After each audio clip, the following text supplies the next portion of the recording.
Okay, good.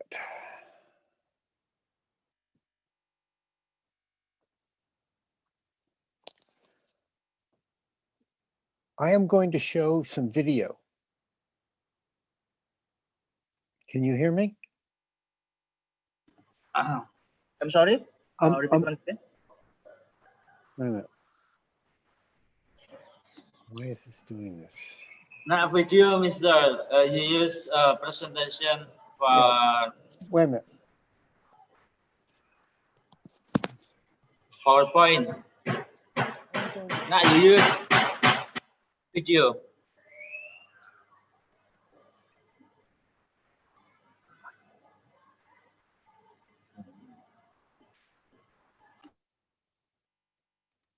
There we go.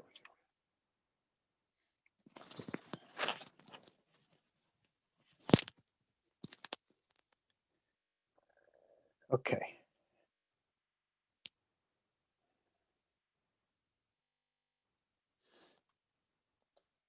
One second.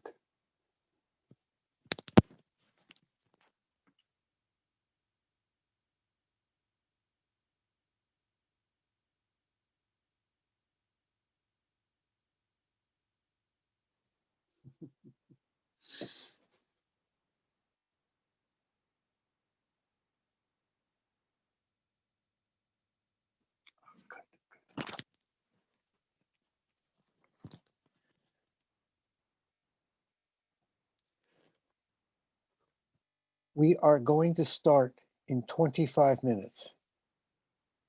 Okay. I am going to show some video while we're waiting to start.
As I walk through my business, I know I owe it a debt.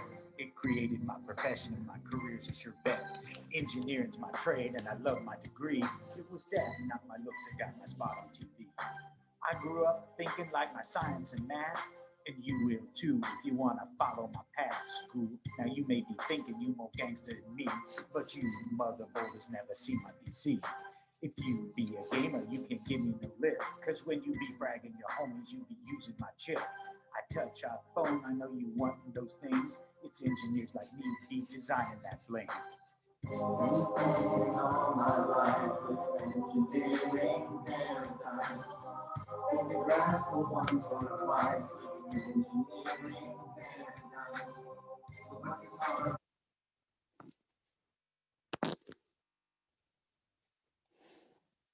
Try it again.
As I walk through my business, I know I owe it a debt. It created my profession and my career's a sure bet. Engineering's my trade and I love my degree. It was that, not my looks, that got my spot on TV.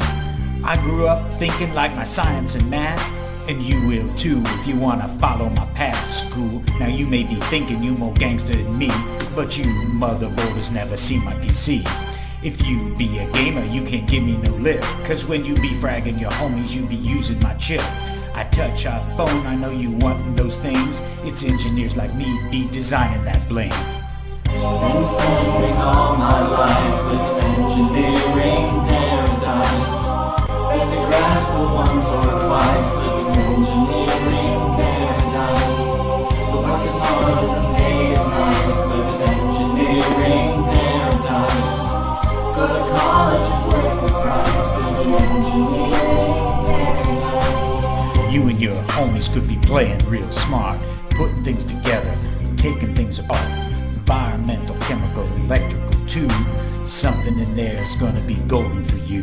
You be designing the future, the cities, the cars. You be designing the spaceship that be hitting the stars. You could be making stuff that the world hasn't seen, like a 20-foot robot and a Ferris wheel machine. Exploring the world between power and ground, making some lightning, pushing electrons around. So get yourself a meter and a soldering gun, and grab you some components and build you some fun. It's a fine degree, CS or E. Study hard and be a nerd like me. Been spending all my life living engineering paradise. Been to grass for once or twice, living engineering paradise. The work is hard and the pay is nice, living engineering paradise. Go to college, it's worth the price, living engineering paradise. You make a good living getting paid what you're worth. Make a smarter planet and be saving the earth. Educated, compensated, appreciated too. Get the whole darn world looking up at you. And engineers be coming every color and creed. Not all of them be old gray kooks like me. The work is ever changing and the field never sleeps. You could be working the world over with the smartest of peeps. So you just study hard and you get your degree. And if you're lucky, you'll be an engineer like me. Been spending all my life living engineering paradise. Been to grass for once or twice, living engineering paradise. The work is hard and the pay is nice, living engineering paradise. Go to college, it's worth the price, living engineering paradise. It's a fine degree, CS or E. Study hard and be a nerd like me. It's a fine degree, just try and see. Study hard and be an engineer like me.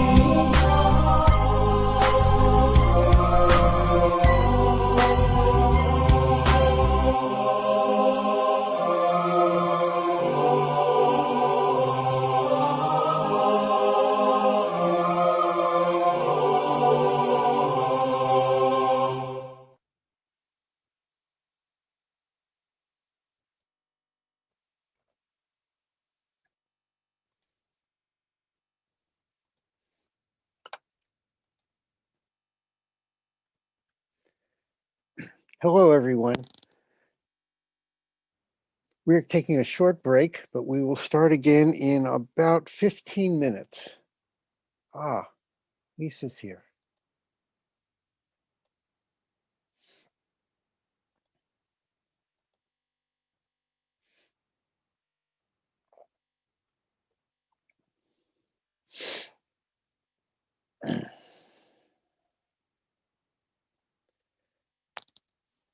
Hello, Lisa. Can you hear me?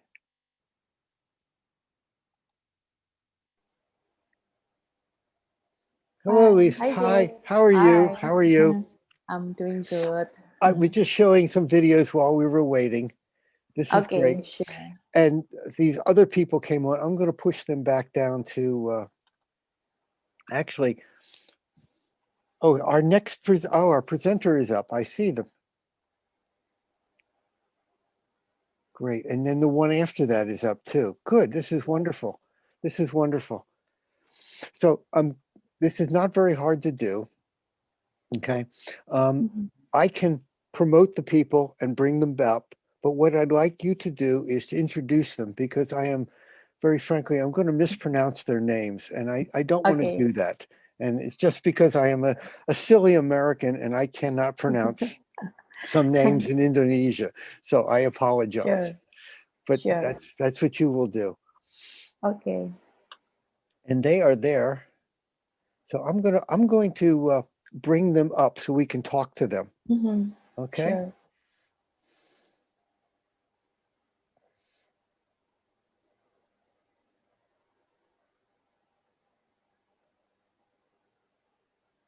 And they will be appearing. And we are on YouTube, and we are being recorded.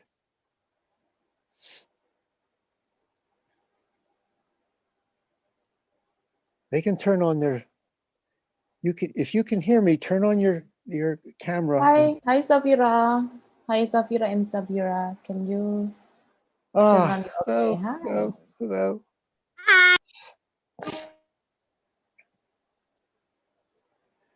Oh, hello everyone. You are going to be presenting in about 15 minutes. Okay, so we want to stay on. We don't want to go early. We want to stay on schedule. But I just wanted to welcome you. And I'm so happy that you are here. And we are recording this right now. So don't do anything silly. Don't do that, because that would be very silly. Okay, I want to. I can do that. Okay. So the good news is, Jake, these two little girls will probably do a collaboration in the future after they share their project, and it seems like they have projects in the same field, so they will do collaboration in the future. Cannot wait for that. Cooperation in the future is very important. That's very good. That is very good. And we have another gentleman also, and I don't know who this is. So, yep. So here we have Nurul. Nurul is. Oh, I see. He's later. He's much later. Yes. So he's. So if you know the picture you got last time, so he's one of the teams. But he had the picture. I saw the picture of him. Yes, correct. Yes, you're famous. We sent the picture of you all over the world.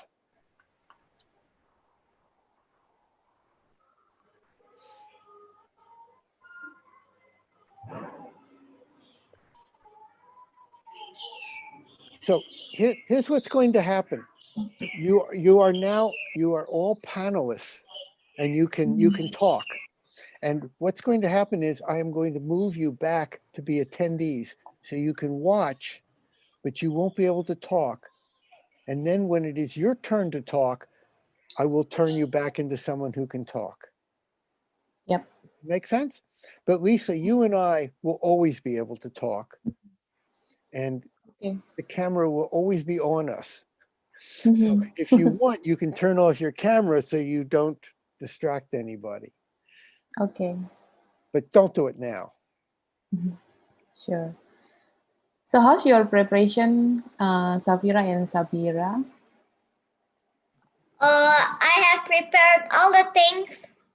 Okay. Like question and answer and script. Wow. That's nice. And I believe Shabira is also well prepared too for this sharing this afternoon in our time. Yeah, Yes. inshallah, I'm prepared. It is 3:30 in the morning for me. Wow. Everybody, you see how dark it is? Everybody is asleep. Yes. Yeah, it's like It's like a black background. Yes, because it's dark and everybody's asleep. And that's why I am doing this, so I don't disturb people. Oh, wait a minute. Let me do something. I have to shut a door. Okay, sure.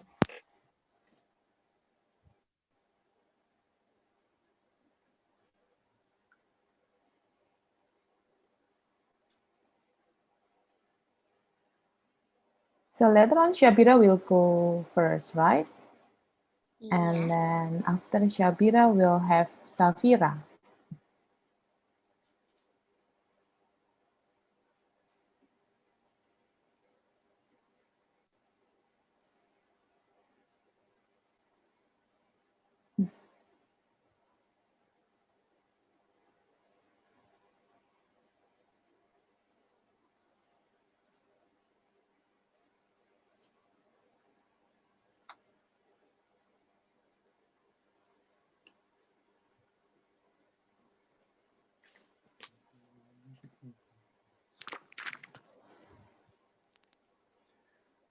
Okay.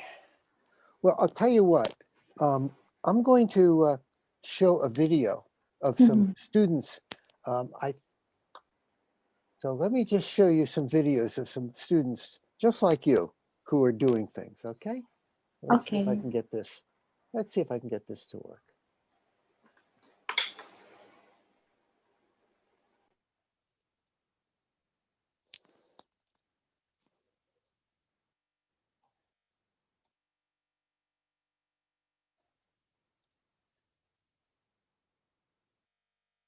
Okay, let's see if I can do this.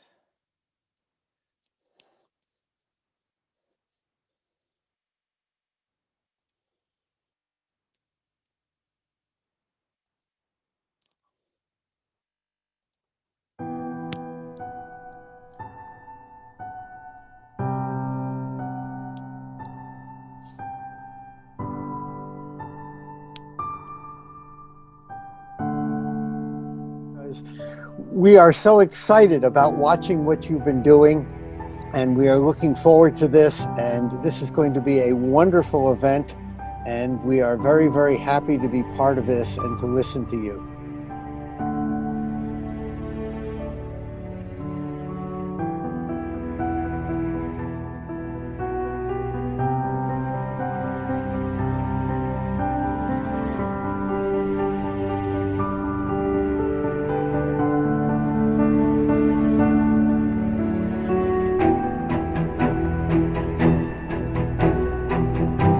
Why did I choose bike? Because I like this invention, because I love to cycling. My favorite invention is the car because it helps me to get to my family who live far away. I like this invention because this invention changed many people's lives. My favorite invention is iPad. My favorite invention is Lego! I love electronic device because it helps people so much by communicating and much stuff.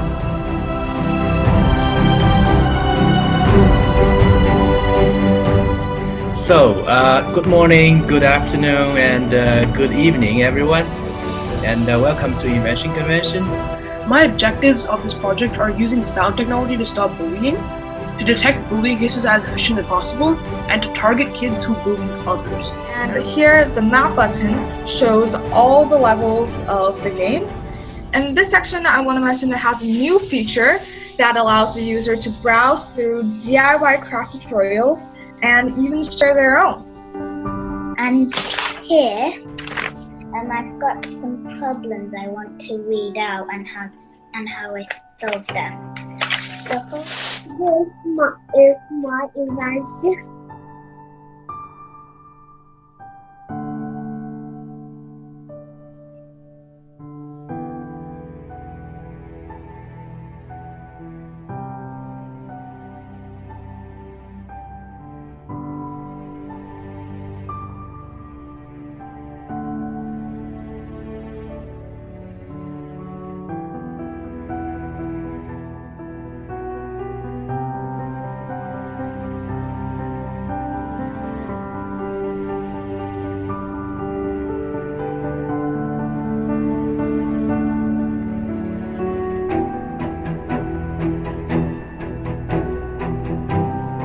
we need people like you to solve problems. And there are all kinds of issues and problems and things that need to be made better. And that's what we need people to do. The cell phone cannot solve a problem. Only you can do that. And so what you have learned in this summer challenge was different activities in solving a problem, thinking of a solution, building something, and then giving a presentation, talking to people, explaining what you have done. So you may think that this is the end of the summer challenge, and you may think that you're done with the activities and the things that you have learned here, but you are not done. This is just the beginning, because you are going to spend the rest of your life and the rest of your career doing exactly what you have done this summer. To the best minds, to the most creative. Cheers! Cheers. Cheers. And here's to many more. Cheers. Bye.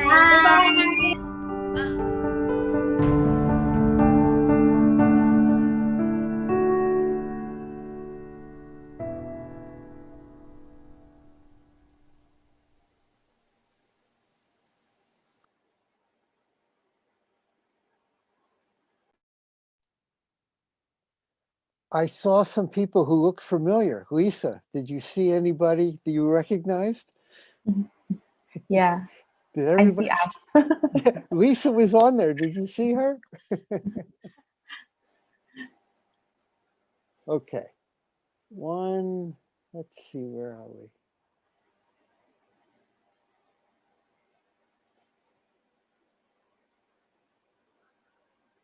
Okay, we're going to start in about 5 minutes. This is very exciting. Let me show one more. Let's see something else.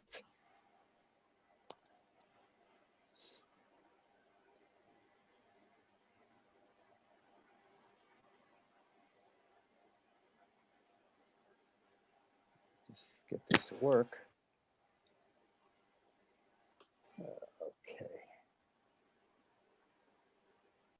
Let's see what happens.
Okay, this was great.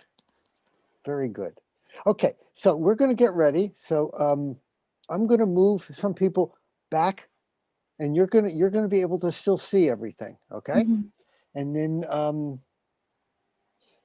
is it Sabra? Sabira is the Sabira, first. Sabira, you're going to be up first. Okay, you're going to be up first. Okay. Okay, but not yet, not yet. Pretty soon. And then what will happen is everyone else, when she's finished, if you want to ask her questions, you can ask her questions and we will see what she's doing, okay? Let me just move people.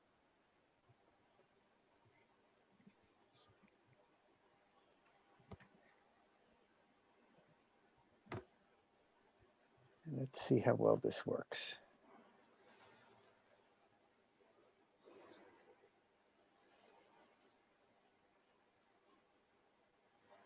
Okay. Now it's like It 5. seems to work. So now you are the star, Sabira. You are the star. Okay. So if you would like to start and tell us what you are doing. Yep. Hi everyone, my name is Shabira. I'm 7 years old. I'm homeschooler. I come from Tangerang, Indonesia. This is my project, Literasi Journey. So then the background, Literasi's ability to write, read, and numerasi thing. Some people think boring, but maybe it's because they don't know how Literasi can be fun, or maybe like I just don't want to do Literasi because it's boring. But actually, I think feeling bored is like we're lazy. But actually, we could get more knowledge by reading and spread knowledge by writing, making a poster, making a video, then you upload it to YouTube, and a lot more. Oh yeah, and also, yeah, storytelling, like I already say. Like I say, that is videoing ourselves and telling in front of everyone. In the YouTube is also storytelling. And oh yeah, we could also do it by drawing and a lot more, like I say. And the numeracy thing can also help us to make decisions with using number and symbols to solve our problems, like make a financial statement. The project description. I make this Literasi journey map to help others to start their Literasi journey. Oh, sorry.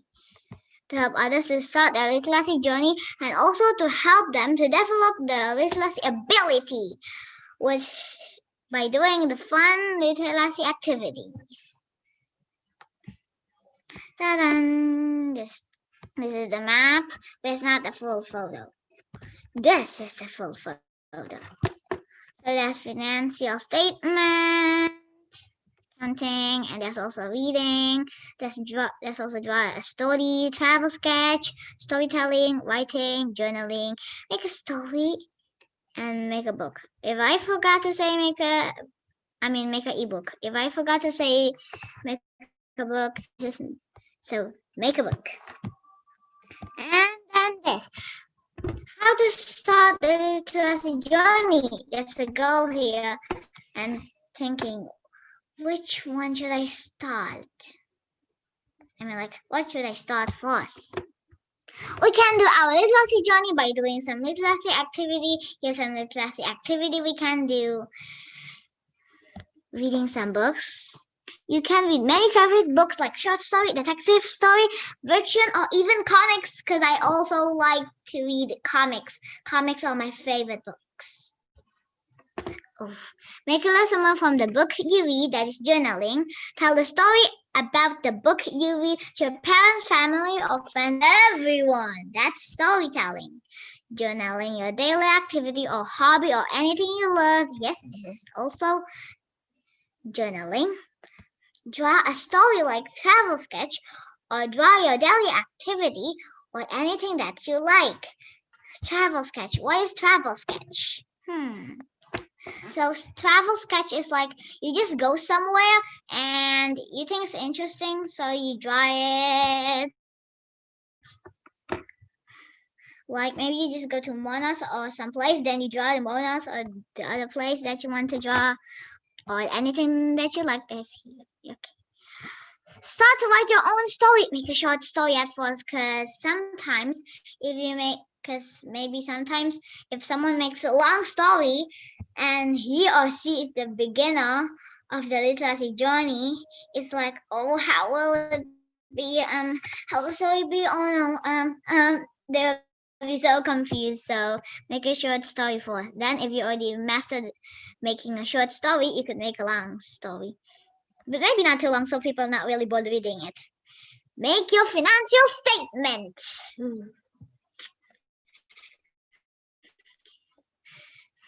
There will be a picture of my financial statement project, but later. Okay. How do I start my literacy journey? I start my literacy journey with storytelling. Then I play pretend play with the story that I made, or sometimes I do pretend play by making the story. And that's so fun. That's so fun. And there's a lot of pretend play. There's a princess pretend play, and there's a superhero pretend play. Yeah, sometimes I do superhero pretend play. Actually, not sometimes. I do a lot of superhero pretend play. Then I go to storytelling class to learn how to make a story. Then I draw, read. I really like reading. Journaling, start to write a story, learn about financial statement, make an anthology project. I already make 2 anthology projects. That is already done. Well, I think there's still anthology project that is not done. Actually, the story is done, but it haven't been published. Okay, this is the drawing one. So I also go to drawing class and I make this hamster. Yep, this is the beds. Yeah, this is the wall decoration things. And this is the, sorry, I'm just gonna use, sorry. Okay, wait, not pen. Let me just use the laser pointer. Okay. You see, this is the bedroom, and this is the bed, and this is the 2 brother hamster. They are playing Mario. And ta-da! There's also this. This is me and my mom. Mom is like gonna catch me, and I was running, and here there was a picnic place, but it's not really full photo.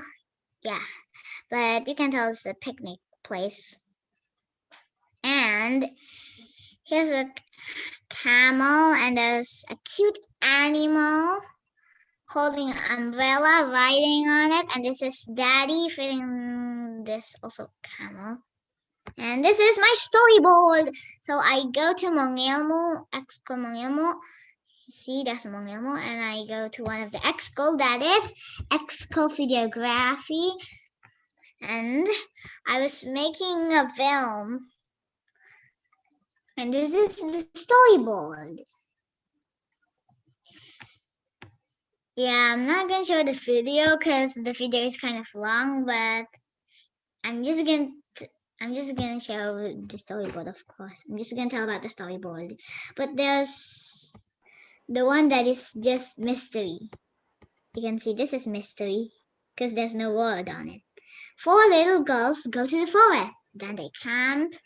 In the morning, they pick some apples while the tray and mystery is happening.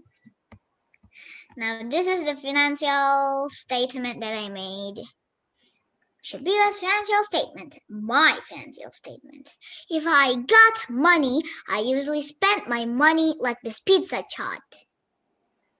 My pizza chart on saving, needs, and pleasure. I really like pizza. It's so yummy.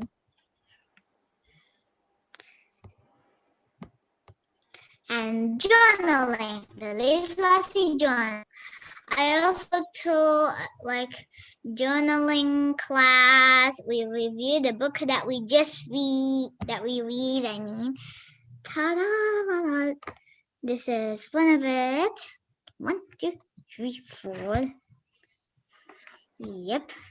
Oh yeah, this is my Instagram name. My name is Shabira. And the journaling. Yep, you can see there's 2 books here that's already been published. And you can see there's my photo here. And this is my story. Now, next. Closing statement. You see, I don't know. You see, my own self doesn't know if I'm telling so quickly because it seems like it's almost, presentation is almost over. Okay, literacy is very important to get knowledge and to spread the message and to make decision in our life. So that we have to develop our literacy ability. You can start your literacy journey from now on. Just pick the literacy activity that you most love and start the journey. Let's go to an adventure. Learning point. Start your journey from now on. You never know where the journey will take you. Never stop searching the knowledge. The end. Okay, so That's thank all. you, Done. Sabira. Thank Thank you. you, Sabira. So that was You're welcome. Shabira Kurota Ayunin Sundara so she's a 7-year-old homeschooler from Indonesia, and she's now a third grader. And yeah, just now she shared about her literacy journey, which is a guideline map for kids and also anyone to start their literacy journey. And she made it to help all of us to improve our literacy ability and make anyone make their first step in this literacy thing. So what a great mission you have, Shabira. That was very impressive, Shabira. Thank you. Very impressive.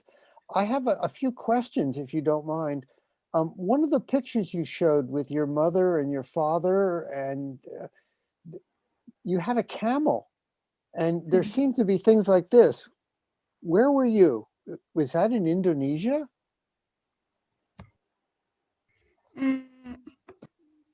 Yeah. Well, So what were those things? I mean, like it's on the desert.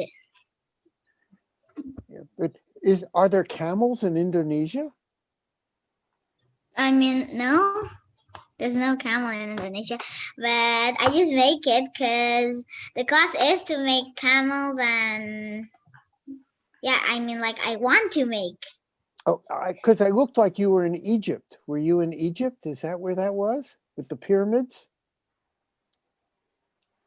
Yeah. Oh. That was very interesting. And was your father feeding the camel? Yeah. He looked like he was giving the camel food. Oops. Oh. She may be frozen. Yes. Yeah. Hello? Yes, we can hear you, Shabira.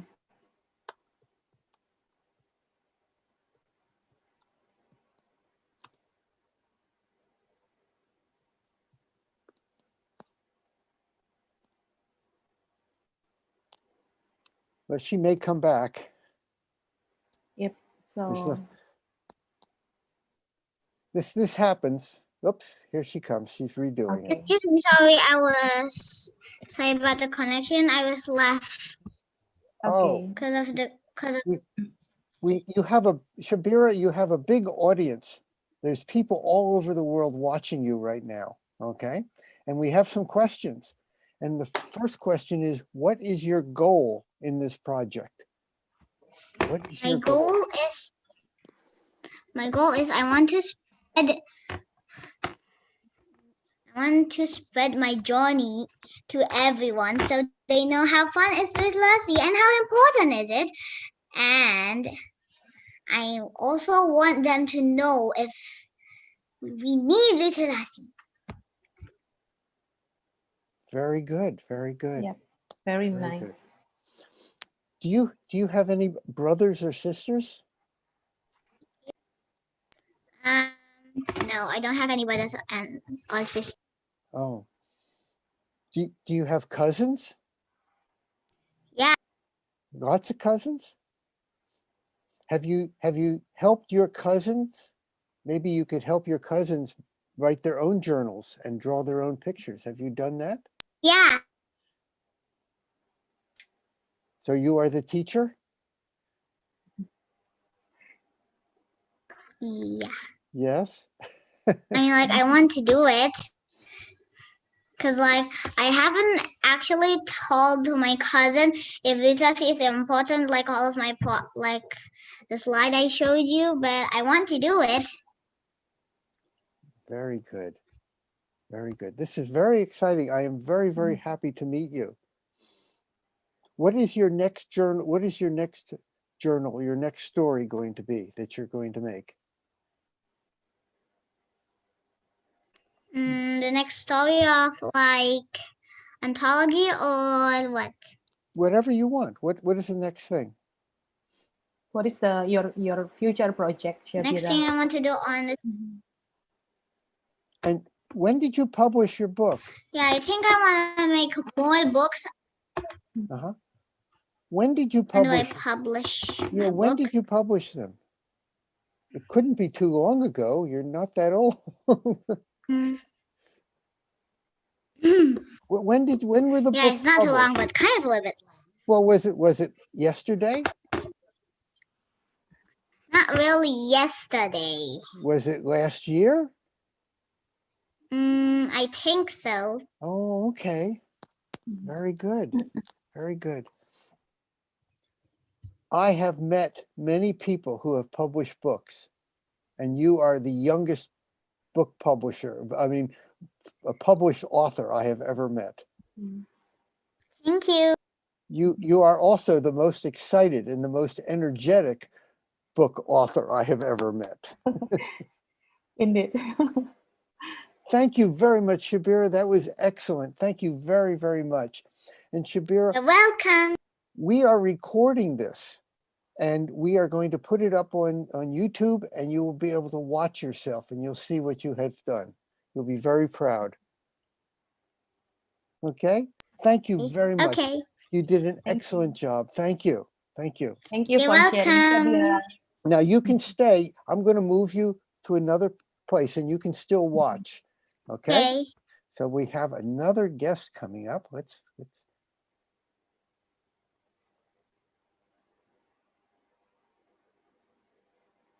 and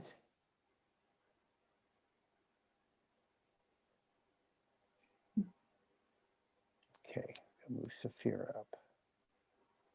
Okay, so the Yep. next one, we also have a young presenter from Indonesia. So she's Shafira Rabani Yurianto, and Shafira is 9 years old girl, and she studies in Al Hasanah Primary School, Indonesia. So these are reading, writing, acting, singing, and her dream is to become a lecturer. Wow. And a successful businesswoman. Okay, that's great. She joined this event because it's a great opportunity for her to meet inventors around the world. Okay, so later on, she's going to share about her project, namely Inspire Kids with Stories. So her program is called Inspire Kids with Stories. So here, she and her brother, right, with your brother. So they made some videos in YouTube about kids' everyday lives. And in the videos, they highlight the message to encourage children to build good personalities within themselves. And their channel focuses on children's education in fun ways. And so far, they have like 11 videos and 103 subscribers. Wow. So, okay, Shavira, the time is yours. You can share. Thank you. Can you see my screen? Yes, it's clear. Yes, very good. Hello, my name is Zafira Rabani. In this opportunity, I would like to share with you my project, Inspire Kids with Stories.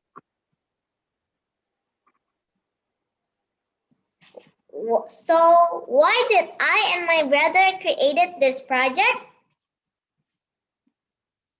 We had 3 reasons. First, I want to tell about the problem that I faced before I decided to make this project. Based on our observation, we found out that most of the videos on YouTube were fun activities. There's absolutely nothing wrong with those fun activities since kids world should be a fun world.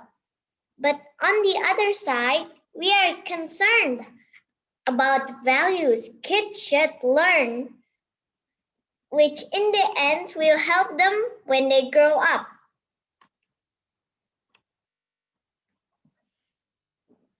We found out that there are videos of moral values in YouTube, and most of the videos were cartoon versions, not performed by kids in real life.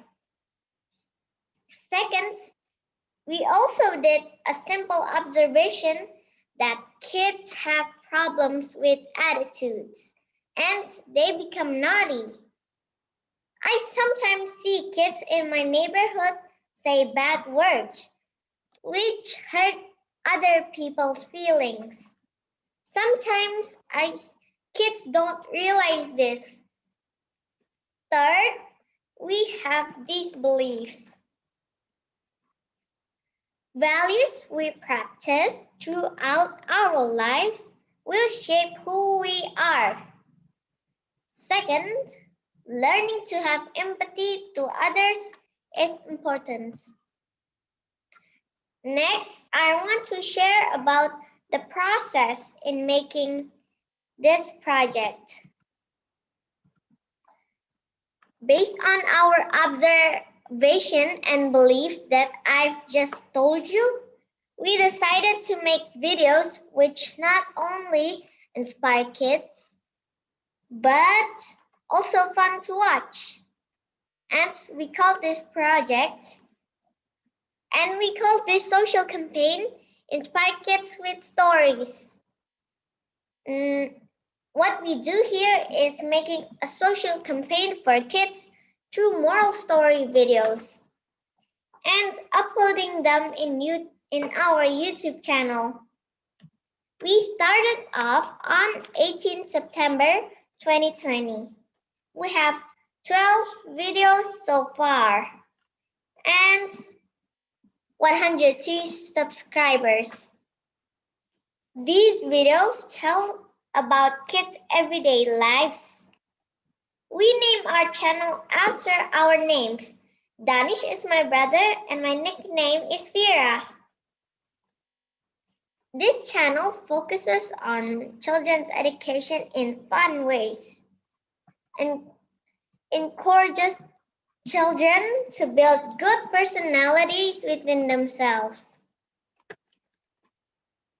The stories help kids recognize good values such as responsibility, hard work, respect, gratitude, diligence, and motivation to achieve dreams. Talking about the process of making this project, we made a content management. We made a list of topics for a year. And after that, second, we choose a topic out of those lists to discuss the scenes. We try to make the scenes easy to understand and fun to watch to kids. Third, my mom and I edited this video together. Here we made the video as creative as we can. We put text, cartoon, pics, voiceover to make it more interesting to watch. Finally, we broadcast the video to some communication channels. YouTube Danish Vera, Instagram danishvera.official, Facebook Danish Vera. And then third, let me show you some of our video titles. The first video title is Keep Promises, God Exists, Respect Others, and so on. Now, for example, respect other people. This is a true story. In this video, my brother cooked corn dog for us, but then after I eat that food, I give bad comments about his cooking, which hurt his feeling, and we have a little fight because of this. In the end, my mom gives me advices about being careful with what we say and say thank you for other people's kindness. Let me show you the video. It's only 1 minute. Miss Lisa, can you please help me in showing the video? Okay, sure. Maybe you can stop your screen first, Safira. Okay. Thank you.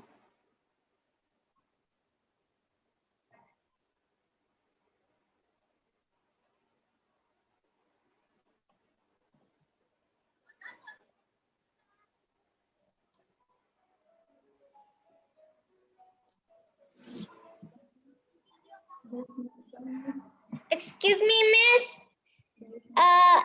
There is no sound. There is no sound. Hold on. I'll try it again. Lisa, when you go to play it, at the bottom on the left, when you go to share, there's a little box that says share sound. Okay, I did it. Okay, let me play again. Sorry.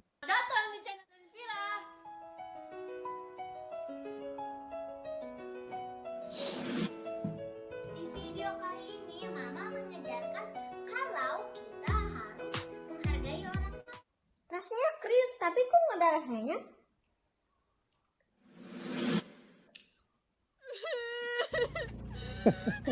Kok dia bilang nggak begitu, nggak menghargai orang.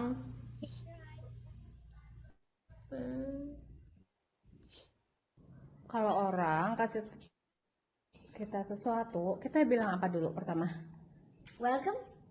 No, terima kasih. Ya kan, habis bilang terima kasih, kita kasih komentar yang baik dong. Ya kan? Bener nggak? Tapi kan dia jujur. Iya, jujur tapi jangan sampai nyakitin hati orang. Bener nggak? Harus berkata yang baik supaya orang nggak tersinggung. Iya mah, dia baru sadar nggak boleh kayak gitu lagi. Kalau gitu untuk hiburin kakak, jadi akan ngasih kakak sesuatu. Apa sayang? Ice cream. Wah, enak itu. Mama juga mau. Ayo kita makan ice cream sama-sama. Teman-teman, kita harus selalu ingat untuk menghargai kebaikan orang lain dan biasakan berpikir sebelum mengatakan sesuatu. Karena Allah mengingatkan kita untuk menjaga ucapan kita kepada siapapun. Sampai jumpa. Hey.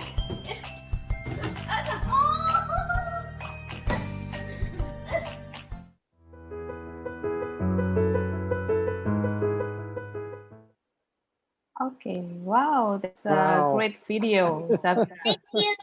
That's the video. Before I end up the sharing, I would like to say that I always believe a happy and successful kid is affected by things they value in life. Let's help kids to be a better person and have good values within themselves. The world surely can be a better place if everyone is kind and caring about each other. Thank you. Okay. Wow. Wow. Zafira, that was very good. Now, Zafira, I have a problem. Okay, my problem is you told us in that video that we should always be kind and say good things to people. Okay. Yeah. And I am going to say very good things to you about what you have done. But I don't want you to think I am just saying that. It is true. You really have done a very, very good job. And I am very happy to have met you. Thank you. This is wonderful. I really appreciate you. It's true. I just want to tell you something, that you are so lucky to have a brother like Danish, okay?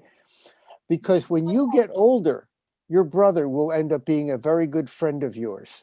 You will be very good friends. That's wonderful. I mean, It's very good. So what is the next video you are going to make? the next video is don't be arrogant. Oh, really? Yeah, we are still preparing this video because we have a problem with time. Yes. Everybody has a problem with time. But we try our best to. Yes, I'm sure you will do a very, very good job. When this gift is over, I am going to go and become one of your subscribers to your video channel. Really? Yes, Thank you. yes. I would And really appreciate it if you do that. I will. And there are people now watching you all over the world. And so you are talking to students not only in Indonesia, but in many, many other countries. And they are all going to learn lessons from your videos. I'm so happy about that. That is wonderful. That is wonderful. Well, thank you very, very much. I really appreciate what you have done. Thank you. You can stay here and talk, but we're going to bring, is our next person in? Oh, you brought her up. You're very good, Lisa. Oh no, here she is. I'm going to bring her up. Okay. Thank you, Shabira, for sharing. Shabira, that was wonderful. Thank you. Okay, so coming up next, it's still a presenter from Indonesia. So we have Maudina Kaurnikova. So Maudina is a 17-year-old student from Sekolah Usaha Perikanan Menengah Aceh. So it's from the fishery school in Indonesia. So it is a middle school of fisheries enterprises, and she's going to introduce a product that was made from fish that she invented with her friends. So her project name is Rainbow Marker, which is it's a snack made from fish, and they're trying to make snacks that are good for health, and they're also trying to make their product have less waste because they even use the bones, the fish bones, as the mixture in their snack dough. So Maudina, are you with us now? You can start your video.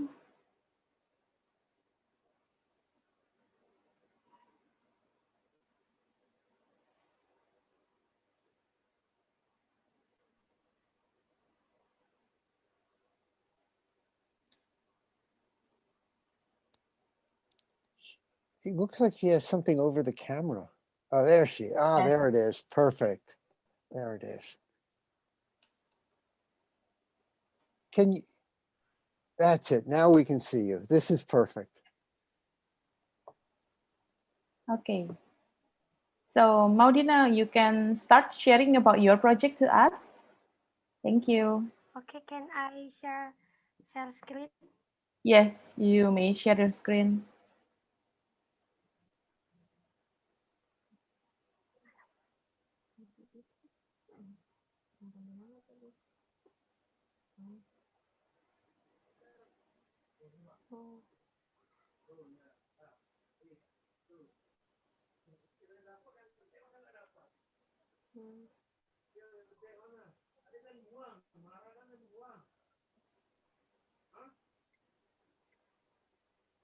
Wait.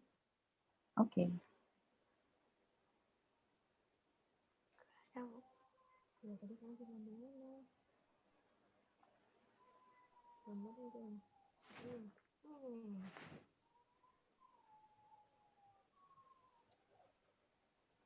I always have trouble doing this also, so. And Lisa knows that. She saw me in the beginning and I was doing all kinds of problems. Do you see the green button? The green button at the bottom, it says share. Yep. Ah, there you Okay. go. Okay. Now it's working.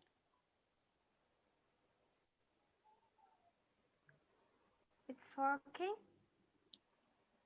Yes, we can see your screen, your files actually. Okay. Oh. Ini ya. Oke. Hai, Assalamualaikum warahmatullahi wabarakatuh. Good afternoon. My name is Maudina Kaunikova. I'm from Aceh, Indonesia. Okay. We don't And see, now we cannot see your slides, Maudina. Maybe you can open your wait. slide first. So we can only see your download folder right now. Is this right? Yes, but maybe you can stop sharing your screen again and you start screen again. Oh, okay. So click on the windows where you open your slides. Is it okay? And then you share screen again, and then you click on. Sorry. Yep. Okay, No that's worries. okay.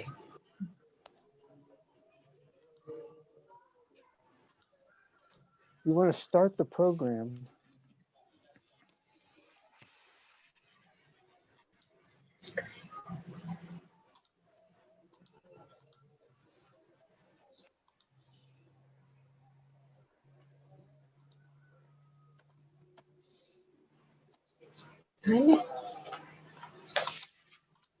Oh my god. Kalau nggak pakai laptop sendiri kan repot. Take your time. Di mana tadi bukannya? Di download. Bukan ini tuh, Din. Okay, so Maudina, try to open your file first. So after you find your files, and then you can start sharing your screen. Can you Because you need to see that? try to open it Tadi kan first. orang nggak mau colokin. Can you see? Yep, so you open your file, your PowerPoint first, and then after that you share screen. This is? Yes, correct. Perfect. And make it full screen, Maudina. Okay. So, okay, perfect. Yep. Okay, hi. I'm Maudina from Indonesia, Aceh. I will introduce my product with my friend. We make a snake. The name is Rainbow Marker. Why we make this product? The reason I make this product with my friend is we want to make snack with are delicious, useful, and nutrition. And also our product has very little waste because we use some of the waste in the product. How we make the product? First, the process is making our product is that we first prepare the necessary ingredient such as a fish flour and natural coloring.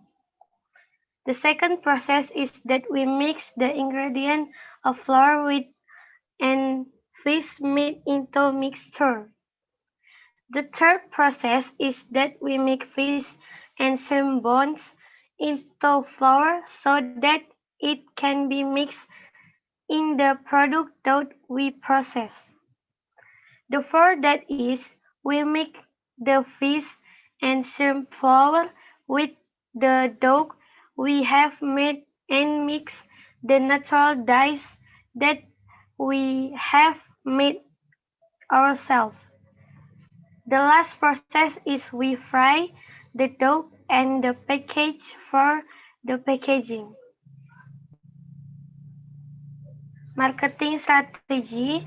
We are marketing in social media and online store because we have problem.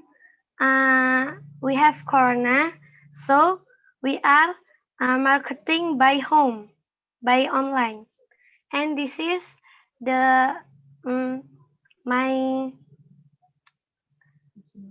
my owner store. Thank you very much. This is my product.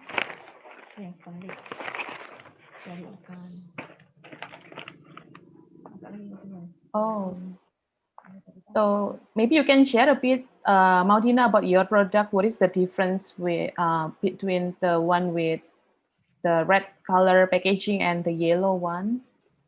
Okay, for this is by fish, and this is by shrimp Oh, that one is from shrimp, and and the other fish. one is fish. I see. Very good. Can you, are they hard when you chew on them?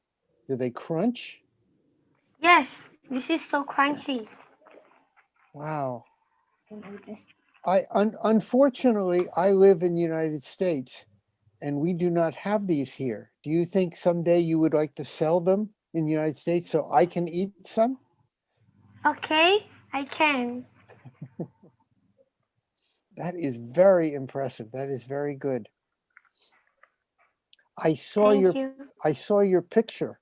We were sent a picture of you and we sent that to everybody all over the world. Mhm. How much does this cost? How much does your food cost? If somebody wants to buy it, how much does it cost? Oh, this is for $1. $1? Just $1. That's Yes. very good. Who designed the package? It's a very pretty package. In my team, we are have a teacher, and he makes the package. We have been getting some questions from people, and one of the questions is, where do you sell your product? We are sell in Instagram. You can see in this rainbow marker underscore SUPM Ladong. Oh. And you can buy it by Tokopedia.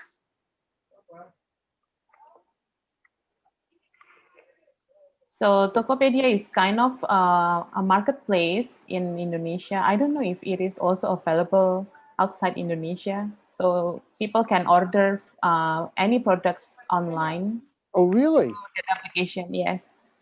Oh, I'm going to do that. I'm going to. Oh, Lisa, when we are finished, would you give me the link so that I can order it online?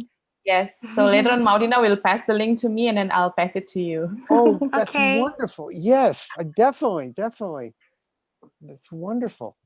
Okay. Why is it called the rainbow marker? In this town, we call the snake is marker. And why we put a rainbow, because we put many color for um,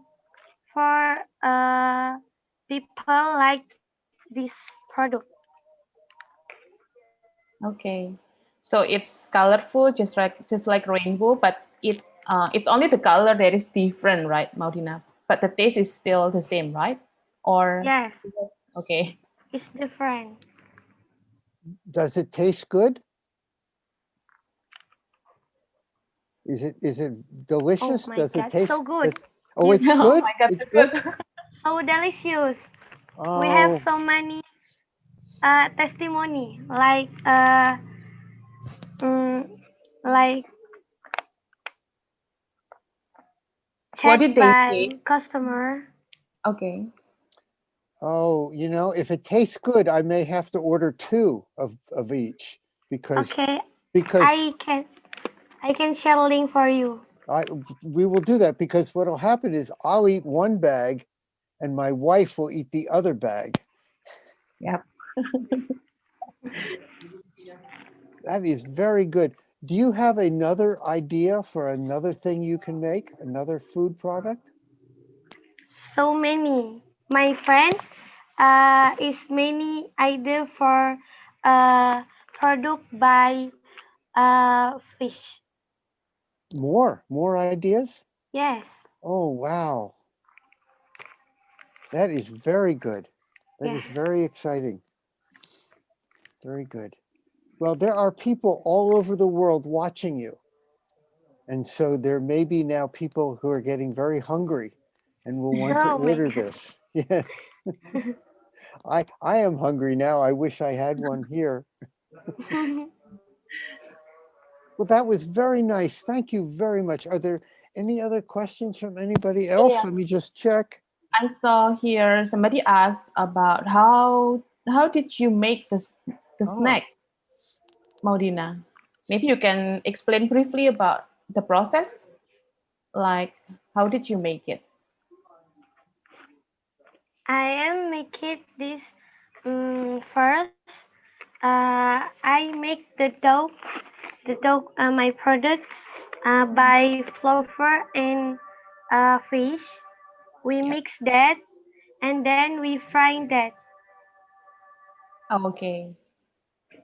So how long will it take? I mean, so we can keep that product for how long? Is it? So long. It can 3 months. Oh, we can keep it until 3 months. Wow. Yes. Okay. I believe after 3 days, and then we have finished everything. yes, I know. It will not last 3 months with me. Yeah, we'll eat it maybe in 2 days. Okay. Very good. Thank you very, very much. That was very nice. And it was a pleasure meeting you. And now when I get some of it and I share it with my friends, I can tell them I spoke to the inventor of this food. That'll be very nice. Thank you. Thank Thank you you, very Thank Mr. you, much. Jack. Marina. Thank you so much. Thank you. And our next person is coming. I'm going to bring them up. Whoop, what happened to them? Oh, I already. You did it. Yes. Okay. Ah, you're so good. Okay. I'm learning. You are very good. I'm very happy to be working with you. It's my pleasure to working with you, Jake. Okay, so next we have a young man here. We have Nurul Hidayat from Indonesia. So Nurul Hidayat is currently studying at the Fishery University of Jakarta, and he's an inventor of slurry ice machine. So he's also an expert in ship engines and good at assembling any kinds of electronic stuff. So, so today he's going to share about the slurry ice machine, which is a cooling device to produce ice. So, Nurul, are you ready to share about your project? Okay, Miss, I am ready to share this my Okay. project. Yep, you can start now. The time is yours. Okay. I'm permission to share screen with my Yes, presentation. please. Yes, please. You can share your screen.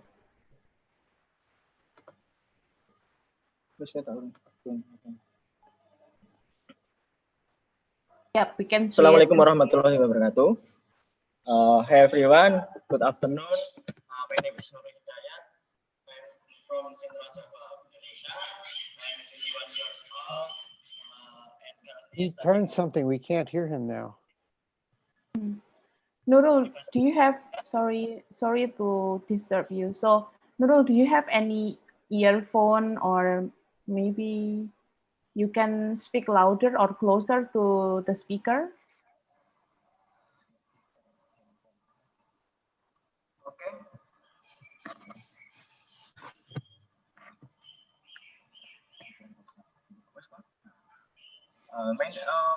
My name is Nurul Hidayat. I'm from Central Java of Indonesia. I'm 21 years old and currently studying in the Fisheries University of Indonesia of Jakarta, Indonesia. In my last semester. Okay, thank you very much for the opportunity for me to share about the project with my team. Our project name is Seluruh S Machine. Here is the story about why we finally decided to make this machine. Before I share about this machine, I would like to share about the potential of fishery in Indonesia.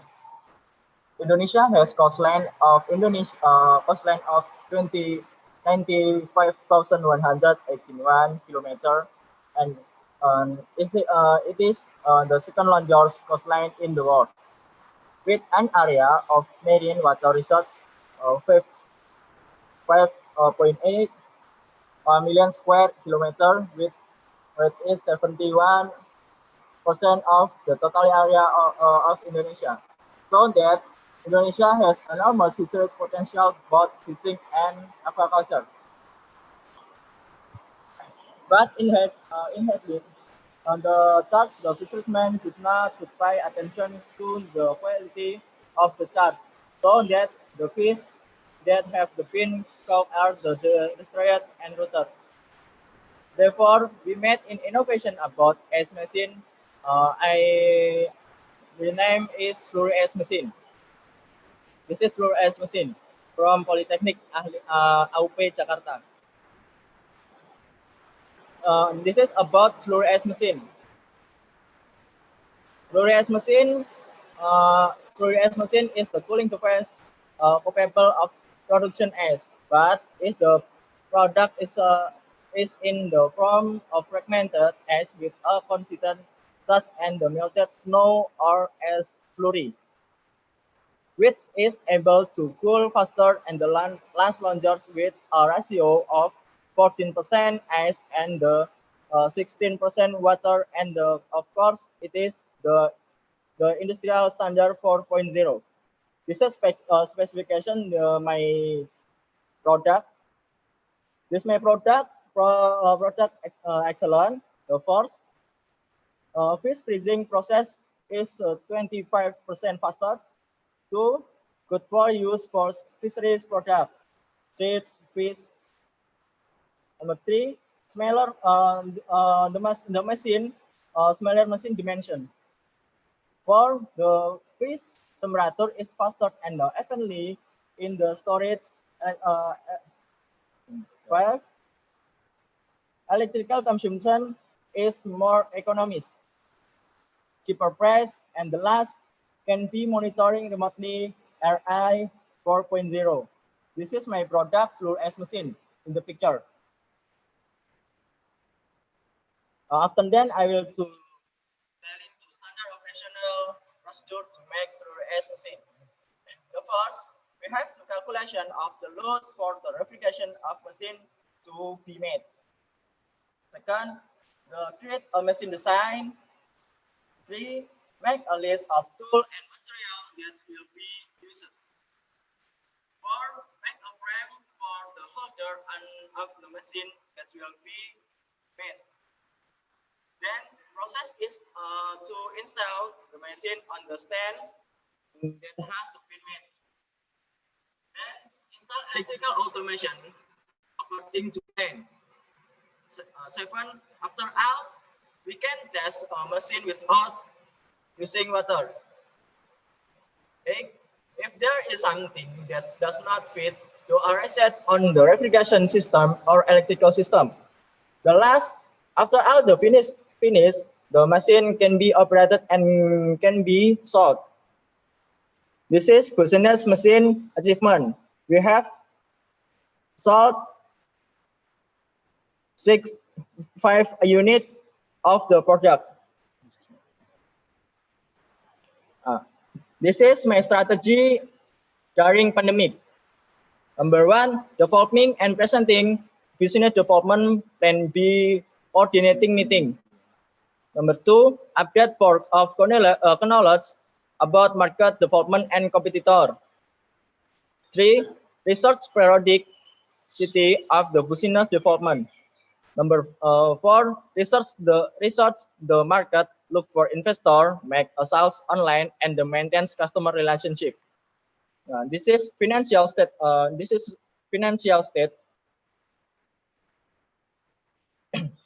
Product cost 1,000 liter per of day. This is price one 105,015 million. This is my product cost, and I am get profit 14 6 million or unit.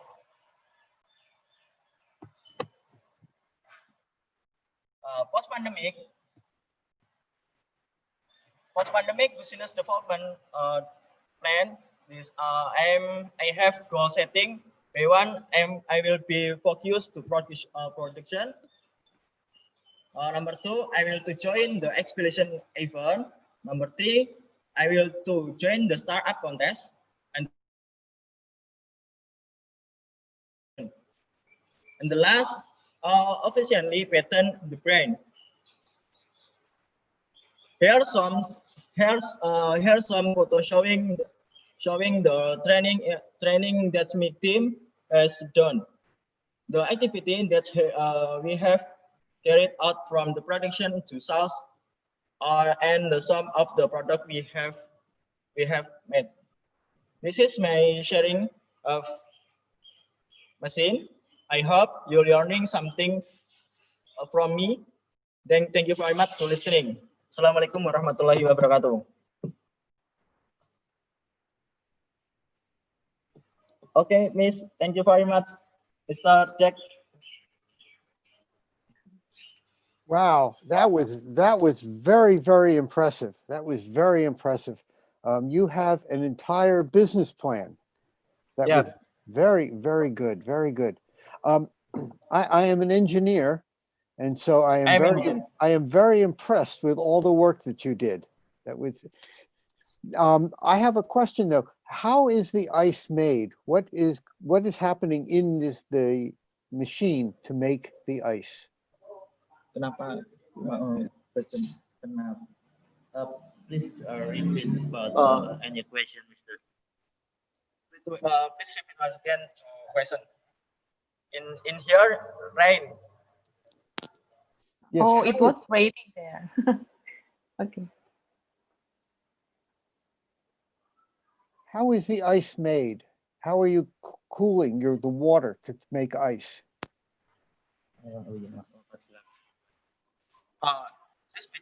Because this in Indonesia,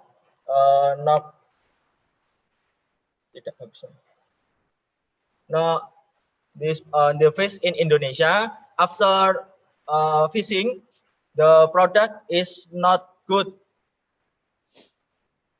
because the product saving is not good. Okay, so that's why you create this machine, right, Nurul? Yeah. And that's the reason why you and your team created this slurry ice machine, right?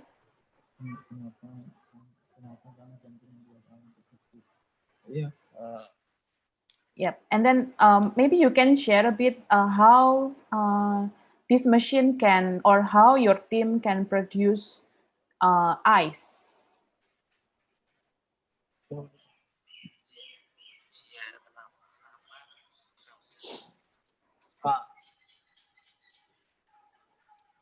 So opportunity for fishermen. Problem for fishermen, it is solution. We make a product for solution to fishermen after she is fishing in sea. Yep. So because they will bring a lot of fish, so that you need this machine to produce ice, so that the ice can help the fish to keep it in a good situation, in a good condition, right?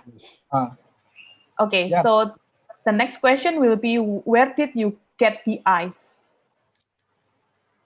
Because you will need a lot of ice, right, for the fish. So where did you get the ice? Where will they get the water is what they need. Yep. Apa mau pertanyaannya ini?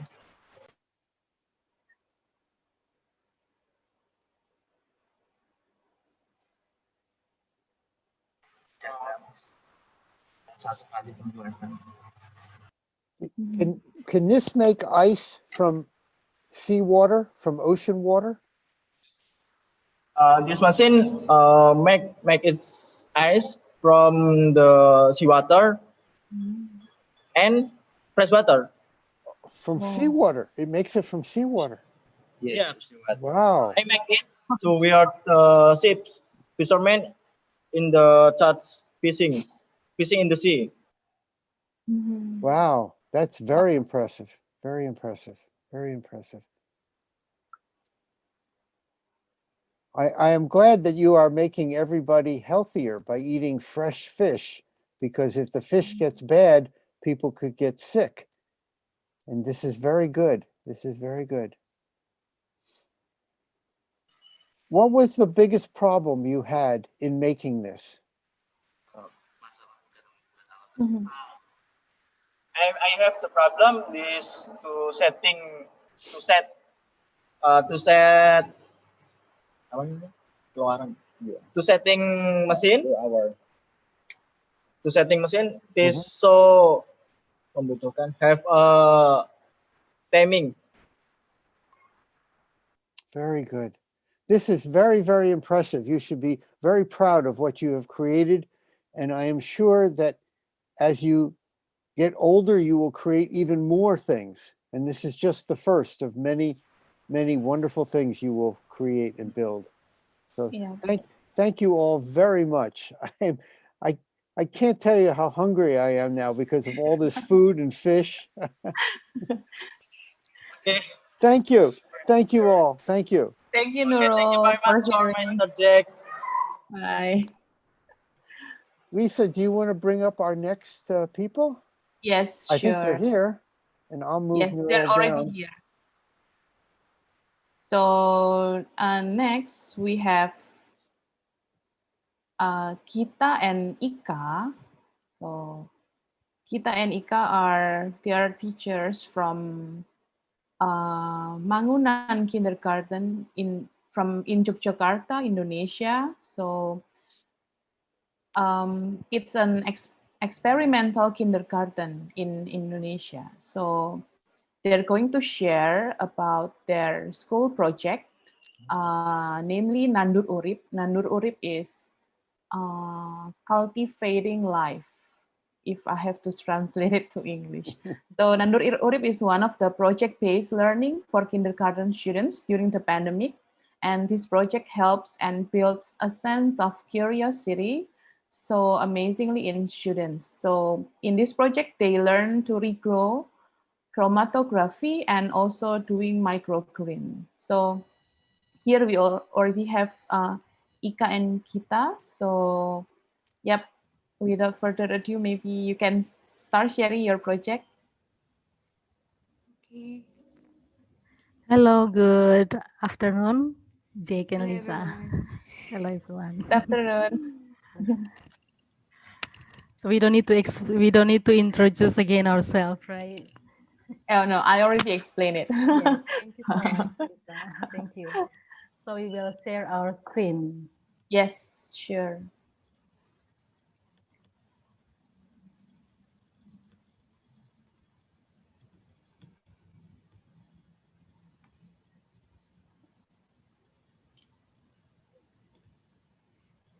Okay, hello everyone. My name is Kita, and this is our presentation about Nandur Urip.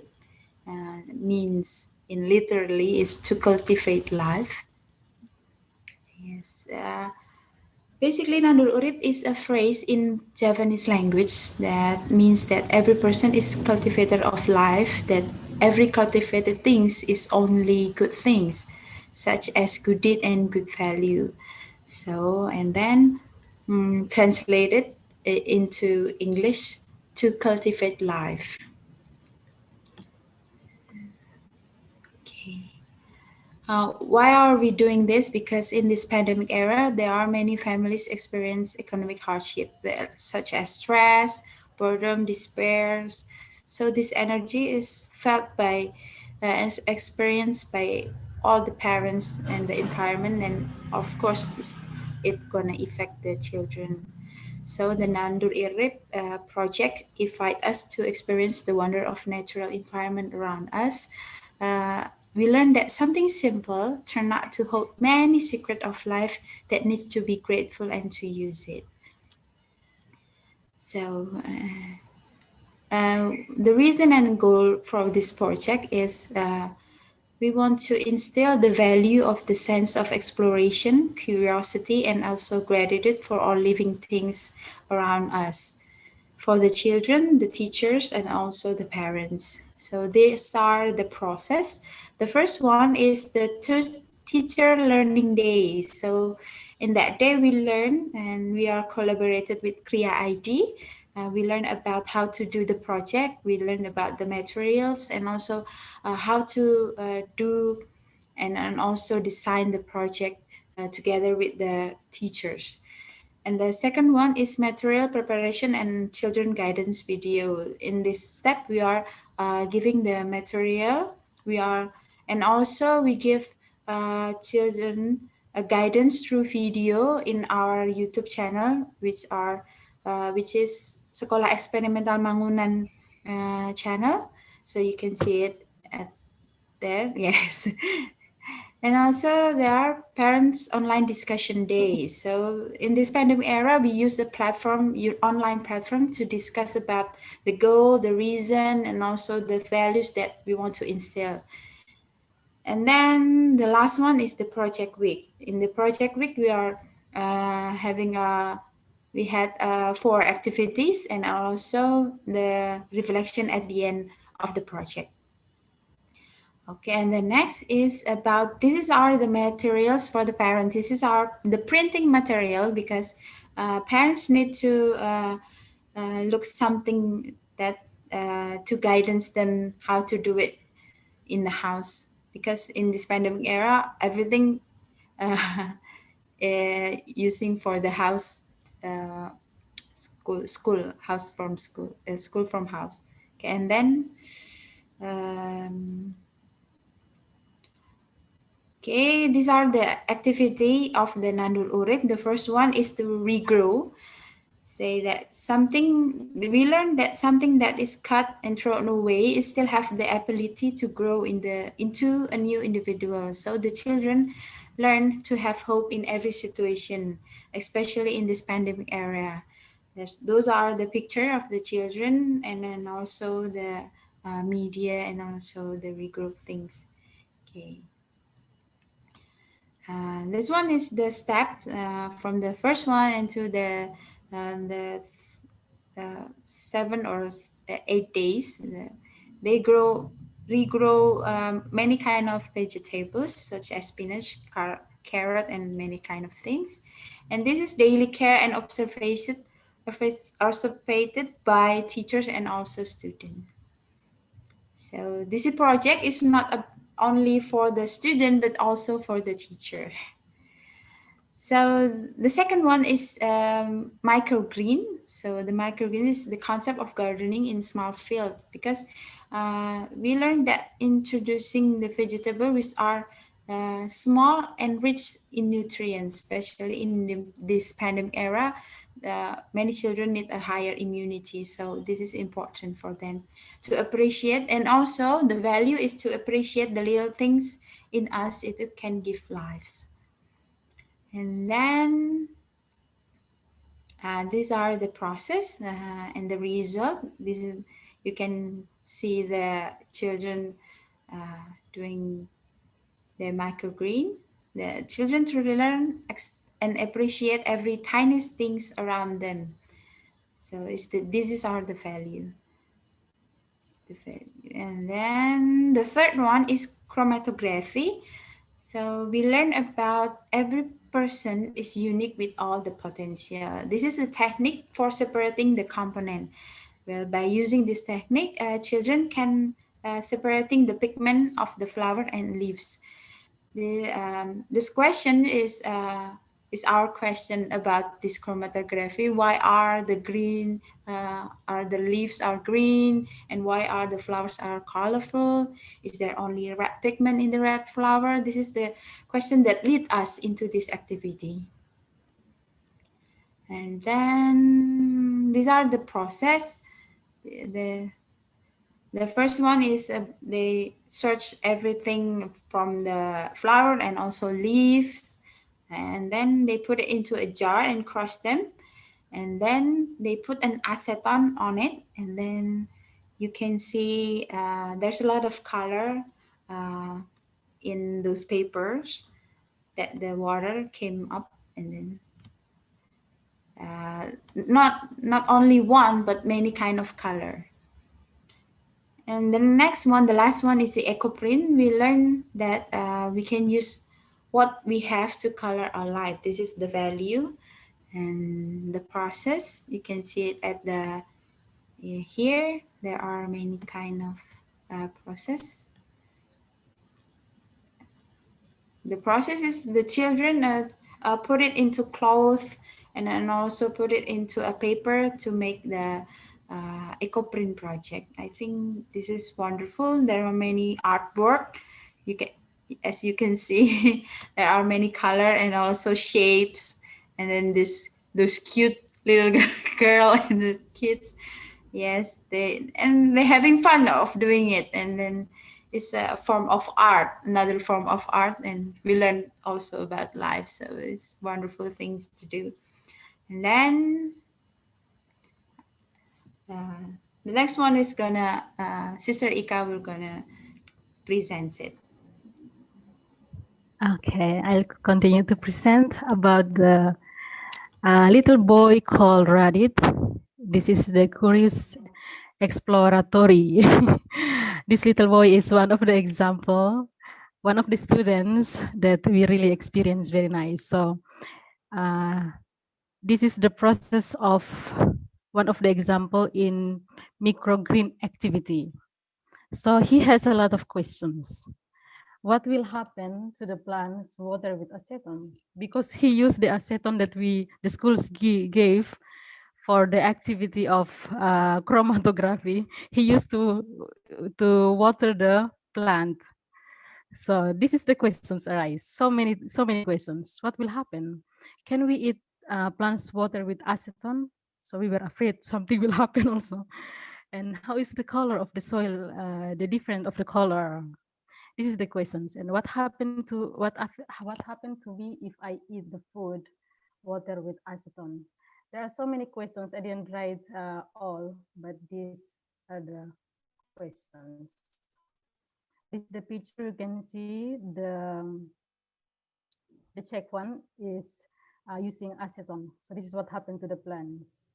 Is there a difference in the color of the plants dredged with acetone and water? See.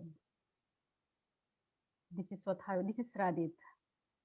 This is Radit. He smells all the things that he plants and he will ask the questions, why this smells is so bad and why this smells is so good. So in chromatography activity, instead of using the fresh flowers and leaves, he used the dry leaves because he wanted to prove if the color is still green. And this is what Radit found out, that some dry leaves has green color too. So this is what he discovered, so beautiful. And so that is the experience of Radit. The mother was really in trouble because has to look for the answer. I'll continue with the challenges. The challenges of the teachers. In the beginning, they thought that this project is very high for the kids. It's impossible. This is what we were thinking. But after doing the same experience, the same projects, then we enjoy it. So we get more excited to do it for the next time. So it is not about science itself, but it's about the learning process and the values we want to build in their lives or in our lives. How about the challenge in parents? I put here parents because during this pandemic, most of the time the children with the parents at home. So they are confused in the beginning, but also curious and thinking how to answer the questions and how to guide the children. So this project is very good because it really increased the sense of explorations and many questions arise. So what are the impact of Nandur Uri project? The impact for the teachers, at least we see 2 points here, the change of perspective about the science. And the second one is becoming more excited to learn more. So even the teacher also we have fun. And the impact for the learners, this is idea from the parents because they said that the children become more aware of the living things around them. Curious and asking, they're more curious and asking so many questions. They love the plants and some they start to eat the vegetable and they learn new vocabulary. So what is our future plans? This is our future plans. We have a theme called Love the Earth. And in this theme, we have around 5 projects. The first one is My Junk House, or in Indonesia we call Sampah Rumahku. The second one is Food in My Plate. Project, we have Playing in the Air project, and Into Space. This is the last project, Into the Space. So the last one, we realized that a smart child is a child who likes to ask questions, not just simply to answer the questions. Science can help teachers to instill value in children and how to cultivate a sense of wonder, admirations, and when asking questions is teacher's job. So thank you so much. This is all our presentations. Thank you for giving us this opportunity. And thank you also for Clear ID. Wow, I just want to tell you, I am so impressed. We have to move on and I want to spend hours talking to you and I can't do that. But let me just say one thing. In every country, there are very rich people and they think that they are important. And in every country, there are politicians and there are generals and they think that they are important. But those people only control the present. You are more important because you are controlling the future. And everybody knows that whatever they have done in life, it's because of their teachers who helped them. And you are some of the best, most exciting teachers I have ever seen. And I'm so excited to be here. I would love to have you come back and give more presentations about some of the things that you are doing. And maybe we can even create a panel of teachers where teachers around the world can talk to each other and you can explain to them some of the things that you are doing and they can explain what they are doing. It was excellent. Thank you very, very much for being part of this. Thank you.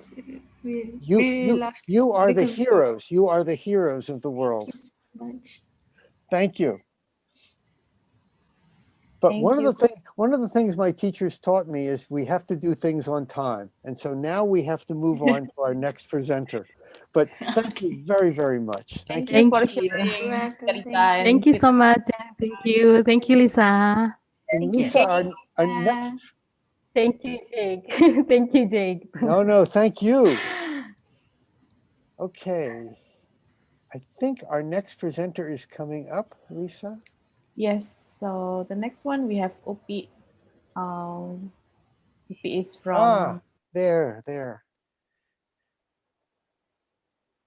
Okay.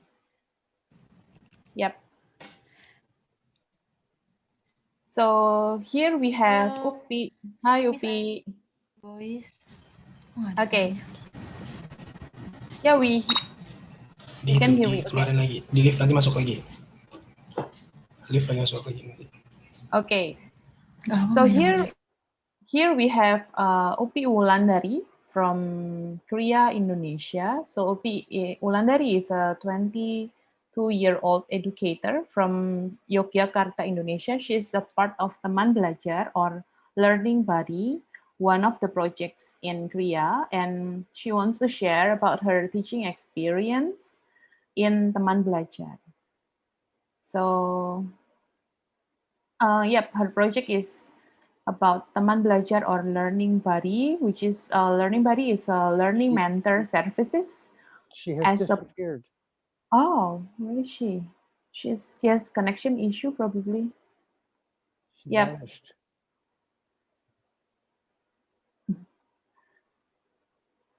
So yeah, later on, OP is going to share to us about what activity she had as a teman belajar or as a learning buddy, in which this is a learning mentor services as a partner of for parents to assist their children in understanding materials from school and also to exploration according to the children's talent and interests, in which it will be recorded and integrated into a learning report. So OP, are you with us already? Yes, Miss There Lisa. she is. Yes. Perfect. Okay, so OP, you can start sharing about your project. Time's yours.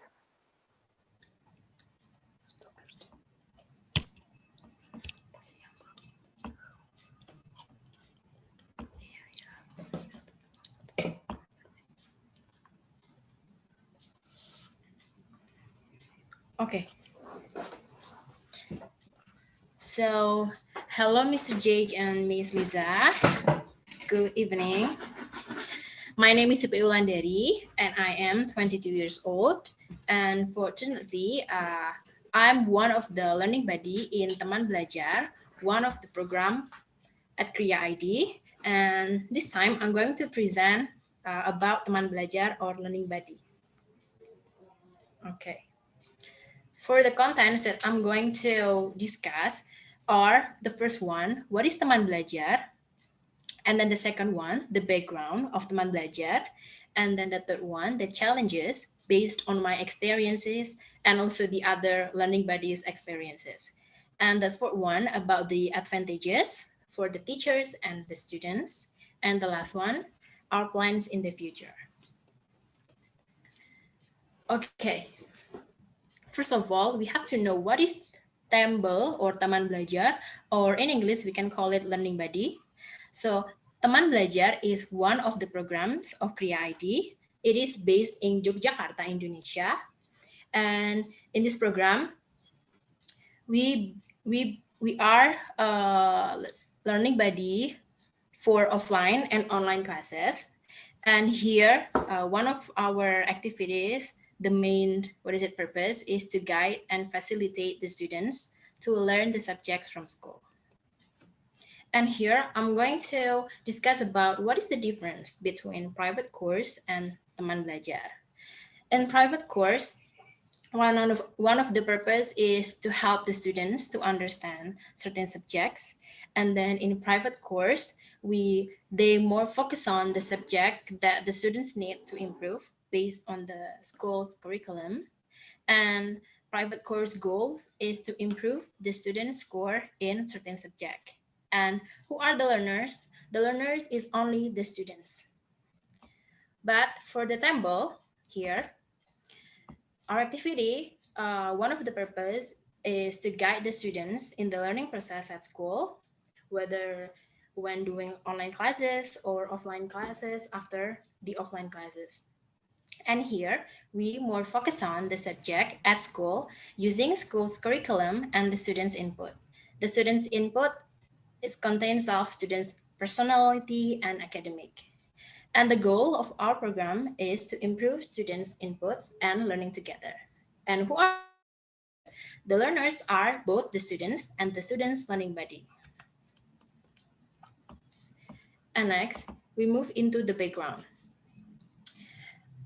Kriya Learning Buddy, the purpose of the Learning Buddy is to help the parents to guide their children and then to become the students' learning buddy in this pandemic situation when while their parents are busy or working and cannot guide and accompany their children. And then the last one is to involve and experiencing in the learning processes with the students to create inclusive, creative, and fun learning. And what are the challenges? This is actually the challenges for the learning buddy. The first one is how to engage the students in the learning process when they have online classes.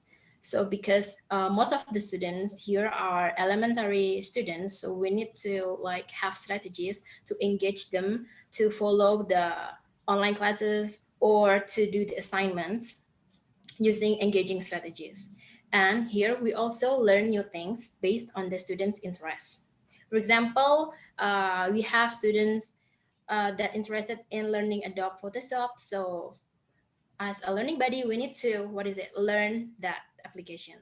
And the third one is to analyze the students' personal and academic to be more understand them, more understand about their personality and their interests. And the last one is to design the project related to the students' interests if they have finished with the assignments or class at school. And the projects can be like storytelling, making comics about history about Indonesia, and etc. And for the advantages, the first one is for the students.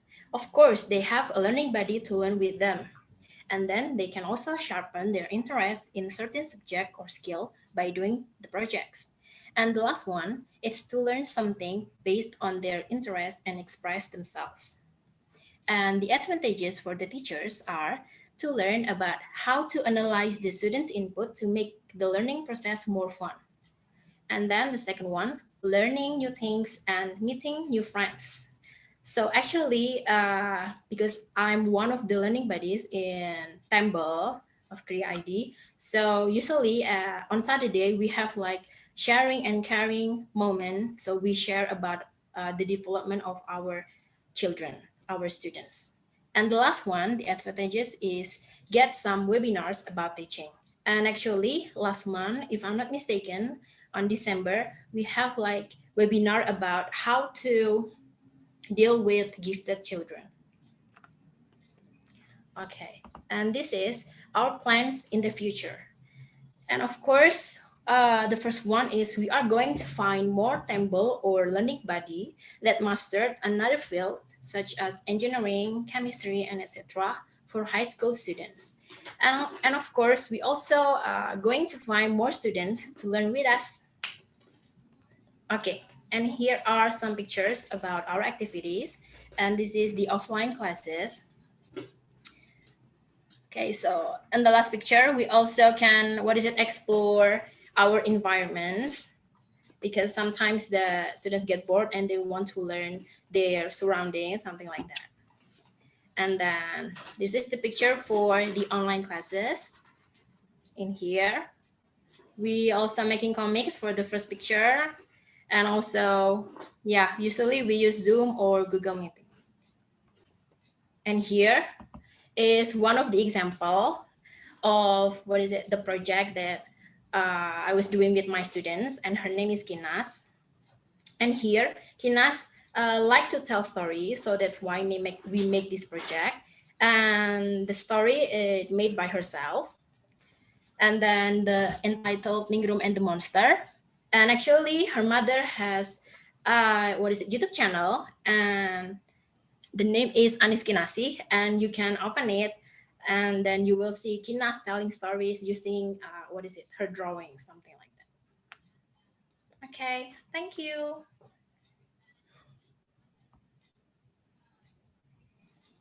Oh my goodness. It looks like all the fantastic teachers in the world are in Indonesia. Wow, this is excellent. Wow, this is wonderful. How did you learn how to do these things that you're doing with the students? I'm sorry, sir. How did you learn how to do all these different activities that you're doing with the students? Do you mean like the strategy or? Yes, the strategy.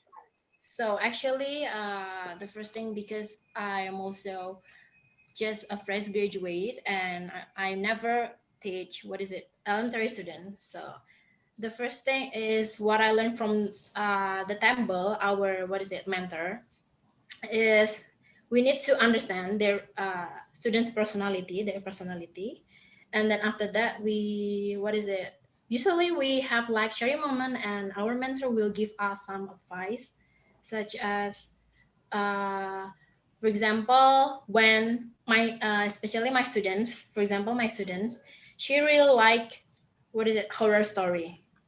So when she's bored, sometimes we, what is it, telling stories about ghosts, and also she really like to, what is it, to tell stories. So I use that, her interest, yeah, to make like storybook or storytelling project, something like that. Is that answering your question? Yes, yes, very good, very good. This, the students must love working with you. They must love having you as a teacher. That's very good. What would you like to say to other teachers? Because there are teachers around the world who are watching what you are doing. Is there anything you would like to say to them? Okay, maybe like, especially for, what is it, teachers who are teaching elementary students or kindergarten or preschool, don't give up, and, what is it, you need to explore more about our students. Like, if we just try to, what is it, go to their world and see how wonderful their world are, something like that, and from that we can learn something from them. Great. This is Yeah. wonderful. Thank you very, very much. I am, Lisa, I am going to have to go now because I want to catch an airplane and I want to go to Indonesia and I want to sign up for some of these classes. As a student, as a student, will you take me as a student? I will be very Yeah, quiet. we don't have any age requirement for our Good. students. Oh, good. Good. Thank you very much. Thank you. Thank you. This Thank is you, Pete, wonderful. for sharing. And Bye. Lisa, I think our next presenter is here. Yes. So next we have Eleonora Linawati, and she's already here. And I'll bring her up. Okay. So Eleonora Linawati, or usually we call her Lina. Lina was a member of Remote Work to Learn, one of the project initiated by Kriya, and she's currently working as a finance and accounting at a financial service company. And she's also an advisor and educator about business finance. In her spare time, she enjoys reading business, economics, and self-development books. So today, she's going to share about book literacy beyond the limit of reading, which is a campaign project that was initiated by Remote Work to Learn project last time. So, yep, maybe Lina, you can start sharing about your project. Thank you. Okay, thank you, Miss Lisa. And hello, everyone. My name is Lina. I'm from Indonesia, and I joined volunteering Remote Work to Learn as Program Development Officer. In 2020, me and my team create campaign project called Book Literacy Beyond the Limit of Reading. Even though this pandemic has changed our perception about many aspects in life, we believe there will be a lot of people out there also want to make positive impact while stay at home. First of all, before we begin our campaign, we discuss about the problem statement and the kind of thing we want to encourage others, especially youth, through our online event is about reading a book. And we know that many of you think that reading is not a cool thing, only nerd to read and lack of motivation. And also for the readers who want to start writing, they don't know where to start. So that's why our program create to encourage the youth around the Southeast Asia to read more books and also start to write. And when we got mentoring session, our mentor said that many of indie writers face difficulties to get readers because major publishers charge quite expensive rate for publish, print, and also distribute authors' book. Besides, in this pandemic, people choose to stay at home buying things online and reading ebooks. Many campaigns and events have been done in ASEAN. Some of them is Read Me a Book campaign. But to gain the awareness of importance in building a good reading habit, we cannot do that things only once. We can do it as often as possible so we can reach more youth to aware the importance of building a good reading habit. And the books that we read play a very important role in our life as a youth, and they are our guide for the journey of life. And our campaign objective is to develop and promote the value of reading and writing. And also we connect communities to collaborate and expand the youth network. And in the end of our project, we encourage writers to also publish their literacy work into a book compilation of people's story. And the main theme is about youth. And what we did, we invite indie writers, publishers to join our event to collaborate and to expand network, especially for youth. And this is our mentoring session. And also we did weekly Instagram live. So we share about how to build reading habits, how to publishing a book, and also weekly book recommendation. Besides, we also have story and photo submission for our printed book project. And we also have country representatives. So to expand the network in youth to join our event, we spread the love reading habit in our society through country representatives. They are from Malaysia, Philippines, Singapore, and also Indonesia. And the climax of our event is in the webinar session. We connect youth from 10 countries and also 6 book community all over the ASEAN. In this webinar session, we have Yulia from Indonesia. She is an indie kids writer. And we have Jidanun from Thailand. They won almost 30 awards and transmit the screenplay of movie Bad Genius into a novel. And the third speaker is from USA, is Matt Hudson. He is a founder of book community called Bookmatic. This is our webinar session, the documentation, and we connect more youth to read more books, and we hope everyone in this event can learn from each other so we can raise the awareness of reading a book, gain more knowledge, and become the person we want to be in the future. And thank you. Okay, thank you, Lina, for Wow. sharing. That was very, very interesting. That was very nice. My family we all read, and we've been all readers. And I have a baby sister who's 10 years younger than me.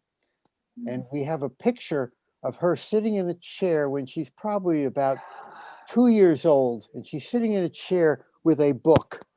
Wow. And then when you look at the picture carefully, you realize she has the book upside down. Okay. She's not reading. She's 2 years old and the book's upside down, but she sees all the people older than her in her family reading, holding books, doing this. And so she wanted to do it too. I think what you are doing is very, very important. It's incredibly important to get students to read and to get involved in books. So congratulations, congratulations. Okay, thank you, sir. And thank you also to Miss Lisa. She is part of our mentor in this project. She helped us a lot to gain and to brainstorm about this project. Yeah, it's my pleasure to Lina to join the project as well. Lisa helps everybody. That is very good. So let me ask both of you then, Lenora and Lisa, what was the hardest part in doing this project? Okay. What was the most difficult thing? From our team, because we are in Asia, An Asian thinks that reading a book is not a cool thing to do because we think that we are a chatting society, not a reading society. So, yeah, the hardest part is how to increase the awareness of reading a book itself among the youth, especially. You know, there are animals that are faster than we are. There are animals that are stronger than we are. There are animals that are bigger than we are. But we are the only animals on this planet that read books. And that is what makes us special. Nothing else. Nothing else. We are the only animals that read books. And so if people don't want to read books and they want to be like all the lower animals, they certainly can. But if they want to be one of the best animals, then they should be reading books. And when somebody tells you reading a book is not cool and you're a nerd if you read a book, you tell them that you are one of the higher animals. Yes, sir. Okay, thank you. Okay. You give Lina, us another insight about from the other country, of course. yeah. So Lina, maybe you can share a bit about the, what is it? The extended project of this book literacy, which is the story submission, right? So maybe you can Yes. share a bit about what is the final product of that project. Okay. The final product is, yeah, we collect more writers to submit their work, like their writings, and we made it in a book of compilation, their story, and we also make it like a magazine one. We also have photo submission and also story. So to to make the youth read interesting to read a book, we make it a more simple book and we add more pictures and also we add the story beside the picture. Now, in the United States, where I am from, and in other countries, they have book festivals, book fairs. Do they have that in Indonesia where people get together and they have books and the authors are there talking about their books and people get to talk to each other? Do they have book festivals?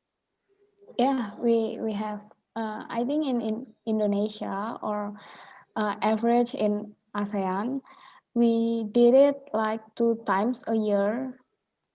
Yeah, from our observation about the book festival things. But yeah, because this is a pandemic, yeah, we don't have it right now. I know, I understand. And in fact, we were supposed to go to a book fair, a book festival last year, and we couldn't because of the pandemic.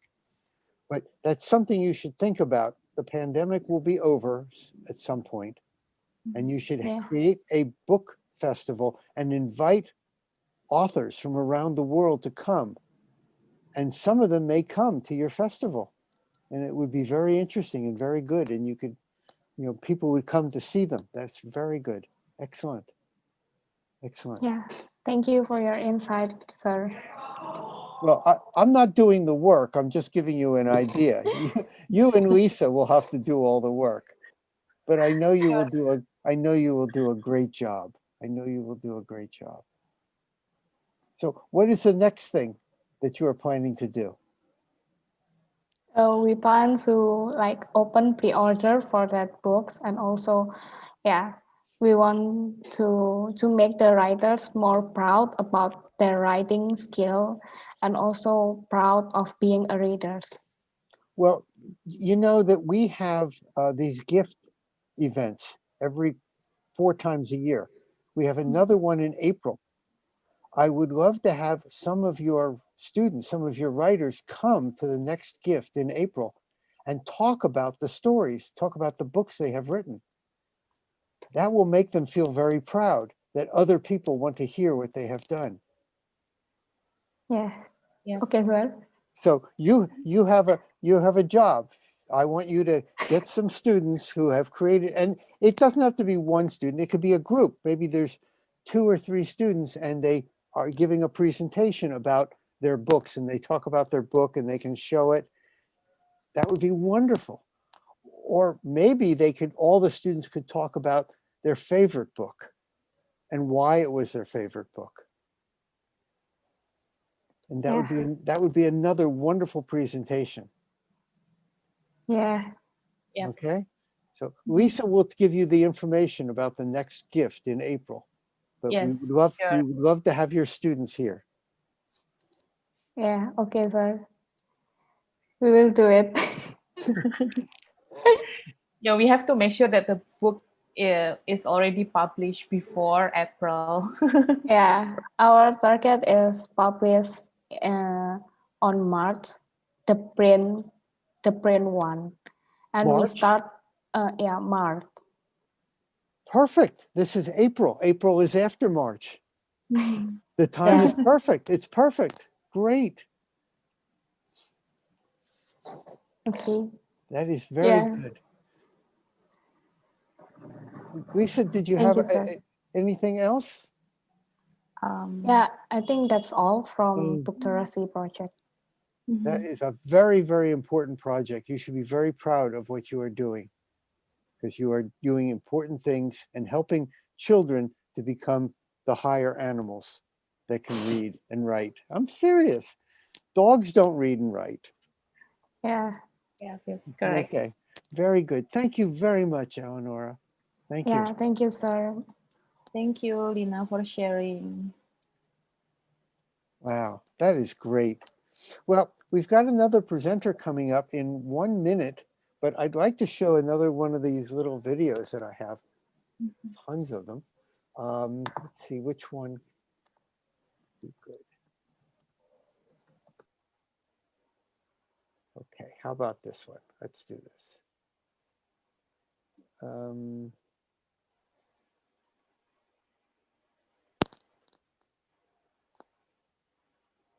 Okay, and let's see if I can get this to work.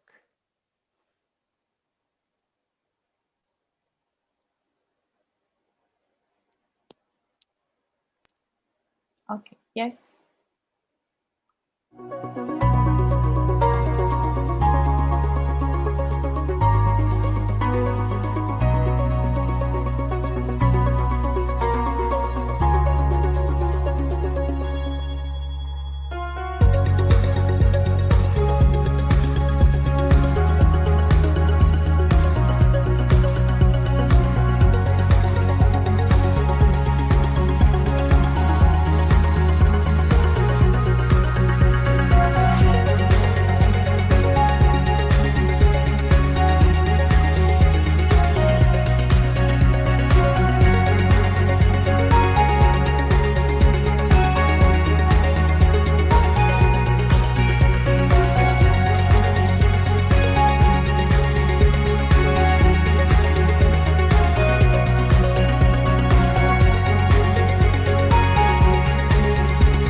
Great.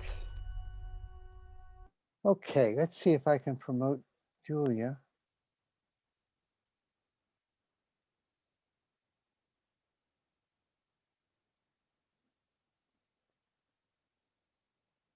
Lisa, I am having trouble promoting Julia. Can you see if you can bring her up?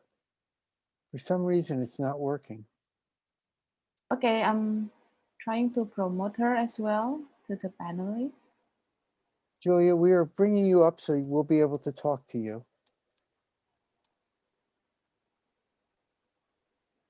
Ah, there she comes.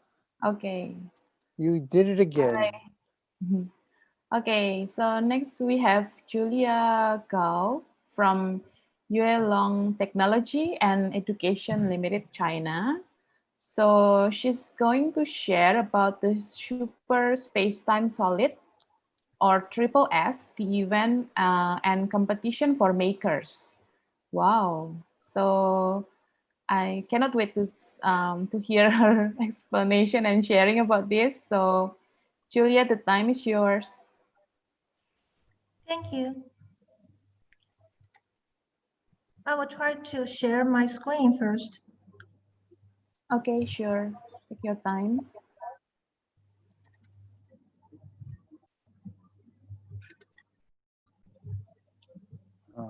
We see the screen. Okay, thank you.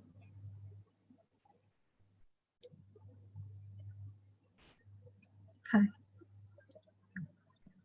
This is a new era and ever belongs to the innovation. In this era, China began to attach importance to STEAM education. The multidisciplinary and interdisciplinary integration of science, technology, engineering, art, and mathematics education. In many developed domestic cities, it is begun to be popularized. But in more developing cities in China, it is hard for a lot of children to reach STEAM education. And even more children have never heard of names such as microbit, Python, Raspberry Pi, etc. At the same time, due to the relatively high price of educational robots and devices on the market, many children have lost the opportunity to learn programming robots, even though some of them are so talented.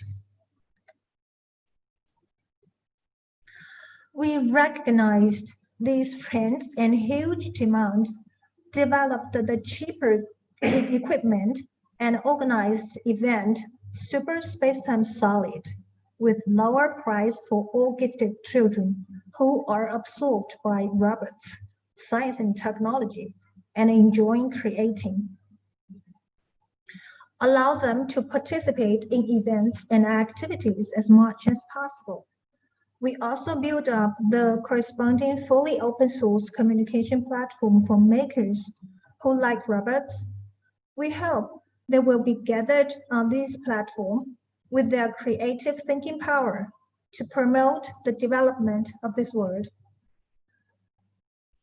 The age range for makers on the Super Spacetime Solid platform is from kindergarten kids to the university students.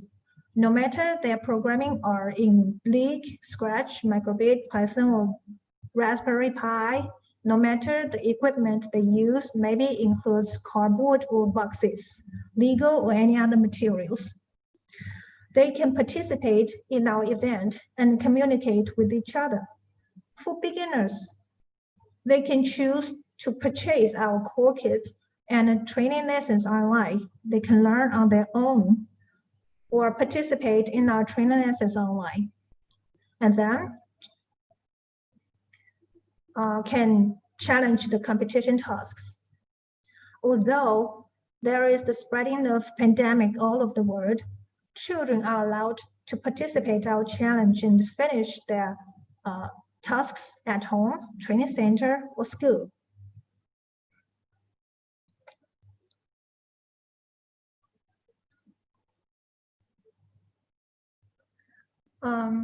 According to the different development of intelligence and ability between children of different ages, Super Spacetime Solid is divided into 9 levels, 7 kinds of competitions.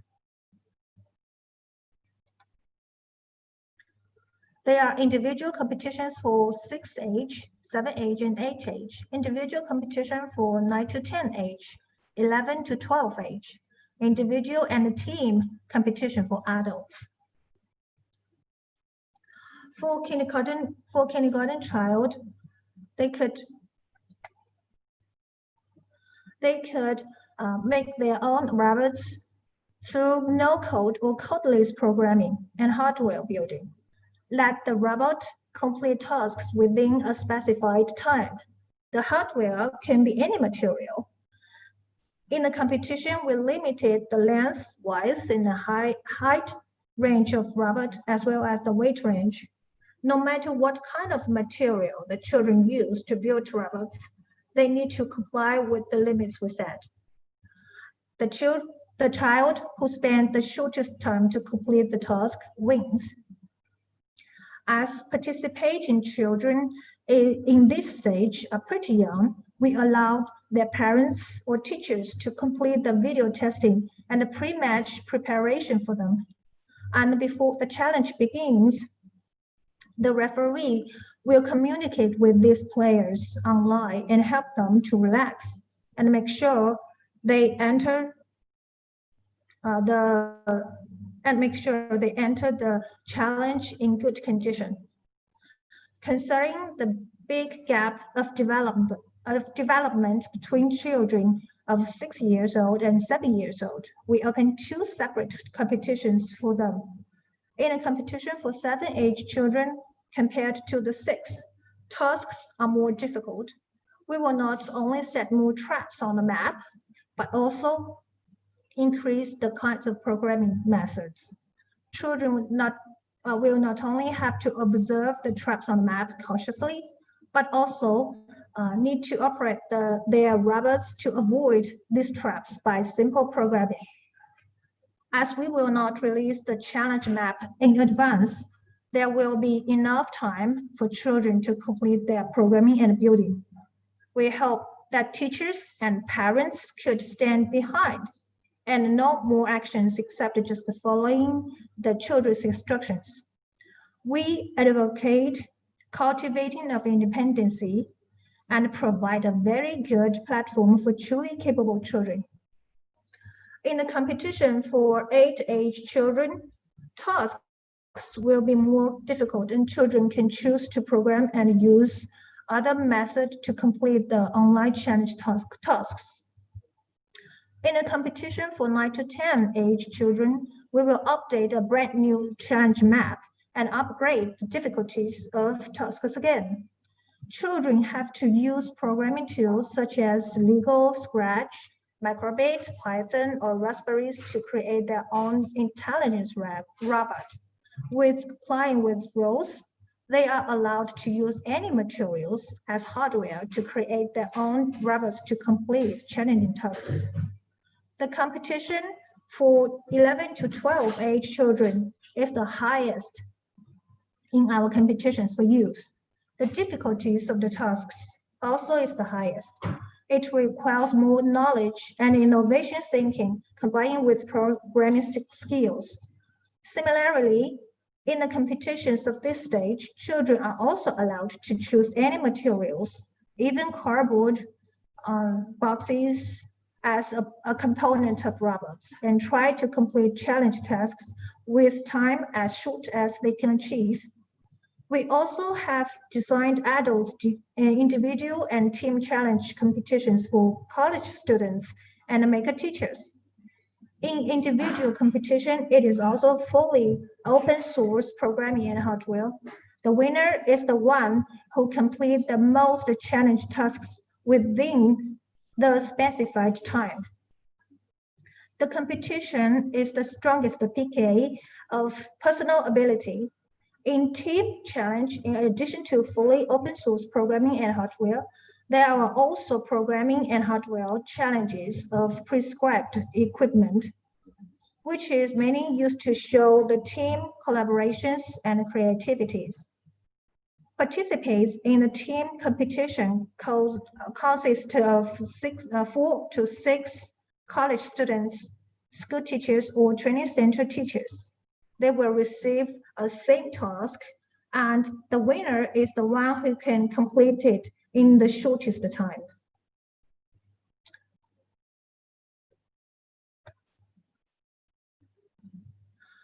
We have designed a lot of absorbing and meaning game in Super Spacetime Solid event for makers in kindergarten, at primary school, middle school, and university. They can enjoy themselves in a world of Super Spacetime Solid. At the same time, an open communication forum is also provided to them to help each other improve their own skills and solve problems together. Super Spacetime Solid will definitely become a never-never land for young people with creative thinking and robot dream. We believe it will help acceleration of the popularizing of STEM education in China. And we also look forward to maker teachers from all over the world to join us and create a fair, just, and open maker communication platform for more people. Thank you. That's all. Thank you for listening. Okay, thank you for sharing, Julia. It was wonderful. Julia, that was very, very interesting. How many students are involved in this program right now? I know there is thousands of students in on the platform. Thousands? Thousands, maybe millions. I don't know the exact number for now. Wow, that is very impressive. China is a big place, but that is very, very impressive. That is very impressive. Yes. Has the pandemic made things easier for you or harder for you? I think actually it's easier for us to push the online platform. Yes, we've noticed the same thing. That's very true. Mhm. What is your favorite part of this whole program? My favorite part for my personal favorite part is the fully open source materials, hardware. You can use anything you get. Very good. It's very good. We are trying to do things like this in the United States, but I think you have a very good program. That's very exciting. Thank you, sir. Do the children like it? Do they enjoy it? Yes, pretty much. It's probably more fun than some of the other things that they do in school, right? Yeah, actually, in many schools in the cities, there are robots class, robots lessons, but there are little opportunity for them to communicate with other makers. Oh, why? Because they're separated in different schools, they don't know each other, and there is no such kind of forum or platform for them. So we hope to provide it one. Well, that's very good. That's important that you're doing that. Would you like to communicate and share with students in other countries? For me, it's pretty good. Because Absolutely. there are teachers in other countries who are trying to do what you are doing. Maybe the teachers could get together and the students in one country could communicate and share ideas with students in another country. Yes, that is what we dream of. We had a presentation earlier in this gift by some teachers in the state of Connecticut in the United States who are running makerspaces. And if you want, I can send their emails to you, and you can have they can have your email, and you can trade ideas, and maybe the teachers can work together. That'll be great. Do you know I my will, email address? yes. No, I have yours. I can get yours. But I will, I'm going to write a note and I'm going to send you their information. By email?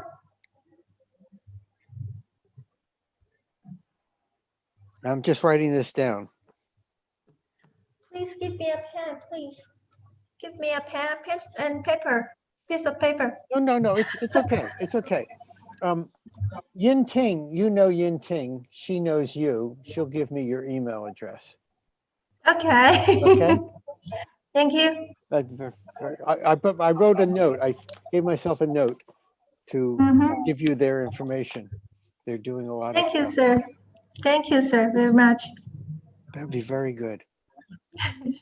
Lisa, did you have any questions or? So, Julia, is it the program or the session that the students can join? Is it a one session program, or it's kind of long project program? Pardon? So once the students sign up, so they join your program. So will they have like, do they have to choose like do they have option to have like one session program only, or is it a long project one? So they have to show up for several meetings.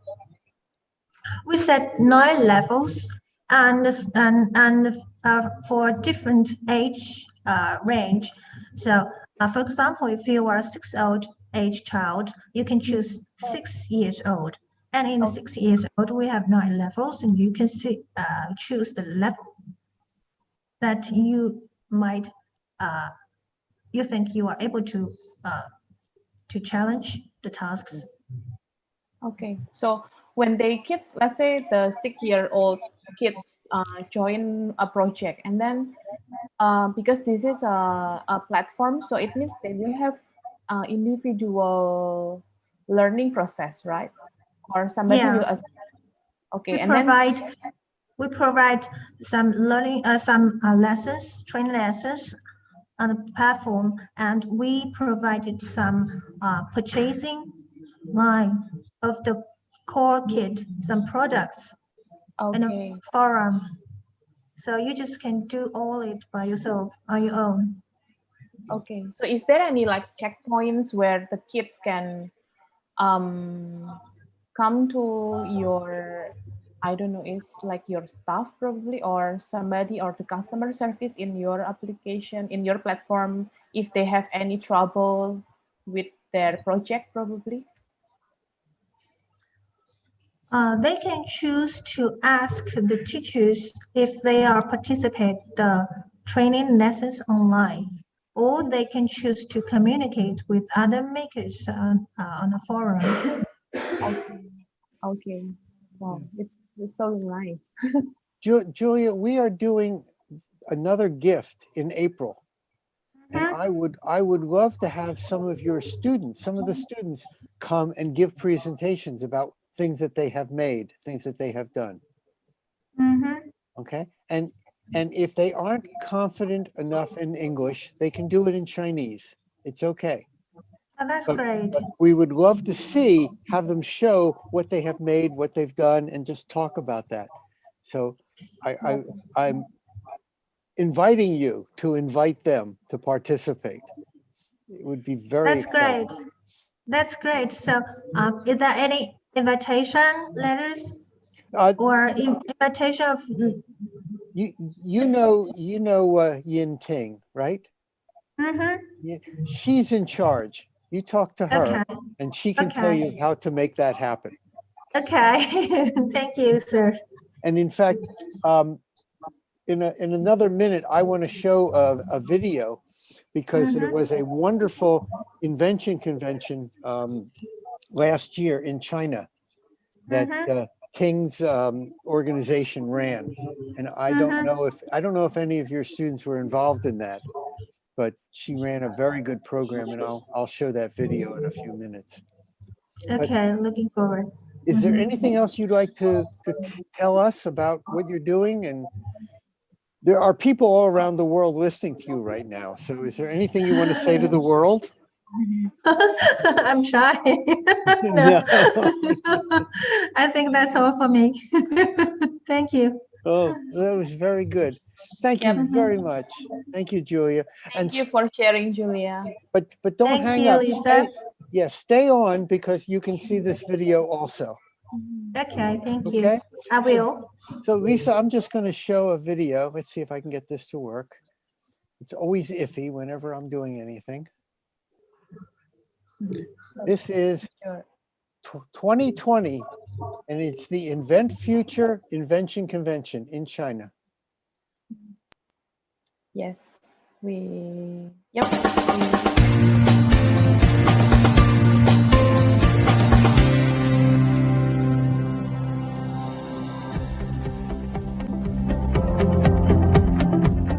大家好，我叫陈佳烈，这是我的发明写小二。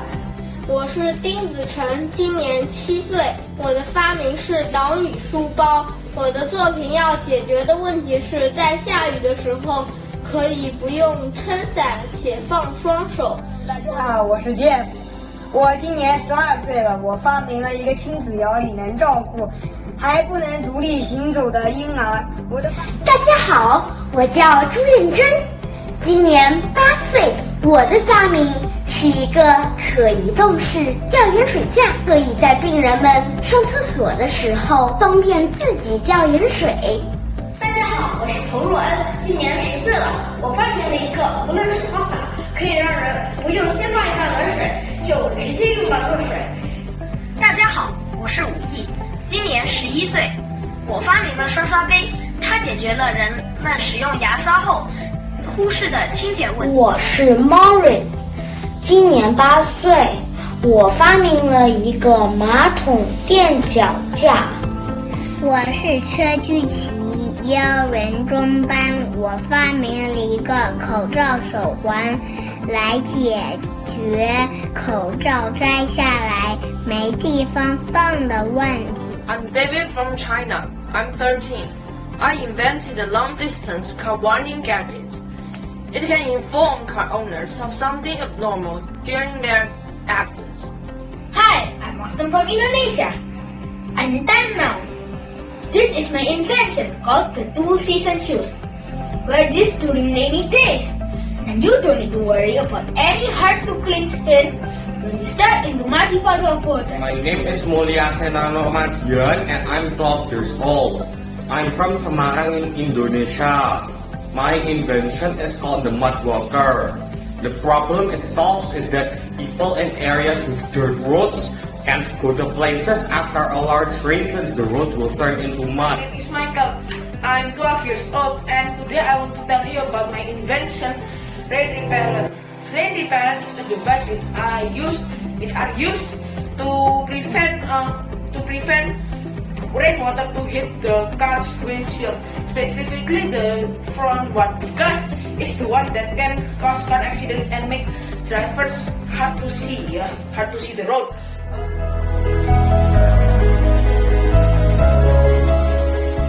它可以帮助不会系鞋带的人们系好鞋带，它是一个收纳鞋带的工具。我的发明可以帮助少部分的残疾手脚不方便的人士以及普通所需要的家庭。我的发明可以给病人们带来更多的便利和自由。我的发明可以帮助像我一样想快点用到热水且不想浪费水资源的人。我的发明可以帮助工作繁忙的父母们，让他们解放双手的同时，全方位的让宝宝得到很好的照顾。我做了一个马桶垫脚架，方便我和像我一样的小朋友使用。My invention helps solve it by helping people walk in mud easily. Inventors re-engineer life. 从小发明，改变世界。 Go, inventor. Oligay. Go, inventors. Go inventors. Go, inventors. Go inventors， 加油！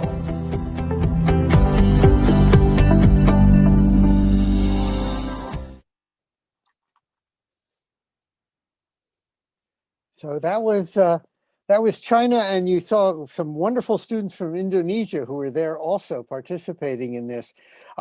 Julia, I saw you were recording it. If you contact Ping, she'll give you the copy. She made this, so she can give you the real video, and you don't have to look at the bad recording. So you contact her. Since we're talking,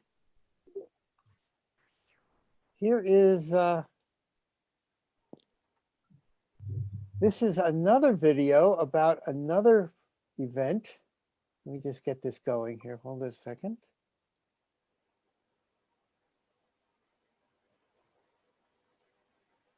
Okay, let's see if I can get this to work.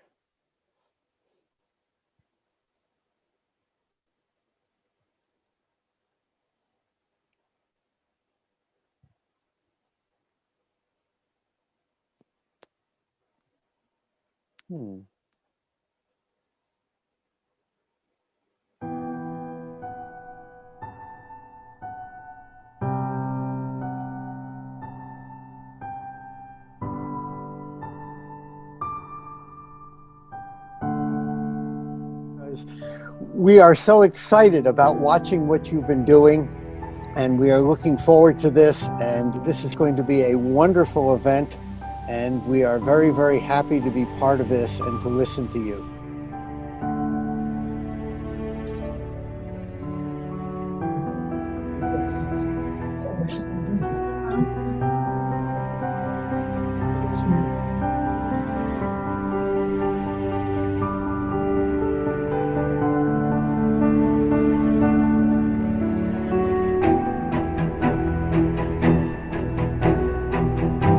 Why did I choose bike? Because I like this invention, because I love to cycling. My favorite invention is the car because it helps me to get to my family who live far away.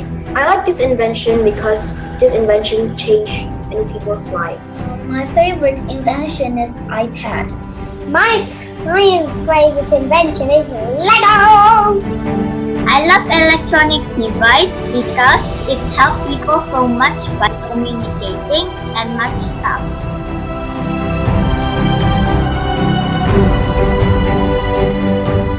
So, good morning, good afternoon, and good evening, everyone. And welcome to Invention Convention.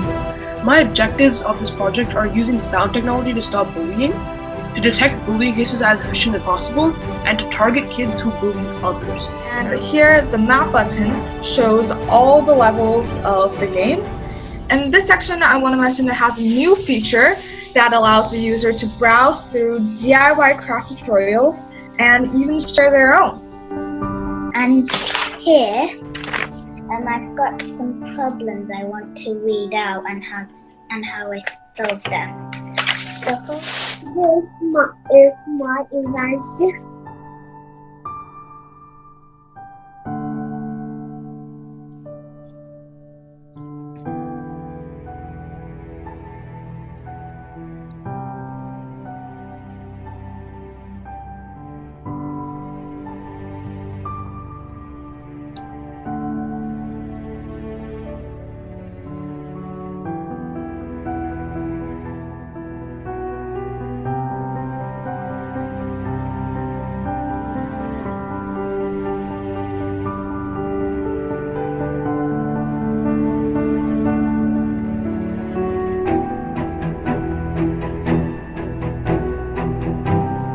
We need people like you to solve problems.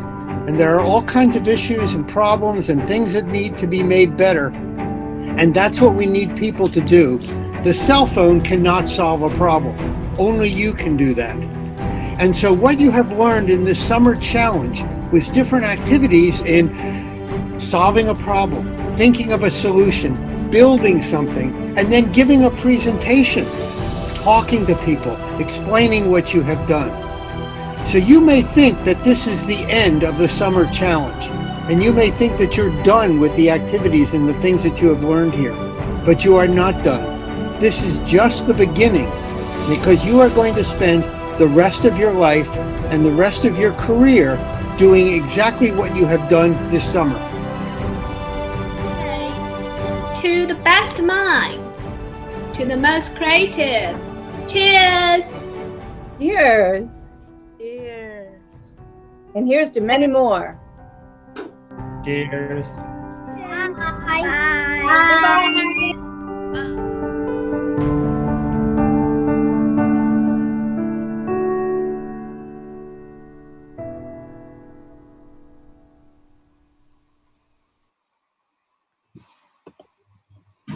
Sir, you know what?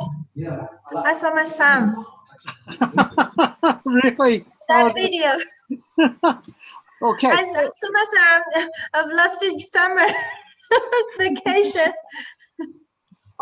Talk to Ting. Ting can give you the original of this video. She made this also. Thank you very much. Talk to Ting. Thank you very much, Julia. It was wonderful having you.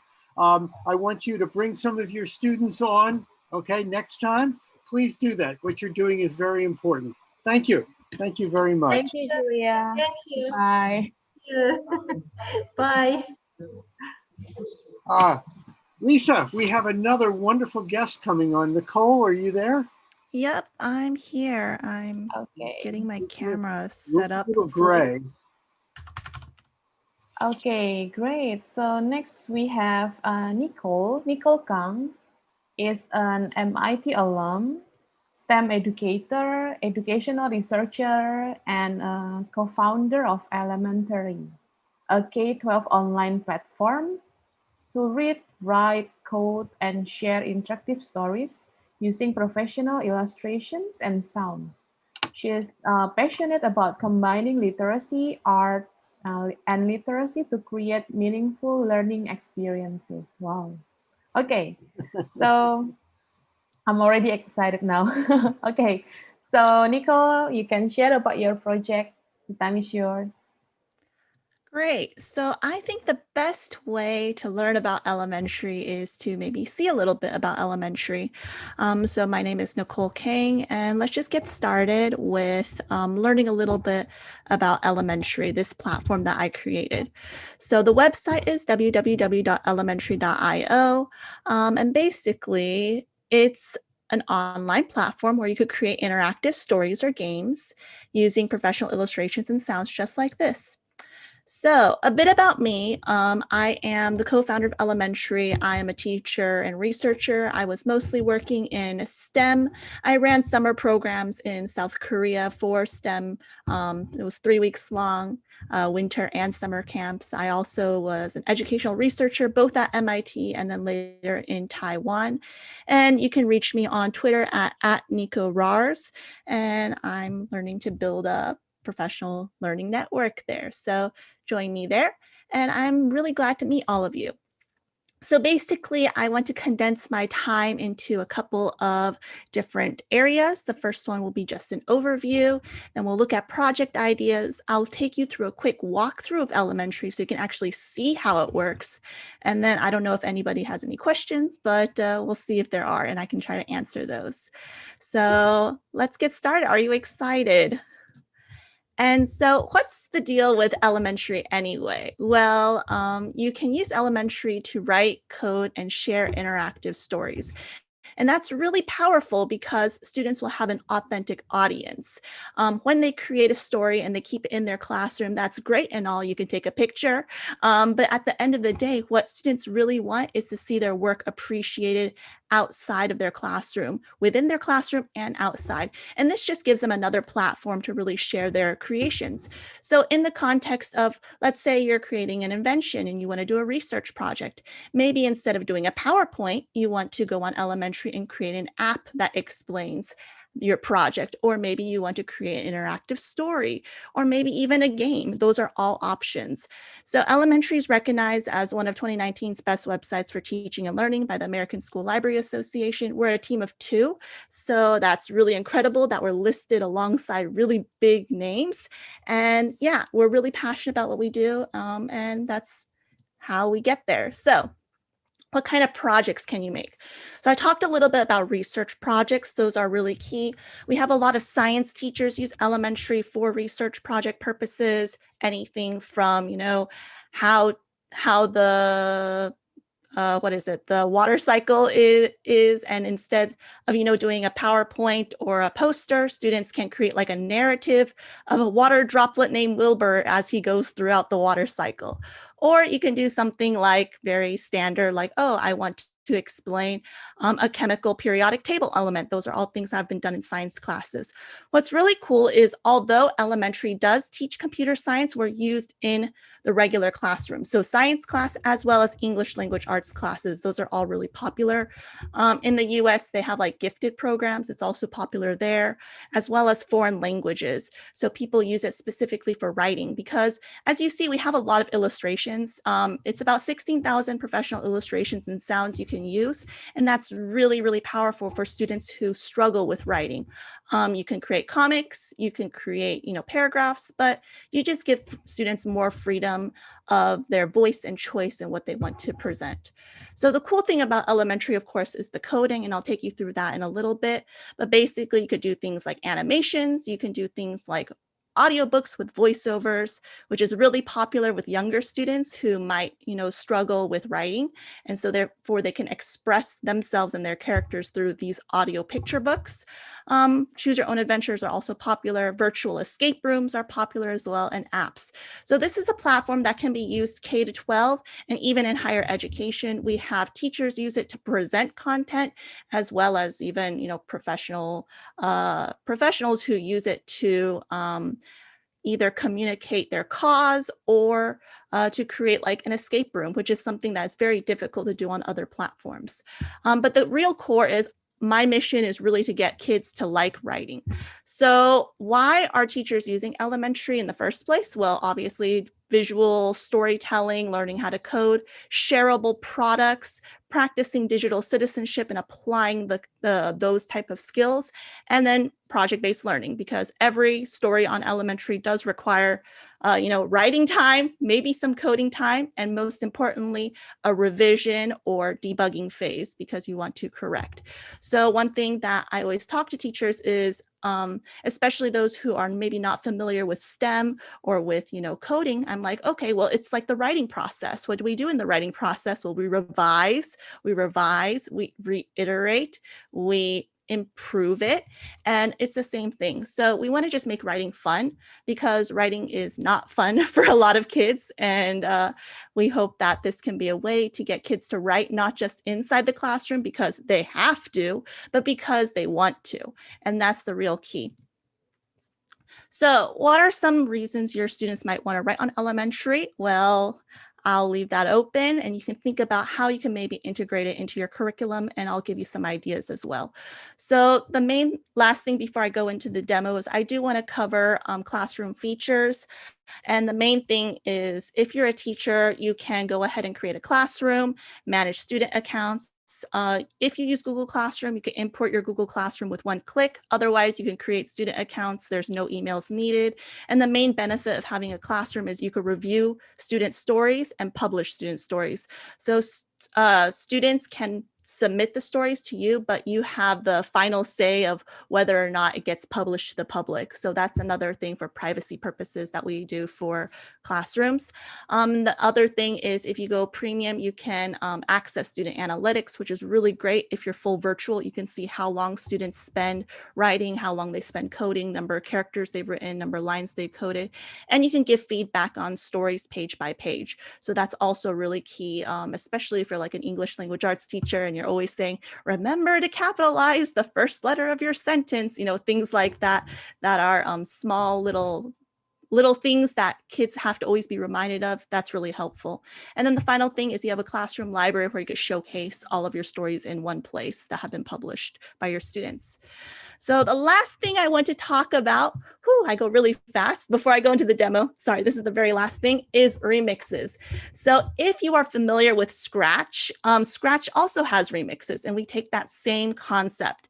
And so for those who don't know, a remix is basically a modified version of something, a published product, something that's out there already. And these things can be remixed, which means we can take the original source and we can make our own changes. So on elementary, any published story can be remixed. So you can go in and you could say, oh, I like this book. Maybe I want to change the ending, or I want to see how it's coded, or maybe I want to use it as a template. And remixes are really powerful for that.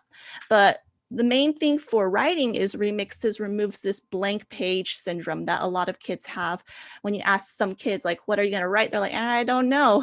What do I write? I have a blank page. What do I do? Or especially students who are already struggling with writing, having a template is really great because it gives them a sense of structure and allows them to, fill in the blanks.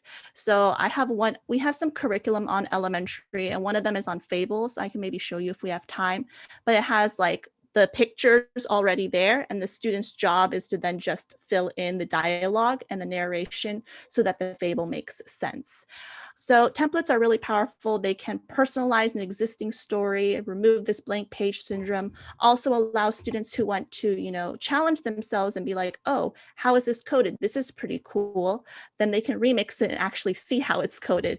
There's no need for the teacher to always be behind them and say, and this is how you do it, kid. The kids can explore, which I think is really important for, just their own projects and their own sense of discovery, which to me is one of the most important things about what education is about, is teaching students how to learn.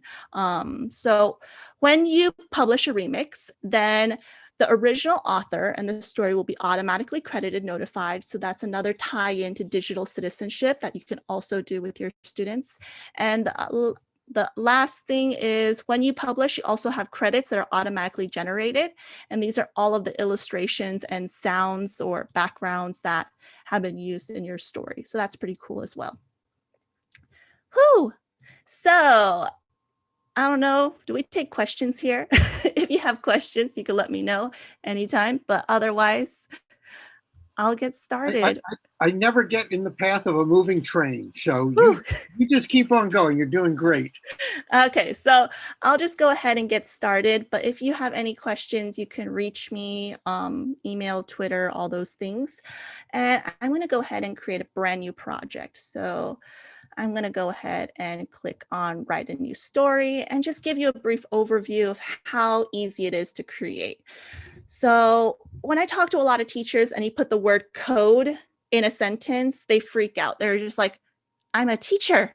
I don't know how to code. What are you talking about? They didn't teach me that in school. I can write a lesson plan, but code, not me. And I say, don't worry.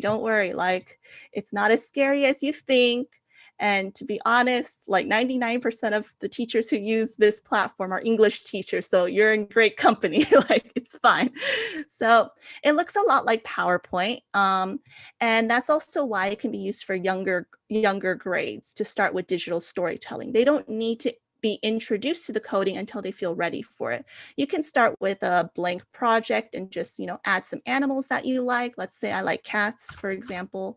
I think cats are cute. I have a cat myself, and I can, resize it just like you would on Google Slides or PowerPoint, and set up maybe a background. Maybe I want my cat in a house. Do I have a house? Yeah, I have a house. Here you go. Here's my house. So I have a cat in my house, and maybe I want my cat to say something. So I go to my text, and I can go ahead and add a speech bubble, and I can say, hello, everyone. How are you doing? So you see, we can already use elementary just for storytelling purposes.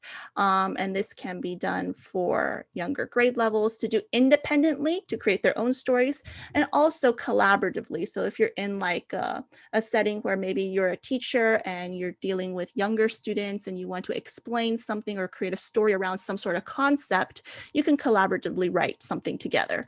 And I encourage that. So okay, so you're like, okay, so where's the coding? I don't see any coding on here.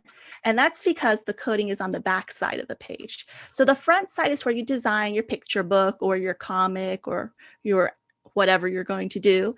And then the back side is, you can access it by clicking on this button, Event Graph. So I'm going to click on Event Graph, and I'll flip it over to the back side of the page. And now the back side is where we can code all of our interactions and all of our animations, our logic, everything. So you'll notice now on the right-hand side here, you have functions, variables, logic, events, and objects. So the terminology here is all consistent with computer programming. And like I said, the objective of elementary is not to really teach computer science, like, okay, step 1, this is what a function is. Step 2, this is what an event is. It's really just to have students create a product and learn computer science along the way, or computational thinking along the way.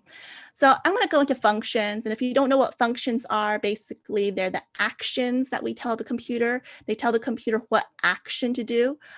So some examples can be play a text effect, or we want to fade, or maybe we want to play a sound effect, or a music, or a recorded sound. So there's a lot of different functions that you can choose from. There's even like go to page, which is really useful when you're creating an app, or when you're creating like choose your own adventure, those type of things. And go to link, those are all functions. So I'm going to go ahead and get the play text effect. So this is a nice typewriter effect that you saw, and it's just a very easy way to add something kind of fun to your story. So I'm going to go on page start. This is my event. So events tell us when we want to execute our piece of code. And in our case, we want this animation to run on page start, but you can do it whenever. You can do it on click. You can do it whenever you want. So I now have my 3 blocks. And if you're familiar with Scratch or code.org, you're like, this looks nothing like what I know. What is this? And this is called node-based visual programming. So there's a misconception that visual programming is just for babies and real programming is JavaScript and Python and it's text-based. And that's completely false because visual programming is used in the real world. It's actually used in the animation industry predominantly, and it looks similar to this. So for example, I'm going to grab my white triangle and I can connect it to my white triangle here. And then I always ask kids like, okay, so are we done now? Can we run our code? And sometimes we can run our code, we can test it out. Nothing's gonna happen because the code's not correct. So you're like, okay, nothing's happening, we're missing a step. So what are we missing? Let's figure it out. So I have a purple triangle here and let's figure out where we can connect this purple triangle. And it connects to the purple triangle like so. So now we have our first piece of code and let's preview and check it out. So now we have our typewriter effect. So this is once again called node-based visual programming or flow-based visual programming. It's like a flow chart, and we can look at the code coming from left to right, following the white lines or the white arrows to see what we want to do. So this is a simple example, but you can do things like adding functions in sequence, which is one function after another. So let's say maybe I want to first fade in my cat and then play a text effect. I can do that. And I would just go ahead and grab my fade, grab my cat, and then connect my blocks together like so. So this is saying step 1, I want to fade in my cat. Step 2, I want to play a text effect.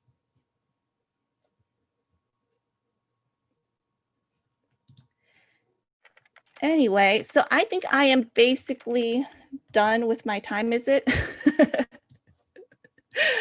But that gives you an overview of how the coding works and how the projects kind of look like. And then basically you would hit publish and then it would be submitted to the teacher to be approved.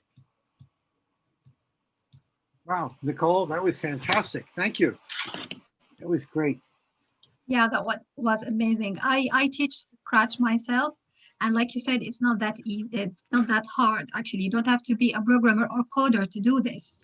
It's a really easy tool and it's really useful in schools, and they can express their ideas and they can understand the information more clearly with these tools. That was amazing. Thank you, Nicole. I'm sorry, you both have it wrong. I have been telling people that coding is really hard, and I can do it because I am incredibly intelligent. If you are teaching kids that anyone can do it, this is terrible. Don't stop.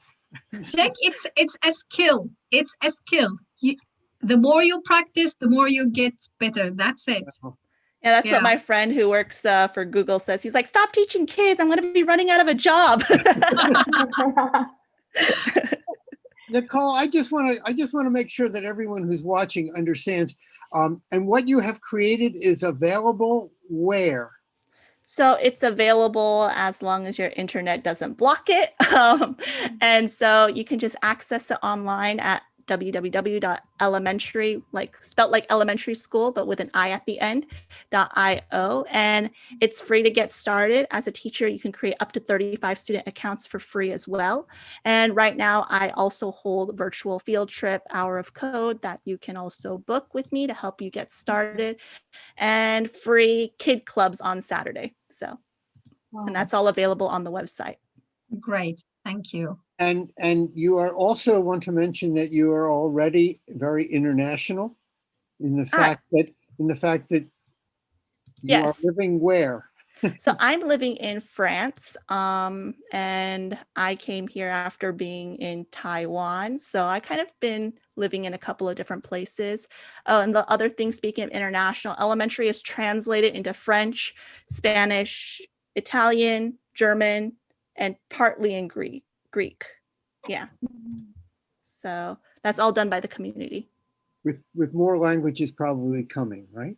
Yeah, as long as the community helps me, then we put it up. So Great. Is there anything else you wanted to show or share? You have some time. Oh, I do? Okay, perfect. Well, I think the last thing is I think I want to share a couple of student stories I think are really awesome. Yes, perfect. We don't care about you. We want to see this. Yeah, we want to see student stories. So you go to stories, and here you'll see all the stories created by people. So this is one that I like to show often because I think it's easy enough for kids to create and also really, really cool. So this is done by a 6th grader, and this was, so let's pick a name. So this is like a game. So we have to find a name for this character. I don't know, we'll call her like Elise or something. Doesn't matter. Okay, so it's like, my name is Elise. So day 1, hey Elise. And then you have choices. Who's Elise? Or, oh, you're talking to me. And kids really love this because I always tell them to vote 1 or 2 with their fingers, and then they can make their choice. And they're like, okay, oh, you're talking to me? Wait, what do you mean? Oh, I get it. Haha, very funny. It's like, I don't get it. Or wait, I'm not joking. Okay, I don't get it. Oh my gosh, what is your problem? You said we were friends. What happens if I say I don't remember you or anything else for that matter? Or wait, please, I'm serious. Okay, wait, please, I'm serious. So you're not joking? Do you really not remember anything? That's what I've been saying. Or yeah, I'm not sure what happened. That's what I've been saying.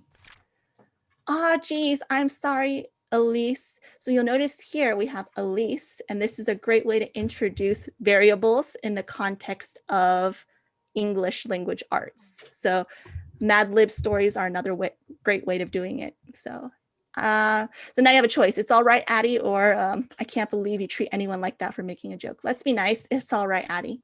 So thanks, Elise. I'm glad we're still friends. So this is the ending that you get depending on your choices. And this person, Supernova, created, I think she has like 4 characters that you can go and talk to, things like that. So that's really cool. And this is something that is accessible for, starting 3rd grade, maybe not the variables, but at least the choose your own adventure. It's very accessible for 3rd grade, starting 3rd grade and up. And then if you are talking about older students, you can of course do much more complex things, such as creating a personality test, like a simulator, or even like an escape room, where maybe you have to do conditionals to compare the code to the code that the reader inputs to the actual answer. So those are all really great and creative ideas on how to apply your current understanding in a new way. That's not just this is my project about X, and in my project I learned Y. It challenges students in new ways and also opens the door because some students do express themselves better through coding. So that's just another thing. So yeah.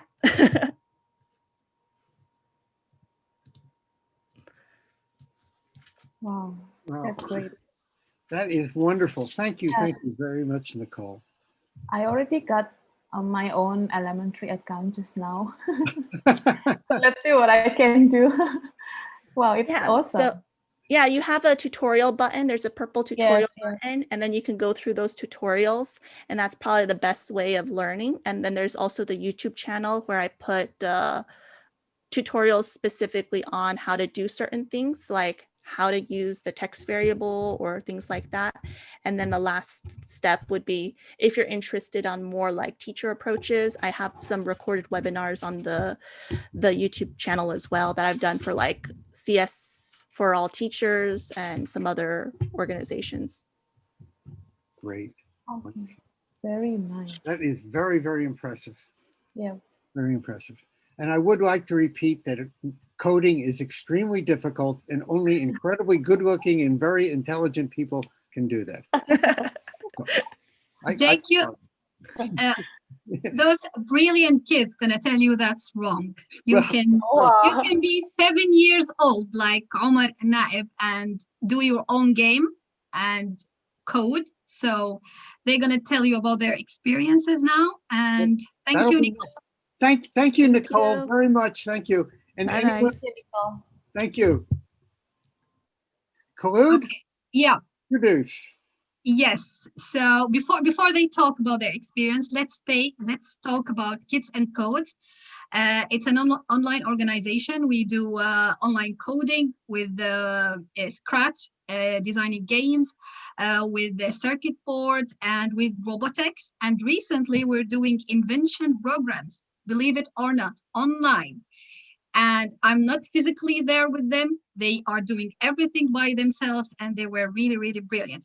I'm gonna share a video with you before they start introducing themselves. Just 1 second.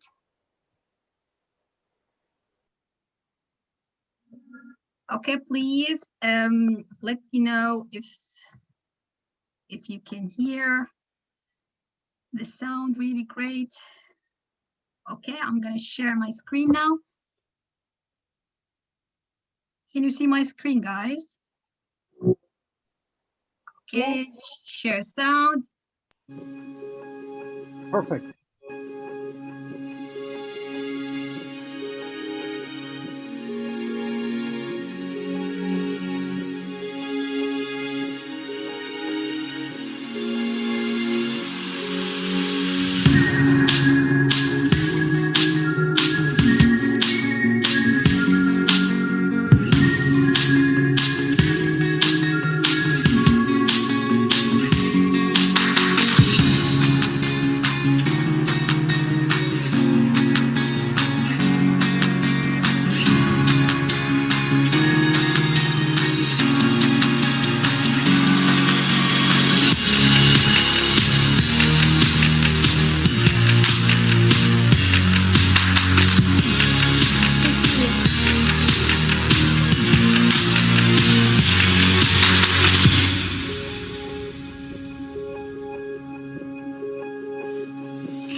Okay, so yeah, I have started with Scratch, like Nicole was telling about this interaction platform to design your stories, your game.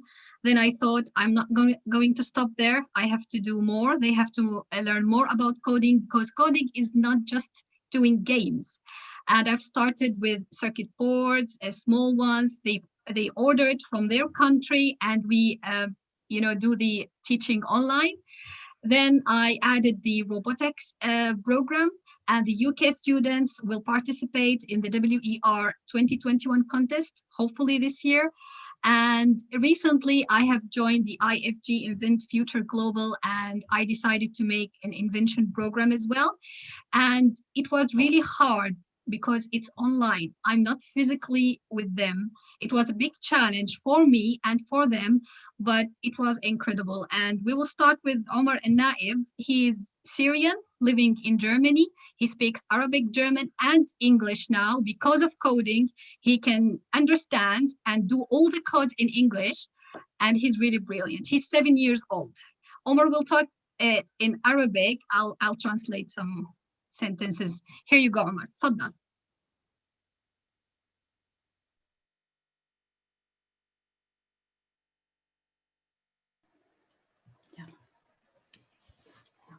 السلام عليكم. أنا عمر النائب، عمري 7 سنوات، من سوريا، أعيش في ألمانيا. أحب الرياضة وأحب أن ألعب جيدا، وأحب الماجيك ماث، الحساب السحري، وتعلمت البرمجة أونلاين مع الآنسة خلود غانم،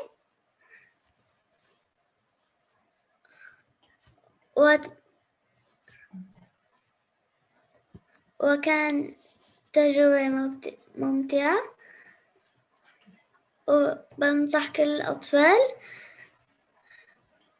يتعلموا لأنها ممتعة ومفيدة. شكرا يا عمر. Omar was telling that he can do magic math. He's 7 years old. He can do coding, magic math, and judo, karate, or something like this. And he has designed his own game. You can see, I'll share my screen and show you. It looks like an easy one, but believe me, the coding is not that easy for 7 years old kids. So implementing all these programming principle in one code and make it look like a professional one, it's not easy. So well done, Omar. That was amazing. Let's move on to Yazan. Yazan, he's Syrian as well, but he lives in Saudi Arabia, and he will talk about himself. Here you go, Yazan. السلام عليكم. أنا يزن، عمري 12 سنة، أعيش في المملكة العربية السعودية، وأحب البرمجة وتعلم حل مكعبات الروبيك مثل هذا.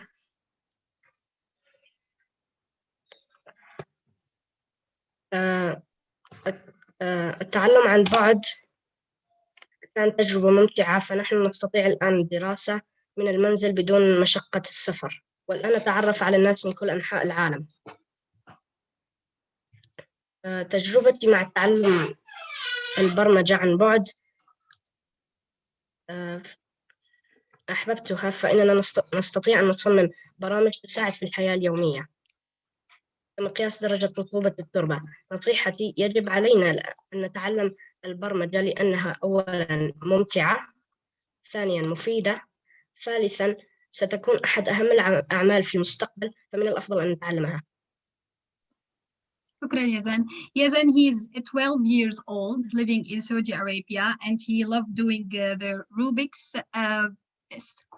I don't know in English. Yes, this one.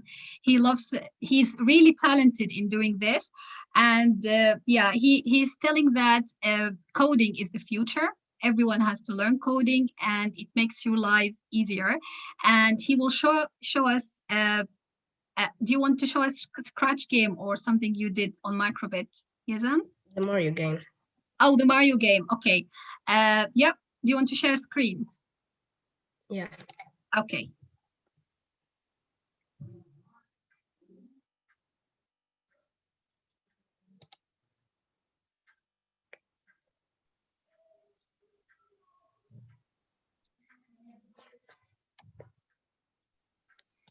Yes, and you can share the sound as well. Yeah. Make sure you share the sound. So this is the Mario game.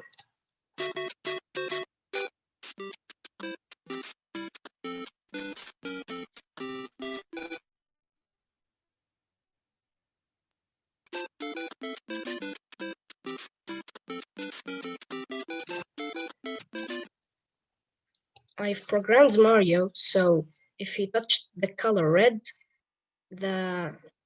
he will switch to backdrop level 5. So this is level 4 4, he will switch to level 5, and then he will go to here, 200 and minus 71.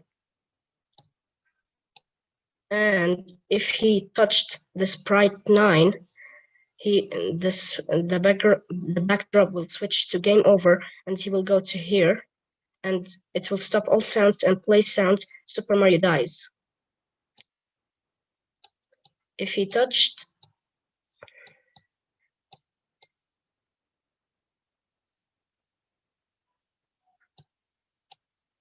sprite 19, it's the same. He will switch to game over backdrop and go to here, then stop all sounds and play Super Mario Dies sound effect. That's it.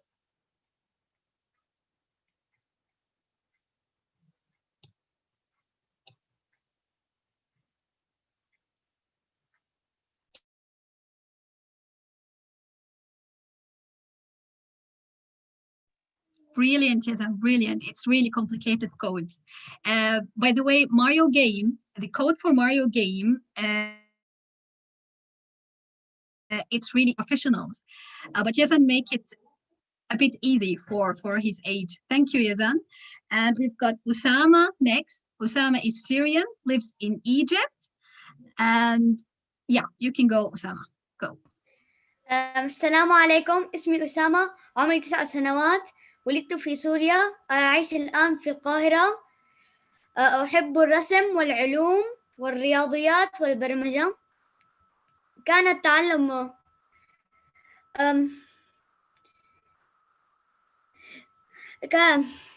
التعلم عن بعد وفر علي الانتقال من البيت إلى المركز، وخصوصا في ظروف كورونا الحالية. وأيضا كان ممتعا، وأيضا تعلمت اللغة الإنجليزية لأن المعلمة خلود كانت تتكلم معظم الوقت بها، وأيضا تعرفت على أصدقاء جدد، ونصيحتي أن يطور كل أطفال العالم مما يحبونه. Usama is telling that his English skills has really proved because we were talking in English all the time, you know, because the coding was in English, and he met friends from all around the world, and he's so happy to have this opportunity to learn online and, you know, be open to the world.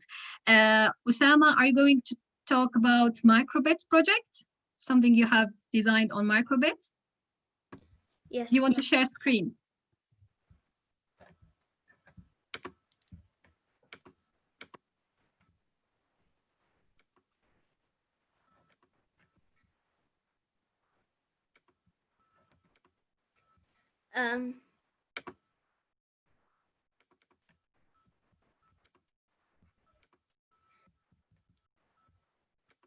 Here is it. هذا مشروع البوصلة، برمجته باللغة البايثون، وهي أحد لغات البرمجة. هذه عندما نفتتح حلقة جديدة تدعى بالفوريفر، هذه حلقة تدعى يعني if، يعني تدل يعني مثلا إذا كانت البوصلة تتجه إلى اتجاه زاوية رقم 1، فقد يظهر على الشاشة north. وإذا كانت تتجه إلى اتجاه أكبر من 0 وأصغر من 90، فهذا يعني north east. وإذا كانت تسوي زاوية 90، فهذا يعني east. وإذا كانت تسوي أكبر من 90 وأصغر من 180، فهذا يعني south east. وإذا كانت تسوي 180، فهذا يعني south. وإذا كانت أكبر من 180 وأصغر من 270، فهذا يعني south west. وإذا كانت تسوي 270، فهذا يعني west. وإذا كانت أكبر من 270 وأصغر أو تسوي 359، فهذا يعني north west. وهنا نغلق حلقة الفوريفر التي بدأنا بها. شكرا يا أسامة. Thank you so much. He's explaining about his Python code for Compass. So he's using conditional statement to put ranges for the compass heading and compare this ranging, telling north, northeast, south, southeast. By the way, Python is really famous programming language, and Osama is only 10 years old and he can understand Python and do coding Python. That's amazing, Osama. Brilliant. We'll move to Lamar. She's Syrian as well and lives in Saudi Arabia. She's a sister of Yazan. They are really, really great kids. Lamar, you can start.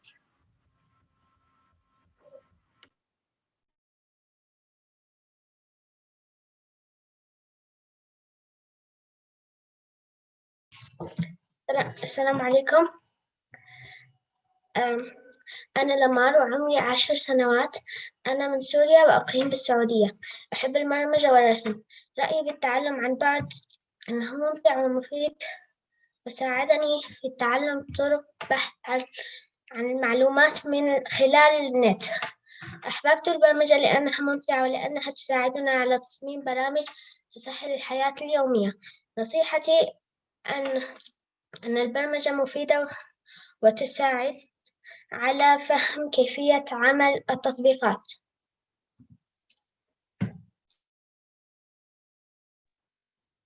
Thank you, Lamar. Can you share your screen and show us some of your projects?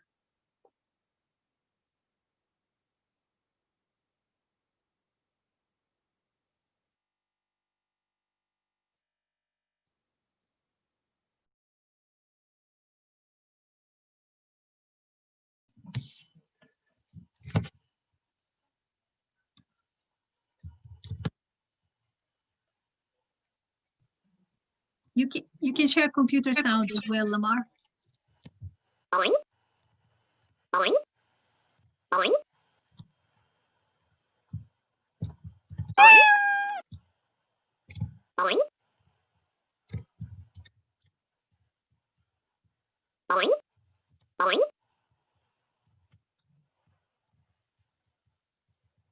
Oink. Oink. Oink.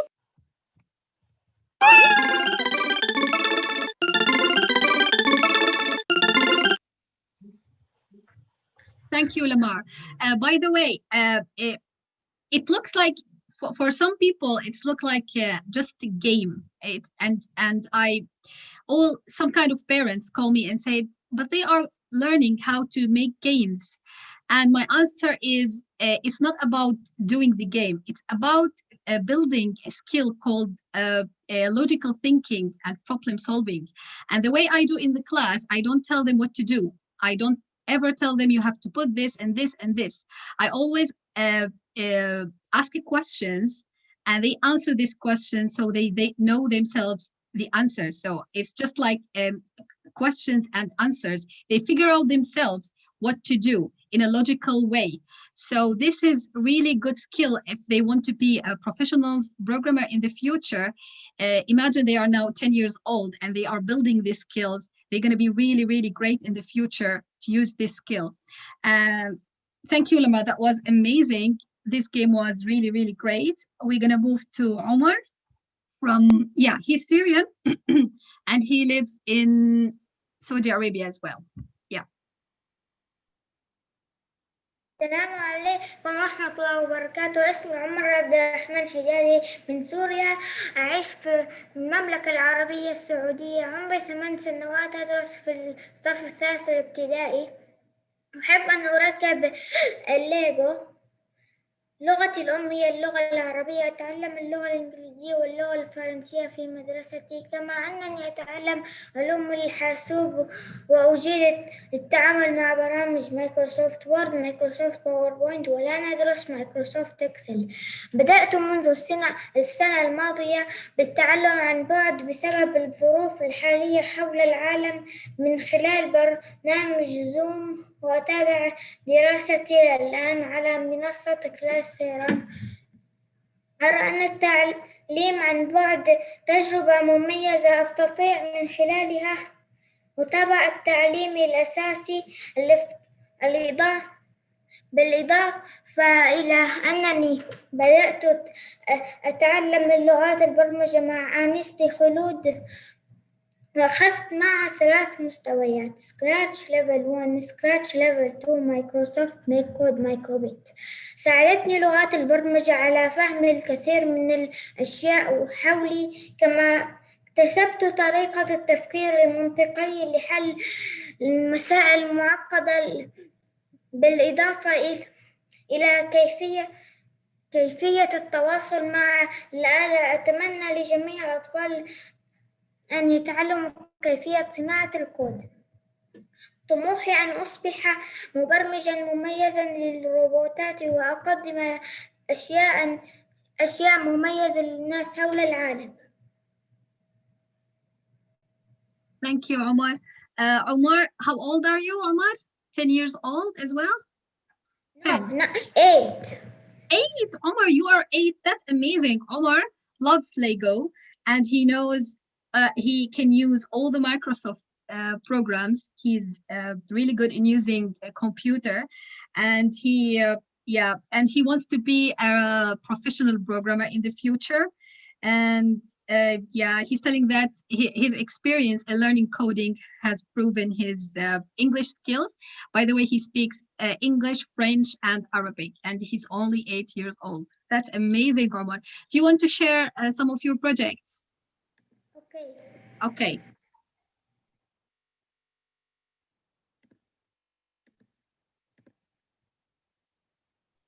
Omar, your English is really good. Do you want to explain in English? Okay.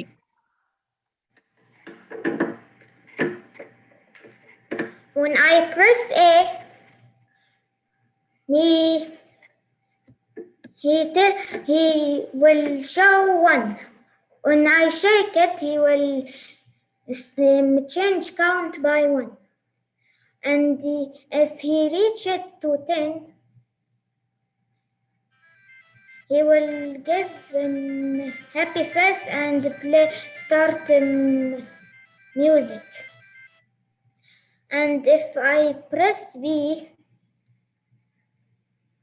he will sit by and stop. Omar, do you want to explain about the code a bit? How did you do it? Okay, that's fine. Absolutely fine. It's a step counter. It's not just a step counter. It's a device. Got a button A and button B. You can turn it on with button A and start counting your steps. And when it's more than 10 steps, it's going to give you a smiley face. Then when you want to turn it off, you have to press B. So it's a real device. That's amazing, Omar. Thank you so much. You can stop share, Omar.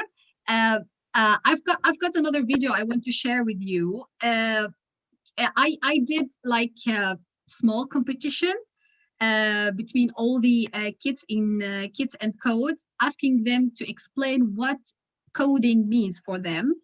And so they can send us a video and we can share it and vote for the best video. By the way, Lamar was the winner in this competition. It's in Arabic, but yeah, I would like to share all these ideas from all kids around the world. So please let me know if you can see my screen and if the sound is clear.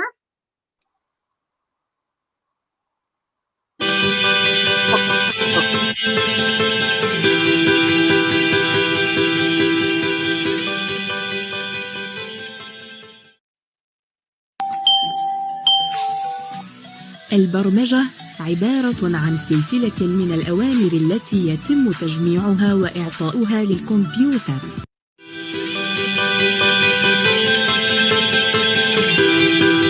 تكتبها لتتحكم بالشيء الذي تبرمجه. هناك الكثير من أنواع البرمجة، كبرمجة مواقع الإنترنت وبرمجة روبوتات.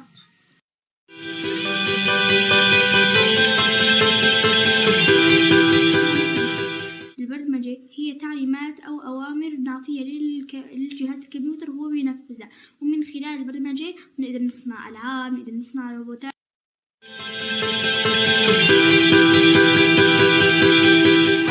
هي عبارة عن محاكاة مع الكمبيوتر أو اللابتوب اللي نحن عم نستخدمه، نقدر من خلاله نصمم ألعاب من رسوم متحركة وتطبيقات على الموبايل.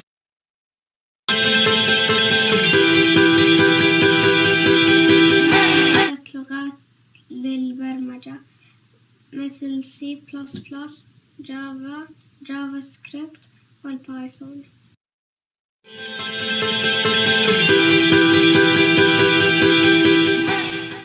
كود يعني بيكون مثل مكعبات بنركبهم بقلب بعض بشكل معين وترتيب معين بشكل صحيح لحتى يعطونا اللي نحن بدنا إياه.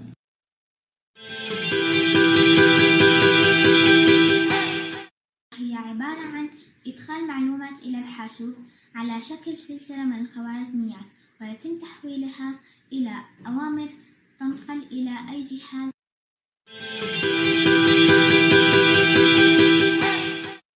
بتساعدنا بحل المشاكل الكبيرة بطريقة جديدة ومختلفة، والبرمجة عالم ما له حدود وما له نهاية.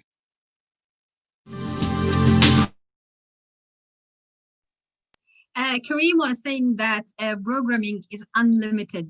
So there's no limits for coding, for learning, and for being creative. And that's it, Jake. So thank you so much. Thank you for this incredible presentations. And hopefully you're going to be a really, really big deal in the future because you are really talented. All of you are really, really great kids. What do you think, Jake? I'm very depressed. I feel like your friend who's the programmer at Google. I don't know. In fact, we have some time and I'd love to have the students talk. I'll just ask a question and they can talk and then you can translate. Do they realize how exceptional these skills are that they're doing at such a young age? I mean, I'll be honest with you. I can do everything that they can do. But I'm a heck of a lot older. I couldn't do this when I was their age. Do they realize what they've accomplished so young? I think Yazan understands. Yazan, do you want to answer this question? Yeah. أنا فهمت إنه نحن يعني نعرف نبرمج بعمرنا الصغير وهو أكبر مننا وبيعرف يعمل الشغلات اللي نحن عم نعملها، بس هو وقت كان صغير ما كان بيفهم بهيك شغلات. عم يسألك إذا كنت أنت هل حاسس عن جد إنه أنت شغلة كبيرة وأنت عم تعمل شيء كتير كبير و proud of yourself? Okay, yeah. Yazan is telling that he understands what you have said and he's really proud of himself. Yeah, he knows that. And the others too, they can unmute. Yep, فيكم تعملوا unmute. تعرفوا انه انتم شغله كبيره، انه انتم كثير مميزين، وانه انتم طلاب exceptional، يعني مميزين، يعني مو اي حدا بيقدر يعمل هيك.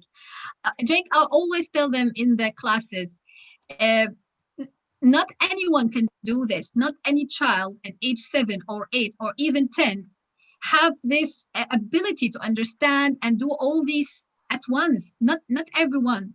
They are really, really exceptional. They are really special kids. And I also want to talk about again something that you had mentioned, Khulud, because you just mentioned it casually, but it's really, really important.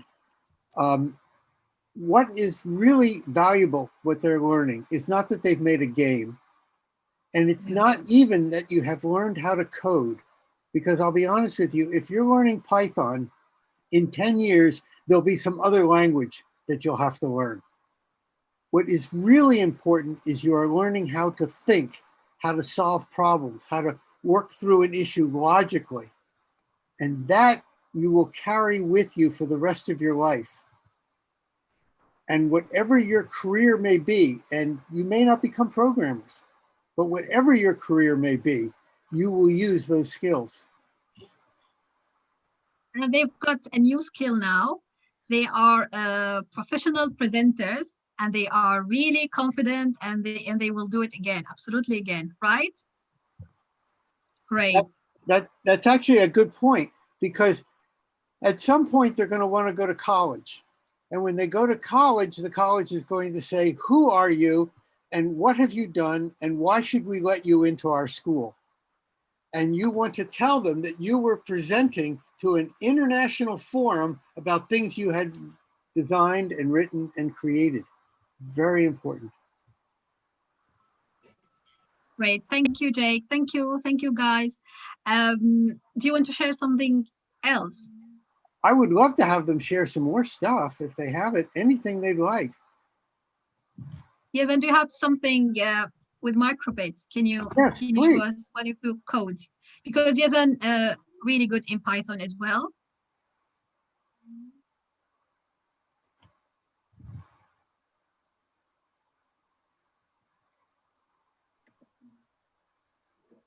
Okay, I have something. Yes, please.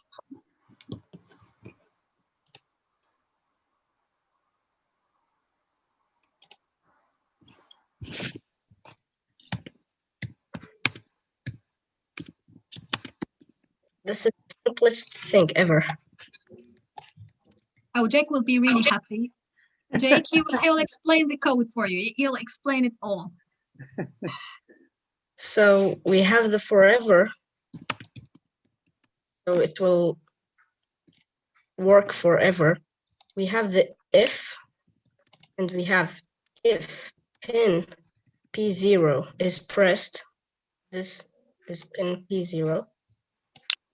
Then show number and log reach pin. So it will read the battery, and then it will show it here.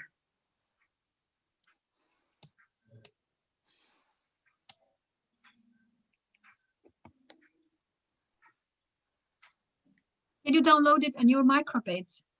Okay. Or do you want to share some? Oh, or you can share the calculator project.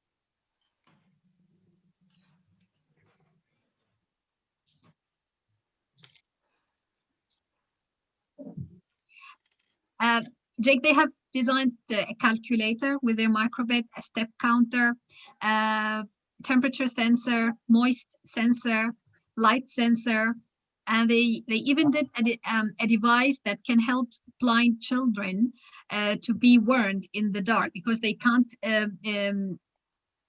distinguish between light and dark, but their device can play a sad music when they are in the dark to warn them to go somewhere else or ask for help. Wow, that's very impressive.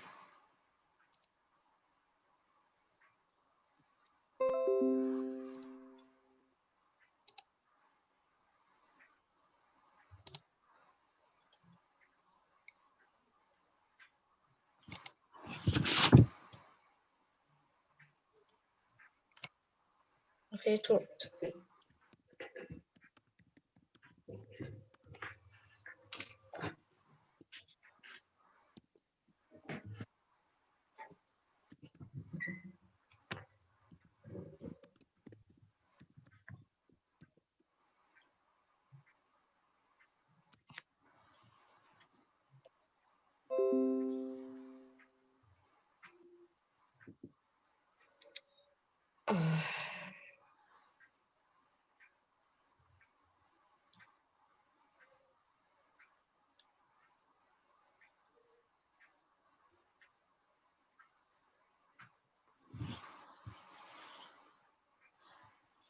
I don't think it will work. It's okay. It often happens for me too. Yeah. You know, can you see, Jake? This is the problems we get when we are doing the class. Something happen with the, especially if it's a hardware device, something between their hands. I can't do anything about it. They can show me the thingy on the camera, but if there's something wrong, I can't do anything about it. I sometimes get so frustrated, but luckily all the time, because they are all talented, they can fix it themselves. It's really really great. That's fine, yes, and you can explain about other projects like calculator and all these wonderful ideas.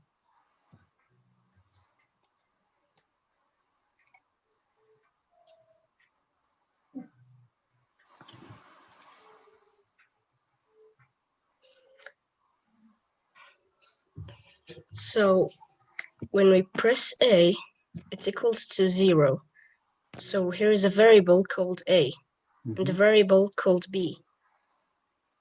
Def on button pressed A, when we press button A, we will make the variable A global, and then we will add 1 to it.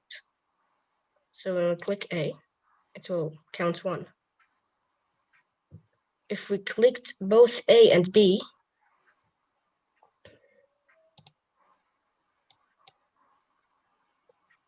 if you clicked B, it will add 1. So now we have 2.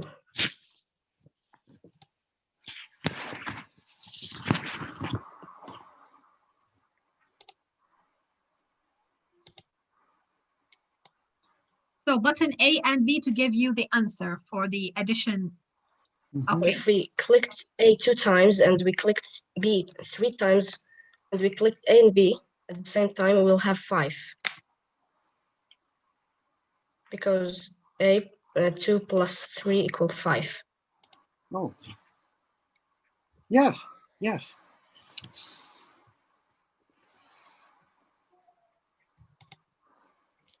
So like 1, 2 plus 3 equal 5.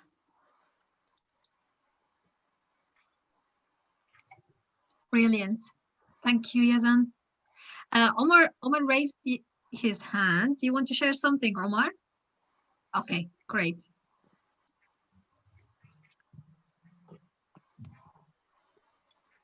I made this game and its name Catch Fruits. And you should to catch the fruit. But if the fruits equals to 10, then you it will switch the backdrop to game over. Amazing. That's amazing. You've put And scores. their sprites is bowl and apple and orange. Wow, amazing. Thank you, Omar. Osama, do you want to share something? Yes, I will share the compass on the microbit. Great. Yeah. Okay, this is the microbit. When I move the compass, for example, to here, it will show southwest. And when I move it to there, it will show northwest. And with for example, when I show it to there, it will show northeast. And when I show it for here, it will be northwest. Amazing. Yeah. Well done, Osama. Well done. Thank you. Great. That was very impressive. I just want to tell you, I'm going to tell you a quick personal story. When I was many, many, many years older than you, I started to write my very first computer code, and I was going to make an LED blink. That's what I wanted to do. And so I wrote the code and I turned it on and the LED went on. And I was so excited. Oh, the LED went on, the LED went on. And then the LED went off and I went, oh no, it's broken, it's not working. And then it went on again and I went, oh, it's working, I'm so excited. I forgot that I was making it blink. It was supposed to go on and off, and I didn't realize it. Yeah, it happens. But you know, this the joy you get when you do something, the feeling of achievement. This is really great. It not just the feeling. It's built their personality. When you achieve something, you become more confident and you believe in yourself more.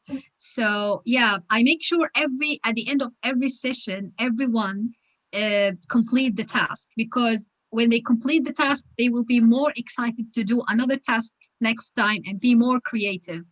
So yeah. And the skills that you are learning are just not on the little micro bit. it's the same thing. If you have a car, there are chips and little computers inside the car. They are going to be launching rocket to the Mars, and the rocket to the Mars has exactly what you are working on right now. So this is, it's just not this little thing. You are working on things that when you are older will be incredible. Just amazing. Same principles. The cell phone, that's how the cell phone was programmed. There were people writing code just like you do that makes a cell phone work. Exactly. Great. Anything else? Well, this was very, very interesting. I hope you all work a little bit more, keep on working. I forgot to mention that Yazan and Usama are participating in the water challenge. Oh, good. Yeah. Good. Oh, that's great. That's great. Well, that'll be very exciting. That's going to be a wonderful program. Thank you. Khulud, before we wrap up, can you just talk a little bit more about Kids in Code? What is it? Where does it go? How does it work? How does it function? I started Kids and Code's idea last year in March. I because of the COVID-19 and everything, I stopped working with Melissa and I just stayed at home doing a bit of online robotics coding. And I wanted to do something. I wanted to do something really useful and be connected to the world more than just sitting at home waiting for the COVID-19 to go. And I thought, why I don't do an online courses in Arabic for Arabic kids? Because I know I have been here in the UK for 5 years, and I know the difference in the learning system. So here in the UK, they are encouraging kids to be creative, to develop these skills, problem solving and logical thinking, and not just memorizing all the information.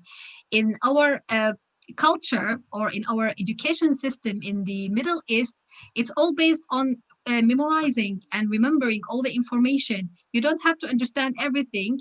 If you have a really good memory, you can save all the information, go to the exam and do it, and that's it.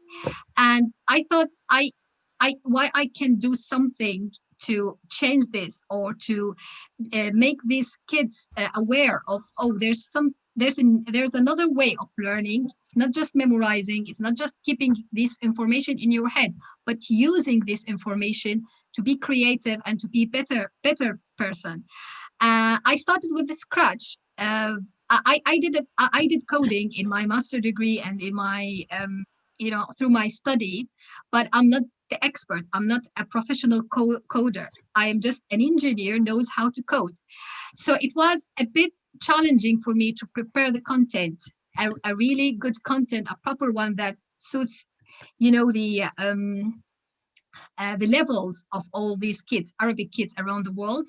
And another thing, the content about coding and programming online, it's all English. There is an Arabic content, but it's not that how to say this. It's not. Oh, I forgot the word. Never mind. I wanted to do something really organized from level 0 to level 1 to level 2, so I can take the kid from 0 to hero.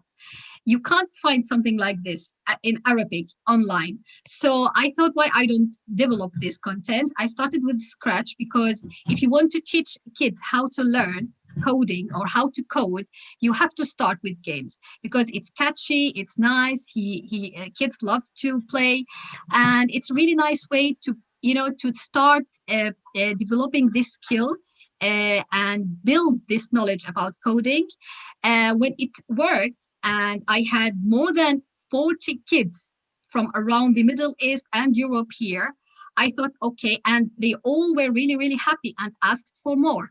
I thought, okay, let's take it to the next level. I ordered a microbit, because I'm electrical engineer. This is my field. And I started to do some experiments, and I thought, okay, this is an easy tool. They can order it. It's affordable, and it's easy to use, and it's easy to code for the age. Why I don't add this microbit course to my content? And yeah, I started the first one, and it worked. The kids were really happy, and like we said, the achievement and the rewarding feeling at the end is the motive. And after that, because of I'm doing WER with Melissa, World Educational Robotics with Krypton and C202, I added this to my program as well in Arabic, and it was amazing because at the beginning I had the robot and the kids just doing the coding, and they send me their code.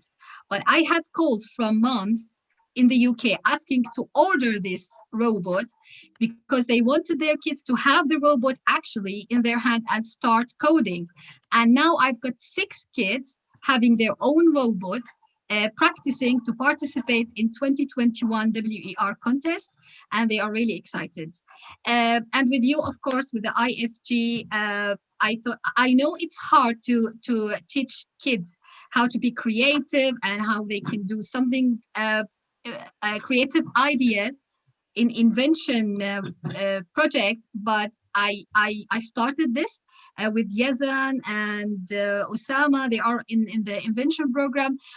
I said, okay, I can't do anything physical with them. I don't have any I'm not with them actually physically, so we can't invent anything, but at least we can understand the process. At least I can teach them how to search online, how to do the research, how to think, how to know about brainstorming, about Scamper, how to participate in this competition, and the most important thing, how to make international friends and express themselves,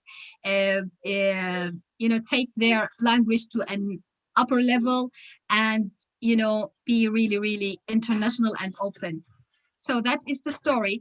And now I think from the last year till now, I've got more than 100 kids joined Kids and Codes community, learned coding, learned English, and even more. I get all the time, I get calls from moms telling me that you are a big inspiration for our kid.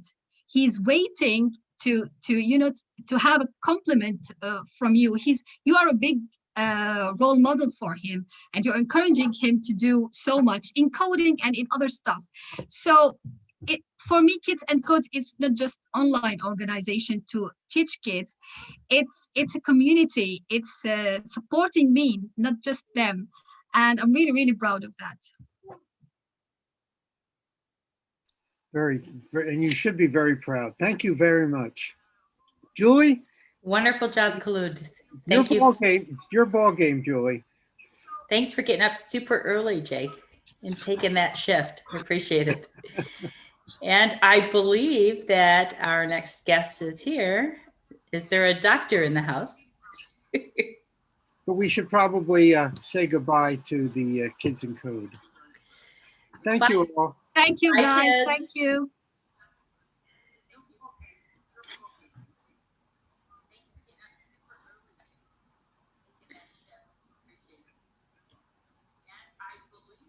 And Khulud, I think, are you hosting with me? Or am I hosting with you? I guess you were here first.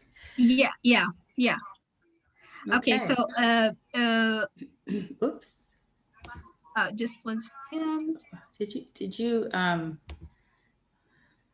Oh, did I That's okay. I'll bring him back. Okay, sorry. It's okay. Great.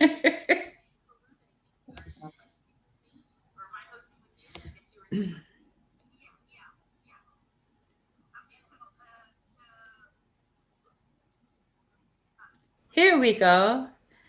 Good morning. Hi, good morning to you. Were you actually waiting for me? Because I thought I had another 15 minutes before I started. No, I think you probably do. I'm sorry. Yeah, it's 1:15. It's 1 o'clock here in Germany. So I just woke up, so. So Foggy Head, if you need 15 more minutes, you can you can turn everything back off. That's absolutely fine, or you're welcome to start. And yeah, because I had actually announced it. I'm not sure who's going to be attending live, but I do know that there's a bunch of folks who would definitely watch the recording. So I thought maybe I should start on time simply because that's the time I. That's absolutely fine, and then that's fine. Julie, but stay. Yes, Jake. No, go ahead. Yeah, but stay as a panelist and just turn off your camera and come back on when you're ready. All right. Okay. Thank you. We'll fill the time. Thank you. Julie, do you have some of the videos you'd like to show? Because I do, if you don't. I do. Well, yeah, if you'd like to show a couple, but then I have some other, if you don't mind. No, you go right ahead. You can show. Well, if you don't mind playing a couple of them, Jake, because I have something else I want to talk about, but I will get it. I'll go grab it real quick. Oh, okay. Good. Well, then I will. Thank you so much. See what I can do here. No guarantees. Jake, I can share. I have some videos I can share. Oh, better. Great. Okay.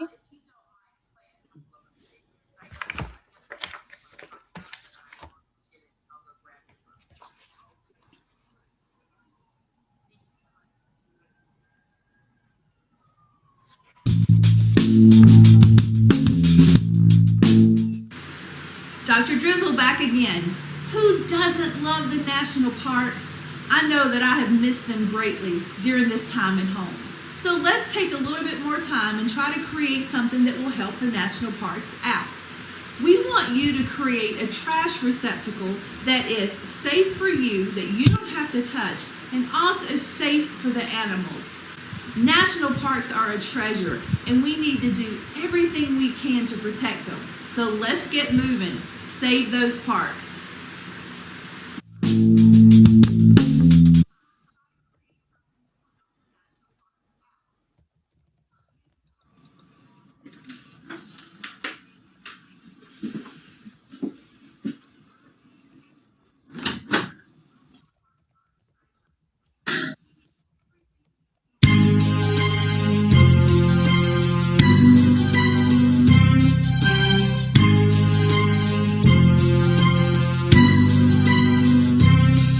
As I walk through my business, I know I owe it a debt. It created my profession and my career's a sure bet.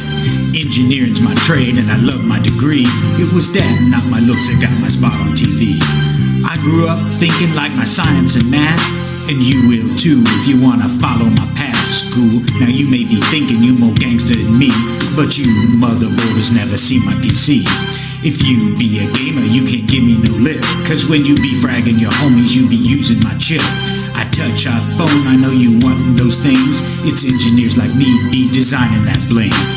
Been spending all my life living engineering paradise. Been a rascal once or twice, living engineering paradise. The work is hard and the pay is nice, living engineering paradise. Go to college is worth the price, living engineering paradise. You and your homies could be playing real smart, putting things together, taking things apart. Environmental, chemical, electrical too. Something in there's gonna be golden for you. You be designing the future, the cities, the cars. You be designing the spaceship that be hitting the stars. You could be making stuff that the world hasn't seen, like a 20-foot robot and a Ferris wheel machine. Exploring the world between power and ground, making some lightning, pushing electrons around. So get yourself a meter and a soldering gun, and grab you some components and build you some fun. It's a fine degree, CS or E, study hard and be a nerd like me. Been spending all my life living engineering paradise. Been a rascal once or twice, living engineering paradise.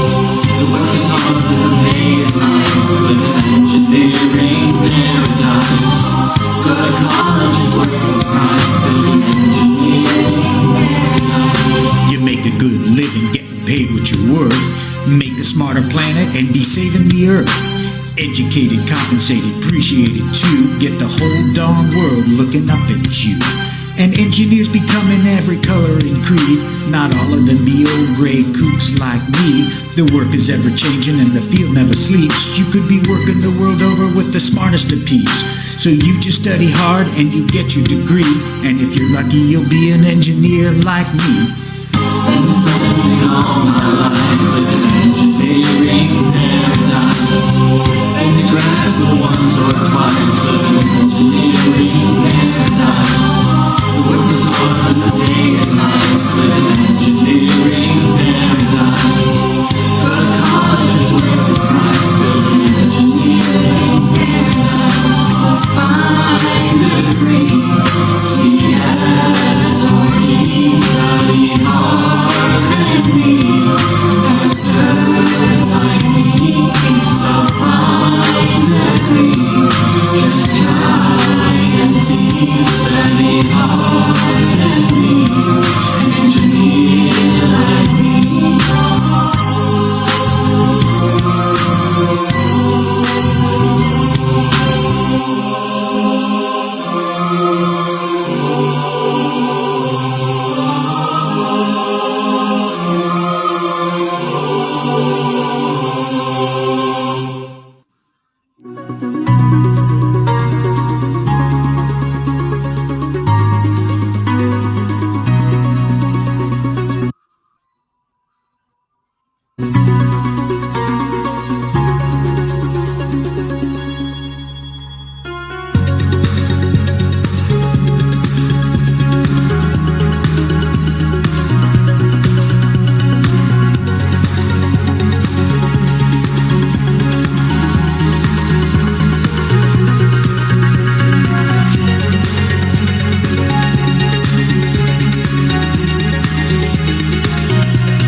We are so excited about watching what you've been doing, and we are looking forward to this, and this is going to be a wonderful event, and we are very, very happy to be part of this and to listen to you.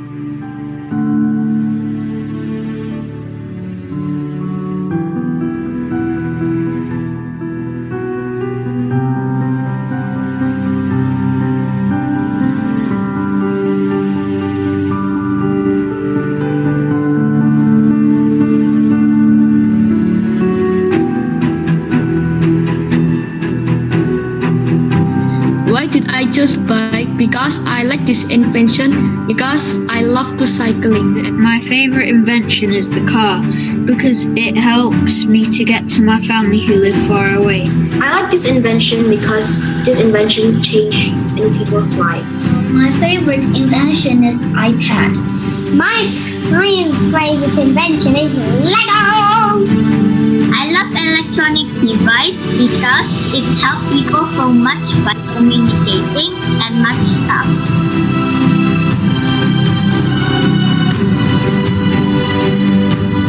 So, good morning, good afternoon, and good evening, everyone. And welcome to Invention Convention. My objectives of this project are using sound technology to stop bullying, to detect bullying cases as efficiently as possible, and to target kids who bully others. And here, the map button shows all the levels of the game. And this section, I want to mention that has a new feature that allows the user to browse through DIY craft tutorials and even share their own. And here, I've got some problems I want to read out and how I solve them. The first is my invention.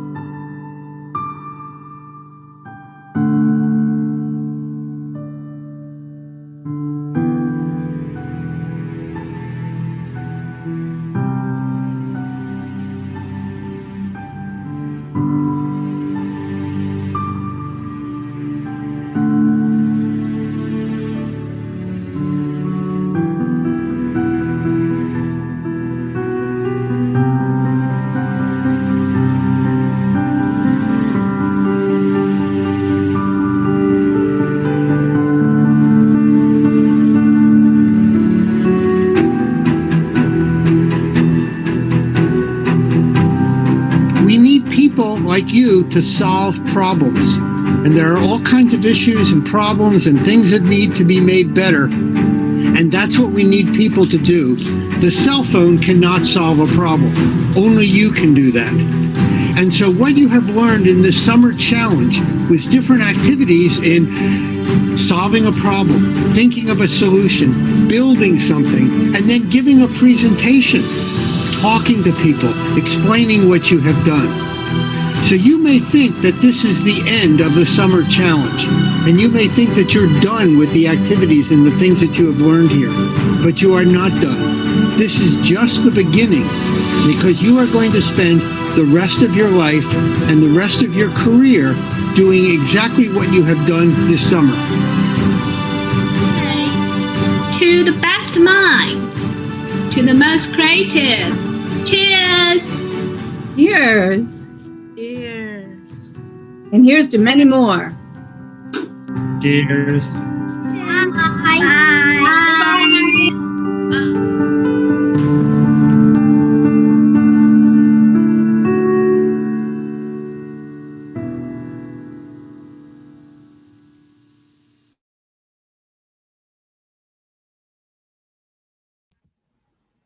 Thank you, Claude.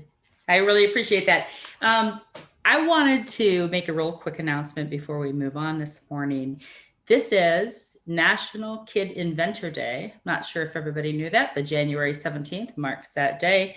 And I would like to read off something that was provided to us by the National Museum of Education. And in recognition of Kid Inventor Day around the world, our friends at National Museum of Education have provided information on students inducted into the National Gallery for America's Young Inventors. And we have a list of some, and I'm going to pick one student to announce now, and that would be Chandler Makachna at age 14. This is the description he provides for his innovation. The wheelchair backpack helper is an improvement on wheelchairs. It allows the user to access personal items that are in a pack hanging off the back of their wheelchair. It can be attached permanently or be detachable to fit the lifestyle of the user. It is not anything that changes the wheelchair, but it improves the usefulness. Chandler is now an aerospace engineer by day and an actor in between. And we congratulate him on leading role in a film called A Matter of Faith. So, you know, and I don't think it's so much about what these young innovators created back when they were in middle school and high school. It's that they did create when they were in middle school and high school. And so for that, we salute all young innovators today on Kid Inventor Day. That's amazing. Wow, that's really amazing. So we have a bunch of those to talk about today. And with that, I'm going to start an introduction to our next guest and to Dr. Johnson, who is a forward thinker, a lead learner, and a steward of his discipline poised to reimagine the world for the common good of all through innovative practice, driven through responsibility to make learning relevant through engagement and empowerment in building capacity for future readiness. Passionate about the promise, potential, and power of music and mindfulness. And his presentation today is called Innovation, the New Imperative. And good morning again, sir. Thank you for your patience with us. This is fantastic. You know, how very awesome and how inspiring. You know, the video that you just showed. I mean, it says it all, and I'm so very fortunate to be on the stage now with you. And I'd like to start by saying thank you to both Julie and Jake for the invitation to have the gift stage and have this opportunity to share my personal insights and experiences. So with that, I can start if I can just share my screen. Absolutely. So, can you see my screen, Julie? I can.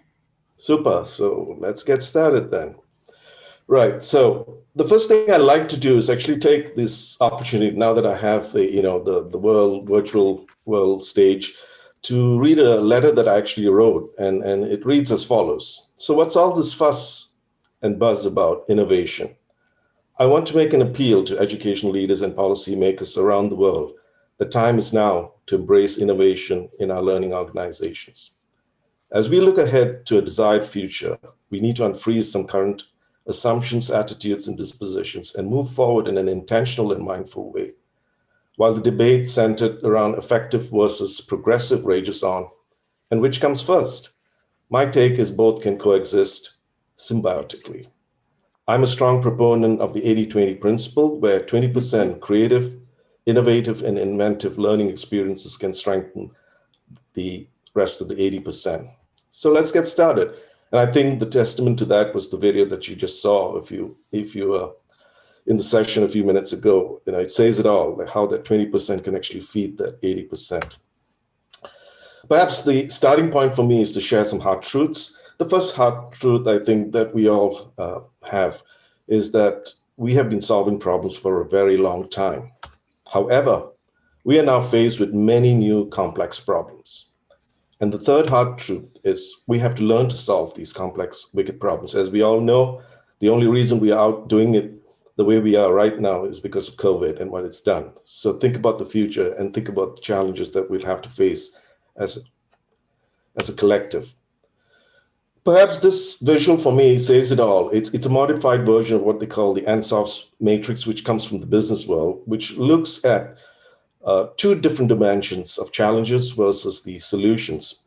And my suspicion is for a good part of what we've been doing in our learning organizations and in our schools has been centered in quadrant number 1, which is this quadrant which deals with familiar challenges and known solutions, right?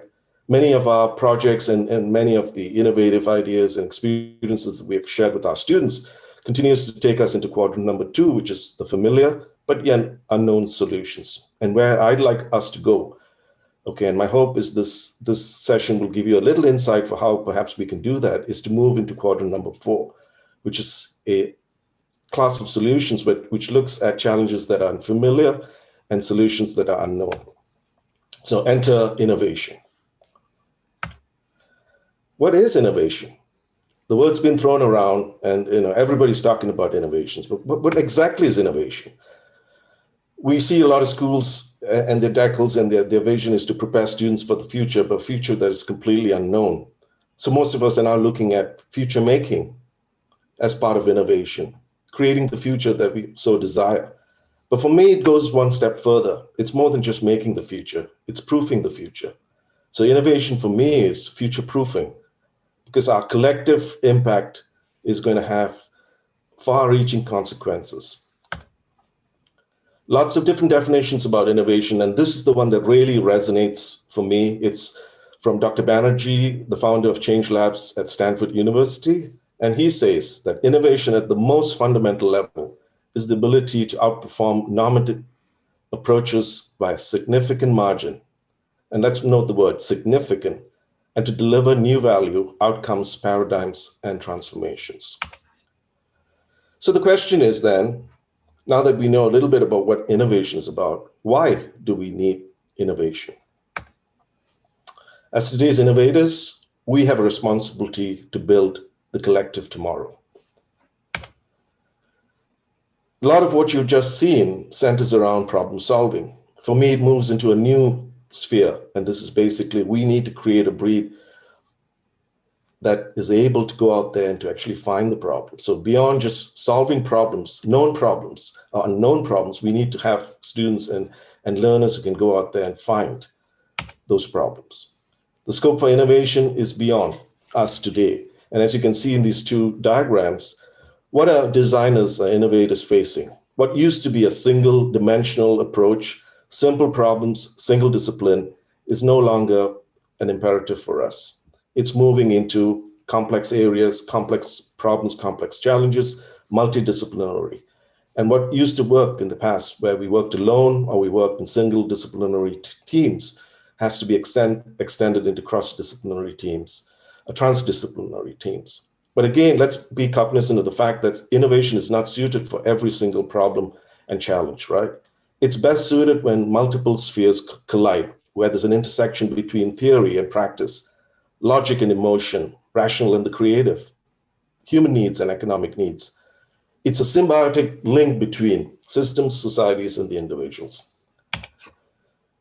At the end of the day, I took a little time to kind of research and find, perhaps some golden nuggets which I'd like to share here when we think about innovation and why innovate. Innovation basically creates capacity to bridge gaps, okay, and capacity to solve new problems. It's most definitely an under-leveraged resource, and it has huge potential for value creation. It supports rethinking of an existing systems, restructuring it, strengthening current approaches, which miss opportunities for systematic solution development. It most definitely will reinvent the organization and future-proof the organization. It raises our competitive advantage. It creates new value rather than us just capturing value, right? And it also builds deep understanding for the needs of our stakeholders. And most importantly for me, the last point, which is it supports the great need for defining gainful ways of being part of of solving the larger problems that threaten the stability of our entire civilization. That is hugely profound, right? And as we all can stand and be a testament to what has happened over the last year, right? I mean, it's not something that any of us could have predicted. There were talks about, a virus and all of this craziness, but nobody would have known that this is reaching a point where it's actually threatening the stability of us as a collective and as societies, right? So how do we go about it? So now that we've seen the what, why, it's how do we foster innovation? This is one of my favorite, okay? I love this depiction of perception, right? As much as we all look at the ways that we need to design something, you see how many different interpretations and variations of what the customer really wanted, which is that little figure at the bottom, right? All they wanted was a tire hung on a tree branch. And guess what we did? We went out there and did all of the other kinds of solutions, right? But that's okay too, because we all have our ways and means and approaches. So for me today, it's all about rethinking about innovation. It's about moving innovation from just being a process to a mindset. That's the crux for me, and doing it with the right intent to be mindful when we innovate. What does this look like?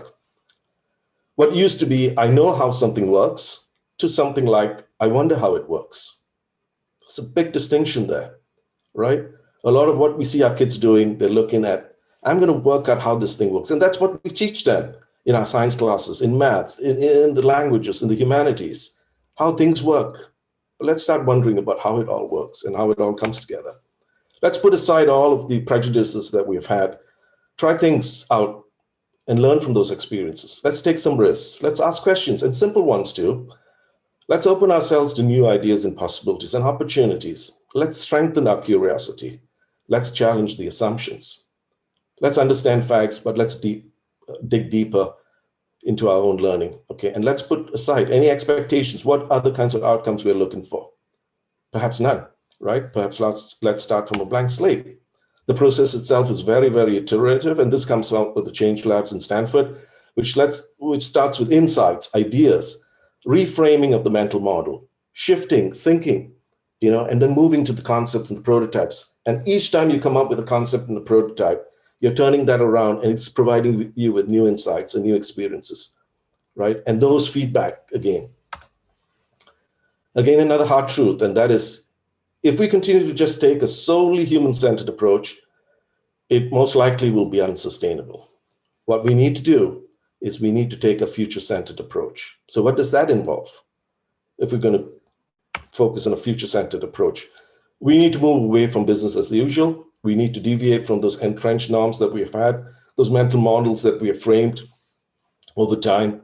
And our decision, okay, processes that we have come to shape our conventional wisdom. Okay, so we need to move on.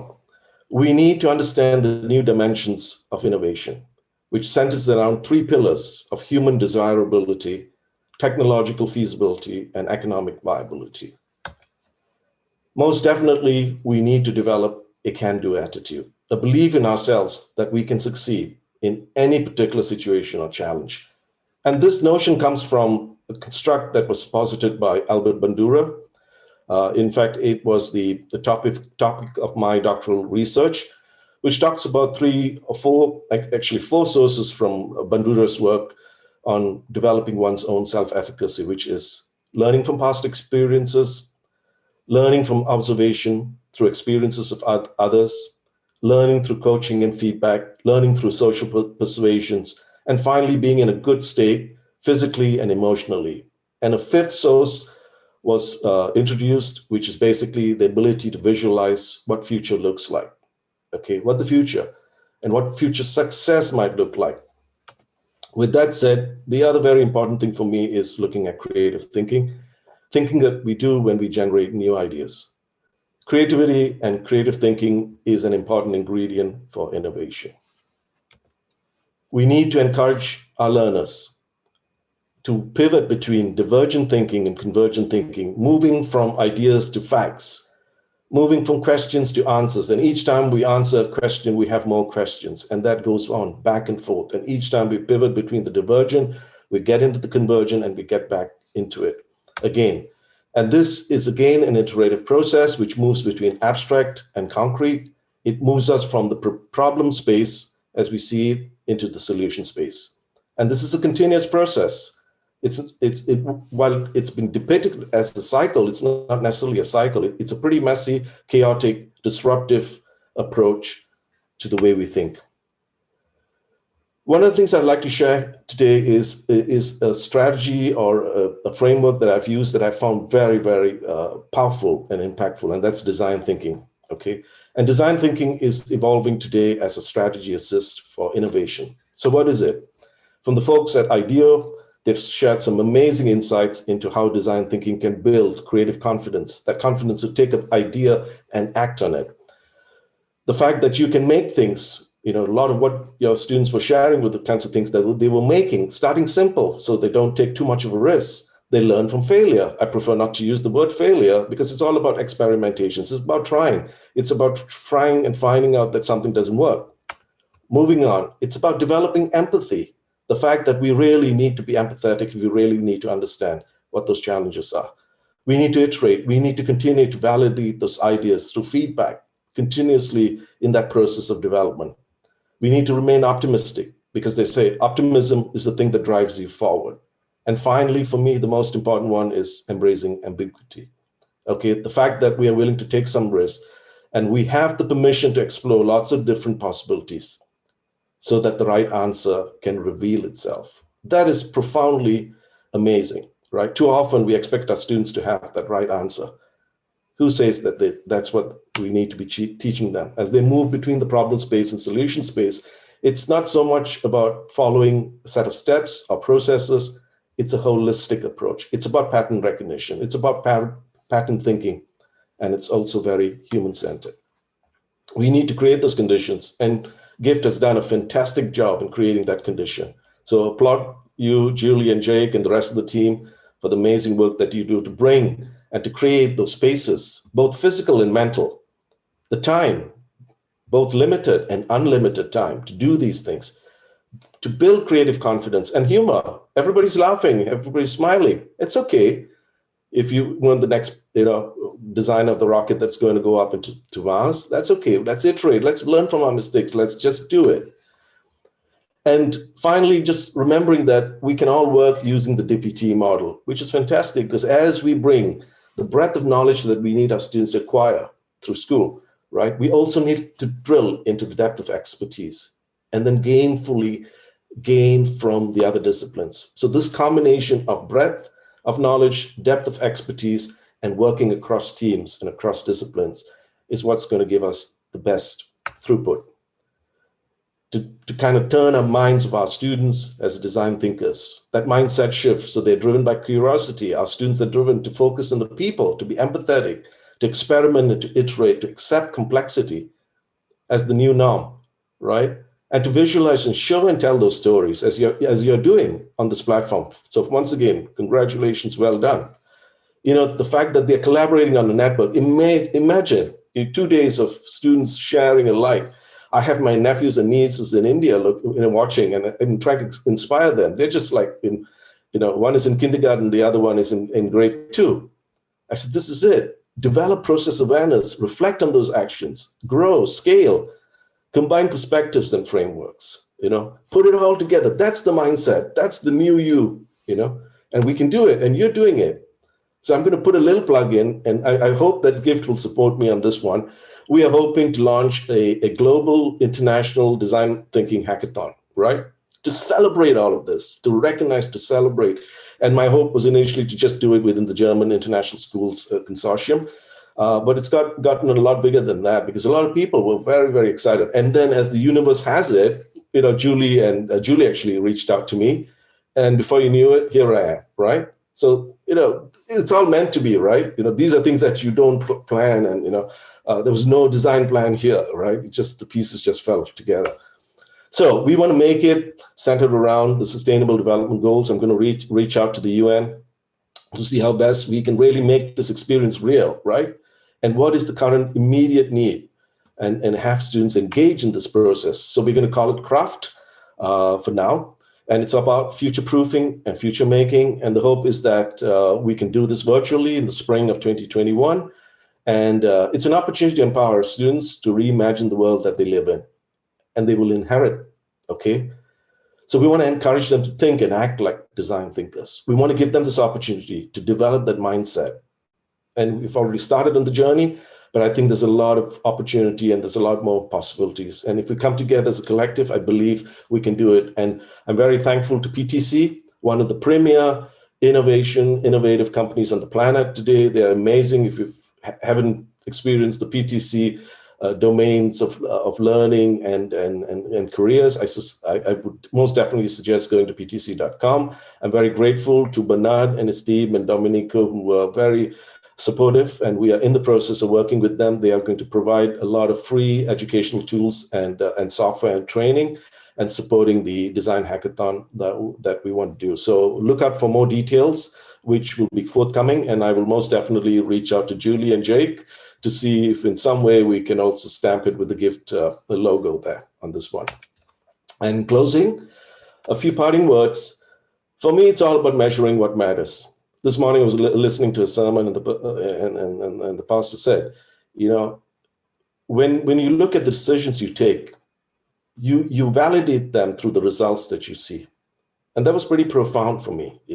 We make a lot of decisions. At the end of the day, the fruit, at the end of the day, it's all about what the outcomes are. And I think it's important for us to measure what really matters. So if this is what we were hoping to do, right? When I came here to Germany, to the International School of Hanover region, we were looking at ways to provide positive feedback, to build on ideas of others, to allow students to solve wicked problems, to try to fail early, fail often, and to improve and generate new ideas, listen, learn from others, build the prototypes, and test even the wildest ideas. So our story goes as follows. I came to Germany in 2017, and it was a pretty traditional approach to the use of technology and design. And in 2018, we started working towards building a small robotics program. We phased out some of our centralized computer labs. In a very small room, we built our first robotics lab. So this is our story, right? Our students were new to the whole field of robotics and STEM. But lo and behold, we were selected by FIRST to represent Germany as Team Germany. Our mantra was Dare to Dream, which came from a shuttle astronaut, Bruce McCandles, who I met many, many years ago at NASA. And he signed a poster for me, which I would never forget. And the poster reads, Dare to Dream, JJ. Okay, you're never going to hurt nobody, but you're going to get to some interesting places. And lo and behold, we ended up in Dubai for the first Global Challenge 2019 in October. And our students, as you can see, presenting at the SAP headquarters, okay, in Dubai, to experts and design thinkers and engineers. How impactful was that? They spent 4 hours there, and perhaps it was just our time.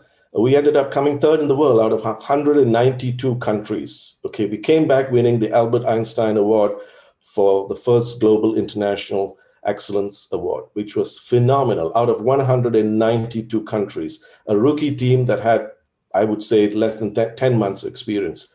But the team dared to dream, and they ended up with the Prime Minister of Lower Saxony. The bottom right picture is them at the Chancery House just before the dinner that he hosted for the team. How impactful, how powerful. Is this something that our students will remember for the rest of their lives? For sure, right? The other thing that we ended up doing in 2019 was we got some funding from a parent, and we actually created our first fabrication lab. It's just a 30 square meter, space. It's a container box. It's a portable classroom because we're short of space at the school, and we created our first grade 9 sustainable innovations class called the Project Green Machine, right? Which was actually a groundswell from a teacher in the humanities department, right? And this grew, and to a point that we actually ended up building our first bamboo bike, and the project is so powerful because there's so many new opportunities. Unfortunately, because of COVID, it slowed down a little bit, but we were able to create our first project green machine bike called the Green Lantern, right? And then we have now 3 more bikes that have been created, all by students in the grade 9 class. And as we ride away on Green Lantern into the sunset, let's remember that here's an opportunity, and the possibilities are infinite for us to come together as a collective to make the world a better place. So with that, I would like to say thank you to Gift, thank you to Julie, thank you to Jake for this opportunity, and all the organizing team and the rest of you. And good luck and congratulations, all you young innovators, coaches, mentors. Let's keep the great work going. And thank you once again. Well, thank you. I don't even know where to start. This was fantastic.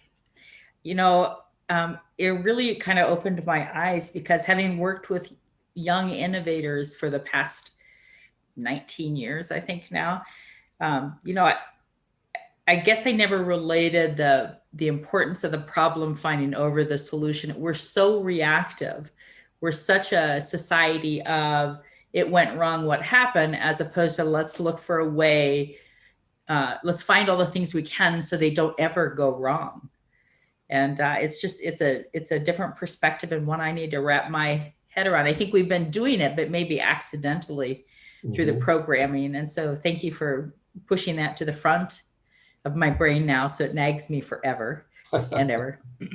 I would like to say, when Dr. Johnson talks about me reaching out to him, he often talks about me stalking him. So sometimes stalking is worth it when you get somebody to come and to show up. And I would love to talk more. I know we don't have time today to talk about too much more of it, but I'd love to talk more about craft, about the design thinking hackathon you're talking about. And of course, we certainly want to make sure we're involved at any degree that we can be with you. And if it's far enough along, and I assume it would be, since you're talking about doing this in spring, we'd love to have you back for the April gift to roll it out. The April gift, which is April 17th and 18th, happens to fall in the World Creativity and Innovation Week.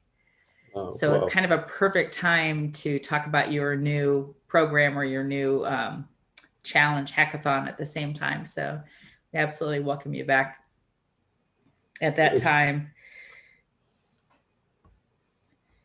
That's brilliant. Checking the rest of my notes to see what else future proofing is very cool. Is this something that you've made up yourself, or that you've coined the phrase? Sort of, right. I've been doing a lot of reading, and one of the things I always look at is, how we can better prepare students for future readiness, and that readiness actually translated to proofing, right? Because it's a little bit more subtle, because it's about, we don't have to all go out there and create the future. It'd be just too chaotic if we all came out and created the future. But I think what it is the ability to kind of be, very flexible, very organic, dynamic, and fluid within the constraints of, all the kinds of things that our students will face and ourselves do into the future, right? So how can we ensure that we are proved, regardless of what that situation is, right? That we will be able to, find ways to deal with it in ways that will make, good sense for the common good of all. I always say that, right? So I think proofing perhaps has much bigger value for me in terms of value creation, and innovation can most definitely provide us with those skill sets, the knowledge. And I think for me, again, I go back to the mindset. If we develop thinkers and students who can think as innovators and as inventors and as then I think we most definitely can create a group of students who can go out there and really prove themselves for the future.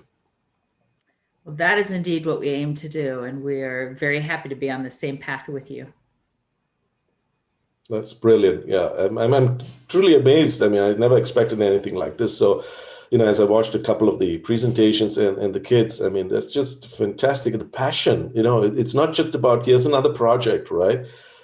That's what really gets me. And it's just so, I'm infused. I mean, I'm just feeling like re-energized, and I'm sitting here and thinking, oh, wow, think about what is possible then. And what's nice about what you're doing is that you're bringing this together.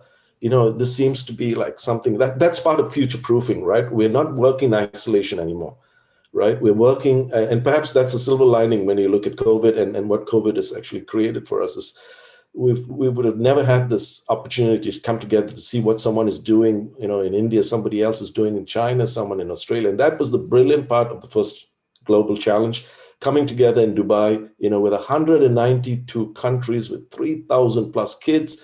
There were teams that worked in alliances that didn't speak the same language, but who cared?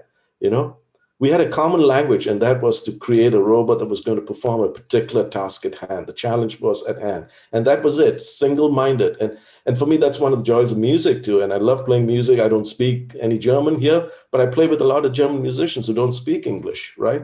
But it's the language of music, and I say it's the language of love.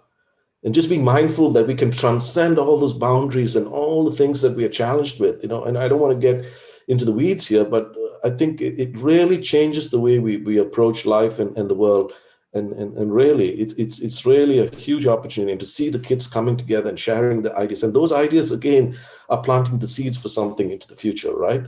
I mean, think about it. Like you see somebody, because I watched one of the projects just before the start of my presentation, and I'm thinking, wow, that could really work, and then there are places on the planet that need those kinds of minds to go in there. And who knows what those opportunities and possibilities are going to be. So for me, that's the exciting part, that we really don't know what we've opened up here, But we do know it's good. It is more than good. I don't know if you had an opportunity last night or it might have been in your morning. We had the first teen panel ever last night, and the same group of students will be coming back in an hour and a half, I believe. And they are from Chile and China and India, the US, and I'm missing one country. Khulud, do you remember the fifth country? Chile, China, US. Indonesia, maybe? Canada. I'm so sorry. And we didn't know what would happen. And these students are between 13 and 15, and they had one meeting prior to the panel discussion that they held, and came up with a topic and came up with who was going to lead the first of the teen panels. And actually they came up with every aspect of it. And it started off slow for the first couple of minutes. And by the end of it, they were all so engaged and working together. And it was beautiful. I mean, we could not have orchestrated it better ourselves. They did a fabulous job. And they were talking about education as it was just before and after COVID for them. And all of them were different because they're from different places and their education is a little bit different.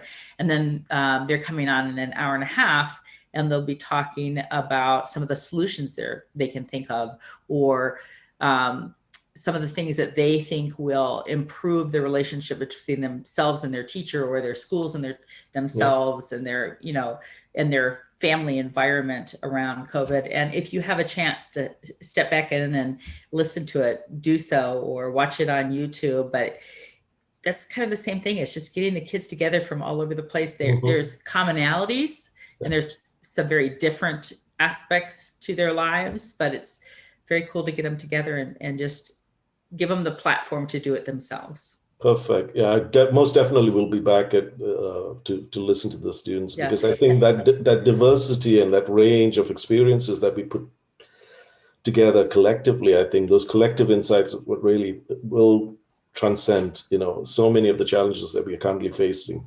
And then sign up to come back in April and talk a little bit about the Design Thinking Hackathon Craft, as it is known today. And bring some students with you if you'd like, or invite them to participate in whatever way that they would like to. We would love that. Most definitely. Thank you so much for your time today. Once again, thank you very much, and good luck and congratulations, all of you. Well done. Thank you. Thank you. Bye-bye. Bye-bye. Okay. Let's see, I believe our next guests are here. If they would please turn on their cameras. Good morning.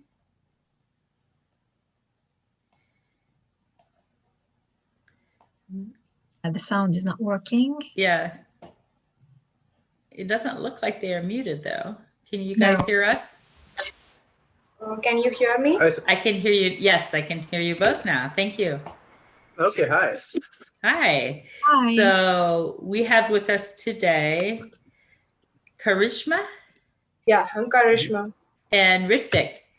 Yes. Ritvik, yes. Okay. And I do not know how to pronounce the name of your organization. Okay, Me so too. we'll help you with that. It's Zoog, Xoog. Okay, Zoog. Thank you. So why don't you tell us a bit about Zoog and why you're here today? Okay, so first of all, a little bit about ourselves. So we both are from India, southern part of India. So we are we just graduated from our engineering colleges. So congratulations. Thank you. We both are from National Institute of Technology, Tiruchirappalli, which is a good prestigious college in India. And now we're continuing our journey as entrepreneurs. So, yes. So Zoog is basically, again, as mentioned, our venture or our company, and we focus on bringing out talents and nurturing talents for young kids. So that's what. Karishma. Yeah. We are right now focused on Rubik's Cube coaching and competing platform for kids. So we will start with a presentation to give you a more idea about what we are really doing, etc. That'd be wonderful. Thank you. Sure. Yes. Just give me a second. And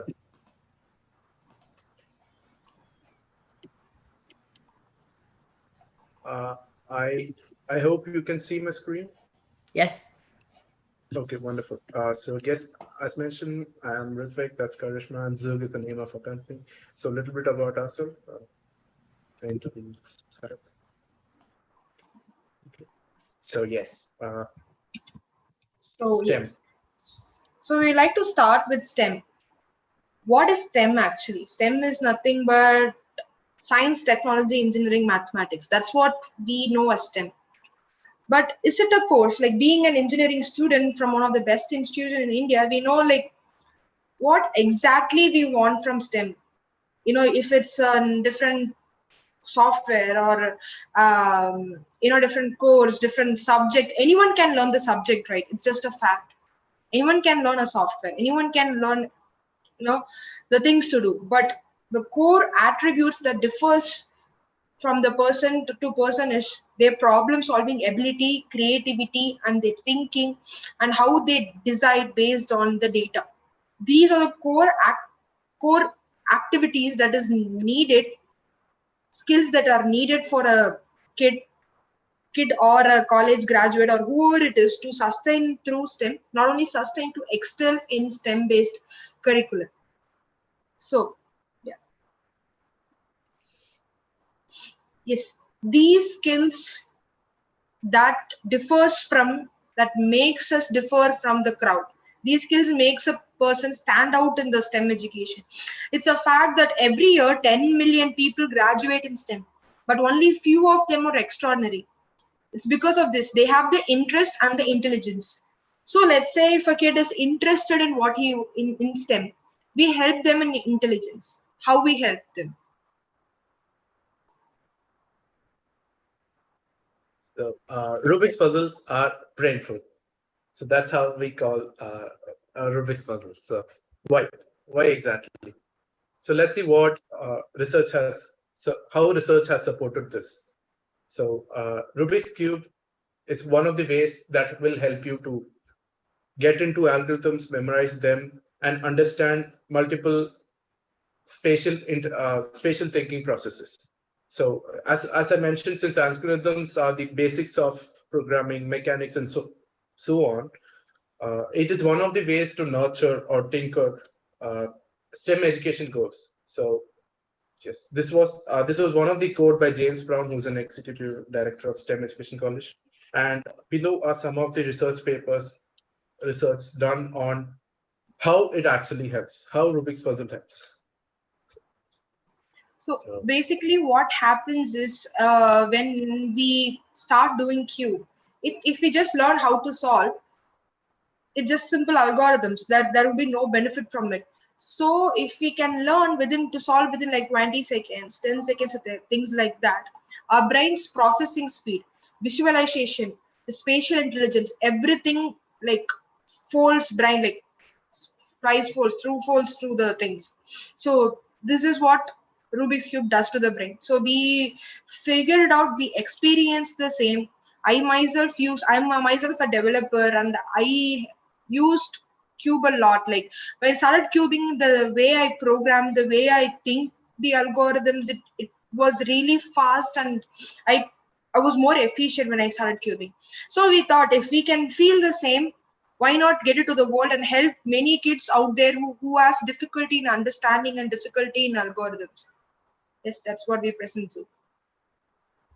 So again, Zook is basically a talent discovery and enrichment platform for kids. We are starting off with Rubik's puzzles. So, yes. So we act as a Rubik's puzzle coaching and competing platform now. So I believe you'd have seen various Rubik's cubes, right? Like a normal one, and people solve it too.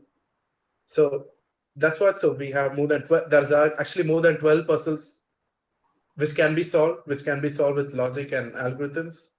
And yes, and to teach this, there are 40 plus coaches, even Asian and national record holding coaches. Yes, and competitions. And so after learning, one of the medium to test where you stand is competitions. So that's another thing that Zoom does. So again, some benefits of Rubik's puzzles. As I think, as Karishma mentioned, it helps in memory power. It helps a lot in memorizing things. So that's my personal experience too, because I'm a senior member of the cubing community here. I can solve the cube under 11 seconds. So it has helped a lot. I mean, the memorization, the picture memory, when I prepared for my exams during my college and so on. And another thing is spatial intelligence. How it helps in your logic and reasoning capabilities, how you can concentrate. And yes, so other thing is since the activation of fingers, it helps in the motor skills and so on. So this can act as a supplement for even the academics.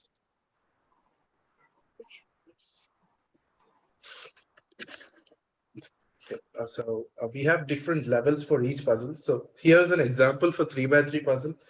I believe you'd have seen a 3x3 puzzle. So 3x3 level 1 is a program where you get to learn how to solve. How you solve the cube from an unscrambled position. So, and we help them learn it through logic, intuition, and algorithms. So that's where they just learn solve, and they can solve it under 2.5 minutes. And then we come to the level 2, where they learn the intermediate method, and they can that's where they are introduced to complex algorithms or complex thinking logics. So that's where they can solve it under 1 minute to 40 seconds. And coming to the level 3, which is being the most advanced method, is a method called CFOP, where they get to learn more than 100 algorithms. They'll be memorizing all these algorithms and also understanding how it works. So basically how level 3 works is you will be solving one cube in your mind, another on your hand. So here in the mind, you will be one step ahead of what is actually happening. So it's a very surprising path that is enjoyable to follow and also beneficial. So this is one more thing. It's an exclusive mentorship program called Learn from the Best. So where we have Asian record holding and national recording coaches from all over the world. And these people provide an on-demand program. Like if somebody who wants to be mentored under these people. So this is one more thing that we do. So some of our coaches. So here is Bhargav Narasimhan. He's the Asian record holder on 3x3 one-handed, which means he can solve the cube in one hand in 9 seconds. So here's a guy who's Vishwanathan. He can solve a cube without seeing in under 20 seconds. And then we have Kunal Oak, who can solve a very big 5x5, 6x6 cubes in a very fast time, like a minute or under 55 seconds.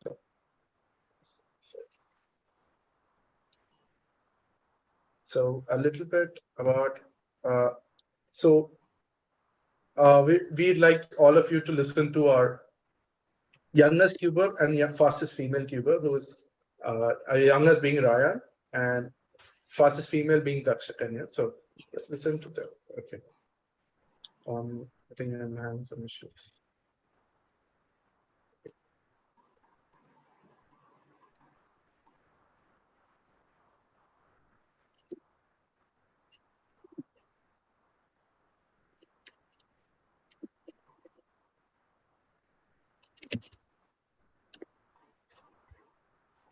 Ritvik, we couldn't listen to the audio.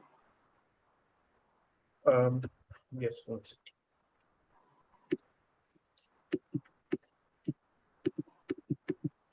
I'm trying to.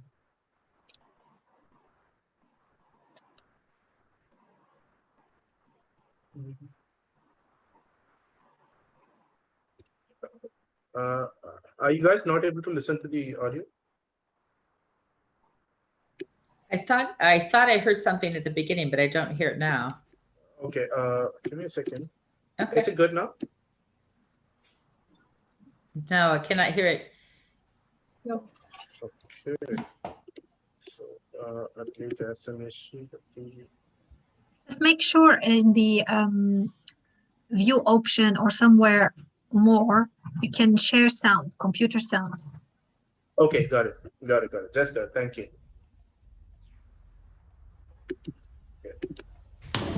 Hey everyone, I am Daksha Kanya. I've been speed cubing for the past 7 months. During the lockdown period, I was really bored. I had a Rubik's Cube with me, so I decided to learn to solve it. So I solved it by myself with the help of YouTube. So after a few tries and more solves, I wanted to get faster at it. So I searched for advanced courses online and I found out Zoom. Zoom helped me to speed solve the Rubik's Cube. Before Zoom, my average was around 30 seconds, but now I average around 18 to 20 seconds, which is really nice. In Zoom, my mentor was Mr. Ritvik Raj.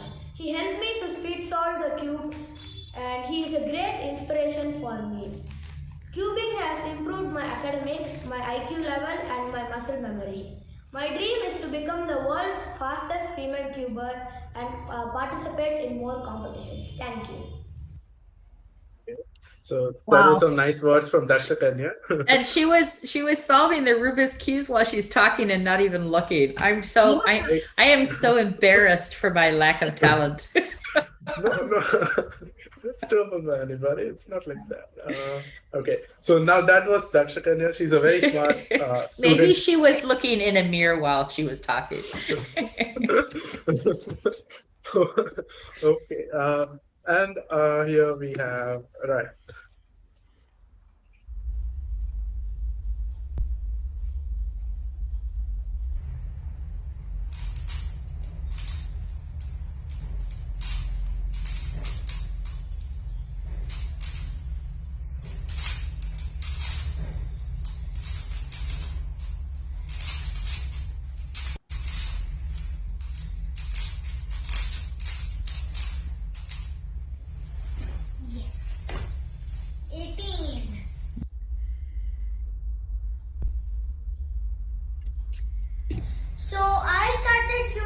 Jan 2020, and what helped me improve are two things. The Zoom sessions that taught me finger tricks and a lot of different things to help me reduce my time. And the other thing is the zoo competitions. For the zoo competitions, we work very, very, very hard.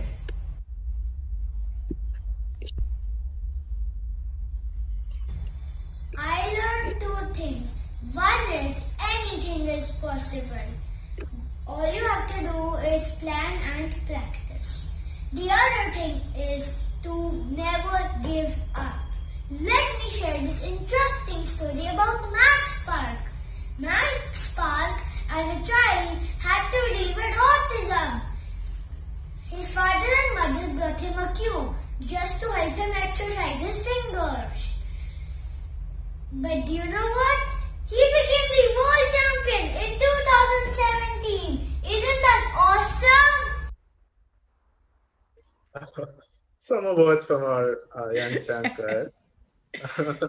Okay, he's a very smart, engaging kid who we had the pleasure to work with. So, yes. And one more thing we wanted to share with you was our presence at GITEX Dubai this year. And since we both are a young entrepreneur, this was a very, very big step for us. We were sponsored. Yeah, Karishma. We got sponsored through UConnect, and we won the India Innovation Cup.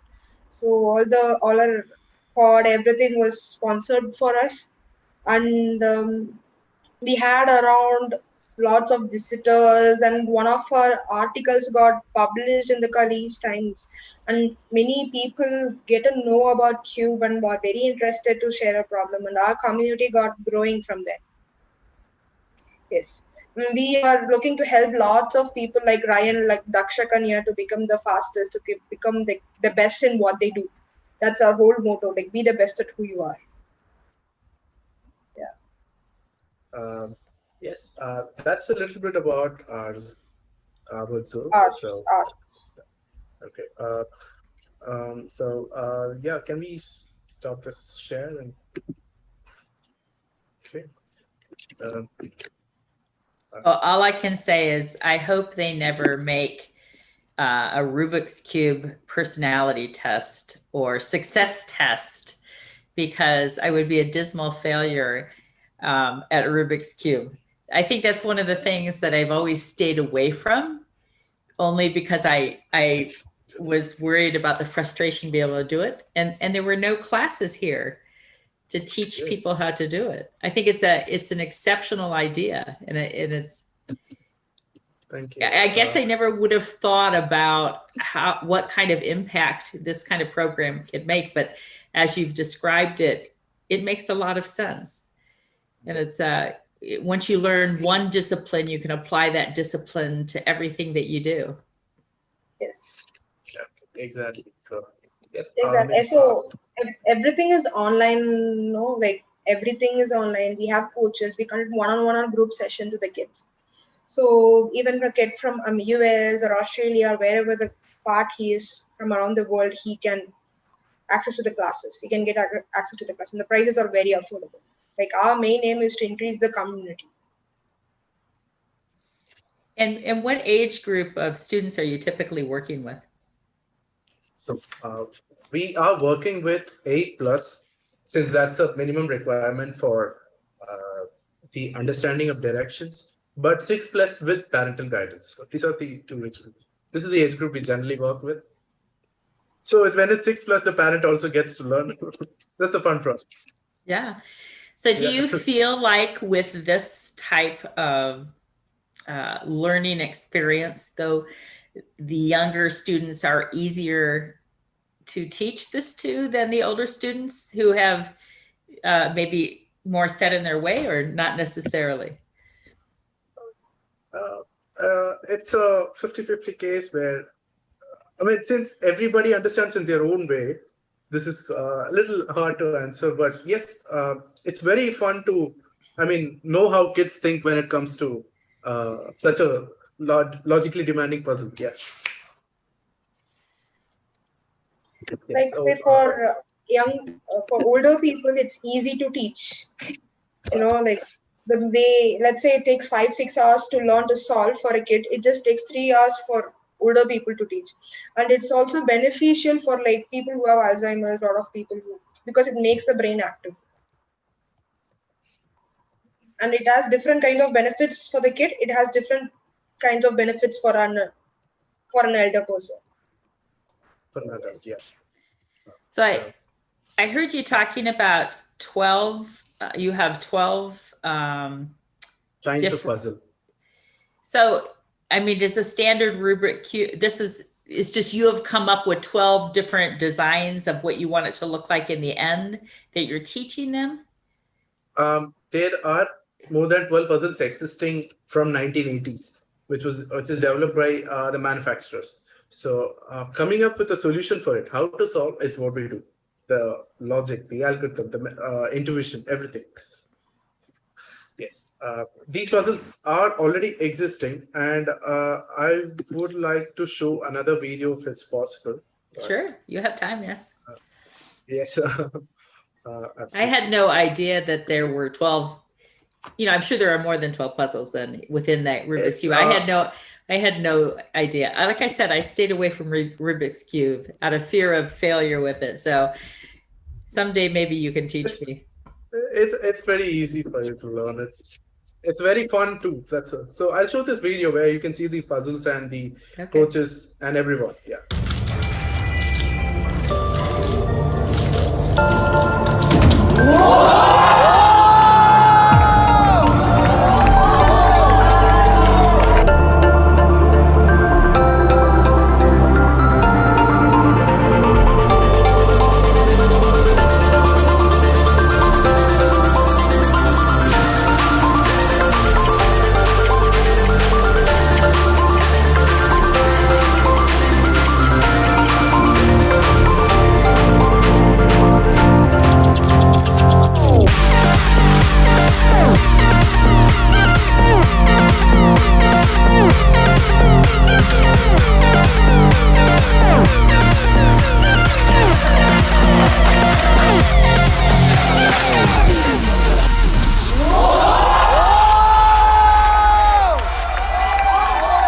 Okay, so that was the speed cubers we have, and those are the different kind of puzzles that are actually existing. So, I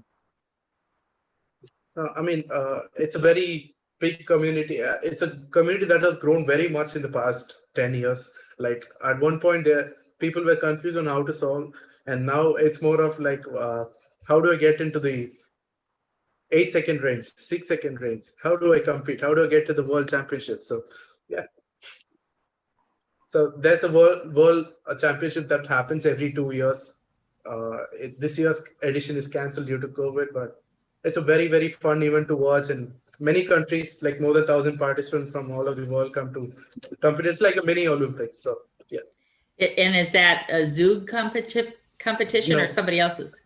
No, it's a World Cube Association conducted competition, which happens it's like an Olympics for Rubik's. So. And where is that typically held? Last edition was in Australia. The one before that was in US and like that. This year it got cancelled, so we'll have to wait for 2021. So. Okay, well, I wish you luck for that. I hope that everything is back to where we can do some of those events together. Yes, absolutely. Yeah. We are looking forward to that and much more. We want to inspire more young talents and get them into this amazing process. What do you think, Melissa? Hi, I just wanted to say that really looks so exciting, and my children love Rubik's Cubes, and all of the children in the STEM organisations and schools that we work with in the UK love Rubik's Cubes. It's just something that they really enjoy, isn't it? But like you say, they get so many skills from it. And I was just wondering, you said that it was cancelled this year because of the COVID restrictions. Is there any chance that you might be able to do this kind of event online on Zoom? Because there's a lot of UK children who have Rubik's Cubes at home and would love to take part in this. Yeah, actually, we do have leagues and competitions happening every 1 week or 2 weeks. So where we open limited number of slots, and children register for it like in, I don't know, a day or two, and that's how it actually happens. So we organize a lot of competitions, but I mean, it's up to us to share it to you. So we can do that. How can we get hold of that information? How can we share that information with our young people in the UK so that they can register and take part? Yes, absolutely. We can give you the details like the website, the registration link, and so much. Excellent. Is it possible to share it on the screen now? Because anyone who's watching, then anyone from anywhere in the world, it will be. I think it's. I could share the. Yes, absolutely. I could share the YouTube stream of the past competitions.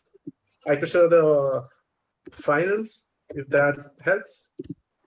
If you've got the, you know, the website or the. Yes, we do have the website. That'd be great. We do have website, Instagram, both are active for registration. If you want, I can share the website in now. It's zoog.info, xoog.info. And I would like to show this a scene. I mean, how the competition happens, because it's fun to watch. I believe you can see my screen. Correct. Yeah, we can. Yeah, Vishwa, correct. So this is the finals. Wow.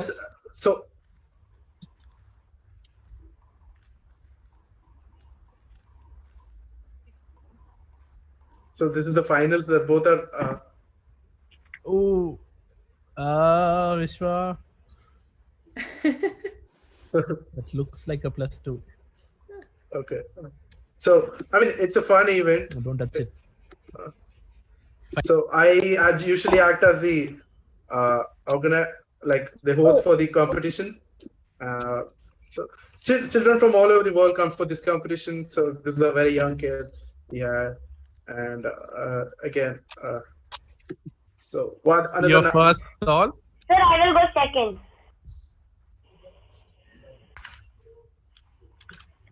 $12 seconds.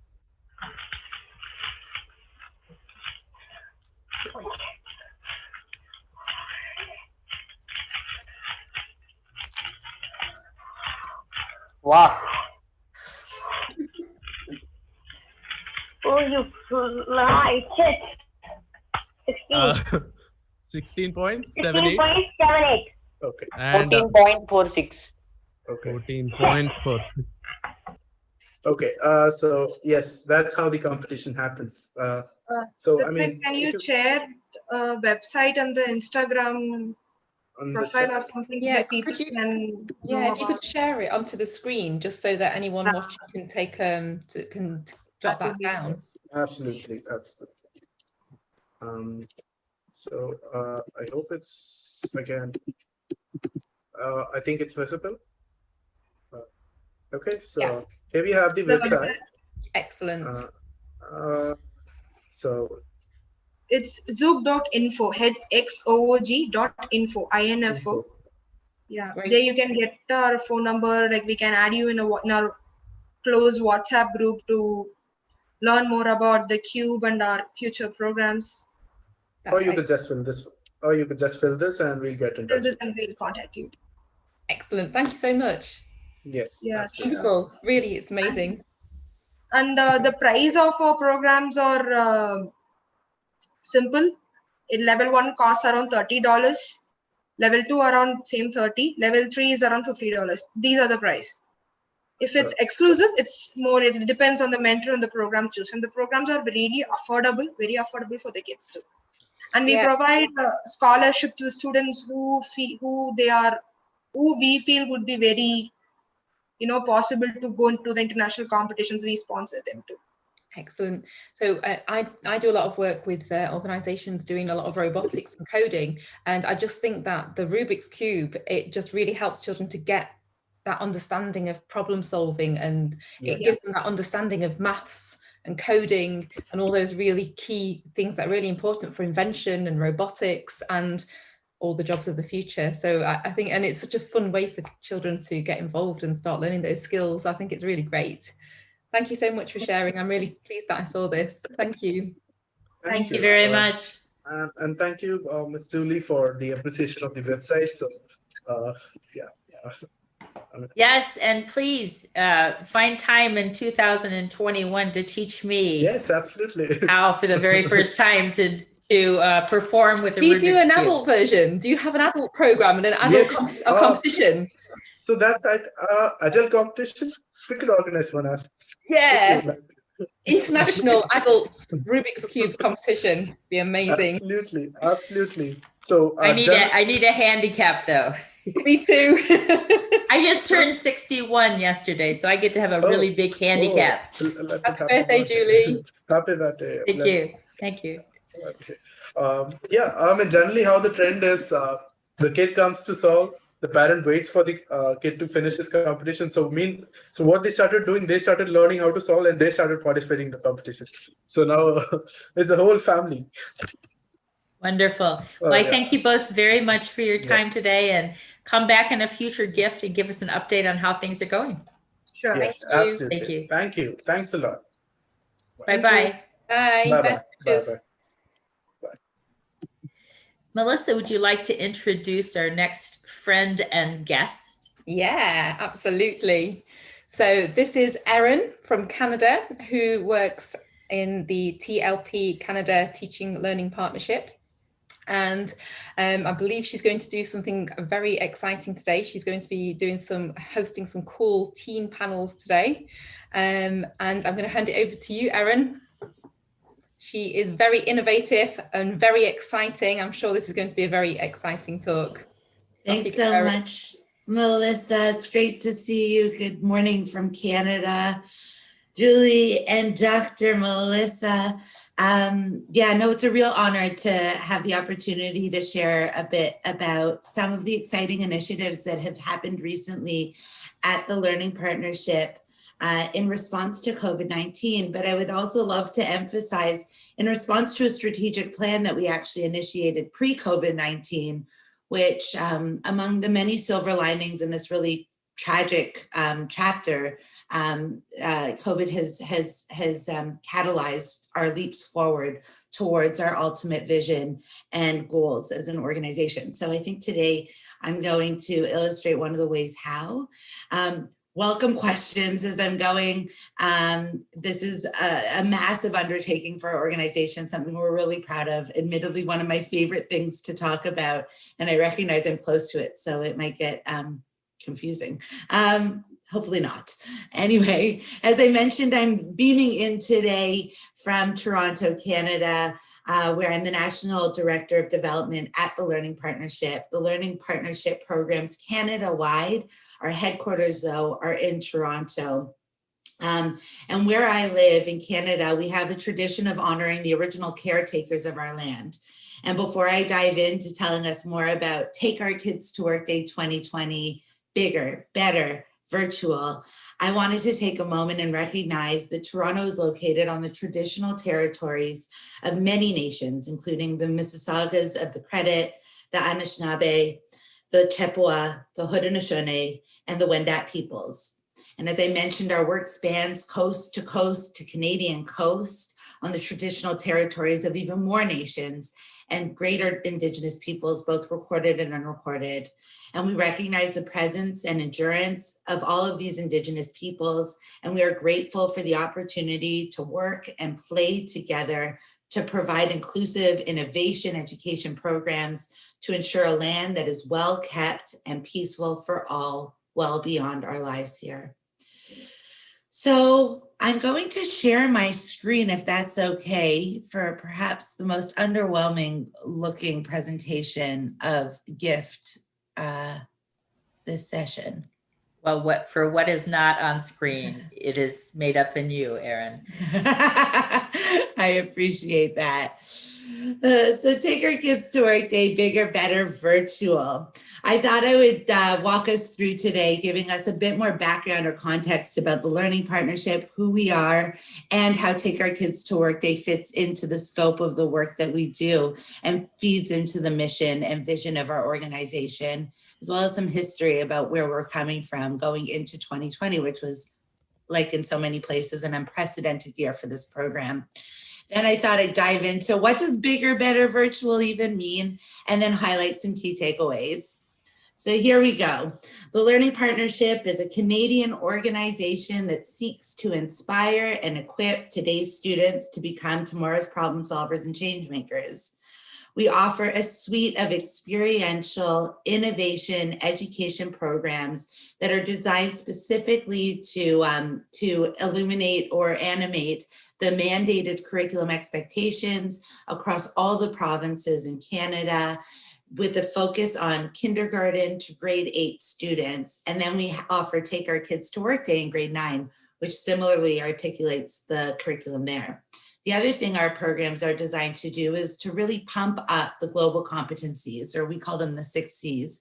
Here I go, I've just done it. I'm gonna get stumped. Creativity, critical thinking, citizenship, character development and self-directed learning, collaboration and communication. Nailed it.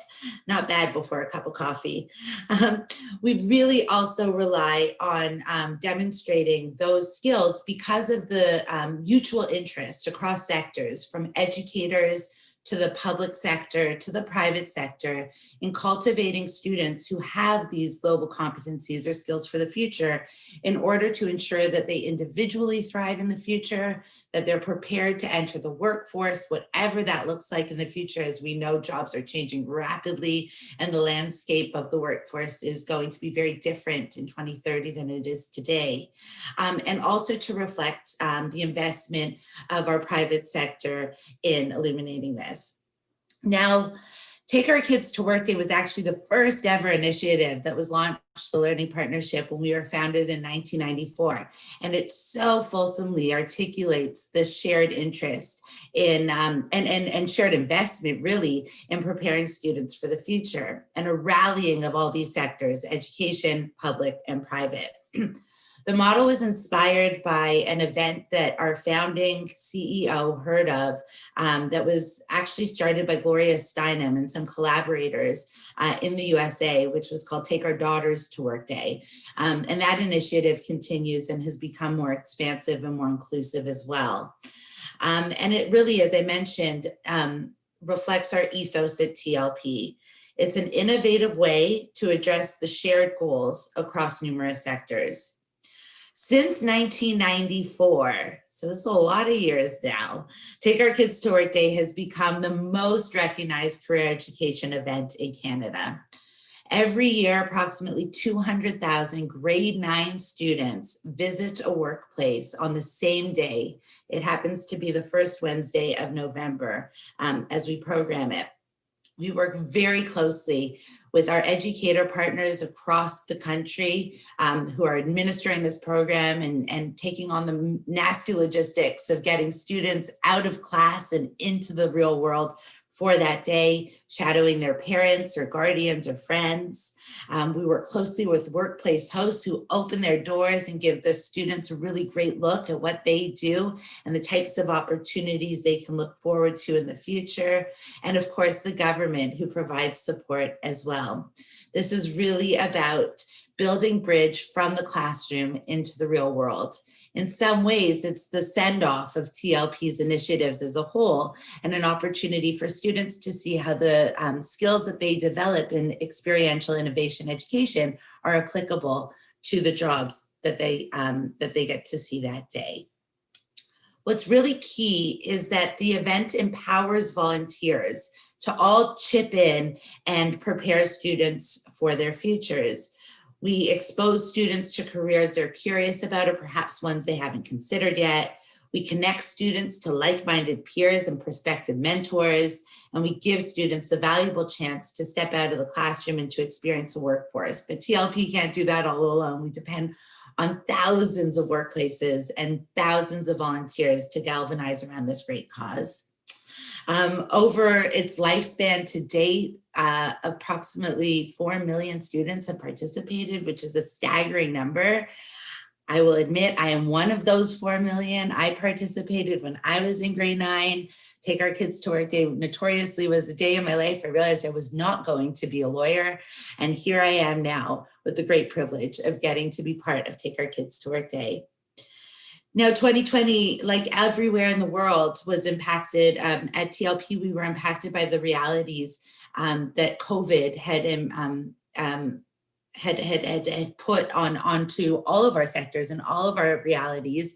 And we realized that we couldn't rely any longer on students just on their own going out into the workforce. And we really needed to respond to what was going on.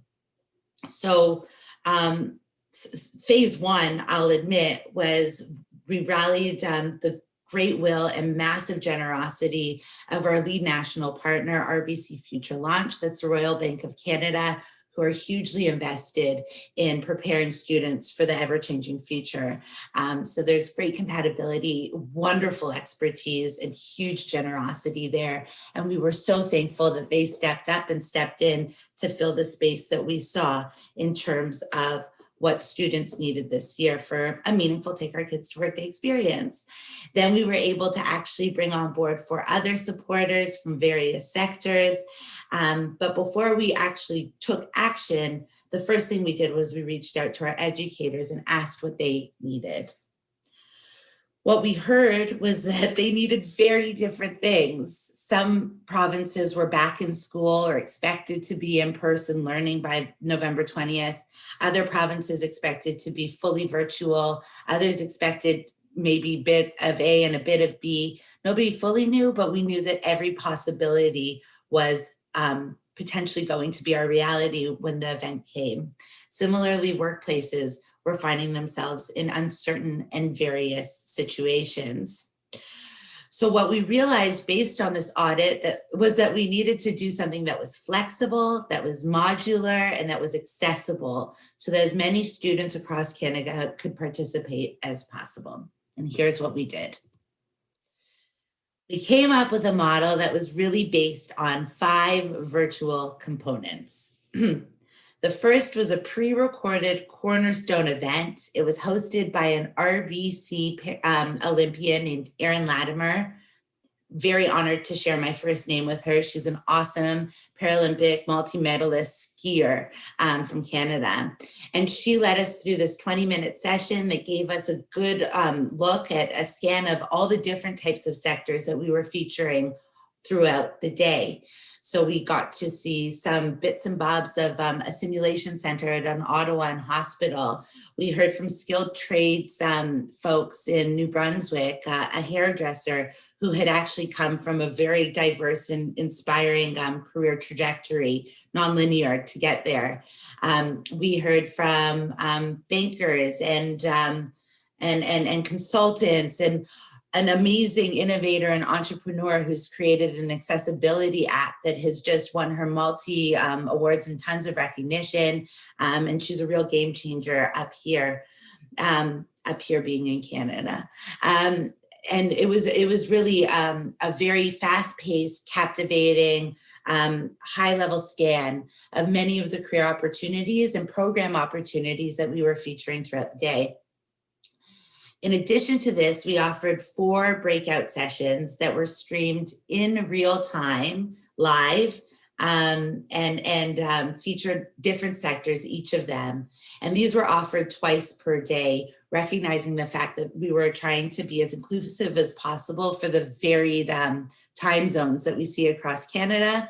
And again, these were each about 20 minutes long so that they could be used in bite-sized pieces in a modular way to plug and play into a schedule. One of these was based on skilled trades. So it featured folks from hydro sector and from, we had our friend Michelle from New Brunswick, who's the hairstylist, as well as other skilled trades professionals. And it was a panel that was hosted by one of our partners from an organization called Safe Work Manitoba, who are invested in workplace safety. And they had a really dynamic conversation about the trajectories of their careers and their reasons for going into the skilled trades sector. And and their varied practices. We also had a really exciting and captivating innovation and entrepreneurship panel, which was actually hosted by Kathy Dong, who is a GIFT past participant. She's one of the alumni of a TLP program called iCubed. She's an amazing innovator. She's one of the teens on our panel. She'll be facilitating later today, actually. And she was hosting very well-established and celebrated innovators and entrepreneurs and posing questions to them inspired from the audience. Then we had a healthcare breakout session that was a hands-on look at the life in a simulation center at this Ottawa hospital. And it was fascinating to hear more about some unconventional career pathways in skilled trades and the importance of technology within their work. And then, of course, we had a finance and technology rooted experience, which was really hosted by our friends at RBC Future Launch and showcased the great young talent that they have in that workforce and the opportunities for those kids. Each of these sessions was recorded. All 5 of them still live on TLP's YouTube channel and can be accessed at your convenience, and I think provides some pretty exciting intel into career pathways, opportunities, and diverse mentors for our young people. Now, one of the things that we realized was as we were fleshing this out and really locking in some details, we were hearing that there was demand for questions and an opportunity for our kids to ask questions to people who were in the workforce. So we responded by launching what we called our Career Mentor Initiative. So we reached out to our awesome network of supporters, and beyond that, we have great friends at TLP through our history. And we sought folks who could provide additional intel based on these sector breakout sessions that we had identified. And we opened a portal for students to ask questions. And in response to their questions, they received career mentor advice, which is also shared publicly on our website. So there was a lot of different ways for students to participate in this day, ongoing, and really it was designed to be a choose your own adventure model. So there was no pressure to do all of these components. It was meant to be pick and choose what you're curious about. And one of the things that I think is really important to emphasize is that it depended on educators, workplace hosts, and parents entirely to unlock these opportunities for their students. While it would be ideal for us to be able to promote this directly to our youth audiences, the reality is that we're not able to for numerous reasons and policies. Therefore, we really outreached through our educator network and our workplace network as usual. And then this year, we also introduced an outreach strategy to parents, which we saw great uptake on. So some learnings, some key findings or takeaways or stats or whatever. First of all, we had about 6,500 workplaces, parents, and educators register for the event. Throughout the day live, we saw just shy of 17,000 logins to the live events, representing over 144,000 student experiences from coast to coast. The views on YouTube continue to grow and are well over 11,000, which was the last recorded update in December. And we received also some great feedback on the day. Most notably, we saw that over 95% of workplace participants who responded to our survey and over 75% of parents who responded to the survey agreed that this was a useful initiative to prepare students for their future. And well over, and about 3/4 of the students who responded to the survey also felt better prepared for their future after having participated. But there's some really key highlights that I just wanted to shine a spotlight on. One is that as the Learning Partnership focuses on accessibility and inclusion as we look forward to our strategic plan, this leap to virtual really put us on track in that way, and being powered by our partners at RBC Future Launch was massively critical in order to unlock this potential so quickly in response to COVID-19. We always saw virtual on the horizon in about 3 years, and Miss Rona told us today was the day, and so we said okay and seized the moment. We know fundamentally that more students were provided more diverse career exploration on this day. We see in the feedback that students didn't realize that they might be interested in a skilled trades career, for example, but because they maybe were just filling time and participated in that breakout session, are all of a sudden curious about the potential of those pathways.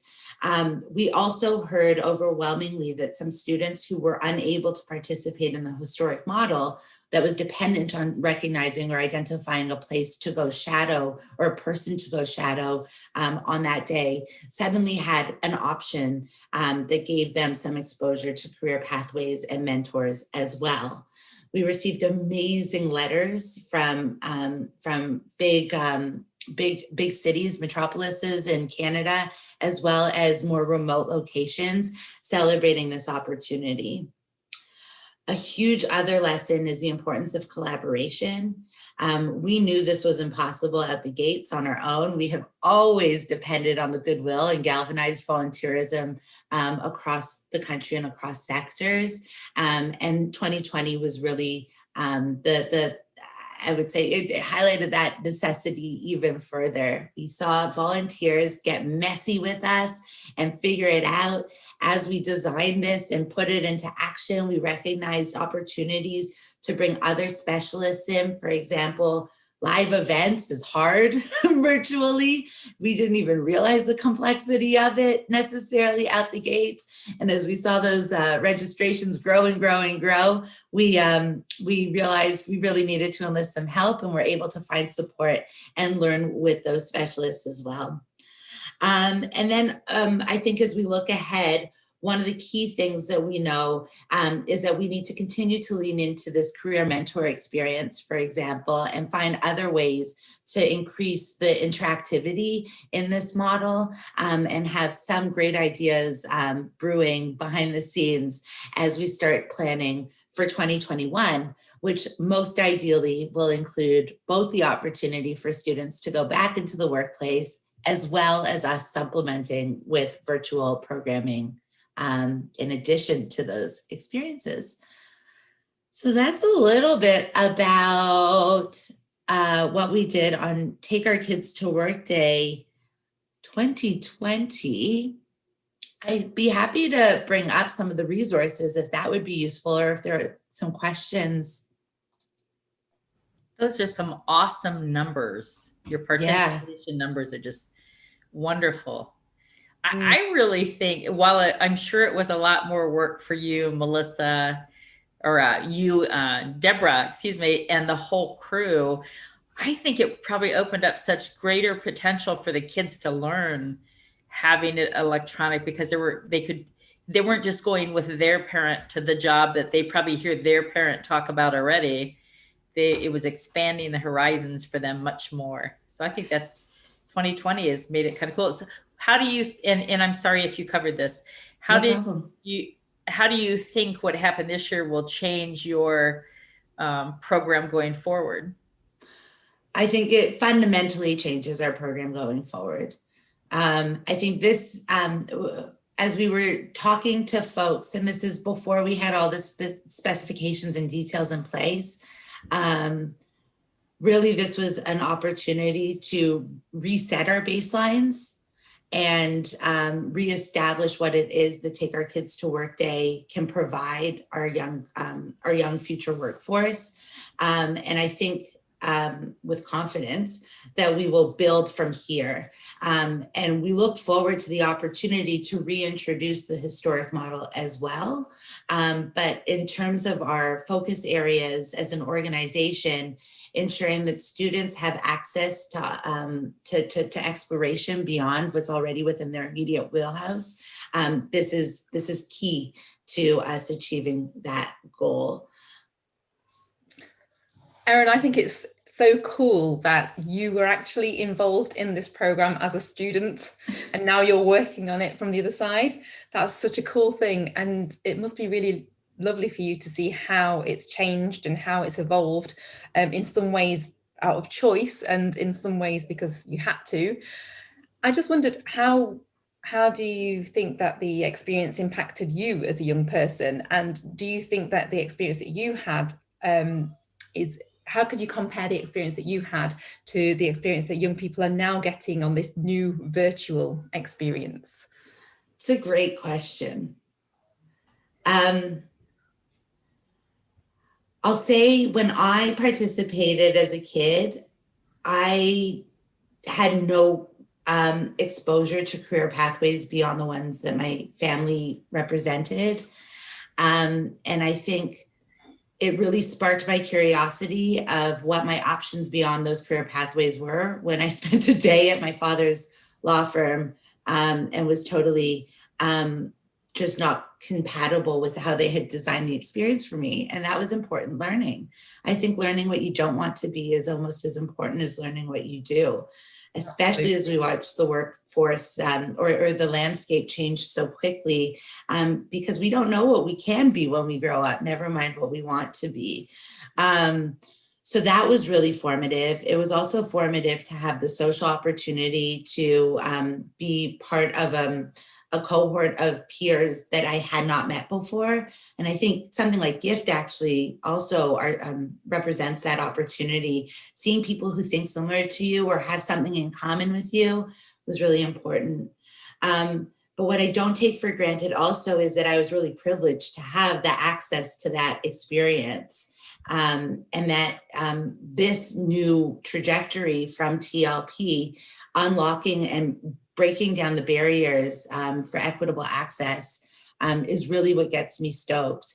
And our organization really motivated in order to step into this space. And regardless of little Erin still getting to go to the law firm next year with her dad, we're really more curious about what about that Erin who wouldn't have that opportunity, and how can we supplement it for her?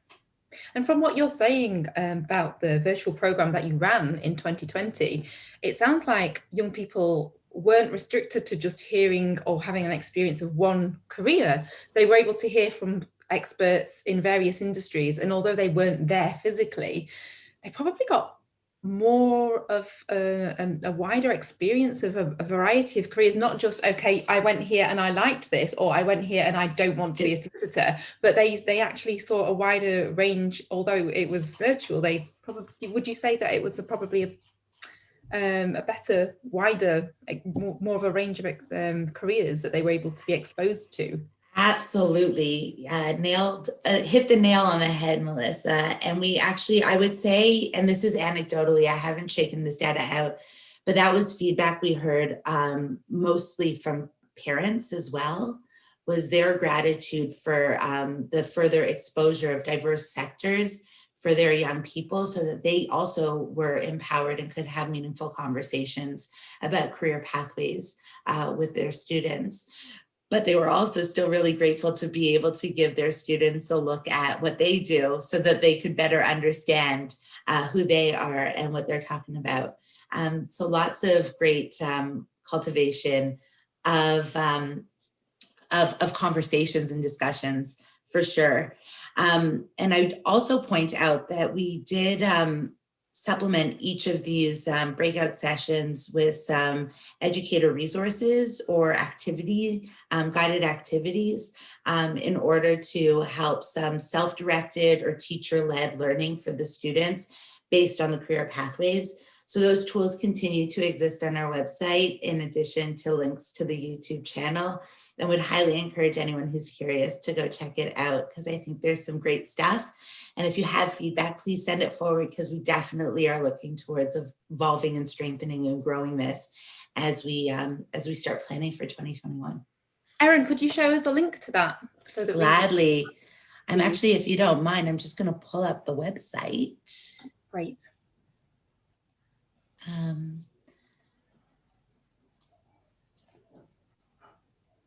So this is the YouTube channel. So when you come to takeourkidstowork.ca, or if you just go to the learningpartnership.ca, you can find under Take Our Kids to Work Day this this page here. The student survey won't necessarily apply any longer, but you can scroll down and find a link to the Cornerstone event, Your Future Now, which is really based on hope and resilience at a time when we knew grade 9 students and students even beyond that could finally participate as well. Needed to understand that the future continues to be bright, and mostly thanks to our confidence in their potential. And then we have links to the recorded breakout sessions as well. And each has an activity sheet also hyperlinked to it.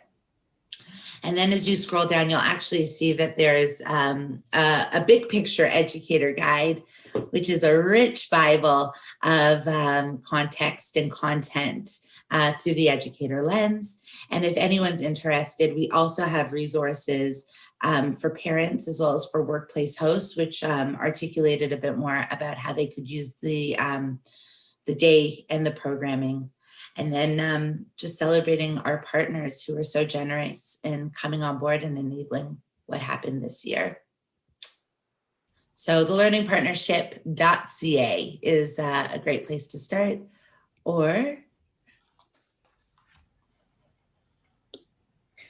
you know, Erin, I think it's really great that you've been able to use this opportunity to expand what children are exposed to, because actually at the moment with the circumstances that most parents, a lot of parents, I don't know what it's like in other countries, but here in the UK, unless your parents are key workers, so they're working in food or they're in medicine or they're teachers and they're having to look after key worker children, then everybody's working at home and their children are at home doing home learning. So you're kind of taking your child to work with you every day at home in the kitchen. So they're kind of getting a little bit more of that experience, more exposure of what their parents do, because parents are working from home, although they're working in a different way. The children are overseeing and hearing phone calls and Zooms, and they're seeing what their parents are doing. And some parents are getting their children more involved. So you've now had the opportunity to take things to the next level, really, haven't you? Not just the child experiencing what the parent does. They're now going to the next level and being able to see lots of other careers. I'm just wondering if maybe the title of the day, you could evolve a little bit, because it's not just Take Your Kids to Work Day anymore, is it? It's a lot more than that. You're doing something a lot more. That's right. And it's a great point. I mean, one of the other things, two comments. One was that I personally, I hope that was the day. I mean, I saw a meme or a picture on Twitter or somewhere of a home office door with a poster on it that said, only open if like you're on fire, da da da da da. And I get it. Parents must be so overwhelmed right now. And I have so much just respect and awe for their ability to juggle these new realities, as so many students are learning remotely as well. I hope that this was the day that we opened the doors to our offices and let our students understand what was happening and start to have conversations and recognize the value, not only of the students doing their traditional curriculum work and their math and their science, but also having exposure to what mom, dad, guardian, neighbor, et cetera, are doing professionally, and how formative that can be in them designing their own futures and making their next steps in their academic careers and beyond that. And also the other thing that I think is worth highlighting is most careers, many careers are leaning towards technological evolution and embracing technology. So I think in some ways, the evolution of Take Our Kids to Work Day, or whatever it might be named in the future, to really embrace technology as being a vehicle to productive learning and connecting and meaningful connection is a great reflection of that trajectory as well. Yeah. Wonderful. Thank you so much, Erin. My total delight. Appreciate the time, and appreciate that you took a couple extra minutes up for us for filling that gap for us too. Since we have a couple minutes, I did want to share with all of our listeners that today is National Kid Inventor Day. And I say we rename it to International Kid Inventor Day because why not? Everything else we do in this group is global. And I have with me a list that was provided to me by our partners and friends at the National Museum of Education. And I want to talk about a couple of young innovators real quickly and acknowledge them. And really, I mentioned this earlier today or this morning too, and it's not so much about what a student invents as it is that they go through the process and they learn to invent. They learn to find a problem. They learn to create solutions and identify the best solution. And it's a lifelong skill that will do nothing but assist them and assist our world. So I'm going to bring one up that I know Sherilyn Rushton is very familiar with, and she probably knows all of these kids, but because she'll probably want to say something. But here's my spiel. January 17th is Kid Inventor Day. And in recognition of kid inventors around the world, our friends at the National Museum of Education have provided information on students inducted into the National Gallery for America's Young Inventors. I want to talk to you about Lisa Marie Wright, who at the young age of 15, this is what she had to say. Current popularity of lighted candles has led to an increased in property damage and deaths nationwide due to fires started by candles. After noticing candles inadvertently left burning at home, Lisa developed a system of metal bands to control the burn time of candles. A person selects the desired burn time and the candle will go out automatically when the band, which cuts off the fuel for the flame, are reached. To reuse the candle, just reset the bands and light again. It's called the auto off candle. And I know Sherilyn will tell us a little bit about Lisa Marie Wright too, and what ended up happening with her and her innovation. Absolutely. Lisa Marie Wright was the Columbus, Ohio Invention Convention, which I had the privilege to lead 18 years. It was our first national inductee. And I came to know the family very well, and the teacher and the brothers and the sisters. But besides her wonderful invention that did get nationally recognized in Akron, Ohio, she was inducted the same year that the adult inductees included Steve Wozniak. You might recognize that name, Apple. So the National Museum of Education recognizes young inventors. It's the youth version of the adult induction repository that started with Thomas Edison. And the thing that's most compelling to me about Lisa, she came from Columbus Public, and it wasn't that she created a wonderful invention, which she did, that worked, which many of them do, but she was aware of the world around her. She decided she wanted to do it, but not really. She was one of the students who thought, I'm not smart enough. I can't do invention convention. I don't know, this is kind of silly. And her prototype came together the night before deadline. And I'm sure many of you educators and parents are familiar with children rushing around the house in the basement, tearing stuff apart, stealing tools the night before a deadline is due for school. And she created her prototype, her packaging, and her presentation because her folks and her teacher wouldn't let her quit. They said, yeah, your ideas are good and they will work, and they do work. And so by holding her feet to the fire, but also believing in her, is why she submitted that invention, the auto off candle. And then she, a couple years later, worked with me on some other programs to get it to the next level. She also worked at branding. It wasn't just the auto off candle. Her name is Lisa Marie Wright, and it became the right candle. Goes off at the right time, for the right price, for the right reason. So these young people, I guess the message is there's a lot in there if you can just be patient and wait them out. And she was our first national inductee. She wasn't our last. We had 3 more. But yeah, and now she is in her 30s, well established. With the money that she earned, she got her first cool car, not the kind that, you know, your parents get you. So she's a young adult that didn't understand that she really did have potential, and she did. And she is permanently recognized at nmoe.org, which is the National Museum. Thank you, Sherilyn. Wow. I have more time, so I'm going to read another one. And I am going to assume Sherilyn doesn't know all of these as well as Lisa Marie, right? But you never know. So this one is about, let's see, Melanie Kwan, grade 11. Plastic pollution has become a global environmental crisis, with nearly 40% of waterways covered in floating plastic waste. In order to combat this growing problem of plastic pollution, this experiment sought to develop an alternative plastic material. Using the waste products of algae-based biofuel production, Melanie created plastics that are compostable in soil, water soluble, serve as natural fertilizers, and exhibit similar physical properties to the conventional petroleum-based plastic used widely today. Research included finding an optimal algae species, testing strength, and evaluating potential environmental impacts and various routes of disposal. The implications of this new material are significant as they show that algae bioplastics have tremendous potential as sustainable solutions to the global plastic pollution crisis. Grade 11. I am so embarrassed for what I was probably doing in grade 11. These students are wonderful, and thank you very much to the National Museum of Education for helping us celebrate Kid Inventor Day. Appreciate it very much. Sherilyn, we have something really cool coming up in a couple minutes, right?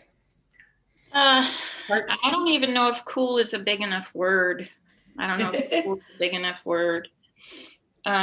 Yes, we do. We are, after a few hours in between last evening on Gift, thanks to you, we debuted the first ever inaugural teen panel.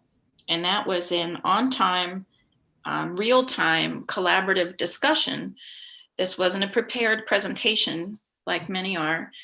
This was a discussion between teenagers from all across the globe, 6, all from different countries, who met the first time about 8 or 9 days ago. They had all expressed an interest in moving the ball forward in the age of COV and the pandemic individually.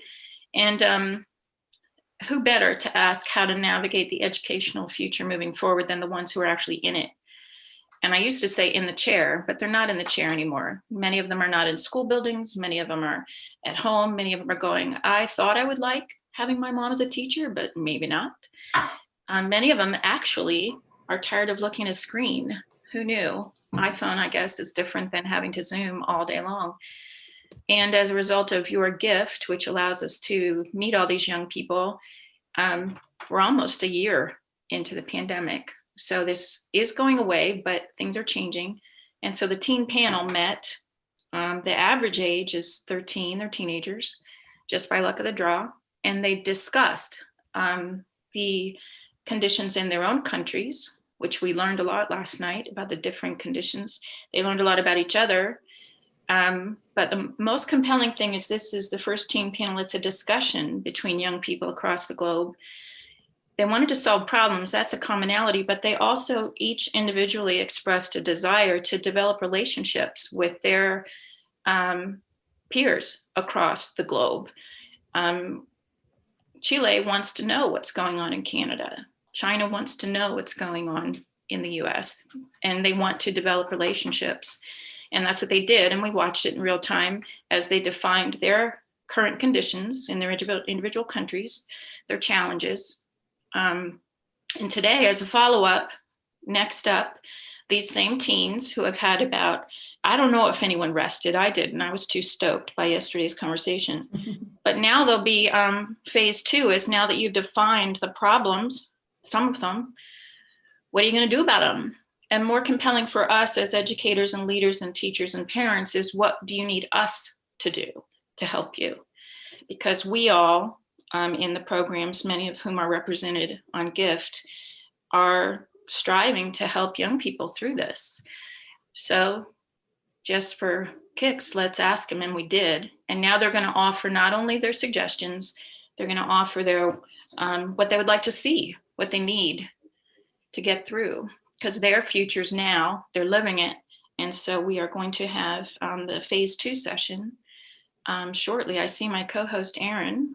Do we have all of our panelists yet Our wonderful leaders are all in the house. Right. I would love to invite our panelists to turn their cameras on. It's 9:01. They were prompt last night. They were early. They kept on schedule. Adults, take note. I have to say, I feel viscerally excited to see all of you.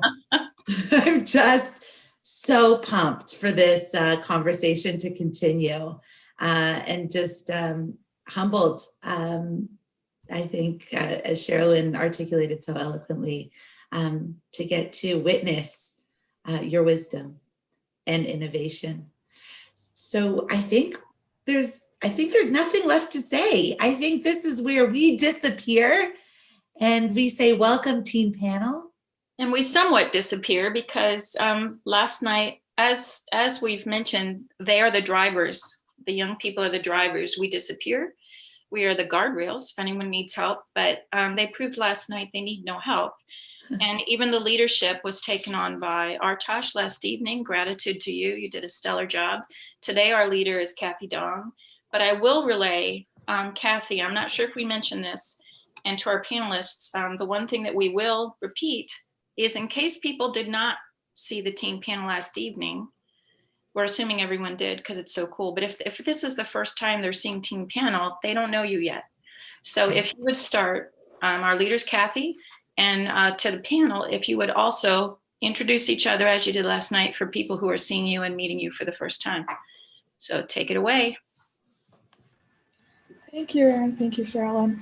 Hey, everyone. My name is Kathy, and I'm super excited for this very exciting team panel session where my colleagues and I continue our discussion about virtual classes and virtual school.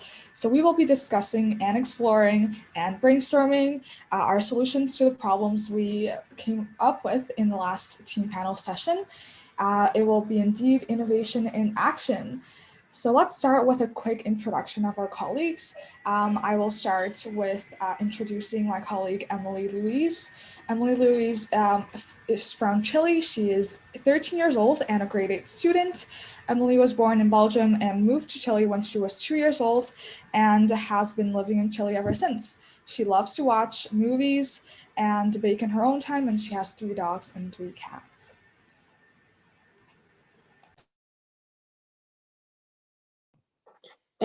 Hello, I will be introducing my colleague Kathy Dong. She is 14, a grade 9 student. She has Chinese parents and lives in Canada, but spent a few of her school years studying abroad in China. She likes baking, reading, and watching TV shows with her family.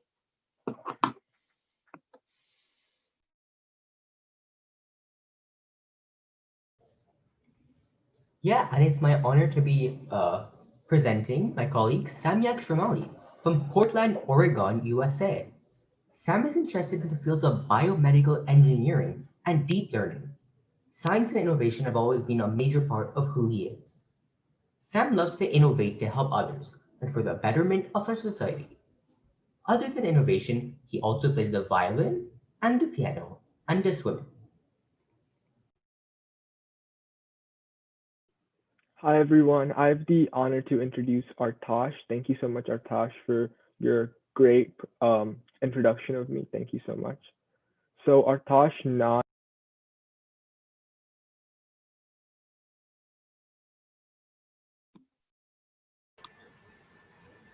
Hey, Samyak, I think you're muted. Oh, my bad. Sorry. So Artash is from Toronto, Canada. He is a 9th grade student. He is interested in space exploration, robotics, and machine learning. He has co-founded Hot Pop Robot, which is a nonprofit to bring talk of science, space exploration, astronomy, and technology. And he has lots of experience with giving presentations and doing various science projects. Other than this, in his free time, he loves to swim and play the guitar. So, hi everyone. I would be introducing my colleague Natalie. So, Natalie Liang is a grade 8 student. Sorry if I spell your name wrong. She lives in Shanghai, China. She's 14 and she's the proprietor of Model UN Club. Her hobbies are reading and playing volleyball. She recently attended 2 conferences And in her conferences, they created resolution with a big block of Asian countries. Yeah.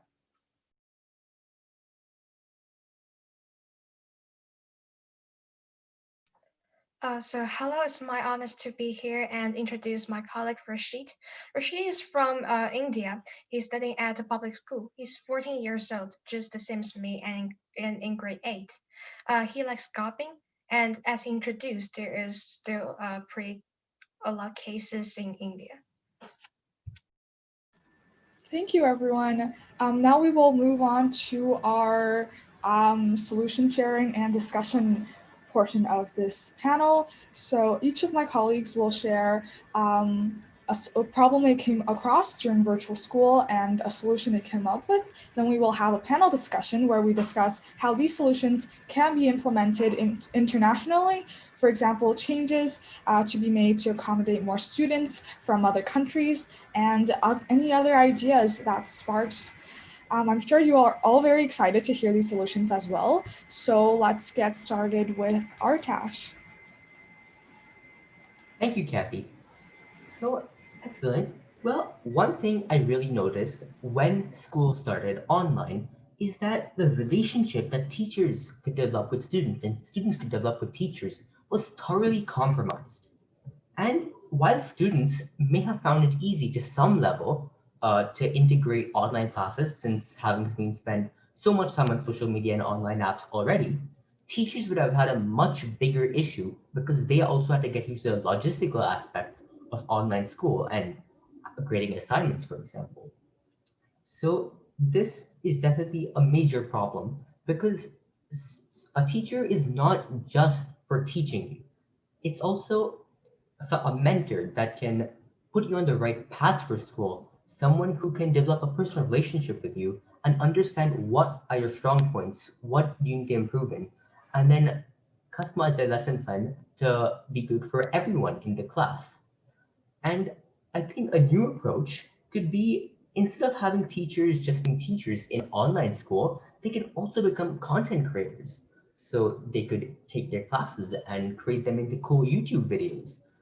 And students could even help with the editing and stuff since being so tech savvy. And this will allow students a much larger independence when it comes to learning. Instead of learning based on an instruction way, they'll be able to develop passions for subject that they're really interested in and then learn what they really want to. And to develop more collaboration between everyone, events could be organized that encourage students to incorporate other skills that they do outside of school into their school subjects to maximize the fun and passion between the students. In addition, another way I think that the understanding between students and teachers could become better is by creating a kind of council for each school or even between schools of both student representatives and teacher representatives. This way, students could come together and think of ways to make school better for everyone. In return, teachers could take these suggestions and try to incorporate them into the curriculum. Even on the other side, teachers could find things that they think aren't happening correctly over all the students, and then students could come together and try to find solutions to those problems. I think this would really improve the relationship between teachers and students in classes. Thank you, Artash. I really loved hearing your solutions, and I definitely think kind of like a student council would really be helpful, kind of like this one that we're having, this panel that we're having right now. We're discussing how we can improve virtual classes. So now I'm curious about what the rest of the panel thinks. How should we implement this internationally, or any other ideas? So I would say something like how Atash said, like in my school, talking about my school is connected with UNESCO, they are connected with Round Square and many more like international clubs. So it is really helpful for us. Like we are having the school council. Like in my school, they are making students the leader. Like I'm here today because they made me that, yeah, let's represent. So yeah, they are like making the leaders. That's the thing. In my school it's already going on, and yeah, internationally in some schools it's also going on. Thank you, Rashid. It was really nice hearing another perspective. Right, personally for us in Canada, we do have for each school, we often have a student council. It's a student leadership council where we organize events. But right now in virtual classes, it's really hard for it to keep continuing. So yeah, anyone else want to share their ideas?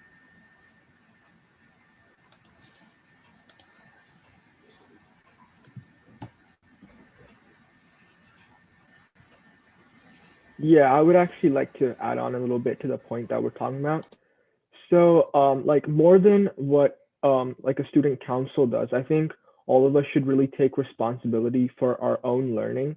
I think we all know that teachers are really trying hard and trying their best to adjust to this online format, and this is very new to them because most teachers have only learned to teach in the classroom, and teaching in this online format through Zoom or through other apps is significantly like a new adjustment for teachers.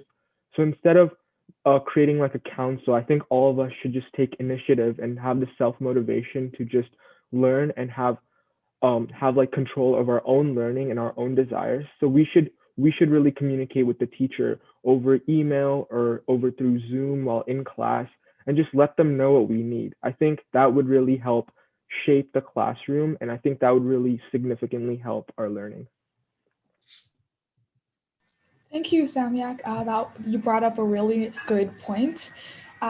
So now, Rashid, would you like to share your solution?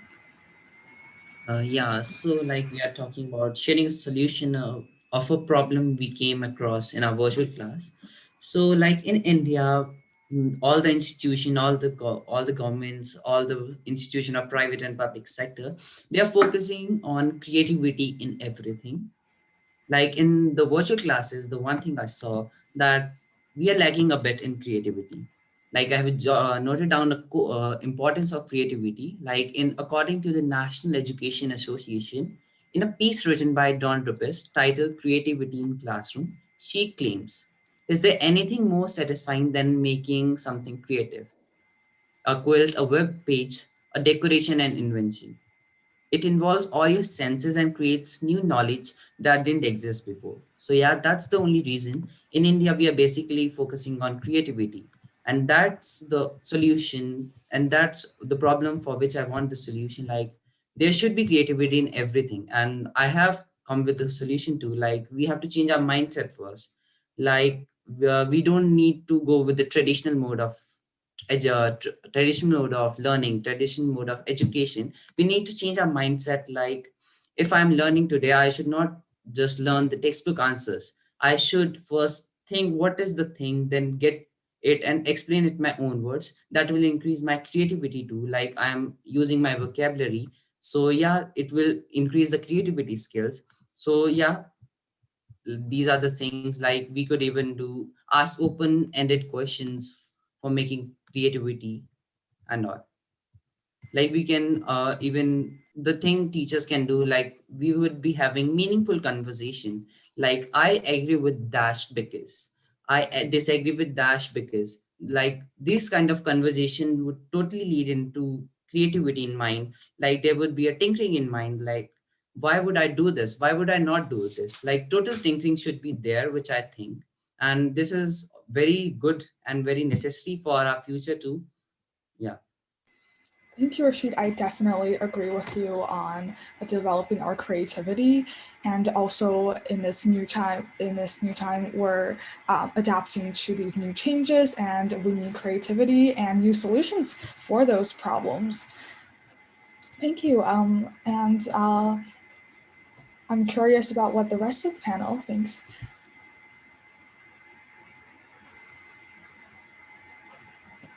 I agree. I mean, creativity is really a big part of students' development to be able to think as a single person.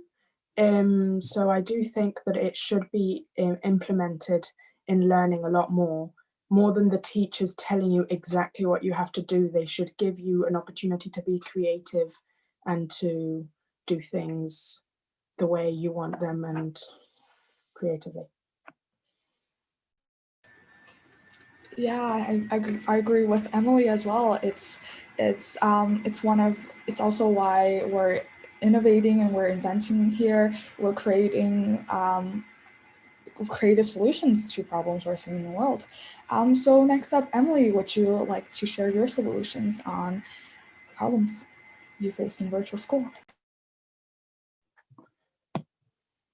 Oh, so the problem that would be in my virtual school would be that the student-teacher relationship has really sort of broken. So students that used to go to school and be able to have trust in their teacher and would tell them that they have a problem and the teacher would give them a solution are now through a screen, and it's quite hard to have that sort of communication with your teacher. So my solution would be that at the end of each class, an extra, I don't know, 10 minutes or 15 minutes, that's a safe space for students to sort of escape, because who knows really what's going on in their household, and they maybe need that safe space with an adult that they can trust.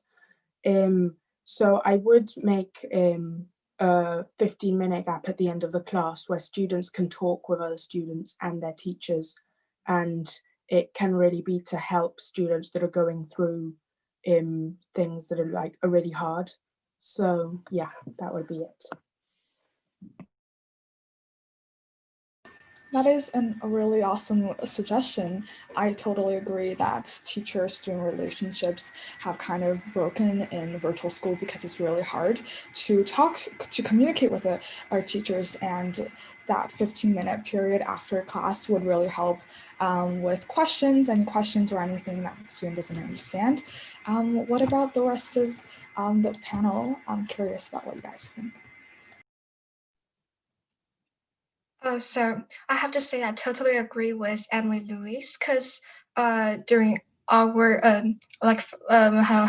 years later, we do the same. We have online classes, then we have similar. We have discussion with teacher after classes, so that works really well. I have to say that.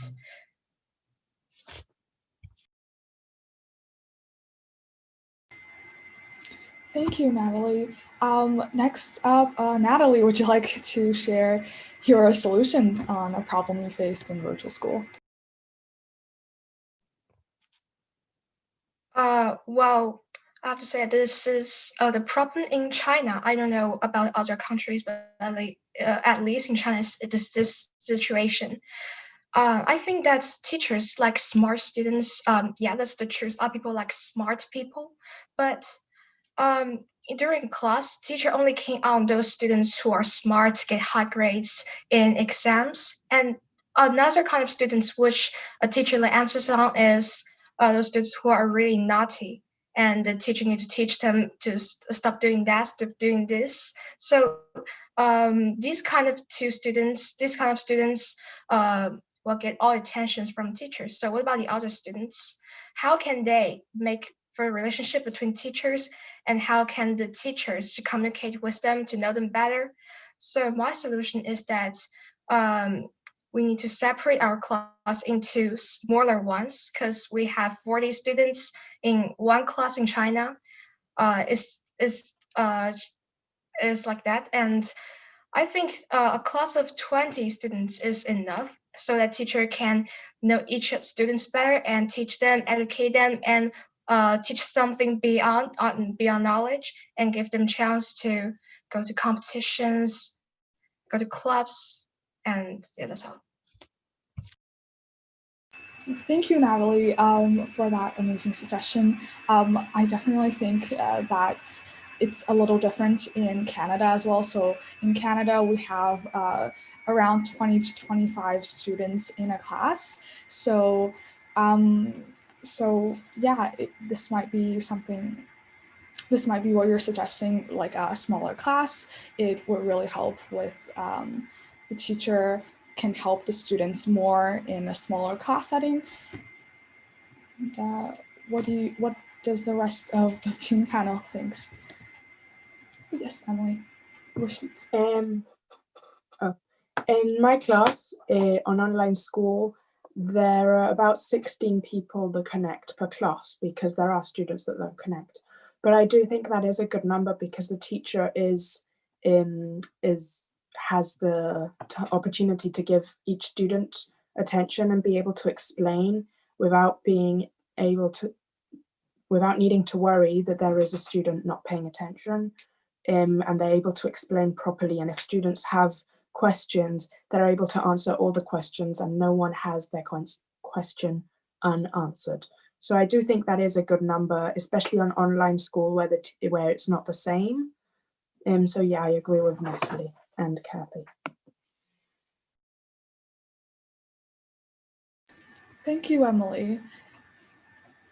Anyone else want to share any ideas? That's yeah, Herta. Yeah, I'm really interested by all the points everyone raised, and I was interested to know. So in fact, in my class, in one of my classes, the student size is 35 for my online class, which is really high.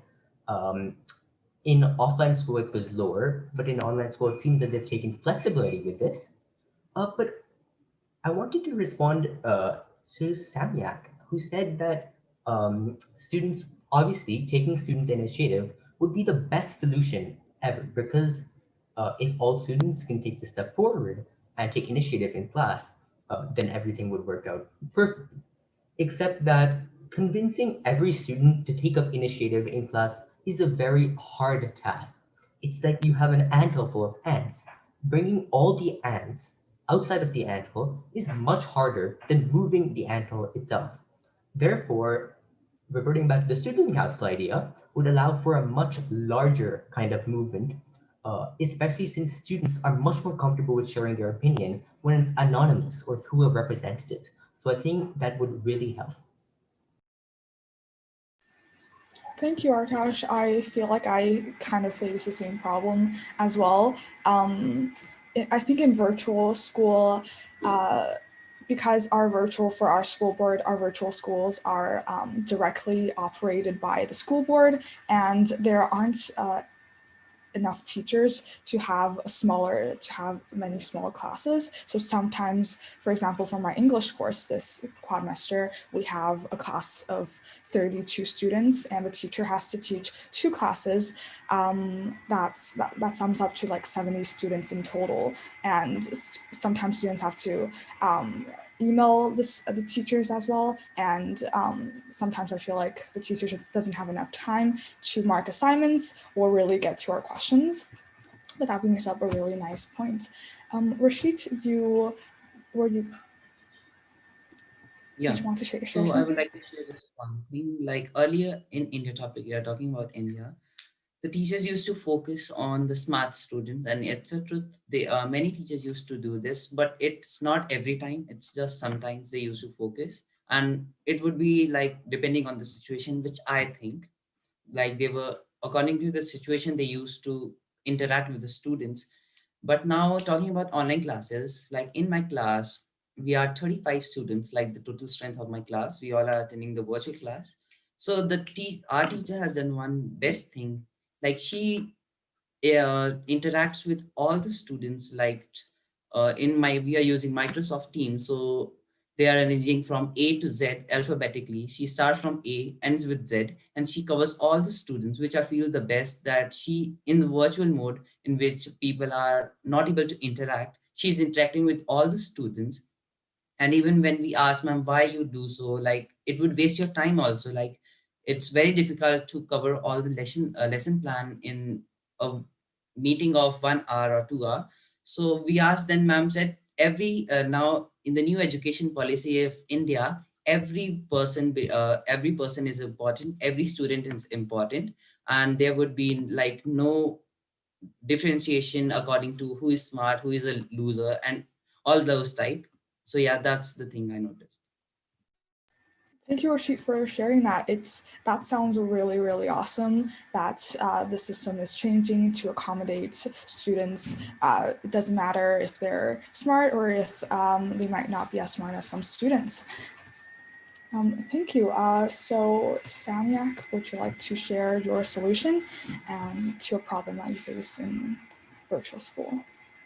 Yeah, definitely. So one of the main problems that I think come up with virtual online learning school is that many students are not motivated to do online school because every day feels like the same, because I think we're all at home and I think we're all learning from home while we're online school. So it just feels like the same thing over and over again.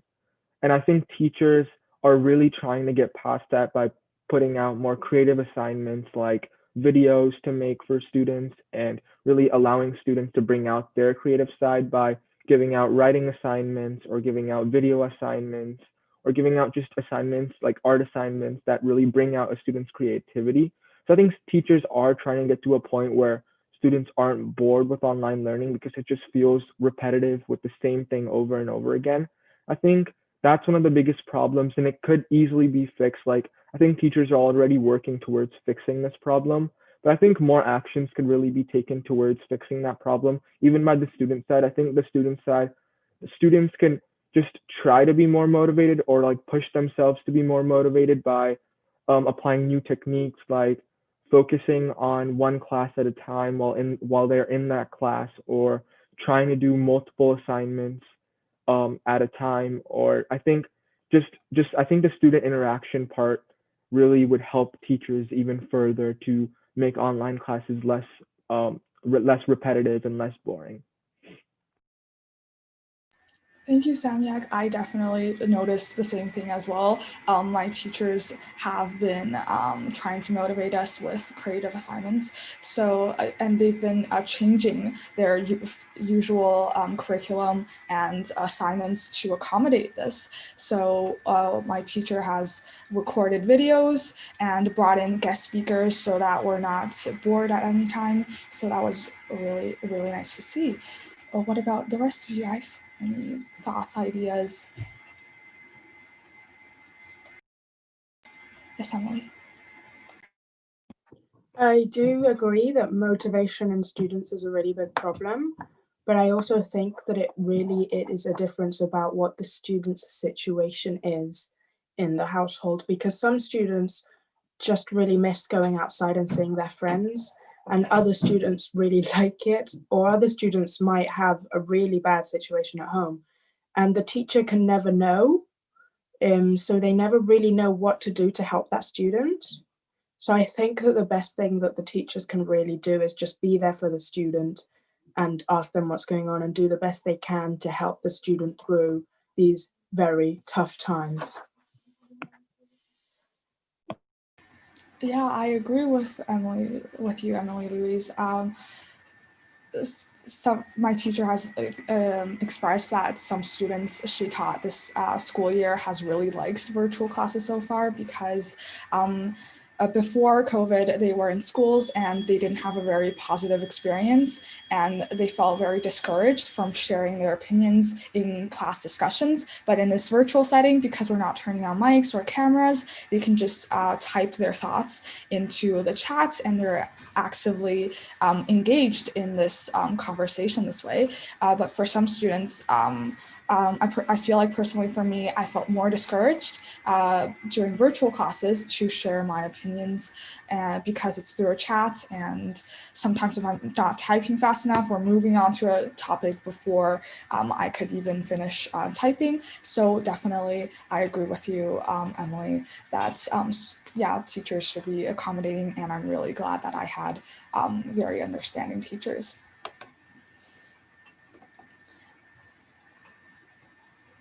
Anyone else want to share something, maybe like even a solution that, yes, Natalie? Well, during my online study, my teachers asked us to turn our camera on and turn on the speaker now. So we feel like we are in a classroom a bit. And we also have discussion time after classes. It's conversation between students, so that makes life funnier. And we really enjoy that.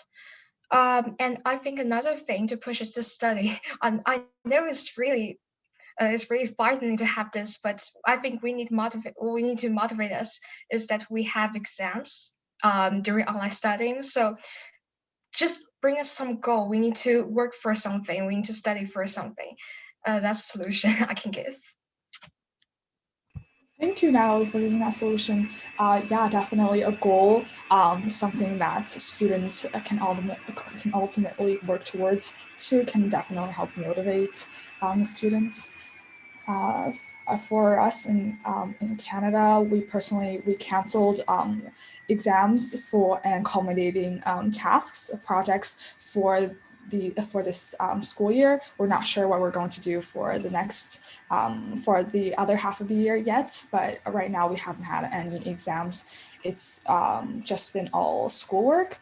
So that brings up a really nice point. Now we can work towards something.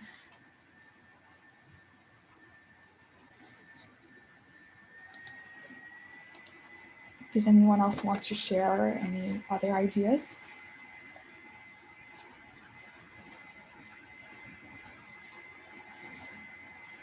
Okay, then I guess I'll go last for the solutions. So for me, I felt a problem that I faced in virtual classes was definitely the lack of discussions between our classmates, our class discussions. So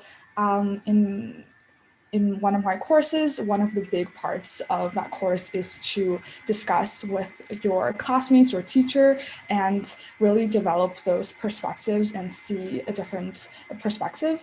And in the online setting, it was really hard to have discussions with my peers on the chats, on Zoom chats and everything. So I felt one of the ways that we can improve it is maybe we can have a live chat feature. So for example, it will be just like speaking. So your message would appear as you're typing. It would be almost like speaking, but you would just be typing, and I think that would really help with encouraging discussions within the class. So yeah. I'm curious about what you guys think about that solution, or just any other solutions to help encourage discussions in a class setting.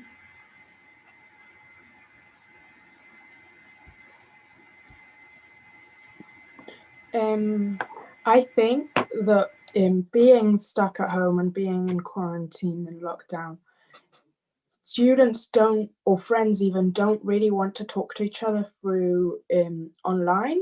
I'm not sure if you guys have the same experience, but if you see each other in person, you would talk for hours and hours, and then you call yourself on video chat and you can't get a word out. So I do think that for classes, it would be really interesting to see breakout rooms where the teachers give a topic of debate or conversation or anything, and the students have to talk about it and come up with an answer.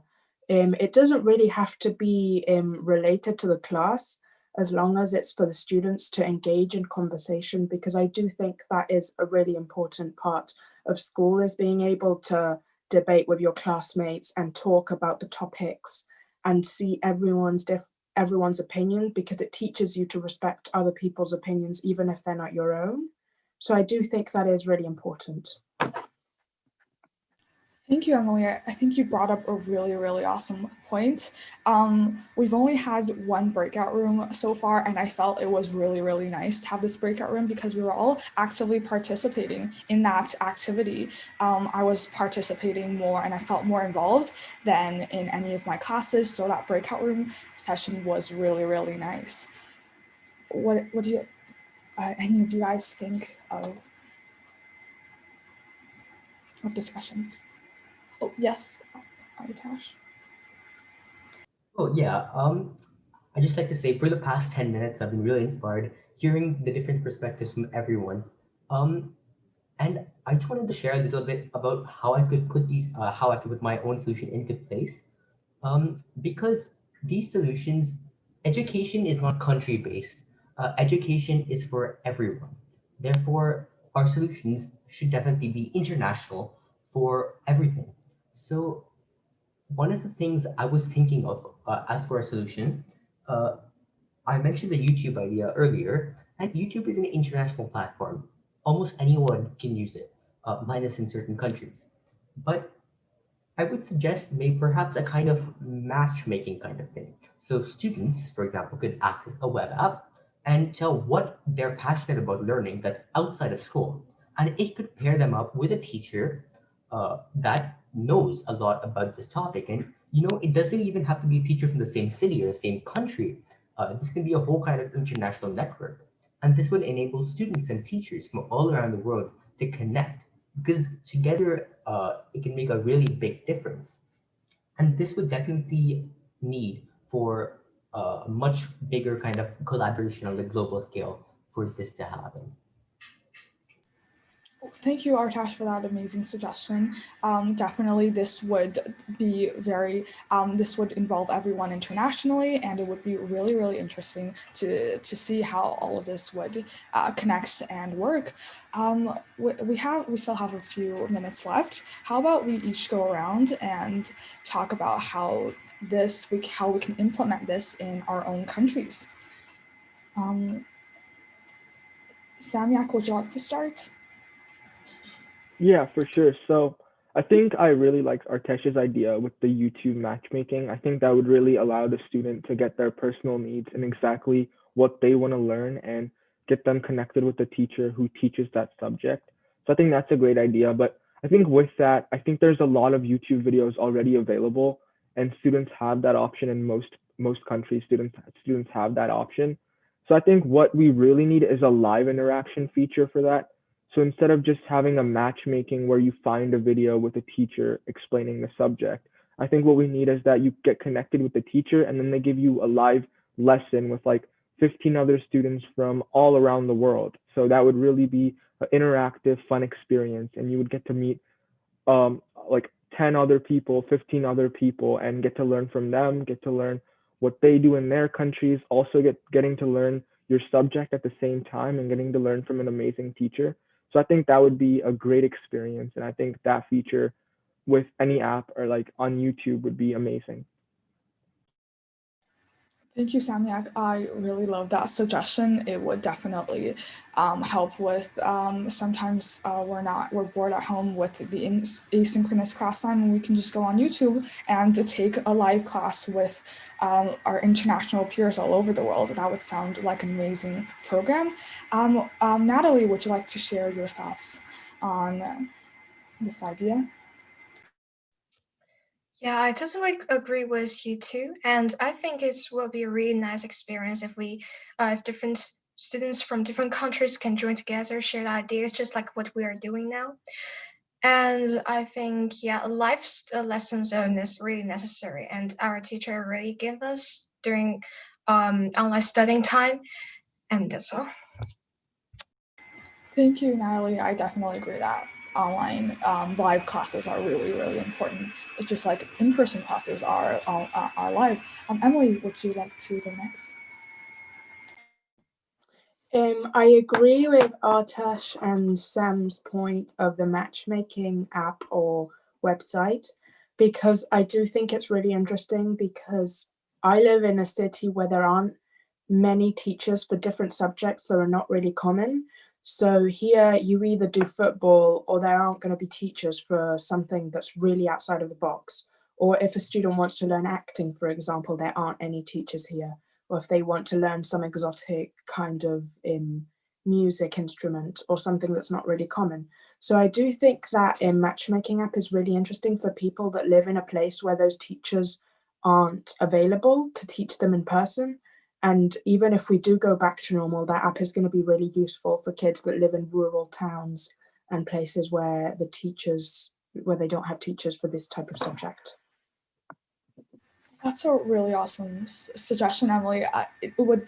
This idea would provide a bigger variety for students who don't have access to a large variety of courses or classes or topics that they're interested in and passionate about. And this would really help with that. Rashid, would you like to go next?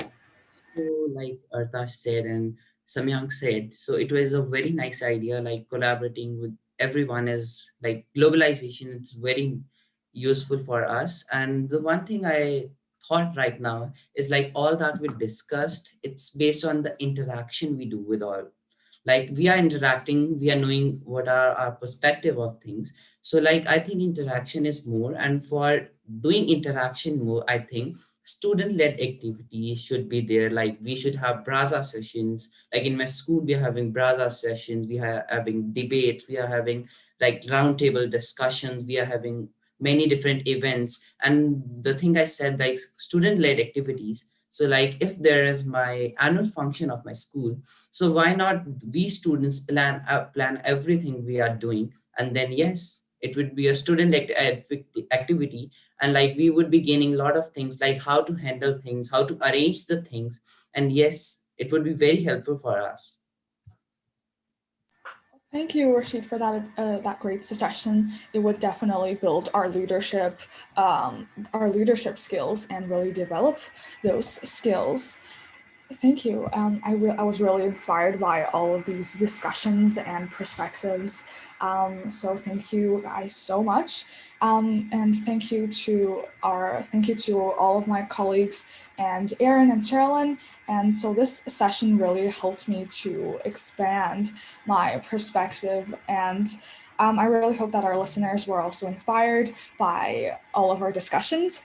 And I personally felt so inspired, and I learned so much from all of you amazing teens. So I want to hand it back to Erin and Sherilyn now for our closing remarks.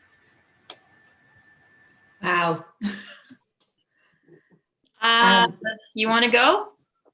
Yeah. You have been so generous and provided so much to reflect on. And I just want to assure you that you are heard and you are appreciated. And thank you for your empathy and your vulnerability and your authenticity and your generosity and your creativity and your innovation here today, and starting even in our last session, and by signing up, by putting your hand up and saying, count me in. Bravo.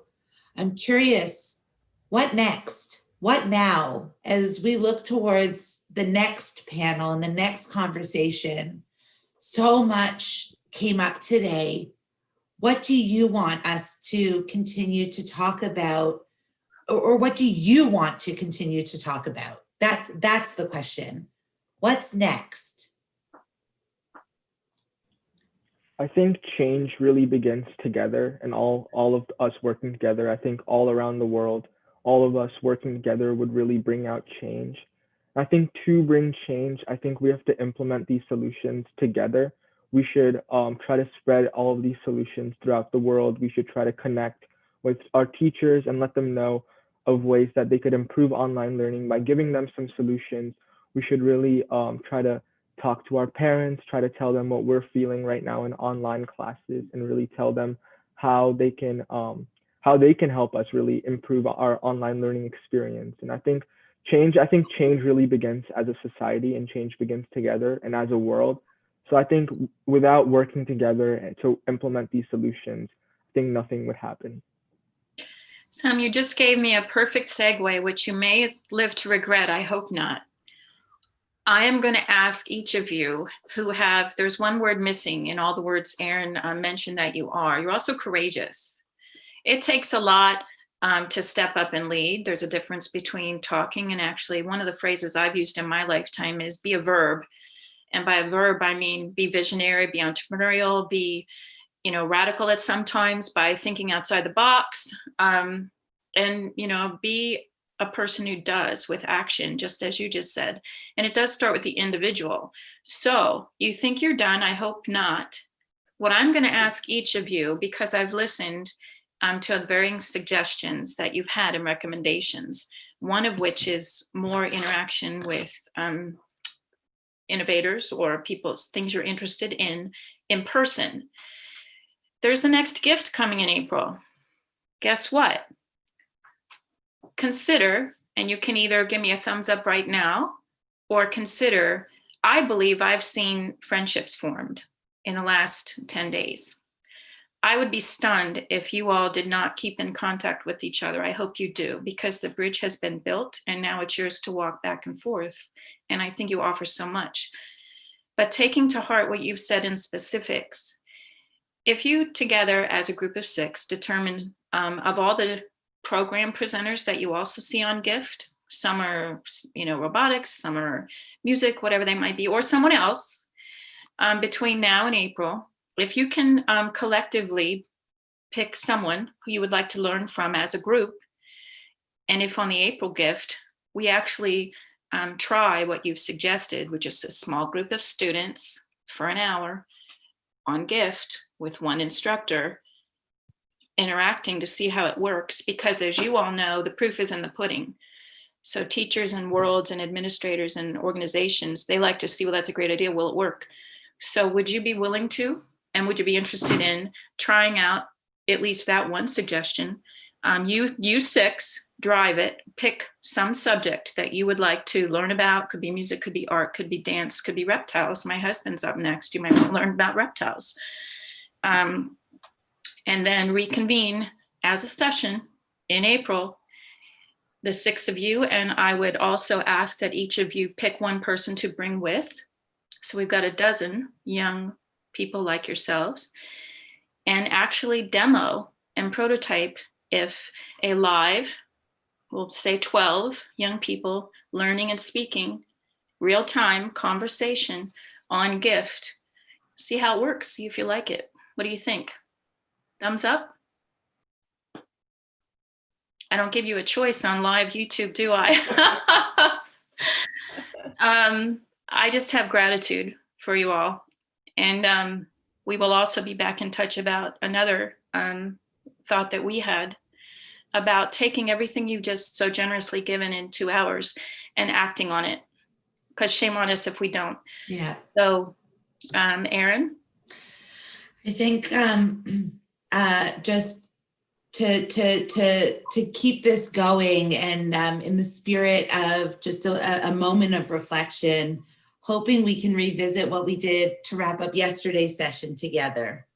And I'd like to go around the space and just ask you in about one word. And I know last night we expanded on those words, which was beautiful as well. But tell us, how are you feeling right now?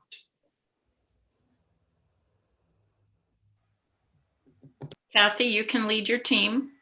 Yeah, sure. I just feel even more inspired, if I could be even more inspired right now, because with all the words that you said, you expressed, and I just feel empowered as well by talking to all of you guys and listening to all of these amazing suggestions and, of course, ideas.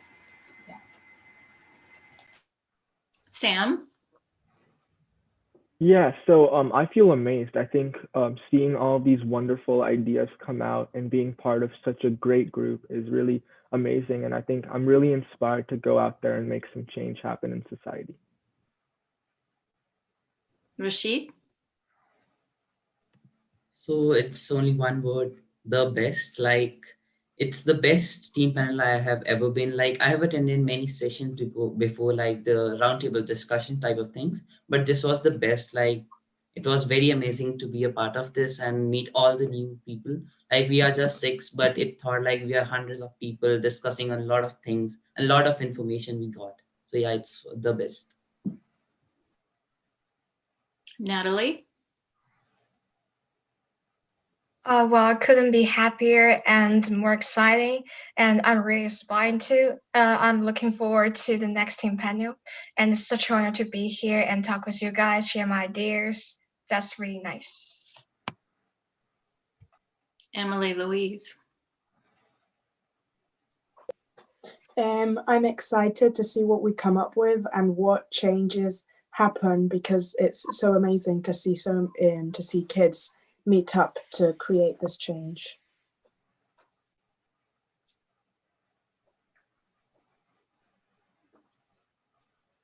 Do we have everybody? Arsha. Artash, I think. Yep, Artasha. Yeah, I feel really inspired by the discussions we've had. And you know what? If 6 teens from 5 different countries can come together and have a discussion about online education and collaborate, then so can countries on the governmental level, because together we go further.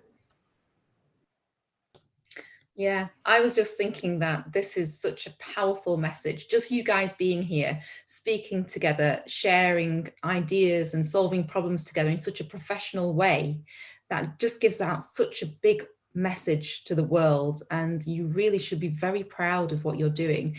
I'm honestly telling the truth here. I had tears in my eyes. I work with a lot of children. UK is a very multicultural country, and I'm from a very multicultural city and a multicultural family. And, you know, we hear about problems in different parts of the world and different leaders in different parts of the world. And to see you guys, young people, our future, coming together like this is very, very exciting and very powerful. I'm really excited for all of you, and I hope that you do nurture your relationships and you do take things further and you do continue to speak to each other and to problem solve together. And I just wondered, as leaders in problem solving with remote learning, is there one little piece of advice that you might just give out to all of the children in the world who are going through this remote learning problems? You've talked about so many problems. Is there just one sentence that each of you might just give as a piece of advice to every child in the world who's going through these changes of remote learning right now?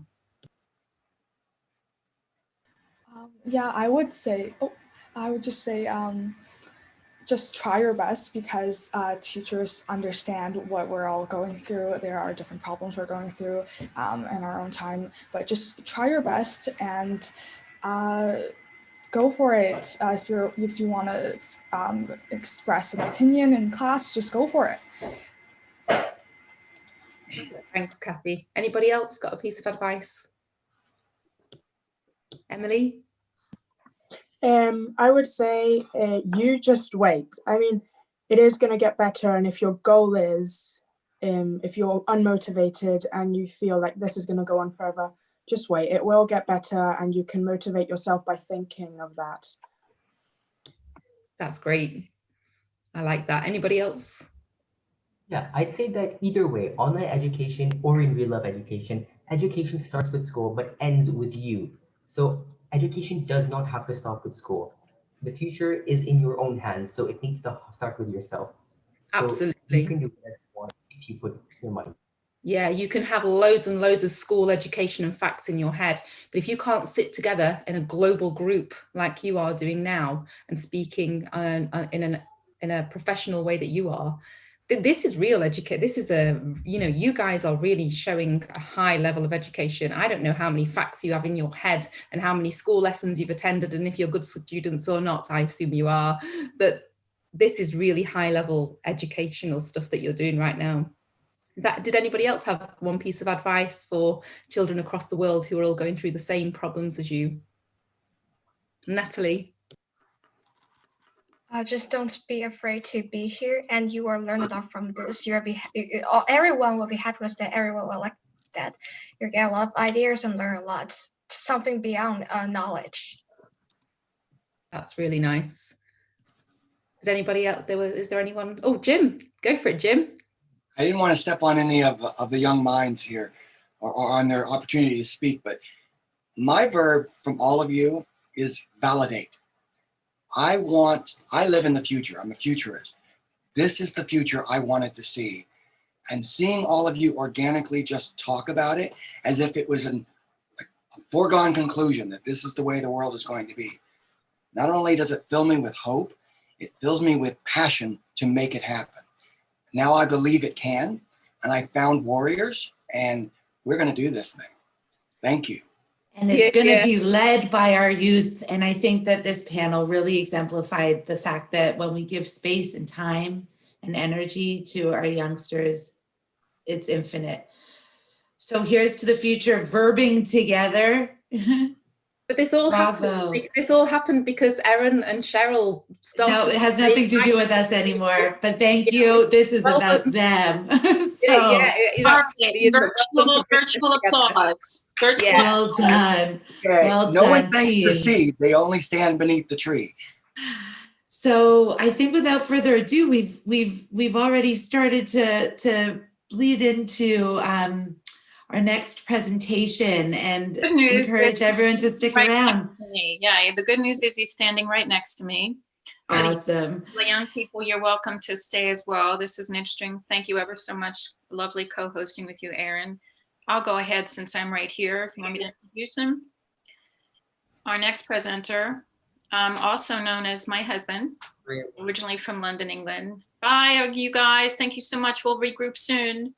Our next presenter is the owner-operator of PT Reptiles PA, also known as, named after his sons, my best sons, Peter and Taylor. PT Reptiles PA. No further ado, how about some live animals on gift? First time for that. Peter Rushton, there you go. Thank you, everybody. And a special thanks goes out to Julie and her team for allowing me to present on here. Morning, Julie, and happy birthday. Oh, thank you. And let me just say, I am so excited to see some kind of spider or snake from far this time. So this time. I feel safe now. Okay. Well, I know time is limited, so I'll get right into it. I'm going to tell you a little bit about myself first. Number one, I'm very old now, so I do not like change. I grew up in London, England, out by Heathrow Airport, which has changed dramatically over the last many, many years. I came to the United States in January 1989. Have two wonderful sons and an absolutely incredible wife, Sherilyn. PT Reptiles was really, and I have to give the credit to my wife, Sherilyn, her brainchild. I was back in the corporate world in sales and marketing for many years, which I was relatively successful at. I enjoyed it, but I was never a yes man. So consequently, they let me go. I believe it was the end of 2001. And Sherilyn said to me, why don't you go teach children? I sort of put my hands up.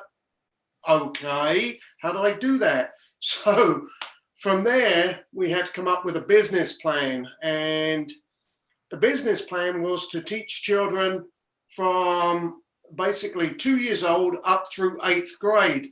Sorry, you high schoolers, you guys have your interests. And if I can't keep them, it gets a little rowdy. So 2 through 8th grade is my preference in groups, but I do all ages. PT Reptiles is a hands-on educational program with live reptiles, i.e. alligators, snakes, lizards, frogs, toads, turtles, and as Julie alluded, we sometimes have some spiders and other critters with us. So the virtual programs for me is very, very foreign. I absolutely pushed it away with greatness initially. But with the help of Julie and my wonderful wife, Sherilyn, I got the courage to come out and do these virtual programs. It's kind of not what I do. That's what I tell people. It's not what I do, but it's a way I can do it. So PT Reptiles has to evolve, and every business has to evolve with the times. Just like the young students, we're talking about the evolution of education now. And I think with the young student panel you guys just had on, it's one of those things where we get the best ideas from the ones that need it.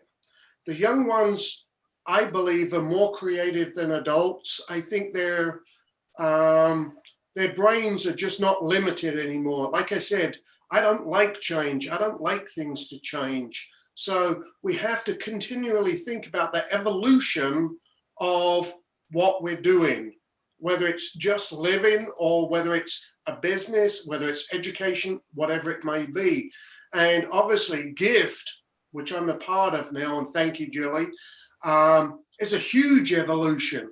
This is global, it goes around the world, and it's live. There's no pause, there's no waiting for anything. It's immediate and it's now.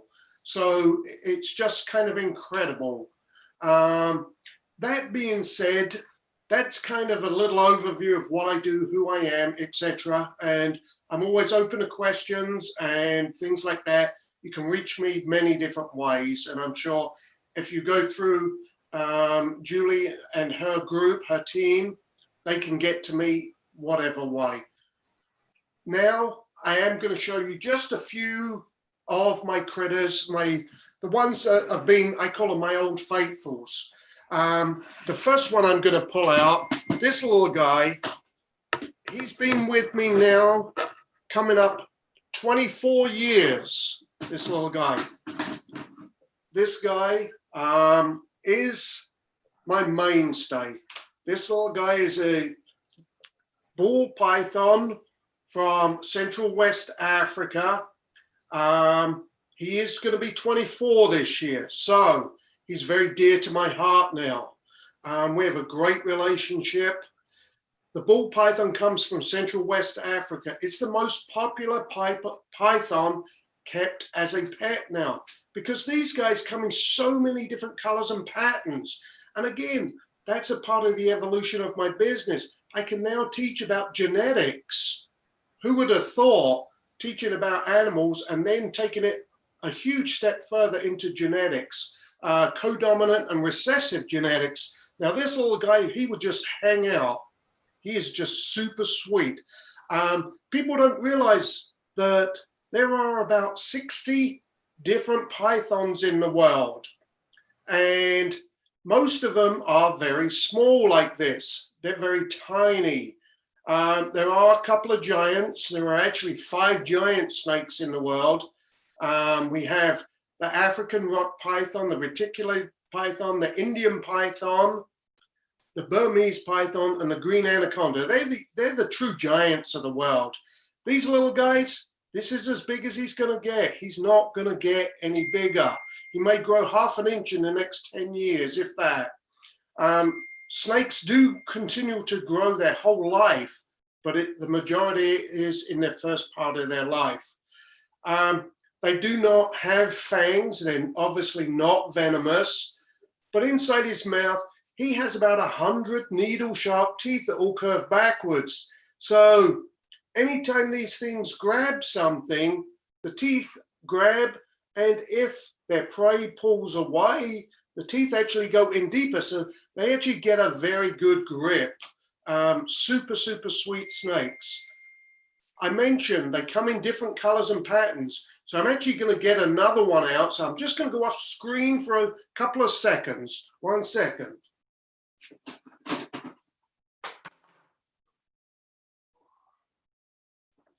Okay, now we have another colored one here. This little girl, she's about 7 or 8 years old now. She is a ball python. She carries 2 recessive genetics. And she is called a caramel albino ghost. Just a sweet, sweet girl. But working with these animals and breeding reptiles for the last somewhat 20 years now, I've found out that caramel albino females are all sterile, which is very, very interesting. She cannot produce, she cannot reproduce. The males can reproduce very nicely, but not the females. If anybody does have questions, you know, feel free to speak up or type them in, however that may work, Julie. I don't know how you've got that set up. I'm going to put these 2 away and find a couple more out.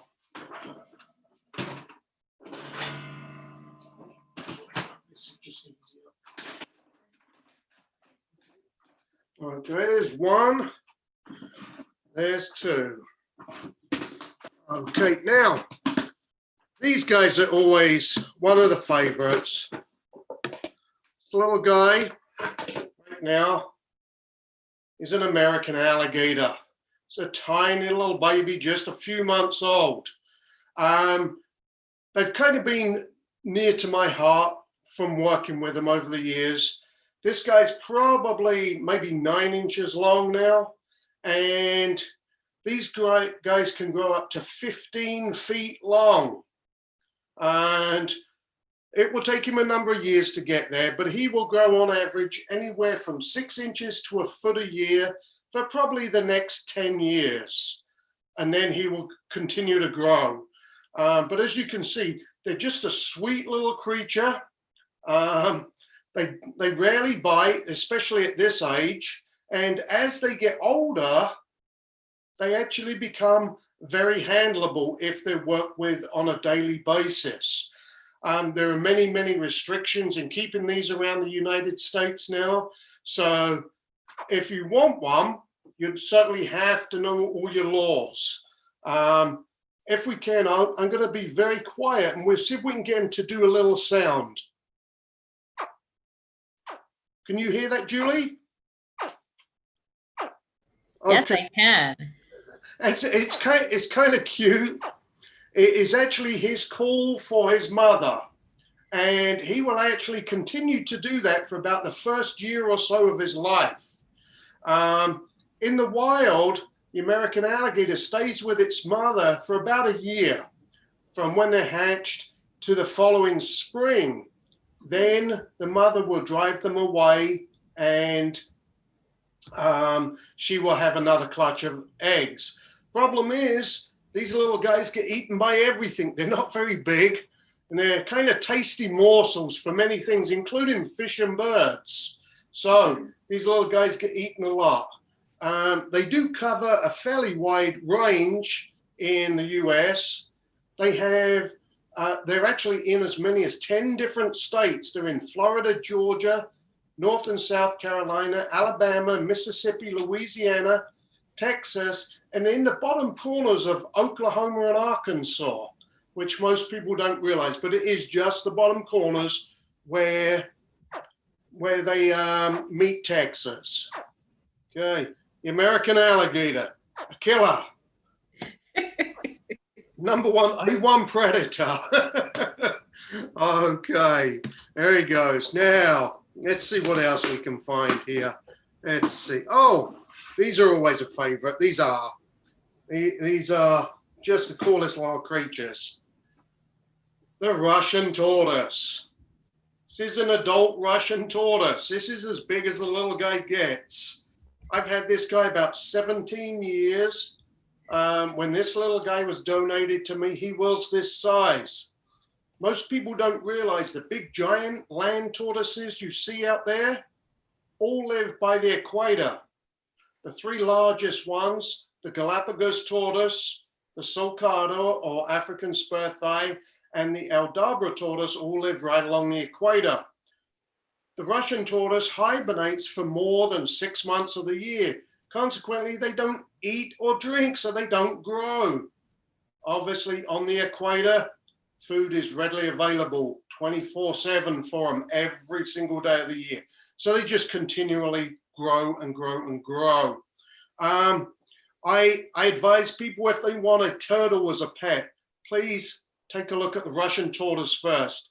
Turtles are beautiful and wonderful, but they're much higher maintenance. Lots of changing of water. The water gets very smelly. So little guys are awesome. Okay. Okay. Now let's find another one. Let's see here. One more shot off screen. Here we go.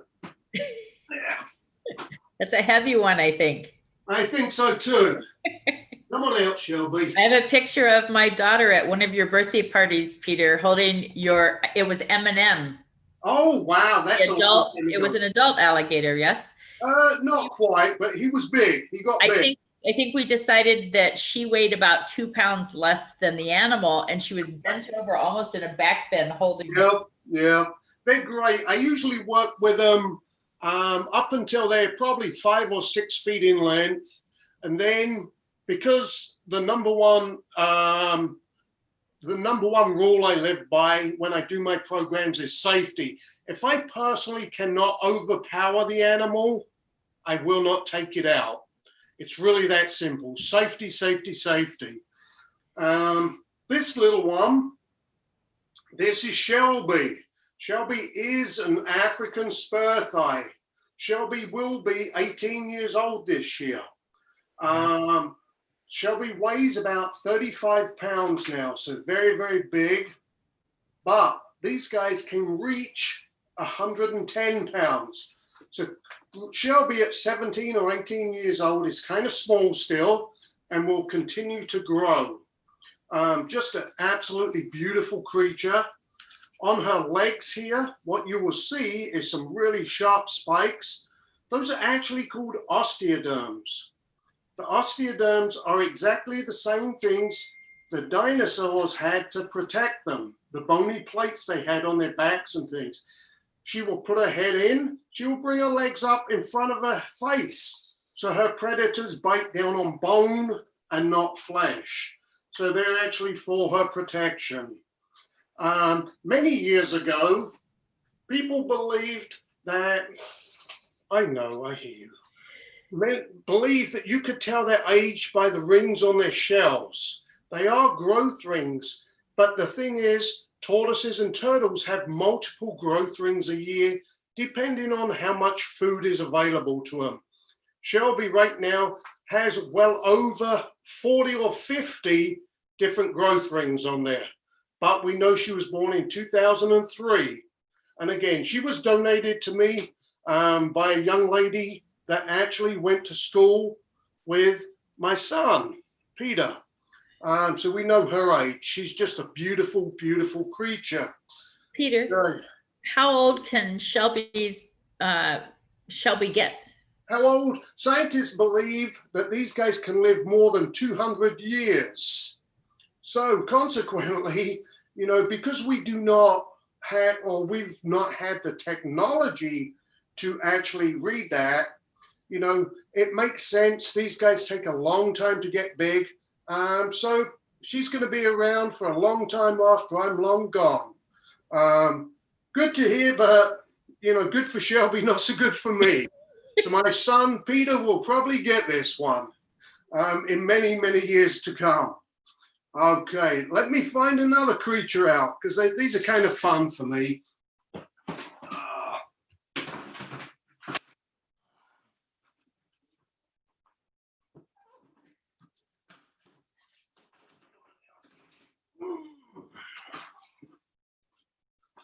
Okay, now I'm going to stand back a little bit. This one's a little bit bigger.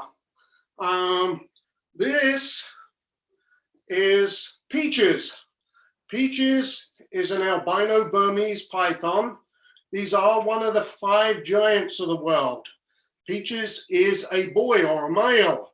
He will not get as big as the girls, which is very fortunate. It means I can use him for longer. Peaches is now, he'll be 3 this year. He's about 8 or 9 feet long at 3 years old. When he was born, he was between 15 and 18 inches long, probably about as fat as my finger. So in a very short period of time, he's grown very quickly. Albinos do not usually survive in the wild. They cannot blend in or camouflage. These are called gentle giants. They're one of the snakes that will actually become very easily dealt with, worked with, things like that. These guys can lay a lot of eggs.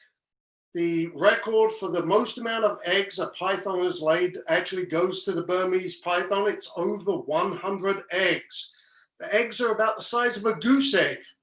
So if you can imagine 100 of those coming out of one single snake, big, big, big eggs. And 100 of these little guys going. Just absolutely beautiful creatures. Okay. I think you need one of these, Julie. What do you think?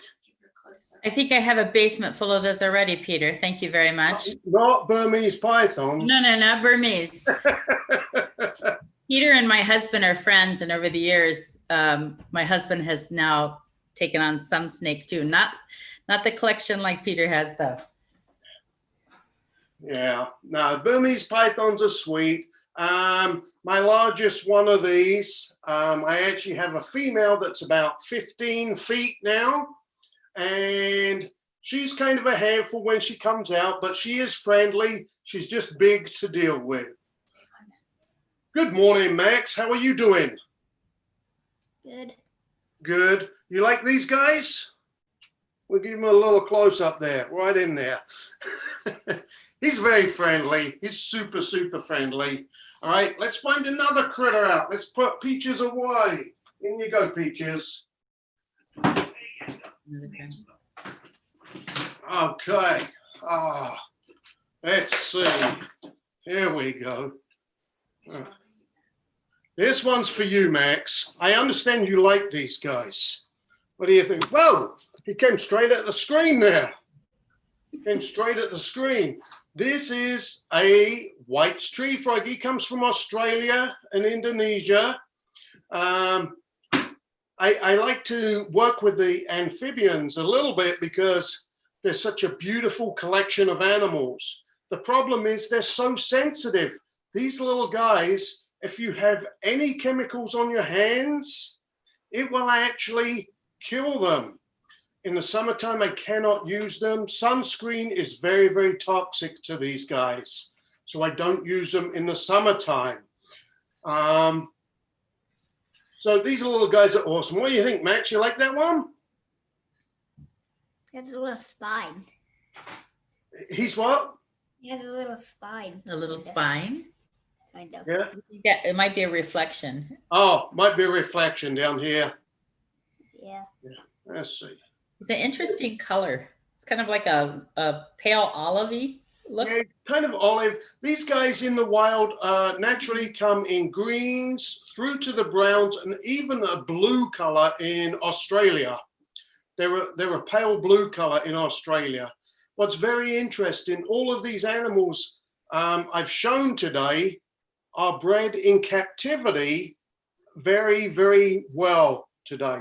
I do try to teach the younger generation of the world, please don't take the animals from outside. If you would like something, do your research and you'll find an area where people actually breed these guys in captivity.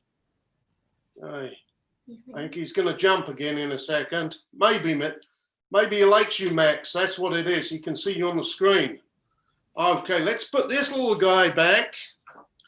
There you go. In you go, buddy. And let's see. Oh, there we go. Hang on a second. This one's kind of fun. Let's see. Come on out. Come on, buddy. There we go. There he is, Julie. You're going to lose Max. Max. You know, at your aunt's birthday party, that was on top of her head. Yep. It's kind of his favorite place. It's kind of his favorite place. And they're kind of laid back. Let's see. There you go, Max. Let's see. He doesn't have anything to hold on to up there, Peter. Yeah, he does. He can hold on to my skin. There he goes. Come on down, buddy. Do they have little suction cup feet? Actually, tarantulas, and I'll give you a closer look at him. Tarantulas on the end of each leg have two tiny hooks that go in and out. They're like tiny claws. They're so tiny they can actually grip my skin. So these guys, even though I don't have any hair on my head, these guys will actually just grip the skin and it will stop him falling off. Working with these guys, it's kind of neat. You know, they are venomous or poisonous, so we do have to be careful. If I scare or hurt the little guy, he may bite me. He has two big fangs he injects that venom with. Just kind of a neat little creature. He really is. You need a few more of his friends to cover your whole head. I love you too, Julie. Peter, there was a question on YouTube about what do these reptiles eat? So I don't know if you can name off the ones you got. Yeah, quickly, the ball python, they like to eat rodents. In captivity, they'll eat what they call frozen thawed. So you buy all your food frozen, thaw it out to room temperature, and then offer it to them. And they'll take that. The baby alligator, he likes to eat anything from insects to small particles of meat. And then as they get bigger, their meals just get bigger. So whatever you decide to feed the alligator, he will eat as long as it's raw meat. Let's see. Oh, the big python, Peaches. Peaches now likes to eat very large rats. And again, he does not get live ones. He'll get what they call frozen thawed, which is kind of neat. Kind of neat. Okay.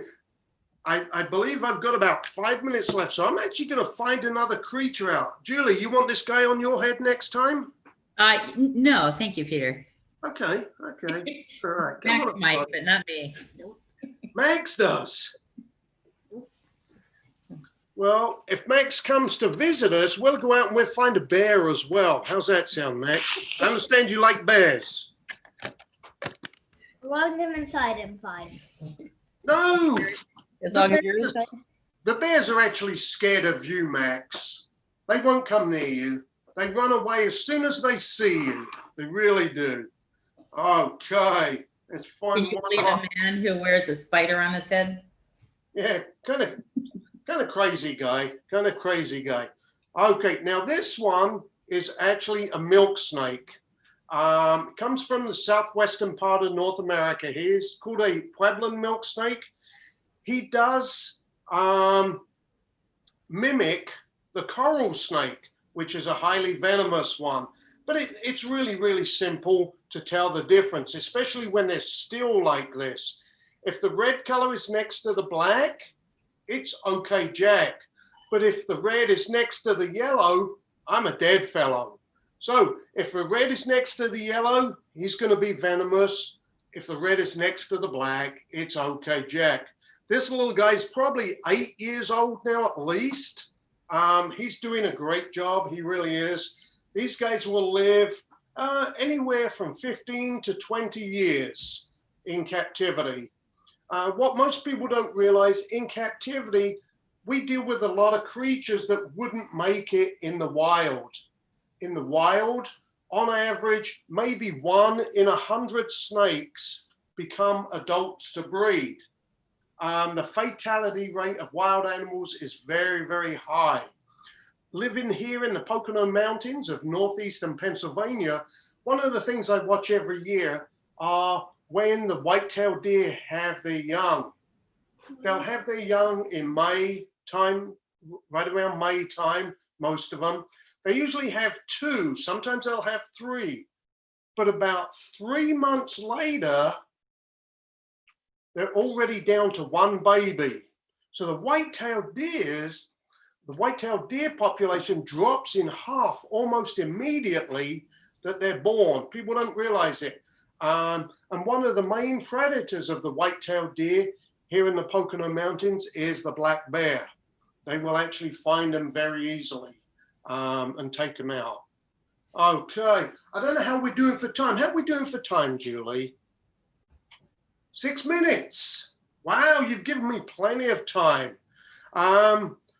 Any questions? Any questions? Any questions, Max? No questions, Max? No? Okay, I don't think I've got any more critters here. I think I went through them pretty quickly there for you guys. But going back to the business and the evolution of business, we have to always be thinking like this younger generation. The team panel you had on here earlier was incredible. I only got to listen to a part of it, but these are our future. These guys are going to shape the future of the world. And it is changing very dramatically and very quickly right now. With this whole situation of COVID, I've had to change. I now do it virtually. I do it on a computer. For me, it's very foreign. And as I said, thanks to the guidance of Julie and my wife, Sherilyn, I now feel relatively comfortable speaking to a computer screen, which for me, as I said, was very, very strange, especially the first couple I did. It was, I don't know the best way to describe it. it was very uncomfortable. That's probably the best description I can use. Very, very uncomfortable, thinking that there's people out there watching me while I'm just talking to a computer. It's come a long way. You know, I'm old enough to remember before computers, before cell phones, before all of the modern technology we have today.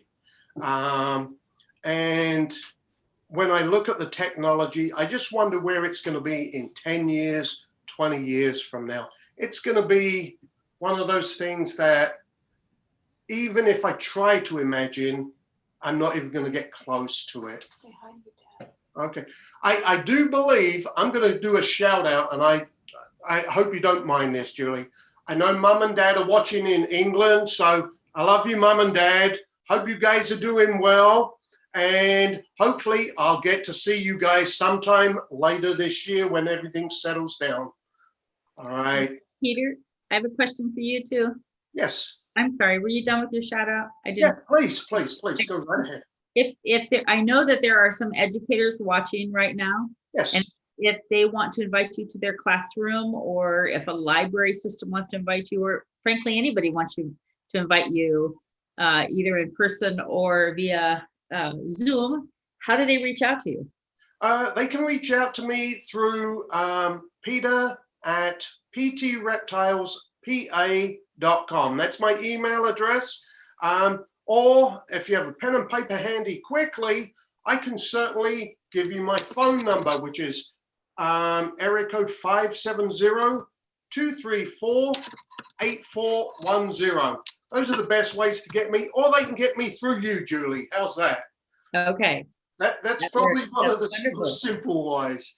And again, Julie, I want to say thank you so much for allowing me to be a part of this great program, and congratulations on the gift program. Well, you're very welcome. And I think that I'm pretty confident saying you are our first animal science guest we've had yet. So we're very excited, and do come back in a future gift and give us an update and maybe show us some new animals that you might require. I would love to.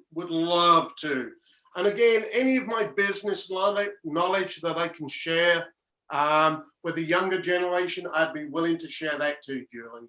All right. All right. Thank you so much. I'm going to put you back over to my wonderful wife, Sherilyn. Thank you, guys. That would be me. Whoa. So the other message is when life throws you a curve, might be COVID right now, might be a job loss, might be whatever it is. Entrepreneurship. When that was the genesis of PT Reptiles PA.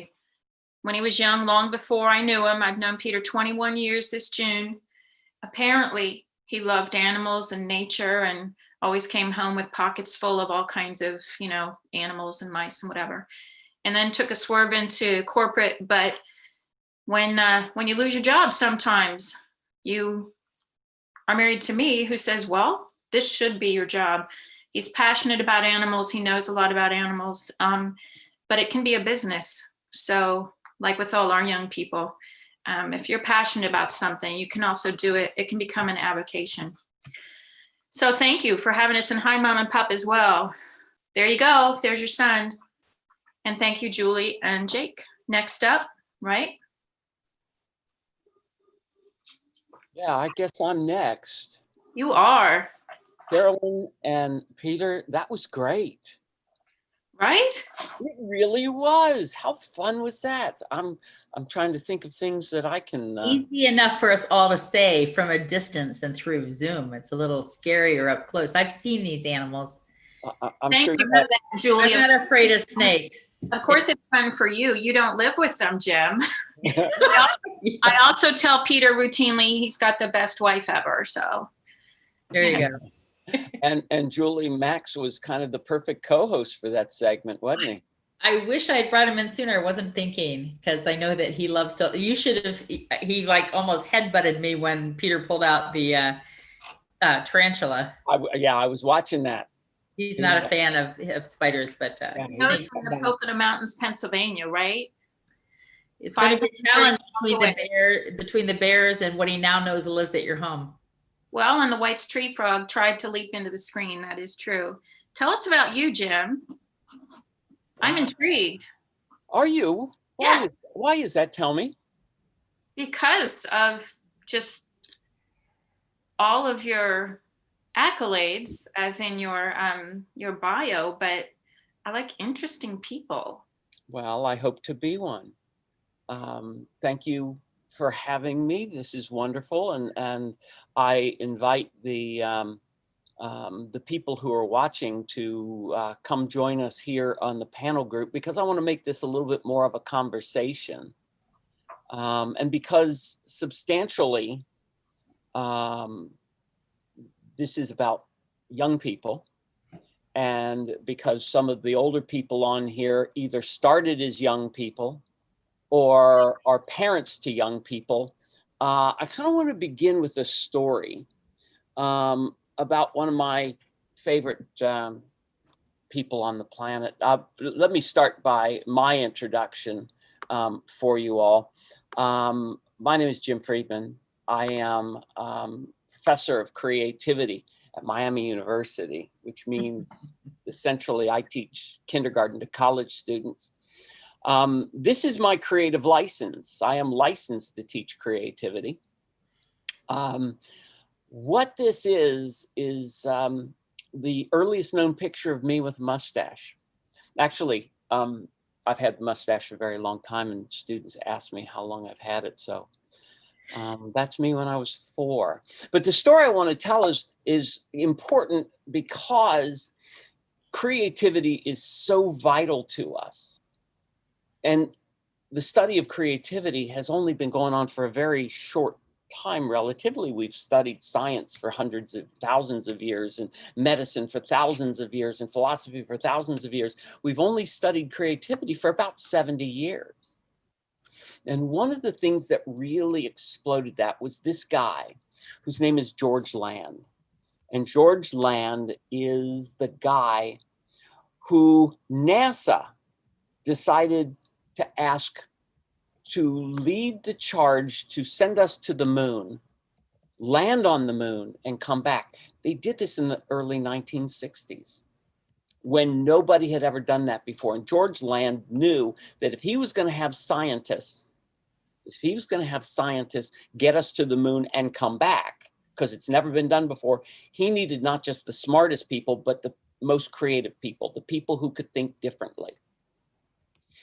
So he decided everybody who applied for a job at NASA, he was going to give them a test. But he also gave the exact same test to all those PhD scientists. He gave it to a whole bunch of 5-year-olds. The same test he gave to the PhDs, he gave to the 5-year-olds, 1,600 5-year-olds. And to his surprise, the 5-year-olds scored at a 98% genius level. 5-year-olds, creative geniuses, 98%. And that intrigued him. So he followed the same 1,600 5-year-olds for 5 years until they were 10. And he gave them the exact same test. So how'd they score? Well, they scored at a 30% genius level. In 5 years, they had lost that much of their creativity. Well, that intrigued him even more. So now he waited 5 more years, followed the exact same 1,600, and asked them one more time. He gave them the same test, and they scored at a 12% genius level. To this day, adults score at about a 2% genius level, just like they did then. That's why this is such a cool organization, is because it values the creativity we have, our kid-like creativity, our desire to play, our desire to learn. But we lose that when we grow older. Now, why do we lose that? Well, we lose that a lot because of adults. When we first grow up, when we first are born, We want to touch everything. We want to experience everything. We want to see everything. Everything that we see, we want to just touch things. And we want to put them in our mouth, and we want to smell them, and we want to. And what do our parents say? They say, no, stop, don't, get down. That's not yours. It's not time for that. So these are the things that we do in order to begin to kill the creativity of our young people. I had a 6-year-old teach my class once. And it's fun kind of to see Kaylee and Julia. Julia has been in my class. Kaylee is about to be in my class. But I had a 6-year-old come teach my class. Her name is Mayhem. Actually, her name was Sydney, but her parents called her Mayhem. And they told me a story which is, I believe, the most beautiful thing I have ever heard from a parent about keeping creativity alive. So the parents were watching some show where all the movie stars were walking down the red carpet, and they noticed that Sydney had left. She was 5 at the time. She had just gone into the bathroom, and they didn't care. But when she came back, what she had done is she had taken all the toilet paper in the bathroom and fashioned herself a long evening gown. She had wrapped all herself up in rolls of toilet paper, and she walked out there into the living room and said, I'm ready for the red carpet, wrapped in this evening gown of toilet paper. What would your parents say if you did that? Most parents would say, you've made a mess. That's a waste of toilet paper. Why did you go clean that up? That's not what that's for. But what Sydney's parents did was they said, well, if you're ready for the red carpet, I guess we need to call the paparazzi. And they both went out and got cameras, and they had a fashion show of her in her evening gown taking pictures. What happened after that was Sydney became empowered, and she continued to create clothing. And by the time she was 6, she had her own clothing line with J. Crew. You can look it up, Fashions by Mayhem. So I had her come to my class and have a fashion show with my students, my 21-year-old students. And what she did was she led them in an exercise of dressing yourself using only garbage, construction paper, newspaper.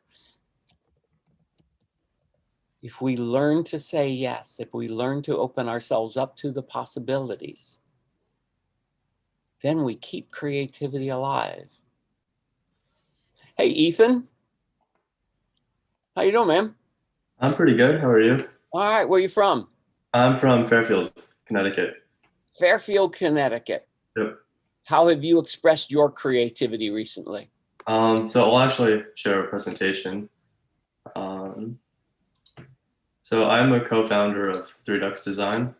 Cool, cool. One of the things that I want to say, I'm not going to have you do your presentation right now. Okay. But that's cool. What I want to say is, and kudos to Ethan, is that we think of creativity so much in terms of art making. Yeah. We think creativity is about painting and drawing and dancing and writing and those kinds of things. But Ethan's creativity is what we call inventive creativity, second right answer creativity, finding a new approach creativity.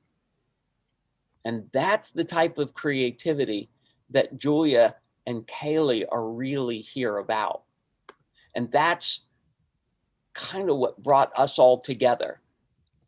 What we do, what Kaylee and Julia and about 33 of their best friends and I do, is we run an organization called World Creativity and Innovation Week. WCIW.org. It's World Creativity and Innovation Week and World Creativity and Innovation Day.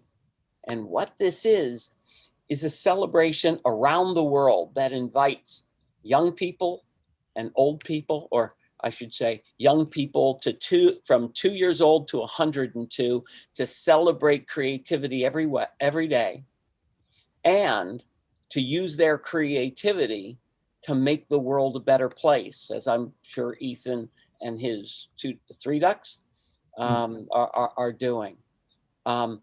Our students, our college students, work with people right now from, I think 62 or 63 countries right now.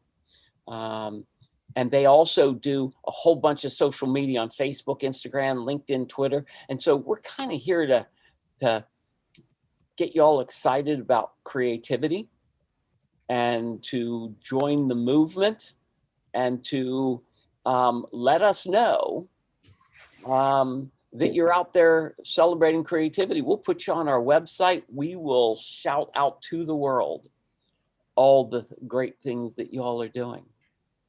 So that's any questions? Thank you, Aaron and Marcy. And my goodness, we got lots of doctors in here. Jim, I have a question. I agree with everything you're saying about creativity. Unfortunately, I was also a teacher in a normal public school. And I can tell you that it's not that the teachers in a public school don't like creativity, but it's against the law. There are standardized tests. There's a curriculum you have to do. And if the kids do not achieve a certain standard level, the teacher gets their head cut off. So yeah, what can we do? What we call that is teaching compliance. If we teach students to be compliant, which means sit down, shut up, listen, take notes, follow the rules, then you can regurgitate the information I have shared with you back onto the standard test. But what science shows is that if we teach empowerment, if we teach creativity from the beginning, which is the lessons of curiosity and play and what people do as scientists, which is prototype and try things and fail and learn from failure and grow from it, that the students will actually do a better job, even on those standardized tests. We need to empower them. And that's where it comes in. Yeah, it is against the law because, number one, we don't teach creativity because our teachers are afraid that the students are more creative than they are. The truth of the matter is they are. We also don't teach creativity because it's hard to grade.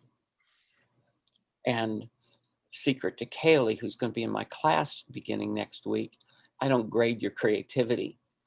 I grade your process. I grade the creative way you get to it. Whatever your creativity is, whatever your outcome is, that to me is perfect, no matter what it is. We celebrate failure. I actually give grade bonuses for the number of times students fail in trying new things. Because if you only do what you've only done, you'll only get what you've already got. Cool? I think I'm running out of time. Is Ethan next? I think so. Wow. Wow. Actually, it's a good segue because he's going to talk about creativity. I think that's wonderful. So I really appreciate you all having me here. I am in the middle, actually, even on a Sunday morning, of teaching a class. I'm going to be going on and off continually, but I got to go talk to another team. I will watch the recording for you, Ethan, but I invite everybody watching to come join WCIW.org and let us know how you're celebrating creativity. And thank you all.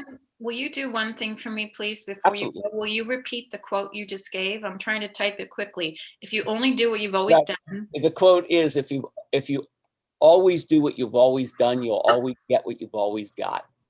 what you've already got. Or And remember, we're recording this, Sherilyn, so I know. we can go back and get it again. I'm old. I type things. no, I appreciate that. If you always do what you've always done, you only get what you already got. So you got to find new ways to do things. Thank you so much. Thank you all so Thank much. you, Jim. Thank you. Greetings, Ethan. Okay. Hey, may I, if you do not already cover this in your presentation, would you please tell me how Three Ducks Design was named? Yeah, definitely. So I didn't go over that in the presentation, but it's three-dimensional, and then the UX stands for user experience. Ah. So that's how we came up with Three Ducks, and then design just sounded nice with it. Okay. Yeah. So let's share this. Can you see that? Yes, we can. So my name is Ethan Klein. I'm a senior at Fairfield Ward High School in Connecticut, and I'm the co-founder of Three Ducks Design, an architectural modeling system that supports STEM education globally. So I'm going to introduce you to Nadia, Rose, and Smith. So these are three children from the Cayenne Orphanage in Haiti. Last Christmas, we worked with these students, and life is pretty tough for them, and they often lose hope because they don't have access to basic resources or a quality of an education. So ever since my sister and I were really young, we loved playing with cardboard boxes. We would build forts, houses, car ramps, doll houses, pretty much anything you can imagine. And we just thought we were playing at the time, but looking back, we were actually learning a lot. We were learning the basic concepts to geometry and physics. But learning in the classroom is often boring. So it looks like this. So for me, geometry was pretty challenging. I would never understand where I would actually use it in real life. And then looking back, I realized that everything we did with cardboard, we'd cut shapes. That was the basics to geometry. So we thought that learning in a hands-on environment would be a lot more fun than learning in a standard classroom. So 3 years ago, my sister Ayanna and I launched Three Ducks Design with a vision to inspire learners and creators in every child. We don't believe that STEM requires complex tools or expensive equipment. And this is why we created a product made out of the most ubiquitous material on earth, which is cardboard, and a bunch of cheap connectors that you can buy from us. So cardboard is common, so everyone can get it. You can find it pretty much anywhere, which is why that's our main material. So with our design challenges that we've created, students can learn both at home with our kits or in the classroom. We have classroom kits that support a lot of kids, which I'll show you in the next slide. So these are the top kits are what we sell to mainly houses, so kids can pretty much build whatever they want at home. But we also have larger kits for schools and the new Go Packs, which allow kids to bring their materials to and from classrooms, so they don't have to share with COVID. So we like to foster the 4-step thinking process, which is sharing, which is first imagining, then designing, and then creating, and then sharing again. And then you can keep going over and over again until kids learn, and it's a good 21st century skill. Okay. So like 3D spatial thinking, critical problem solving, geometry, STEM concepts, along with the 21st century human skills of creativity, collaboration, and communication are pretty important now. So that's what we like to teach. So right now we're in over 1,000 classrooms in 15 countries, and we're still expanding a lot. We like to support kids from around the world, and we do like to donate product and have it used wherever we can. So this is a third grade class in Renton, Washington, who enjoyed the Busy Bee challenge that we made. Yeah, so they made a pollinator pathway and used it to, they designed a pollinator pathway to help support bees in their urban environment. And that teacher left us with some great feedback. She said, let me just find the quote. Thanks to your company, our students engineer new creations just in their spare time. Your products have opened doors to deeper and abstract engineering concepts that even 8-year-olds can grasp. I cannot thank you enough. So these are some more kindergarten students in the countryside village, and they were excited to present their story about Costa Rican life and their culture and it's all shared on our live interactive map on our website. By sharing their ideas with the global audience, they also learned of art, communication, storytelling, all skills that are important in today's world. So these are some students that we worked with in Benin, a smaller country in Northern Africa. So these students shared their rich culture and traditions, creating a new model of the Voodoo Night Watchman, which is the spirit you see on the screen. So they wanted to share that even though they look scary, they're really important to their culture. And through this platform that we've created, we have been able to inspire children to connect globally, which is one vision we see for the world. So these are some more pictures of the students we worked with in Haiti. It was a great learning experience for my sister who went there. Unfortunately, I had to be in school at that time, but it was she had a great time and she learned a lot about new perspectives on culture and how people live around the world. So with the pandemic leaving millions of children out of schools, parents and caregivers are struggling to support their children with educational needs. So we invented the Go Packs, which are small kits that students can take to and from school. But we've also been doing Zoom classrooms online where students can interact with one another while still being socially distanced. And they have a great time doing that. And it's a great educational experience. So these are some of the remote classrooms, remote classes we've done. And we've noticed that students have a 70% increase in STEM skills after taking our classes. And they really have a great time doing them.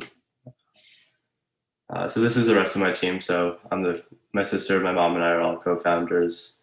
And then we have a few other people who have helped us a lot over the past 3 years. Danny Briere, for example, he's the head of the National Invention Convention. And we've worked with him pretty closely. And yeah. So by giving children globally tools to imagine, design, and create a better tomorrow, the possibilities are endless.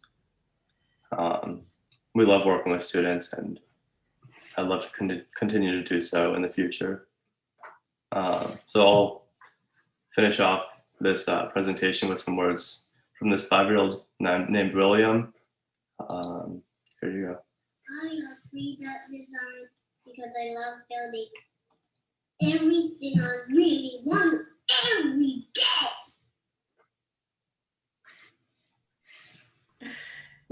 Wow, that was adorable. So if you have any other questions, I'd be happy to answer, and feel free to take a look at our website. If you have any questions about ordering products or how to get it into schools around you, I'd be happy to answer. So you guys have done, I've known Marcy for a bit now, and I didn't know about all the travels you've done and all of the work that you've done abroad. That's some incredible things you're doing. Thank you. It's very nice. My son, Max, who you might have seen earlier if you were watching PT Reptiles, built a house out of your supplies. And I sent a picture of it to Connie the other day. It was an arm house. I'm like, what is an arm house? And he goes, it's an arm you could carry around on your house. And he had to use the big windows for his armholes, and he carried it around the house for a while. So, they think of things I certainly would never have thought of myself. And it's really neat to have, we all have cardboard sitting around, but to think what you can really do with it when you sit down and really work with it. I very much appreciate being introduced to the product, and Max loves it.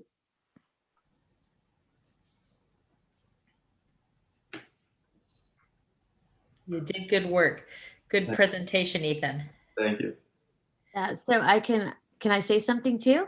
So it's interesting from the last discussion to Ethan's, and how Ayana and Ethan, who started this company, used creativity, problem solving along the pathway to the success of their company. What they don't always talk about in talks is all of the failures along the way and all of the pivots. So the whole design thinking process that we've built into the lesson plans that we use, Ayana and Ethan have experienced firsthand by starting, trying one thing and then that didn't work, coming back and swirling around and trying again until they get to a successful outcome. And that's happened probably, Ethan, like 10,000 times during the course of the last 3 years. Ethan, we have a question from YouTube if you have time to answer one for us. It's from Arturo Mendez.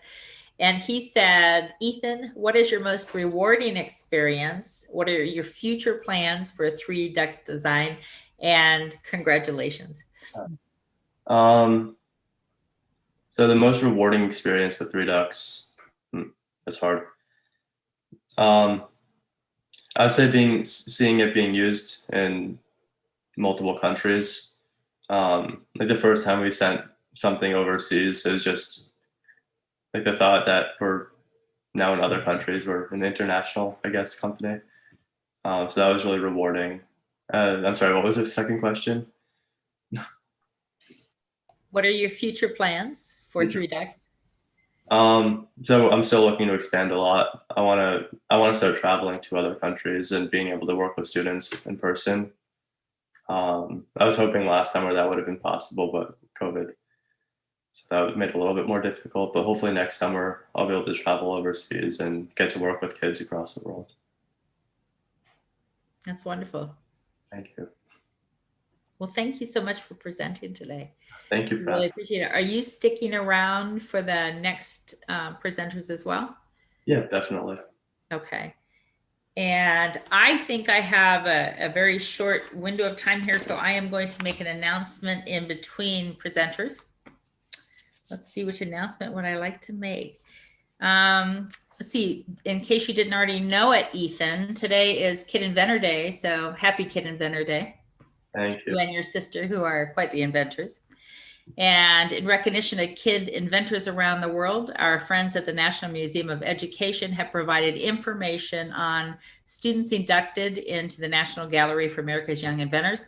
And I would like to tell you about one student, Meredith Barr, who at grade 12 developed a mechanism for converting oils into biodiesel that is far more energy efficient than existing technology by implementing a variety of energy saving systems to reduce the fossil energy use of agitating, heating, transferring, and purifying the chemicals involved in biodiesel production.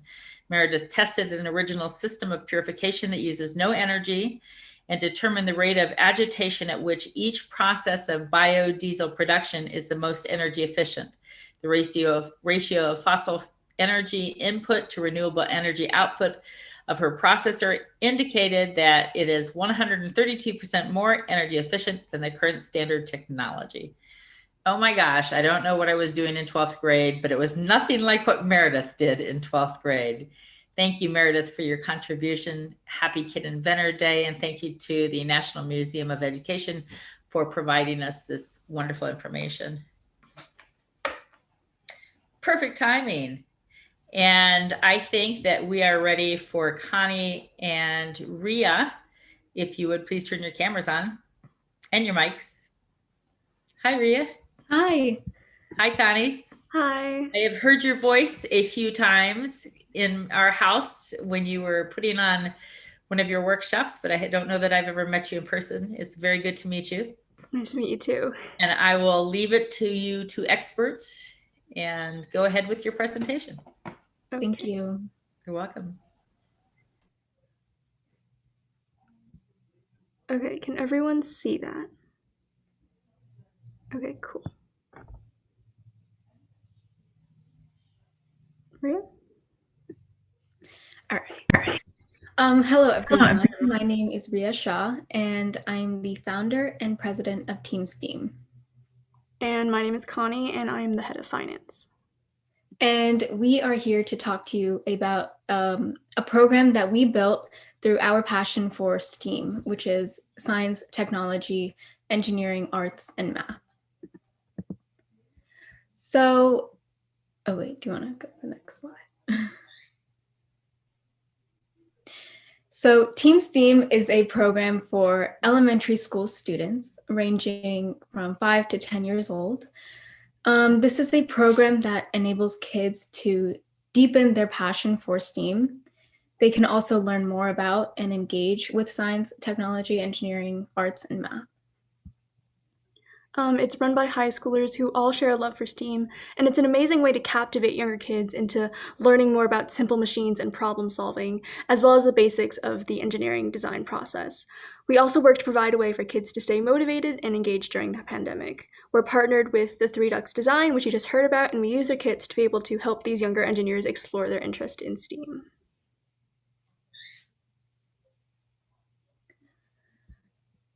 There it is.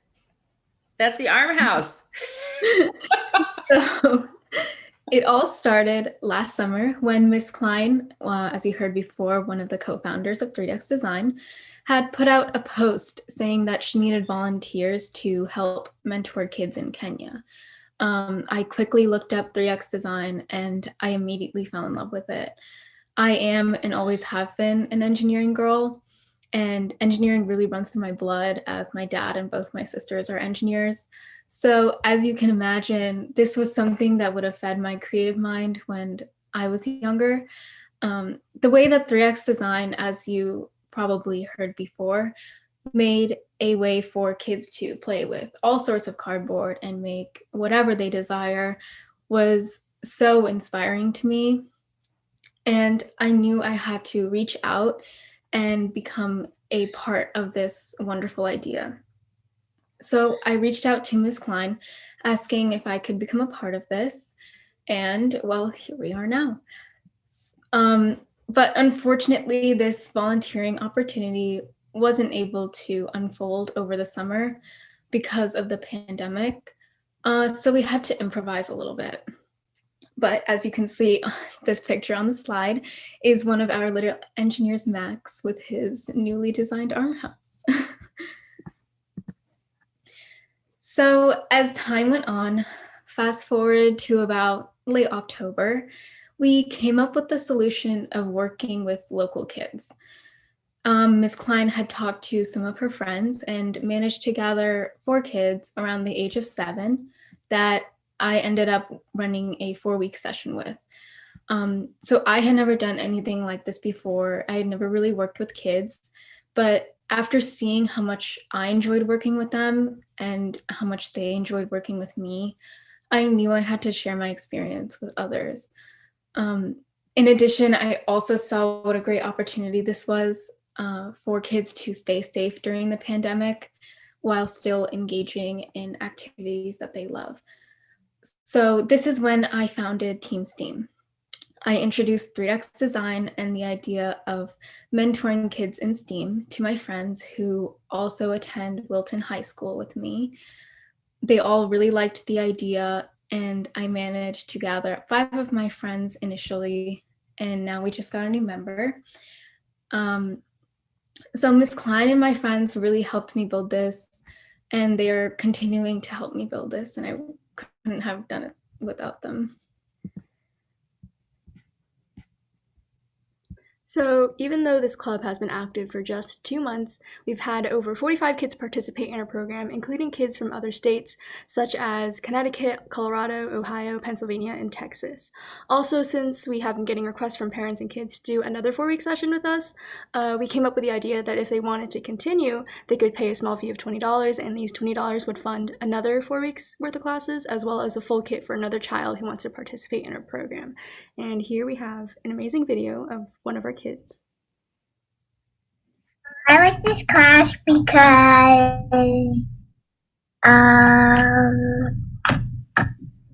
we be creative and we actually build stuff because I like to build stuff. So the best part of this is seeing the impact this program makes on our young engineers. I was talking to one of the moms, and she had told me that the subject of science had been taken out of the school curriculum for this semester because of the pandemic. And she went on to say that this program allowed her son to be immersed in science as he was not getting any immersion through school. And this really struck me personally, as growing up, I could never really imagine school without science, as it was and still is my favorite subject. So seeing how this program affects these kids is truly inspiring. So since we're still in a pandemic, all of our classes are over Zoom, but that doesn't take away from the fun we have with the kids. Each meeting is 45 minutes long, and we have a few different sessions available to the kids, and each session is a total of 4 classes over 4 weeks. And as I said before, if the kids want to sign up again for another session, they can donate a kit so that other kids can enjoy and learn about STEAM.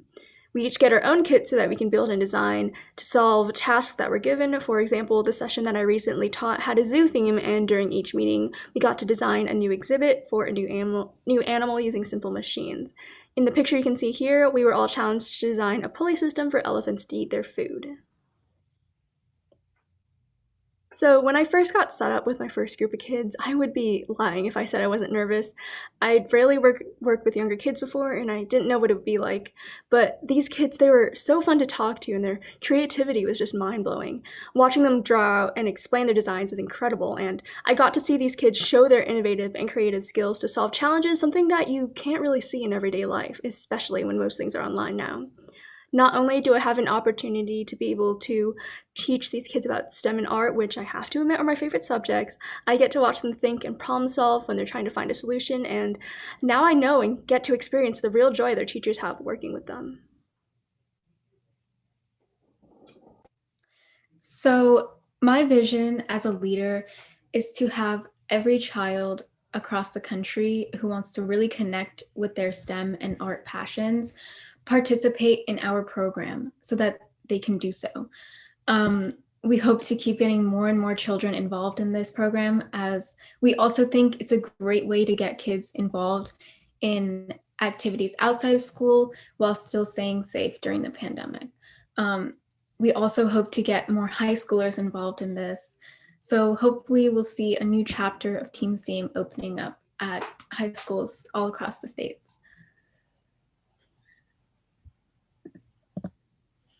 Ria and Connie, how can we help you get more high schoolers involved? So that is actually on our next slide. So as you can see on this screen, we have an email so that if you wanted to start a new chapter at your high school, you could reach out to this email. And if you wanted to sign up for sessions with our club, you can scan the QR code you can see on the screen here. And we'd love to get to meet you and get the opportunity to spread our love for engineering with even more kids. And so we hope to hear from you soon. I would love to include this activity on the Innovation World site if you would let me, for any interested high schoolers who happen to find our site and look for different programs they can be involved in. Yeah, of course. That would be amazing. Wonderful. So we can talk about that offline and figure out how the best way to show it for you. Thank you. You're welcome. And thank you all for listening. You guys were awesome. Great. Thank you. And I get goosebumps watching this because it's amazing to watch these kids, having never taught children before, just take this on and go with it and make decisions and show leadership, and their smiles when they talk about the kids and what they've done is just it's just amazing. Thank you. Ladies, unshare your, there you go. Wanted to see you again. Perfect. I'd like to ask you, you kind of stopped me cold in my tracks when you shared that science was determined to be taken out of the classroom through COV. What was the reason given? I'd like to hear what was the reason.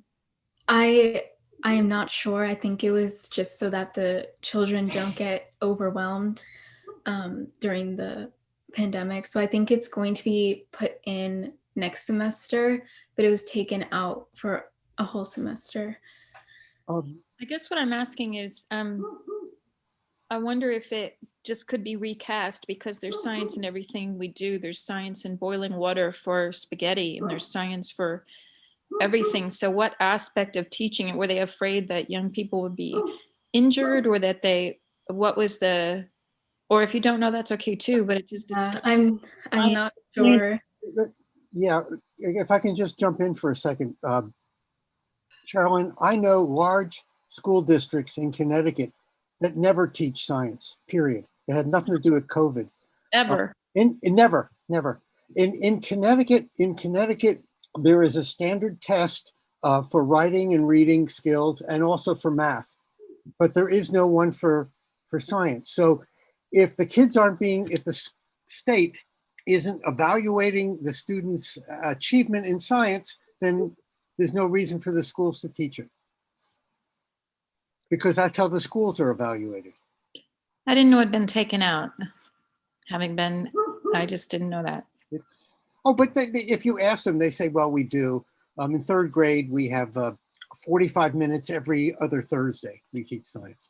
That's great, but that's not it. I know, but that's. God bless young ladies like you two. And I have another question.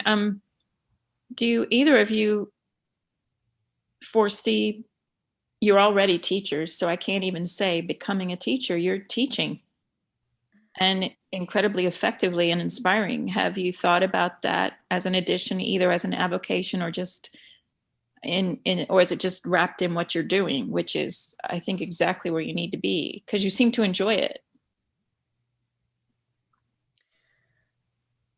Yeah, so I really do enjoy this, and I'm still very new to this, the whole like teaching kids. But yeah, I have considered it as a, I guess, career path, but also I'm more drawn to, I guess, engineering, as you guys heard before. So that is probably my main idea for career path.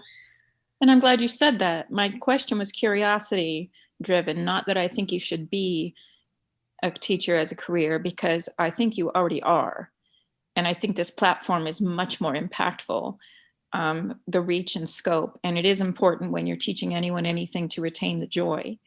I think you're exactly where you need to be. And then with Julie being able to help let the world know about you, I think you're already miles beyond. Thank you. You're welcome.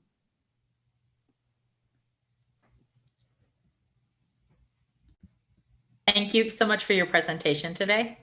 Thank you so much for having us here. And we look forward to speaking with you again soon. And do come back at a future Global Innovation Field Trip and update us on how it's going and the strides you've made, and how many classes you're running then, or how many high school clubs you've gotten started. We will always have you on for updates and for new things you decide to do. Thank you. Thank you, Marcy and Ethan, as well, for joining us today. Well, thank you for having me. Thank you.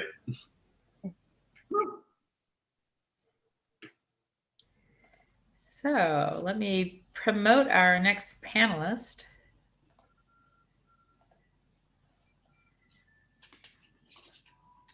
Or panelists, I should say. Oops. Well, somebody must be out there helping me. Thank you, Jake.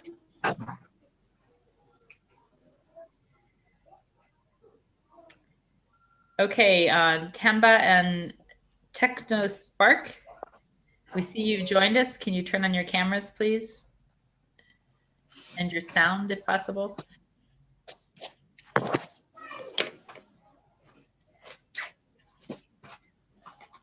I see me now. How are you? I'm fine, and you? Wonderful, thank you very much. Thank you for joining us today. Welcome. And what would you like to talk to us about today? Okay, for common introduction, my name is Tambai Mosmonde, Sierra Leone young inventor from the sad country, Eastern Province, Kono District. I'm here to school-going people, but find so much interest in innovation. There I put myself into it, and after I realized that I have a gift for innovation, I lift off myself and concentrate on the job.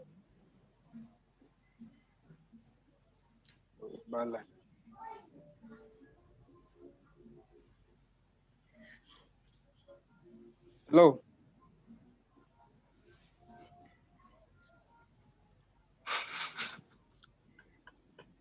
Yes, we can hear you.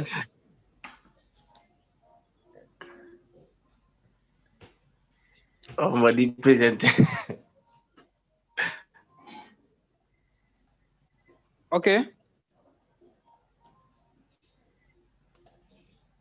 Hello.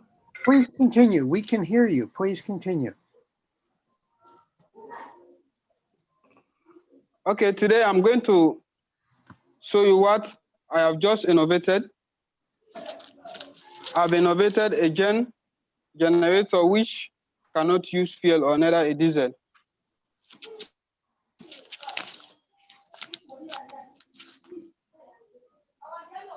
You have a generator that does not use fuel? Is that what you said? Yeah. What does it use? It's charged from the solar panel. Okay.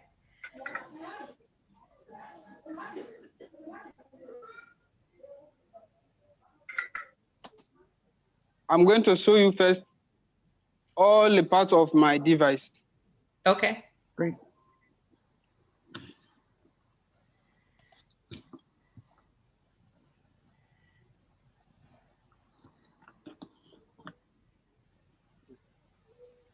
As you can see,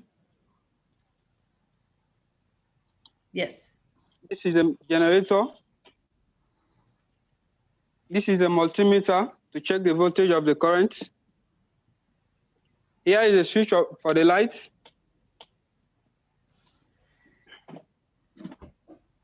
This is a key for the generator. Now this is the AC output 220. I'm going to switch on the generator now.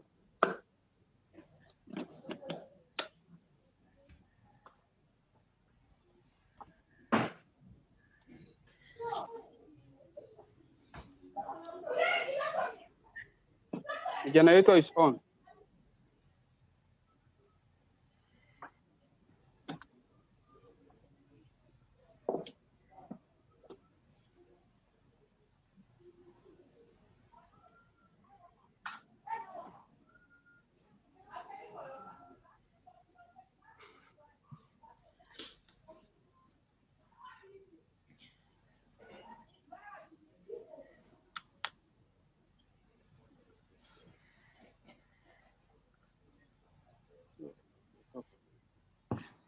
So it looks like you have several devices running off one generator.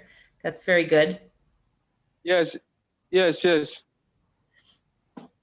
Tamba, what's inside of the box, the generator box? I use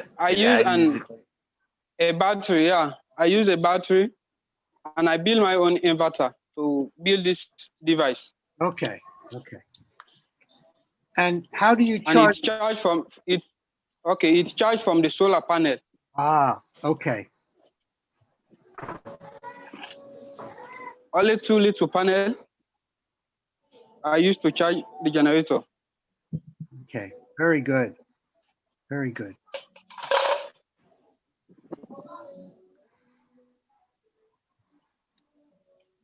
Okay, can you?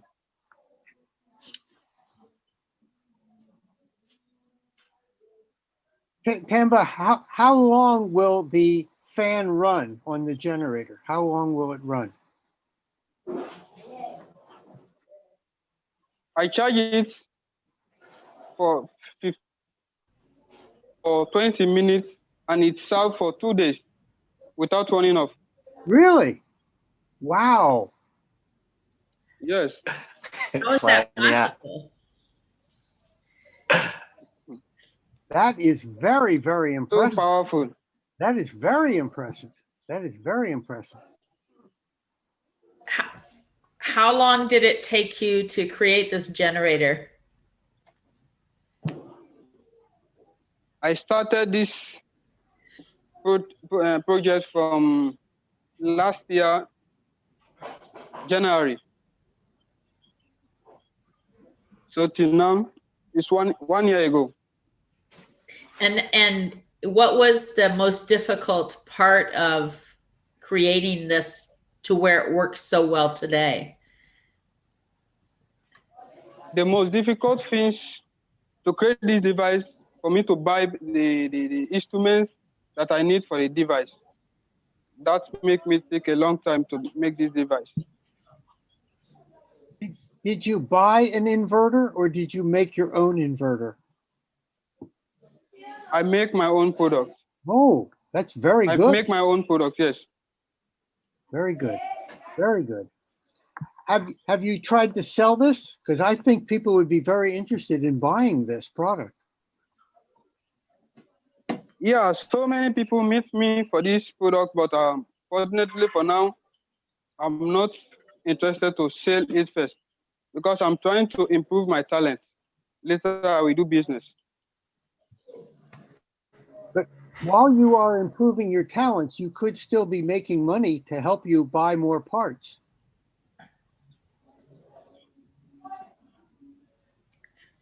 Again? While you are improving your talents, you could sell these so you would have money to buy more parts, to build more things. Yes. Yeah, the instrument that I use for this device, they are not here for now because I find some in the trash. I build this device. Mm-hmm. Very nice. Tamba, if you need parts, electronic parts, let me know. And I know people who may be able to help you and give you some parts. That is my main problem for now. I need so many things to create new things for my people, for my community. Give me a list of the parts you need. For example, a battery is very heavy, and so we cannot ship a battery to you. It's too heavy. It would cost too much money. But the parts for an inverter are very small, and we could ship that to you if you need that. Okay. How that battery from here about quick. This one small battery. Fast run. Not a big battery. I use solar mini batteries. I converted solar mini batteries to produce 14 volts. Mm-hmm. Okay. So Tamba, you clearly need to connect with Jake outside of this call and let him know what kinds of things you need. And some of those things he might be able to help get for you. But we have several questions on YouTube for you if you have time for questions. Okay, welcome. This is the battery I used to convert. Oh, okay. Let us see. Not a car battery. As you can see. Those don't look very big, Jake. Yes, and the device can charge a car battery also. Yes. Okay, do you have time for a couple questions? Yes, yes. Okay. Welcome. So the first one is, what is the capacity of your design? I don't understand that question either. Sorry? How many different devices can you run at the same time? How many different things? Up to 7 devices. 7. Wow, that's pretty good. So let's see. Have you thought of any improvements that you would like to make to your design? Not yet, not yet. Okay.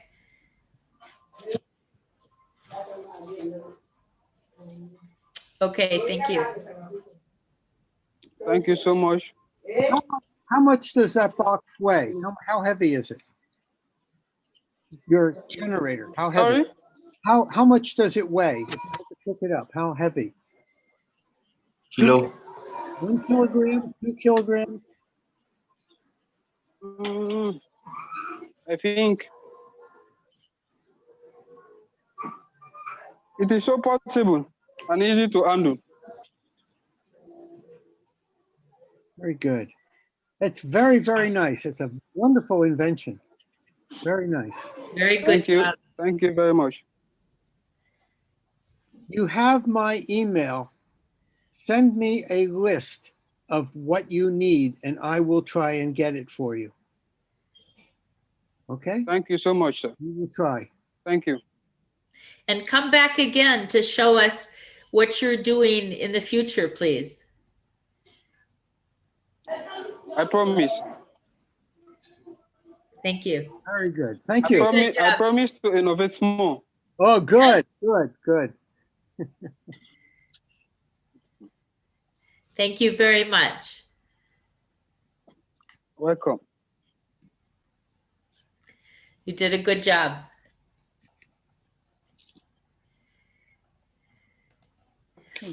Julie, I think you've got something scheduled next. We do, but I think we have a couple minutes before we move on to the next scheduled person.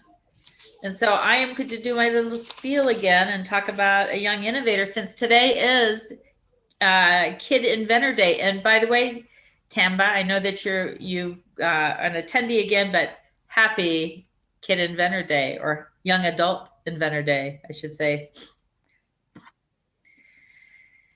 All right, let's see.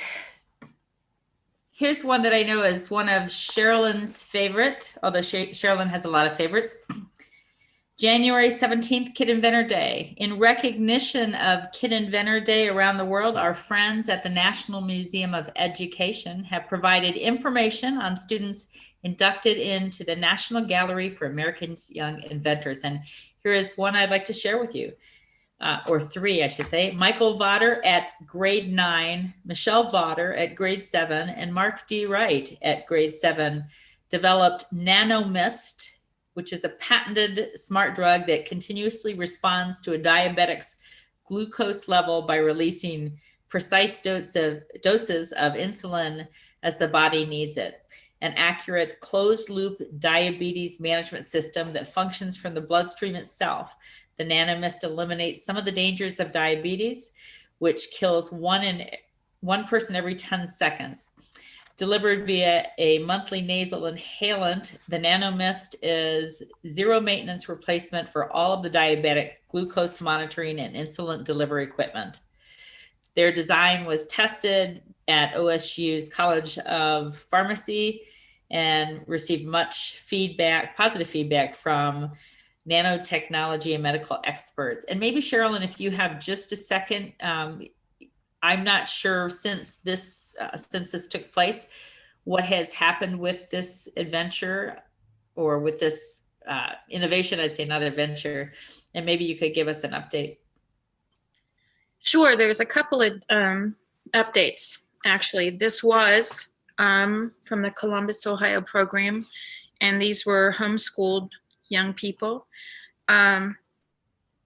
because it was a while ago, they're all young adults now. We'll be inviting Michael Votter, who heads up a robotics program he started when he was in his teens that is now worldwide. The drug is in process. It was FDA approved. I'm going to do a slight swerve that sometimes you just never know what comes of inventing as well. And I'll just give you a little personal anecdote. Michelle Votter and Michael Votter were brother sister. Michael entered the Invention Convention program first and was the grand prize winner. Several years later, they all co-invented because his younger sister, Michelle, took great inspiration from her older brother, but also she made the mistake when she was standing next to me to say, I wish that could be me. And I said, knock him off, get him, go get him. You're the younger sister, go ahead. And it's inspiring. It's also sometimes a family process, as you've just seen with Ethan, siblings and whatnot and families. And so they co-invented together the closed loop. I don't have it in front of me. We'll see if my memory works. The closed loop diabetic nanoliposome invention, and are permanently inducted. You can read their stories at the National Museum of Education.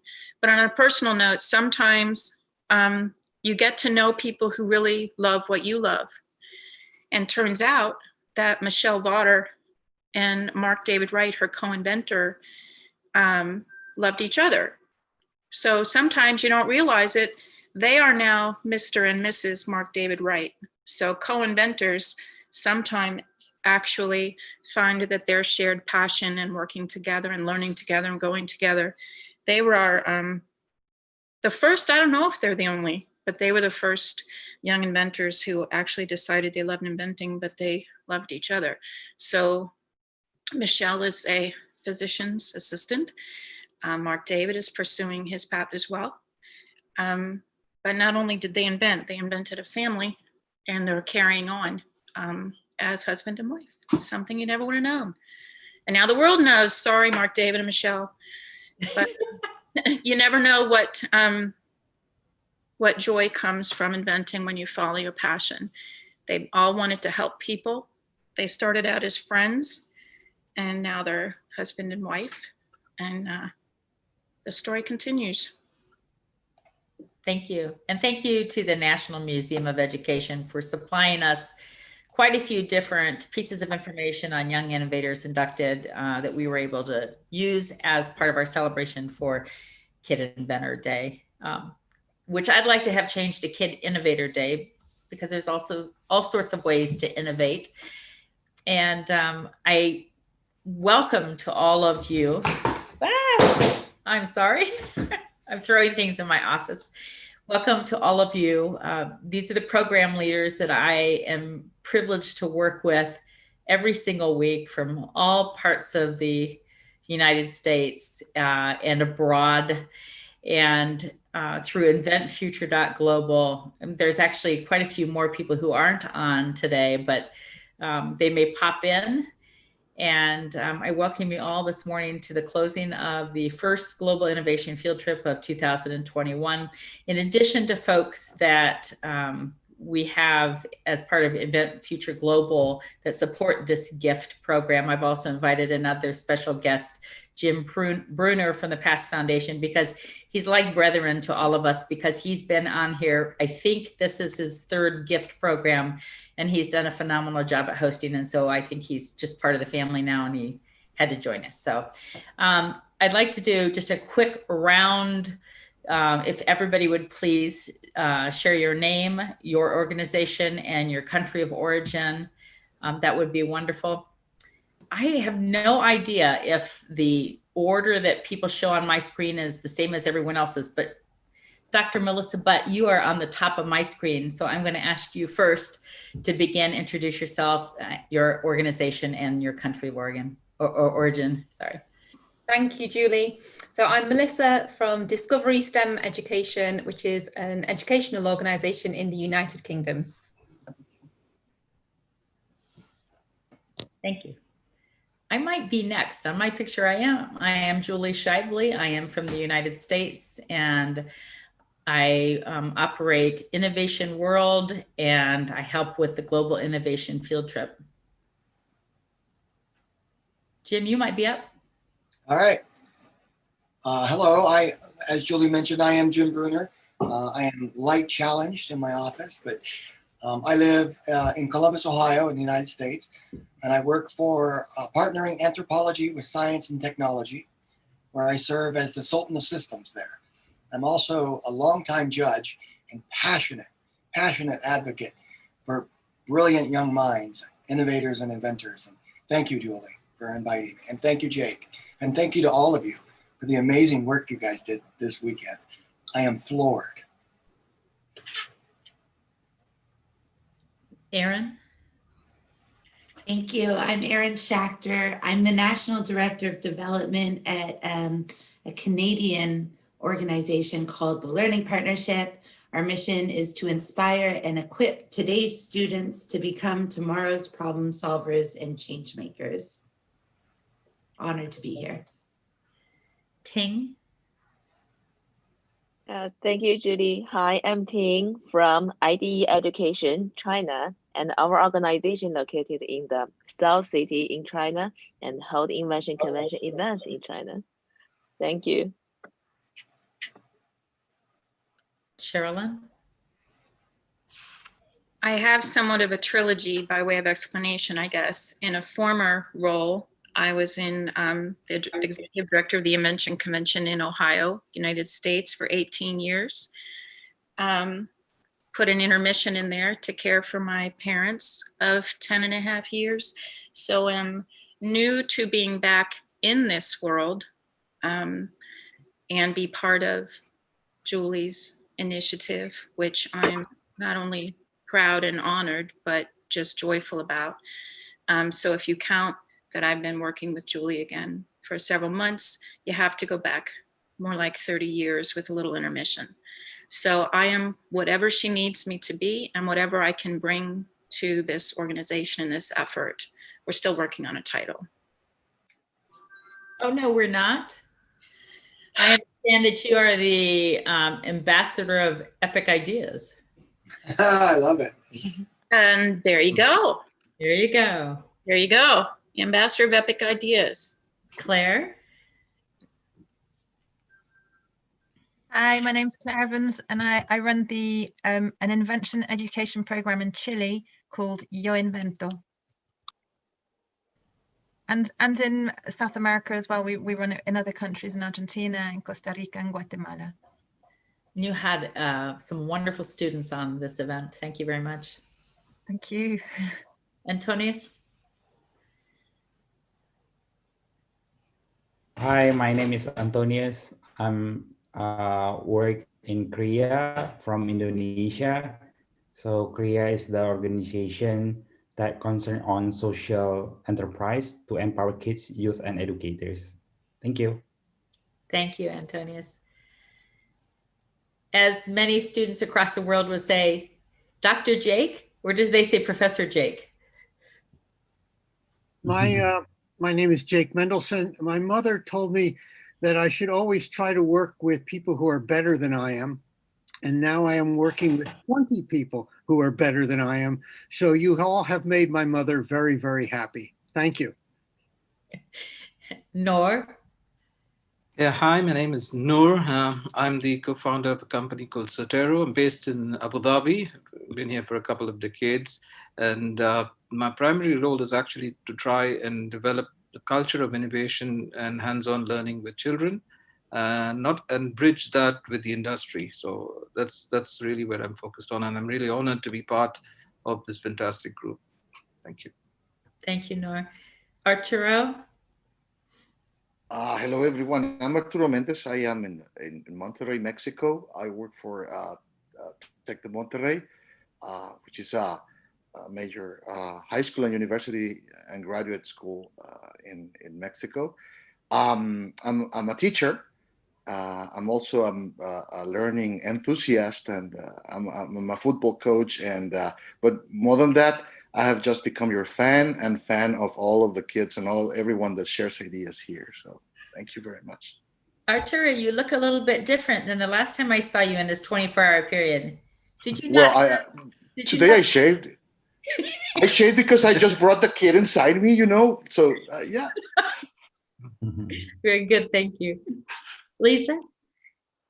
Okay, thank you, Julie. So I'm Lisa from Korea, which is based in Indonesia. So I feel so lucky and happy to meet all of you guys. I call it the Avenger team. Thank you. Yes, thank you. Preeti? Yeah, am I audible? Yes. Okay.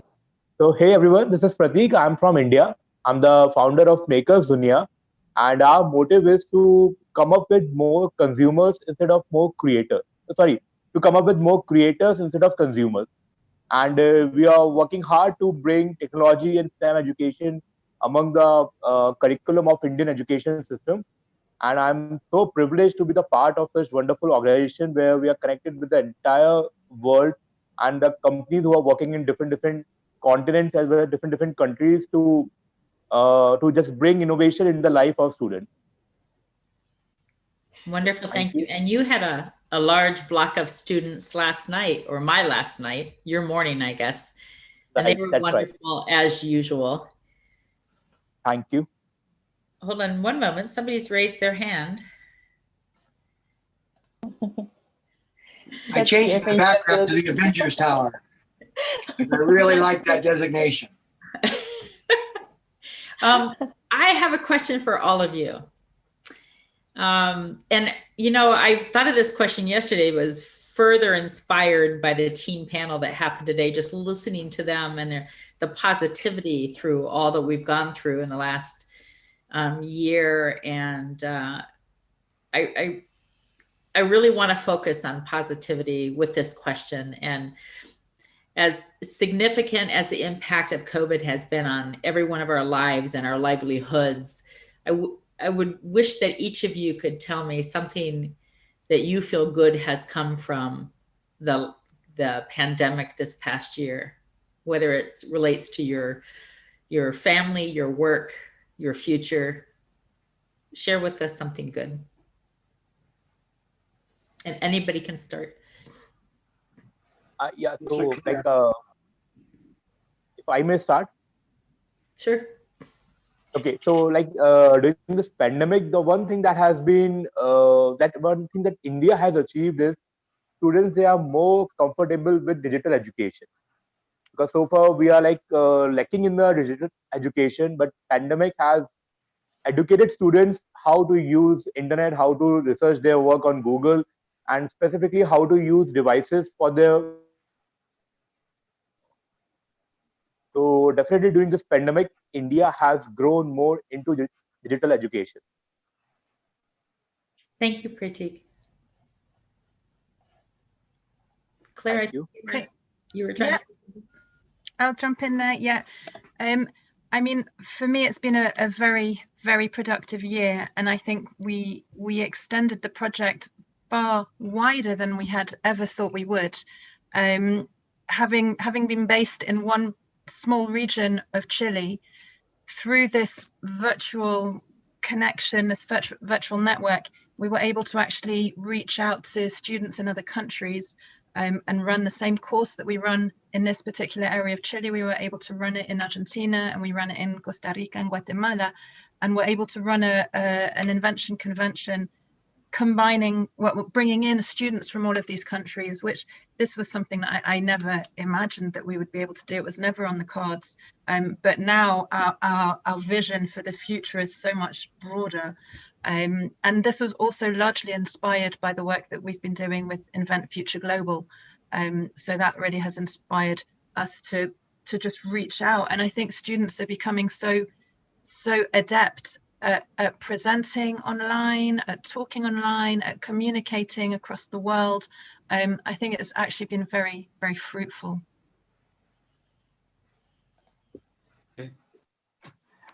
I just want to actually, reflect on something that happened the place where I sit. It's we're in the UAE, and this was the time we launched Hope, the mission to during the time of despair, like the world. We launched this, the space program called Hope, and Dubai or the UAE actually held the first in-person, I think, event, which was called GITEX, where the technology event, one of the largest technology events in the region, which actually held in person.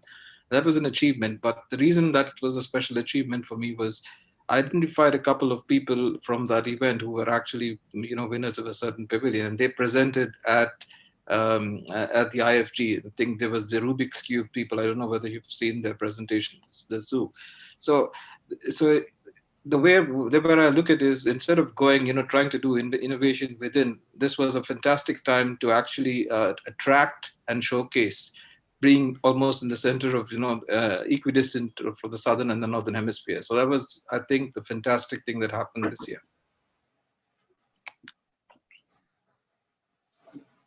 If I may, for me, it's been the validation that for too long, our culture has taken connection and empathy and being able to be together for granted. And we were living in a downward cycle of distraction. And now people realize what a valuable thing to be able to be seen and connect and want to know more about the world and can't. That's the one positive thing about global pandemic, is that people remember we actually do need each other and we need to work together. And we're watching the fruits of that unfold here. And Noor, I actually owe you a debt of gratitude, because 2 gifts ago, a group of kids from Dubai did a presentation on how they would put a lunar base in place on the moon. And that's where one of the seeds of Project Martian here at Mezzocello actually came from. I'm like, oh, if I just put a dome over my garden, that came from your kids.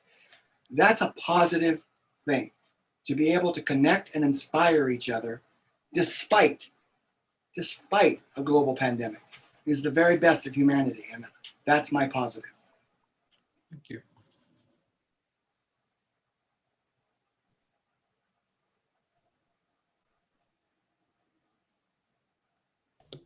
And for us in the UK, it's been a very similar situation to Claire.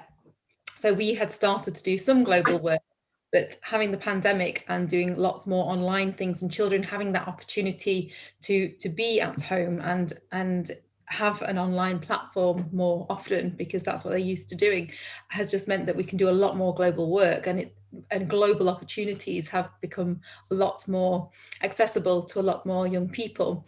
And the highlight of that for me really was today seeing the teen panel. That just really, it really showed how powerful that could be. Those young teens from 6 different countries speaking to each other and talking about problems with remote learning and discussing how they could solve those problems, and sharing ideas with how different countries are doing different things and what they think educational leaders in their countries should be doing and what their global leaders in their countries should be doing. That was I think that's truly amazing, just to young people to really have lots of global opportunities. We were used to helping a handful of children each year to have some global opportunities to collaborate with other children from across the world and solve problems once a year. And now that's becoming a lot more easy to do, and children are tapping into that and really embracing it. I think that's absolutely fantastic, and that's what I think the highlight and the most positive thing is, to have come out of this pandemic and things going online. Bravo. So I'll add to what Melissa said, actually with the words of one of our team panelists. When we met them before we ever went on gift, we had just a meet and greet, first time they'd ever met each other, which was about 8 days ago. And I asked them, I said, has anything good come out of it? And Emily Louise from Chile said that in her particular country, which is getting shut down again totally, next week. She found it both sad but good that relatives in her own personal family who didn't really live that far away but had never connected recently now did. And although they could have, reached out to each other prior, they never did. And now they do. And her family bonds have become greater. That was one of their give backs. And my particular one is nothing like a global pandemic to remind us that we're all in the same boat. Doesn't matter where we're from, it's a global pandemic. And none of us can, usually when people meet or visit, they talk about each other and, oh, I'm from here and I'm from here. Well, we're all in the global pandemic boat. And it reminded of the things that we share, the things that we are fighting in our lives, they're fighting in the same way. How do I do this? How do I do that? And there's nothing like something that levels everybody to realize, oh yeah, they got the same problem. And that's where empathy starts in humanity. And that's why I say typically it's really easy to define how we're different. And on this one, it's a level playing field and we're all trying to help each other out in what is turning into a marathon. And that's okay. But I kind of look at it as a relay race. So we're going to run our leg and then hand off and run our leg and hand off. But it focused on, although it began as a negative, how we are all similar and fighting toward the same goal and therefore can uplift and support each other. Yeah, thank you, Sherilyn. There's so many polite people that raise their hands. I need to address the hand raised people. So Arturo, I unmuted you or asked you to. Thank you. Yes. Well, the way I think about this is that all of the situation is bringing us not only a chance, but a challenge of reinventing ourselves, of reinventing society. We are finding out new ways to communicate effectively. We're redefining empathy, resilience, respect. But I've heard like so much, like when the 2020 was like close to an ending, all of this, everybody like saying like, I just want this year to finish. And I said like, well, I don't want to forget about 2020. I think this is a year to remember. And honestly speaking, I am really positive that this upcoming year will be a year in which, like, as a global society, we all work together and we all see to a horizon in a different way that perhaps we have not been able to think about. And I think this is a historical moment and a milestone for humanity. And well, one of those things was the appearance of Gift. And I honestly think that when I was invited initially, I still remember that email from Jake that said like, well, we can just like sit down and wait for it to pass, or we can just stand and work and do something about it. So I think that's a very good example, and these experiences, the teen panel, as Melissa said, is an example of how that reinvention is so valuable. And I think we are very fortunate in being able to witness and be somehow active and drivers in this. So thank you. Thank you, Arturo. Ting? Yeah, thank you. And I find out that maybe 1 year ago, without the COVID-19, how many times can we meet and discuss how we can work closely together? Maybe once, twice, maybe at the most 3 times. But now we from different places and we talk, we work so closely, and we meet every week and to work together to provide a better experience for students, for educators. So I think that the virus situation make us even more closer even closer with each other and work closer. So we are giving us a chance to invent some brand new experience. Maybe we are forced to do that, but we made it. So I think that is one change. And another thing for students, I think that this situation makes us to think about, maybe we are not meant to do that, but we finally did that. That is, we promote the education equality. Some students, they're not able to travel before. They may not afford that. There are so many Chinese students, they cannot do that because we really faced this situation before. But now they can join these events and experience it online. So I think that would be two very positive things I can think of. Thank you. Thank you, Ting. Erin?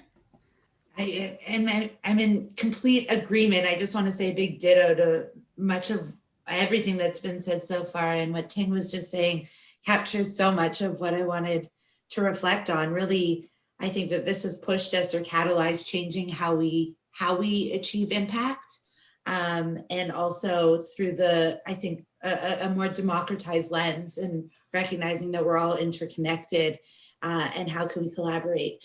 And I think really one of the things that it's demonstrated is our adaptability and resiliency, and our young people's adaptability and resiliency.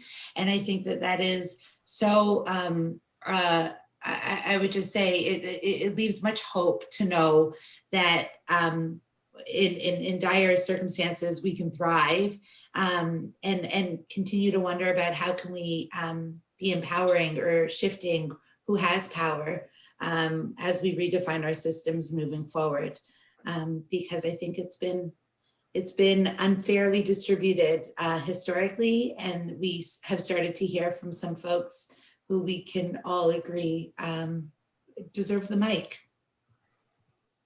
Thank you, Erin. Lisa? Okay. Yep. So actually all already mentioned, but I just want to add, like, there's always a blessing in disguise. So it's like, despite of this COVID-19 pandemic, so there are way better things that we can do, even though we are working from home, let's say right now. And so also mentioned by the other friends previously that because of this pandemic, we can meet many people from around the world. And it's like, if we want to maintain being creative, and we want our students to be creative and innovative, so there's always a lot of way to do it, and like nothing can stop us from keep being creative. Thank you. Thank you. And Antonius? Yeah, the very first thing that I got very positive that I meet all of you during the pandemic. So we never meet physically before, and then after that we can connect each other. And then the second one, so firstly we initiate Korea is only based in Indonesia. The next 6 months, about 2 years ago, we move and serve to Southeast Asia countries, and then we have to change the logo. And then during the pandemic, now we reach about 5 continents at this moment. And then we plan to launch the new logo as well. And it will be 21st January. So yeah, hopefully we can work together, collaborate together. Thank you. Thank you, Antonius. Jake, have you had an opportunity to contribute? I think I've talked quite enough, so it's fine. I have nothing to add. This was a superb collection of thoughts and comments. Has everyone else had an opportunity to share their positivity about life now with COVID? I would like to then say that I think that this opportunity to meet each of you and become friends and colleagues with each of you and learn from you would not have happened or would not have happened as quickly, certainly had the pandemic not occurred. And so for that, I am thankful, and thankful that each of you feels invested in coming together with all of the rest of us to promote youth innovation across the world. And I hope we, as was mentioned to the panel today, the team panel, that I think Sherilyn was telling them that she saw the connections and that she betted that they would all stay in touch. I can't imagine not doing the same with you. Thank I everyone love you. for joining me and it's innovation, Julie. Thank you for joining us today. Sending virtual hug to Julie. Happy belated birthday. Happy Belated Inventor Day. Yeah. And a big dab for you. Go April. Bye, friends. Bye. Bye. Nice meeting you. Well Thanks for done, you everything. guys. Take care. Spectacular event. Hi, Thumbs well up. done. Bye. Bye. Bye. Happy birthday again. Bye. Thank you. Well done. Bye.